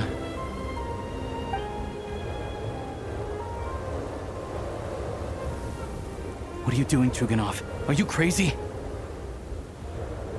Let me leave. I can't keep lying to myself anymore. In your dreams. Don't think you're getting off that easy when you had a hand in the deaths of so many people. The Fatui have honed quite an array of enhanced interrogation techniques since they were founded. Once we're out of here, Lelik will personally give you a taste of every last one.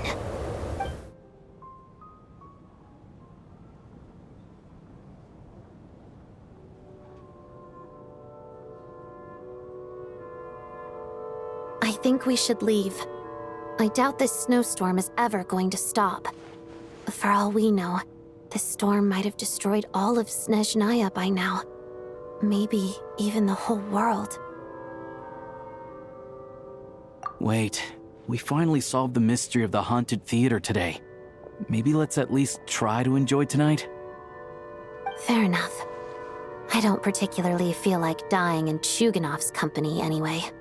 And yet you won't let me die first.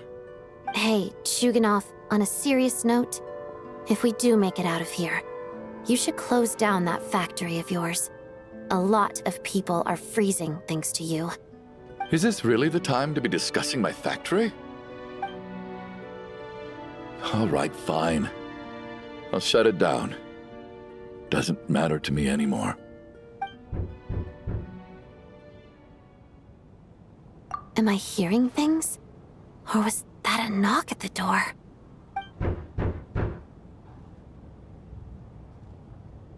There it is again. But I don't understand.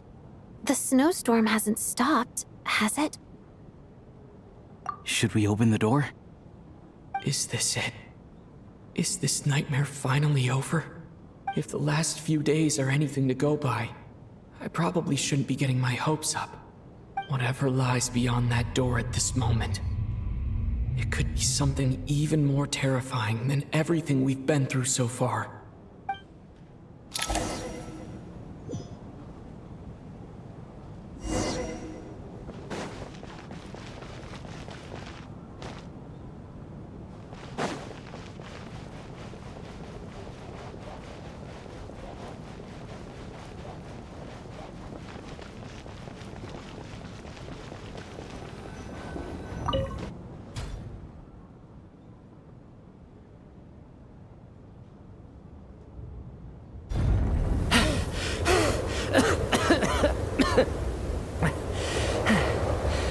Hey everyone, I'm back. How are you doing? Feeling any better? Much better, thanks. Whew, it is so good to have you guys here. I was a little worried that the theater would be empty by the time I got back. Let me see. Tonya and Vodyanitsa are missing, which means Vodyanitsa died last night. And then you discovered that Tonya was the other dead person. Am I right? Not Tonya. Pitashka. First, tell us how you made it back here. Given the conditions outside, no one should be able to return alive. You're right. The thing that got me back safely was a song. I heard someone singing. After walking into the snowstorm, my mind grew hazy. I don't know how long I walked through the storm before my mind completely slipped away.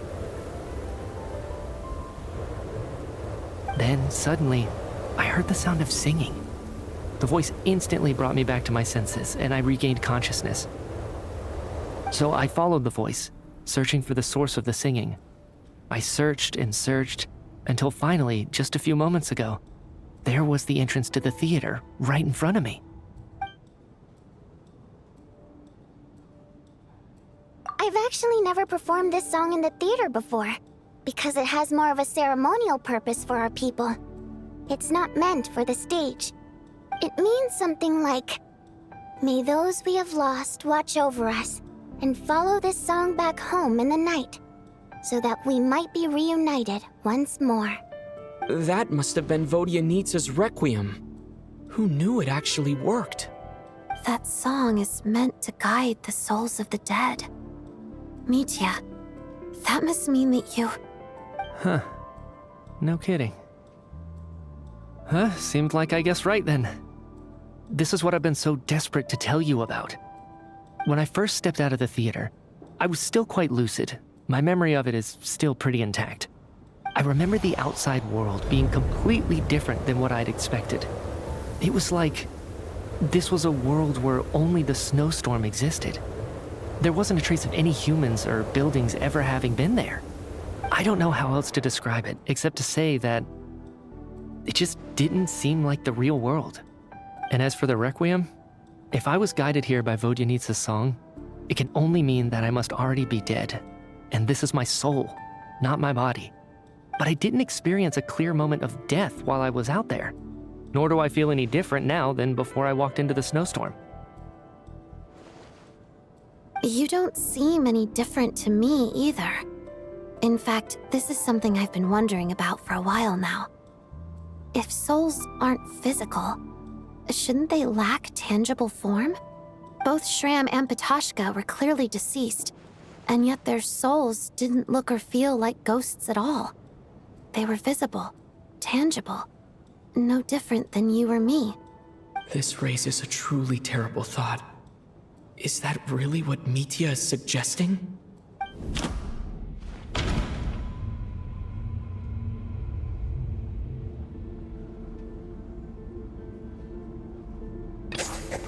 Mitya's soul was summoned back by the Requiem, confirming that he is indeed already dead. And yet, he looks no different from us. Of course, if even the long deceased like Mr. Shram can blend in with us undetected, then maybe we've all been dead from the very start. And all of us are now souls wandering the theater.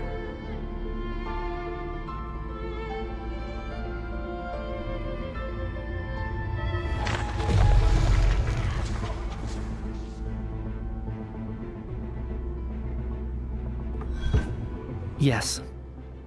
I think that this is probably the afterlife. What did you say?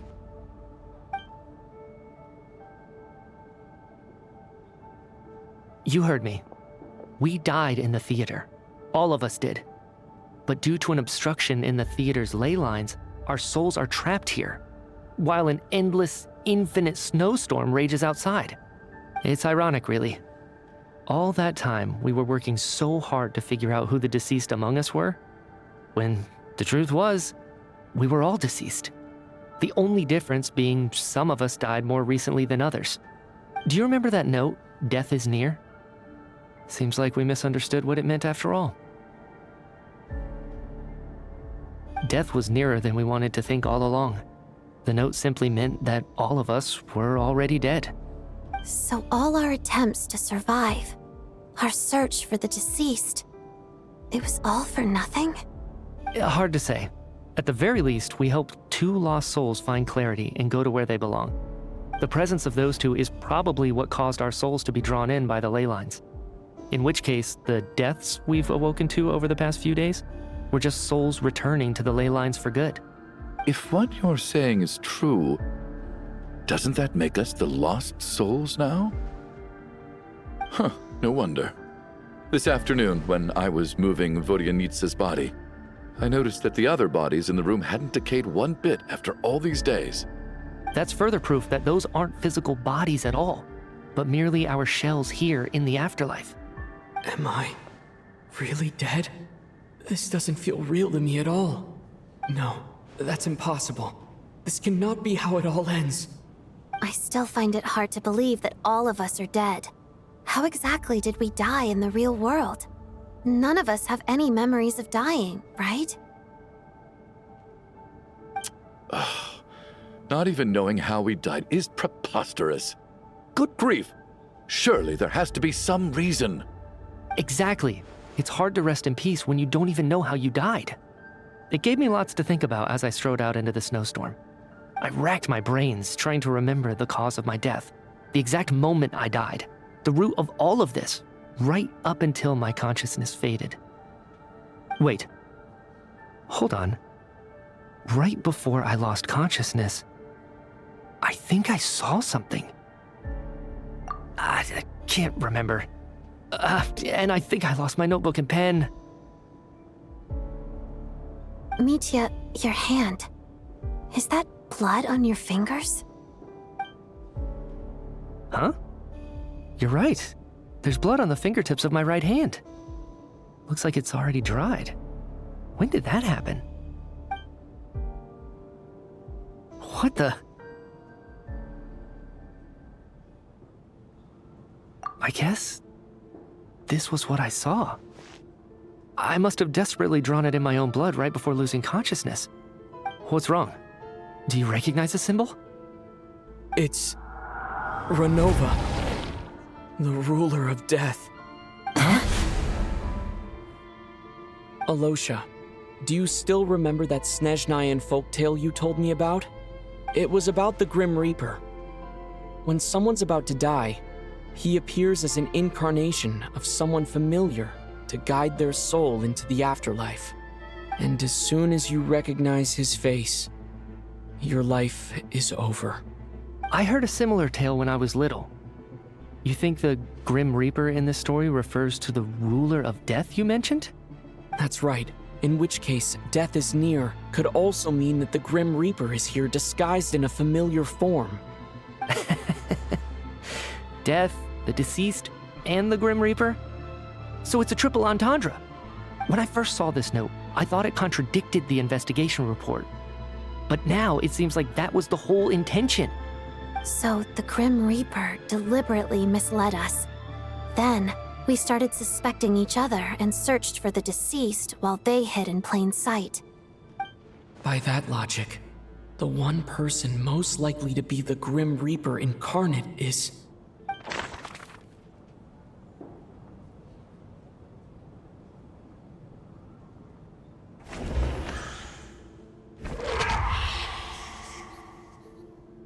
No doubt about it. It's Alosha. Looking back at how everyone has acted over the past few days, Alosha is most likely the Grim Reaper lurking among us.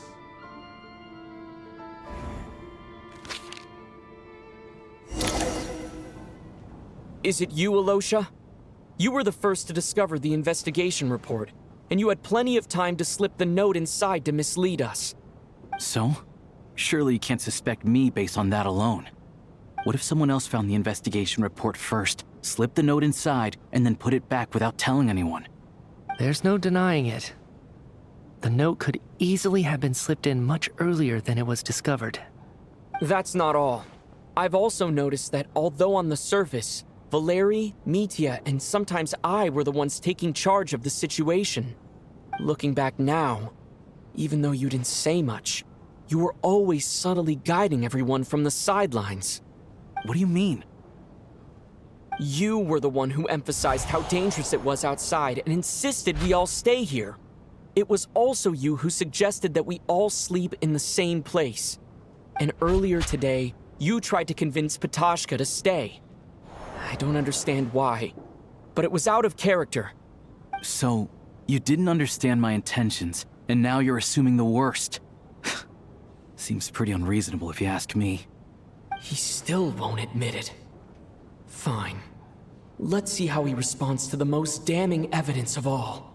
The biggest question I have right now is, if the Grim Reaper is impersonating Alosha, then where's the real Alosha? When did they switch?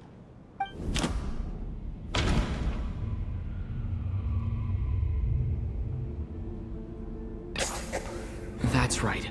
This was the moment. Right at the start, before any victims had even emerged, Alosha was switched with the ruler of death while everyone's guard was still down.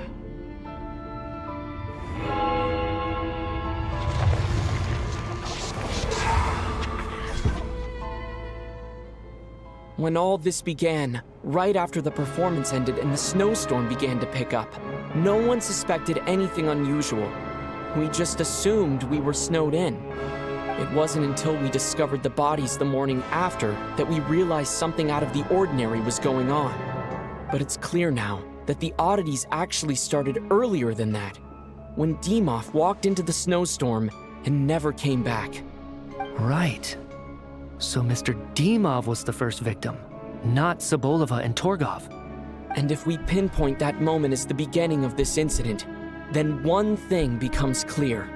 Alosha, you are the only person who walked into the snowstorm and came back without the help of Vodyanitsa's Requiem. More precisely, Alosha never came back at all. The one who came back was the Grim Reaper. Not bad. Well, since you've backed me into a corner, I suppose there's no point in keeping up the act anymore. Alosha? You're the Grim Reaper? I am no such tired cliché. Mortals should address me as the ruler of death.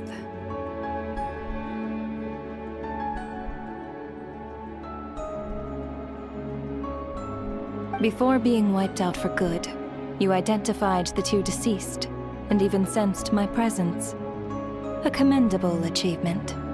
Far beyond what I expected. I heard you can ferry souls. Those deaths each night. Were they your doing? Your initial conclusion was correct. Due to the existence of the two deceased, the ley lines yearned to reclaim those long-lost souls.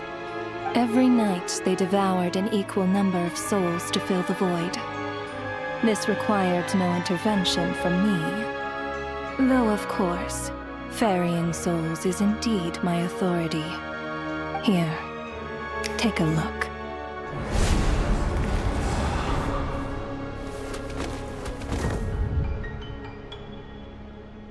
What are you doing? That takes care of today's two. Don't get so worked up. You are already dead, and your souls must return to the ley lines. I know we're already dead. You murdered us, didn't you? Murdered? No. Murder is when mortals usurp my authority. Death is my jurisdiction. If I require someone to die, I need not resort to such laborious methods as murder. You simply met the criteria to trigger my curse of death. I know about the curse of immortality. So there's another death-related curse too? You cursed us? When? And why would you do such a thing? So often, humans pray to me, begging to know when their death will come, and what form it will take. But few people ask why. If you must have an answer, know that death comes simply because one's time has come. So you're not gonna tell us the truth? Hold your tongue. By all rights, you shouldn't even be allowed to speak with me. Those angels from the past are to blame for their reckless renovation of the ley lines here. It's made my work on this occasion infuriatingly complicated. Work? So trapping us here, making us watch our friends die, that's just another day at work for you? You clearly have a lot of questions. Fine. As a reward for your remarkable accomplishments over the past few days, I shall answer a few of your inquiries, provided they aren't too unreasonable. After the physical body dies, the soul must return to the ley lines for that person's death to be considered complete. My work encompasses the entire process of death, including, naturally, the guiding of souls into the ley lines, with which you are now so familiar. You must also be rather familiar with Natlan's Night Kingdom, I presume? It was I who supported the creation of the Night Kingdom. It provided a convenient means of guiding the souls of Natlan. Here, too, the ley lines connected to the theater underwent some modifications. The angels hoped to make them capable of accommodating the souls of some special creations. But this actually hindered their ability to accept ordinary souls to some degree. This effect manifested itself after you died from the curse in the theater, leaving you stranded in the afterlife, unable to achieve a complete death. But if souls who die from the curse of death fail to return to the ley lines within a short window of time, they will miss their chance for good. Then, they will remain forever suspended between life and death, no longer subject to the authorities of either. So if you don't resolve this matter soon, and see all our souls return to the ley lines before long, we'll escape your control. Mitya is sharp. This must be what Renova was worried might happen, and the reason she got involved to begin with. But if you have the authority to guide souls, why didn't you just show yourself and get it over with? Why hide among us in the form of Alosha? You seek to understand the mind of a god. Very well. I'll tell you. This is a theater, and I decided I wanted to watch a show about death. That's why I encouraged you to take the events to the stage. I found myself getting quite immersed. I suppose the entertainment you provided makes up for all the trouble you've caused me by being so defiant in the face of death. There. Are you happy with my answer? Can't say I am. Really? But it fits the stereotypes you humans have about gods.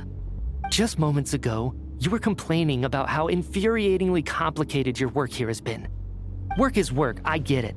There are times when it's a huge pain, but you just have to get it done, right? That's a rather unique perspective for a human. You are in fact correct. There is a pain point in this case.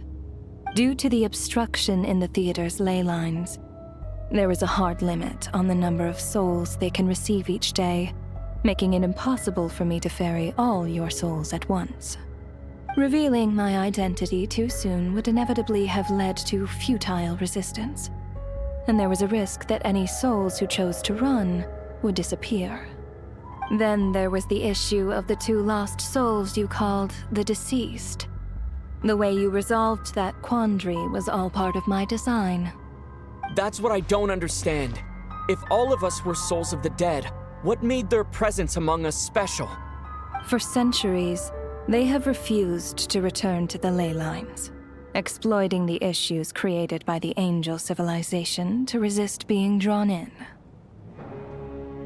Centuries of obsession accumulated during this process. You may think of this obsession as the resentment of the dead, and in this quantity, it was a bomb that could have detonated at any moment. It reached the point where I could not afford to leave it unchecked.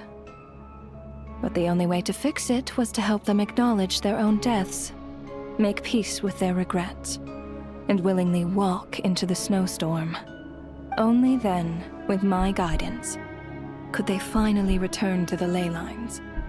Otherwise, you would not like to know what the consequences would have been. I vaguely remember seeing Batashka, but in the most terrifying form. Was that in a dream? Is that what would have become of her if she hadn't returned to the ley lines? I see your dreams brought you many revelations. So you see, death in fact grants wisdom to mortals. Souls connect to all things in the world and see the chain of cause and effect between them. It's nothing unusual. Anyway, giving psychological counseling to lost souls is not my strong suit. That is more of an angel's role. It was something I could not resolve directly using my authority, so I decided it was easier to leave the bomb defusal to you. Meanwhile, of course, their presence caused the souls of other members of your party to return to the ley lines each night. From where I stand, that was killing 2 birds with 1 stone. As both issues slowly resolved one another without me having to lift a finger, all I had to do was stay close by and keep the situation under control. Then use my authority to wrap things up at the end. And, of course, while I was at it, I thoroughly enjoyed watching this drama, dealing with death from a mortal perspective, play out on the stage. Sounds like you had it all figured out, Grim Reaper. I just did the math. You said there's a hard limit to the number of souls the ley lines here can receive each day. It's 2, isn't it? That much is obvious, even to a fool. It's time to review this whole affair. If the ley lines can only take in 2 people per day, I need to go over the deaths from these past few days again.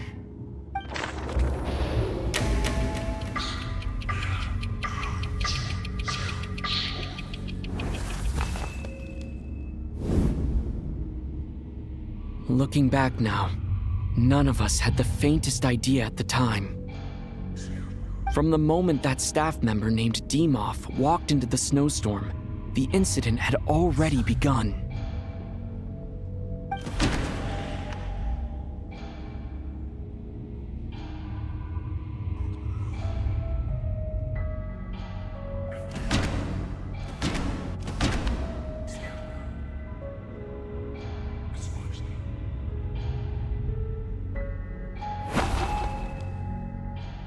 No.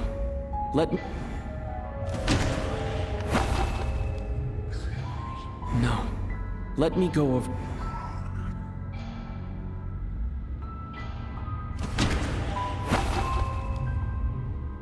No. Let me go...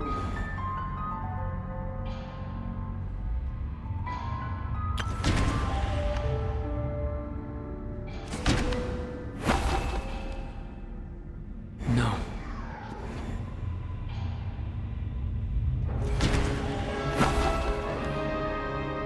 No. Let... No. Let me go over this...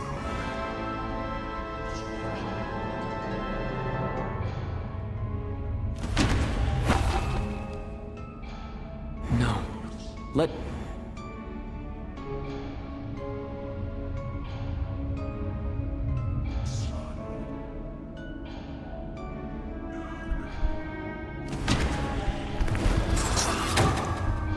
Alosha was the second to walk into the snowstorm after Demoff to investigate.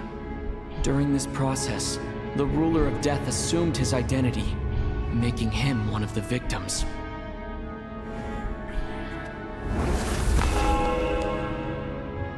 During our first night in the theater, everyone was caught up in the novelty of it all. No one could have expected there would be victims the very next morning. Despite all the confusion, and with the help of hindsight, we finally began to realize that something was amiss with the snowstorm.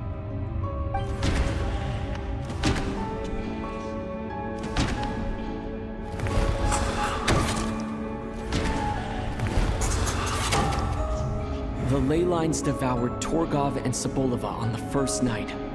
At the time, we thought this might be a murder case connected to Lelik.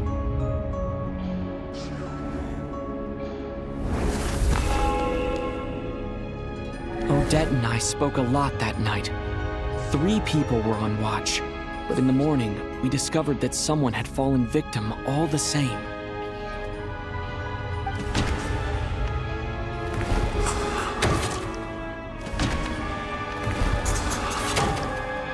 The deaths of Kulish and Rampana caused everyone to stop suspecting Lelik. Unexplainable phenomena occurred one after another, leading Mitya to suspect that we were caught up in a supernatural event.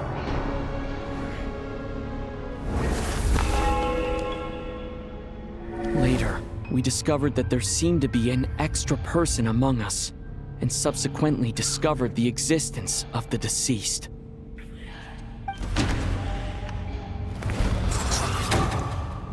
Mr. Schramm realized he was the deceased and walked into the snowstorm to return to the ley lines of his own accord. It turns out there really was a dead person among us.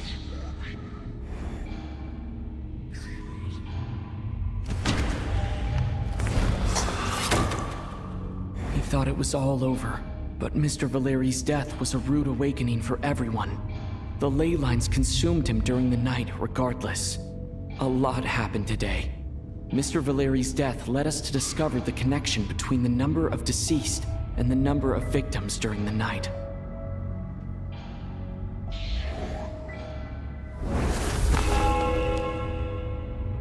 The fact that there was more than one deceased seemed to bring us back to square one. Odette revealed some information she had been keeping to herself.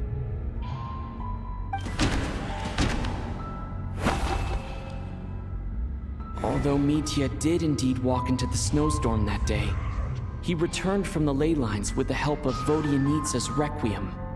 The void in the ley lines hasn't been filled, so let's rule out Mitya for now.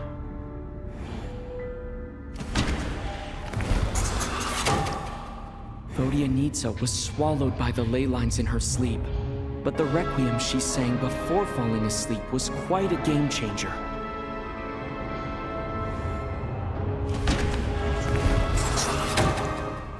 As it happened, Ptashka filled the void left by Mitya's return from the ley lines by walking into the snowstorm this morning. The girl I thought was child sister Tonya turned out to be another of the theater's deceased. Come to think of it, Ptashka was about to walk into the snowstorm at that time. And Renova, unaware that Mitya would return, was concerned that her soul would overflow from the ley lines. That's why she used Alosha's voice to try and persuade her to stay behind. Looking back, I suppose that was an early slip-up on her part.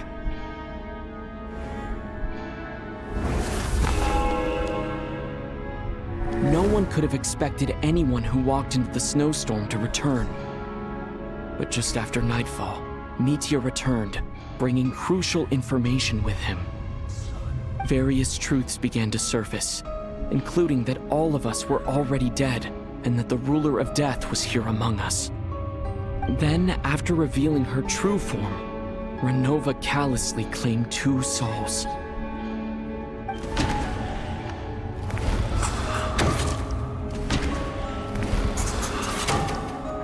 In fact, everyone was already dead by the time we took the photo.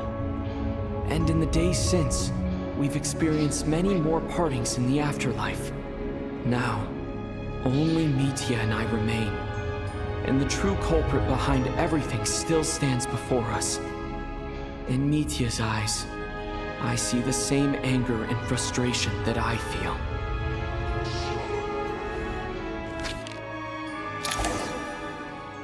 That covers everything. It's all clear now. Your work isn't finished here yet, is it? The Traveler and I are still standing here, safe and sound. The Water Imp's song threw things off a little, but it is of no consequence. The ley lines have already anchored your soul, and the first ray of light tomorrow morning will take you back. I, meanwhile, need to review my attitude towards the Water Imp race. So the reunion in the night that Vodyanitsa mentioned, I suppose that was never meant to be a permanent reunion. That just leaves you, Traveler. My power only allows me to temporarily separate your soul from your body. The ley lines of Tevat would not accept you, and your soul is firmly anchored to your body by your will. For a descender like you, who is not bound by Tevat's rules, your death can only be brought through the most violent of means, such as directly destroying either your body or soul. I have no interest in involving myself with Descenders, for now. Although, this may change if Asmodee remains missing, or you insist on interfering with our affairs. One last question then.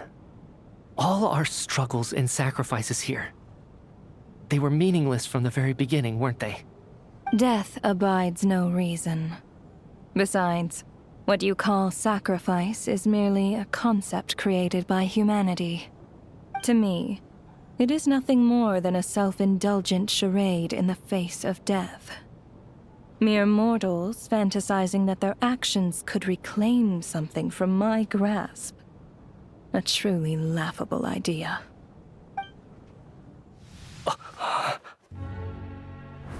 Grim Reaper, you really know how to get on my nerves. I'm not here to ingratiate myself with you. I kill merely because your deaths are necessary. Oh, you've made that quite clear. But humans don't take well to being scorned. Not even by the gods.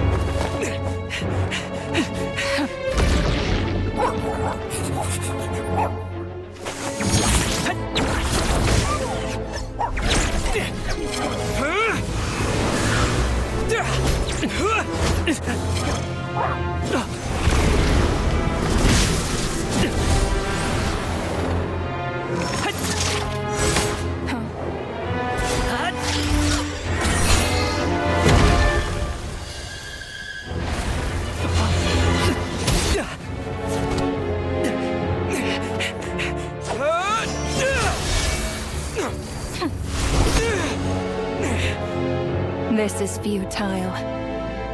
You must know that you are powerless against me in my own domain. I suggest that you save your strength. For what? Maybe we can't change anything. But if nothing else, we can at least teach you to have some respect for the dead. Audacious.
How are you holding up, Odette? What happened to me? How much do you remember? What do you mean? Is the performance over? I can't seem to recall what happened. Has Odette already forgotten?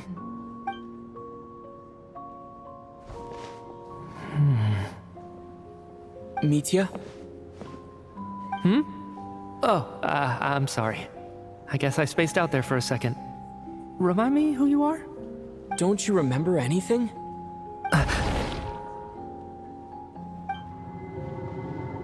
Yeah, I remember now, comrade. Looks like we guessed right. Just like me when Odette found me at the Armory Palace. For some reason, everyone killed by the Ruler of Death eventually came back to life. Just with one catch. They forgot what happened while they were dead. Odette and the others have already forgotten everything. Why were you able to remember this time? Could this be the reason? You said this is the Ruler of Death's symbol, right? I don't see anything there. You don't? Huh. Okay, I guess that makes sense. I carved this into my hand in the afterlife, so it's not visible in the physical world. Does that mean I carved this symbol into my soul? What an unsettling thought. Still, at least I get to remember what happened. I suppose it's a blessing in disguise. What about you, though? The Ruler of Death mentioned that you're a descender? Is that why you can remember? A full explanation would get complicated very quickly. But that's essentially it.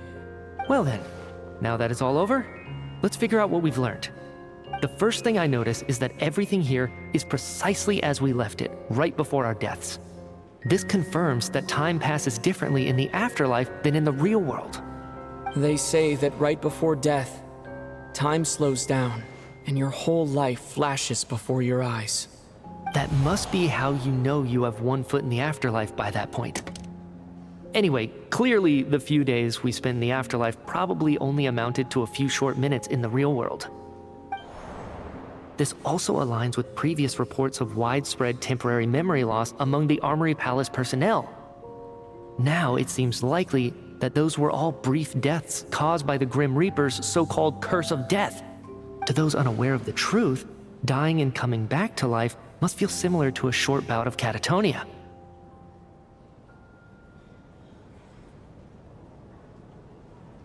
This leaves me with a couple big questions. What are the conditions that trigger this so-called curse of death?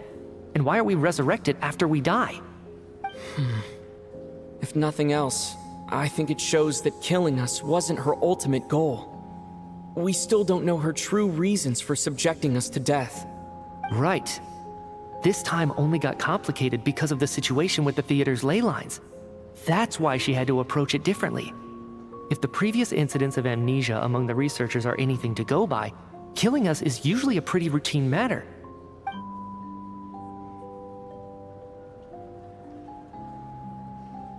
Come to think of it, wasn't I about to note something down before I died? I can't remember what it was, but I think it was something related to my research project. Sorry, Traveler. I'll catch up with you again later. Right now, I have to make a trip back to the Armory Palace. Sir, if I may, no one of your description has ever shown up in my investigations into Mr. Mitia's friends. Yet, you two seem very familiar with each other. Could you perhaps tell me where he was in such a rush to get to? And, by the way, have we ever crossed paths? Forgive the presumptuousness, but I feel a vague and indescribable sense of familiarity about you. I can explain everything. Could you help me gather everyone in the theater in one place?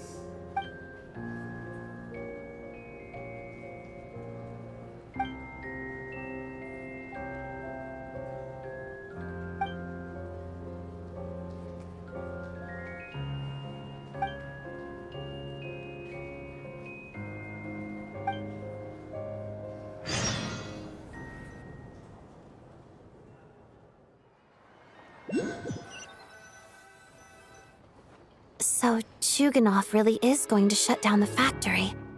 I guess this theater incident actually did us some good after all. So, you said I promised to take you to the Armory Palace while we were in the afterlife, yes? I believe you. I think I even have a vague memory of it. Agreed. Let's check in on her first. The whole reason for our trip to the Armory Palace anyway is to figure out what's going on with her health.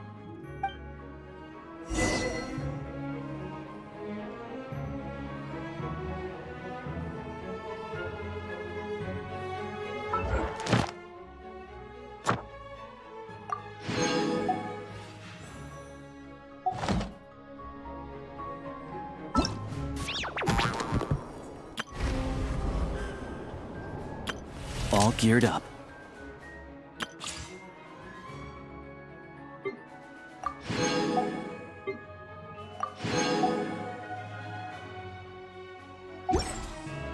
Benny's.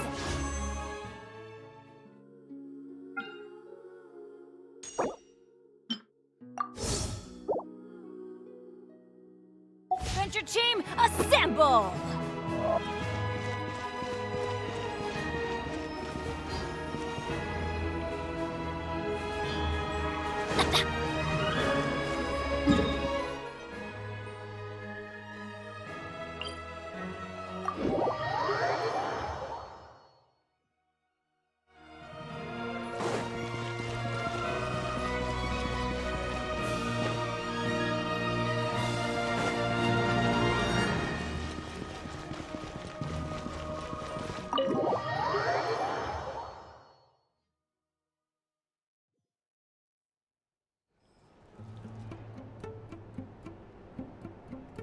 I'm finally back, even though a long time has passed from my perspective.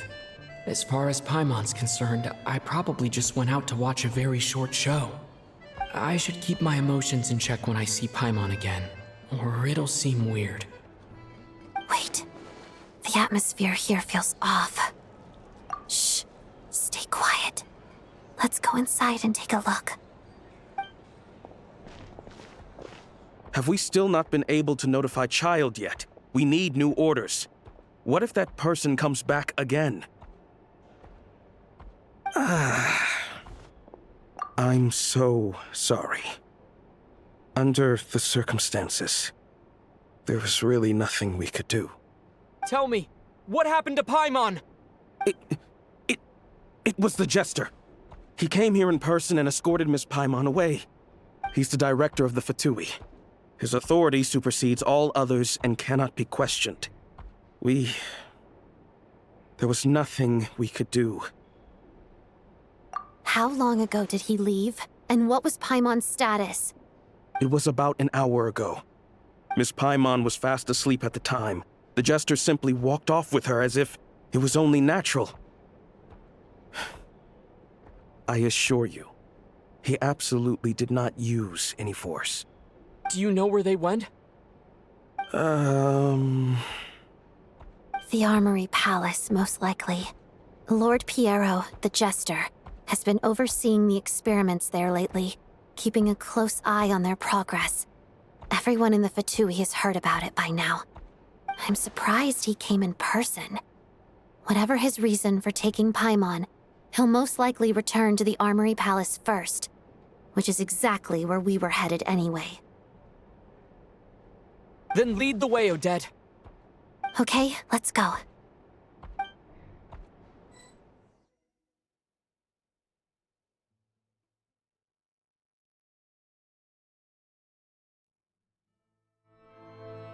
It's just up ahead.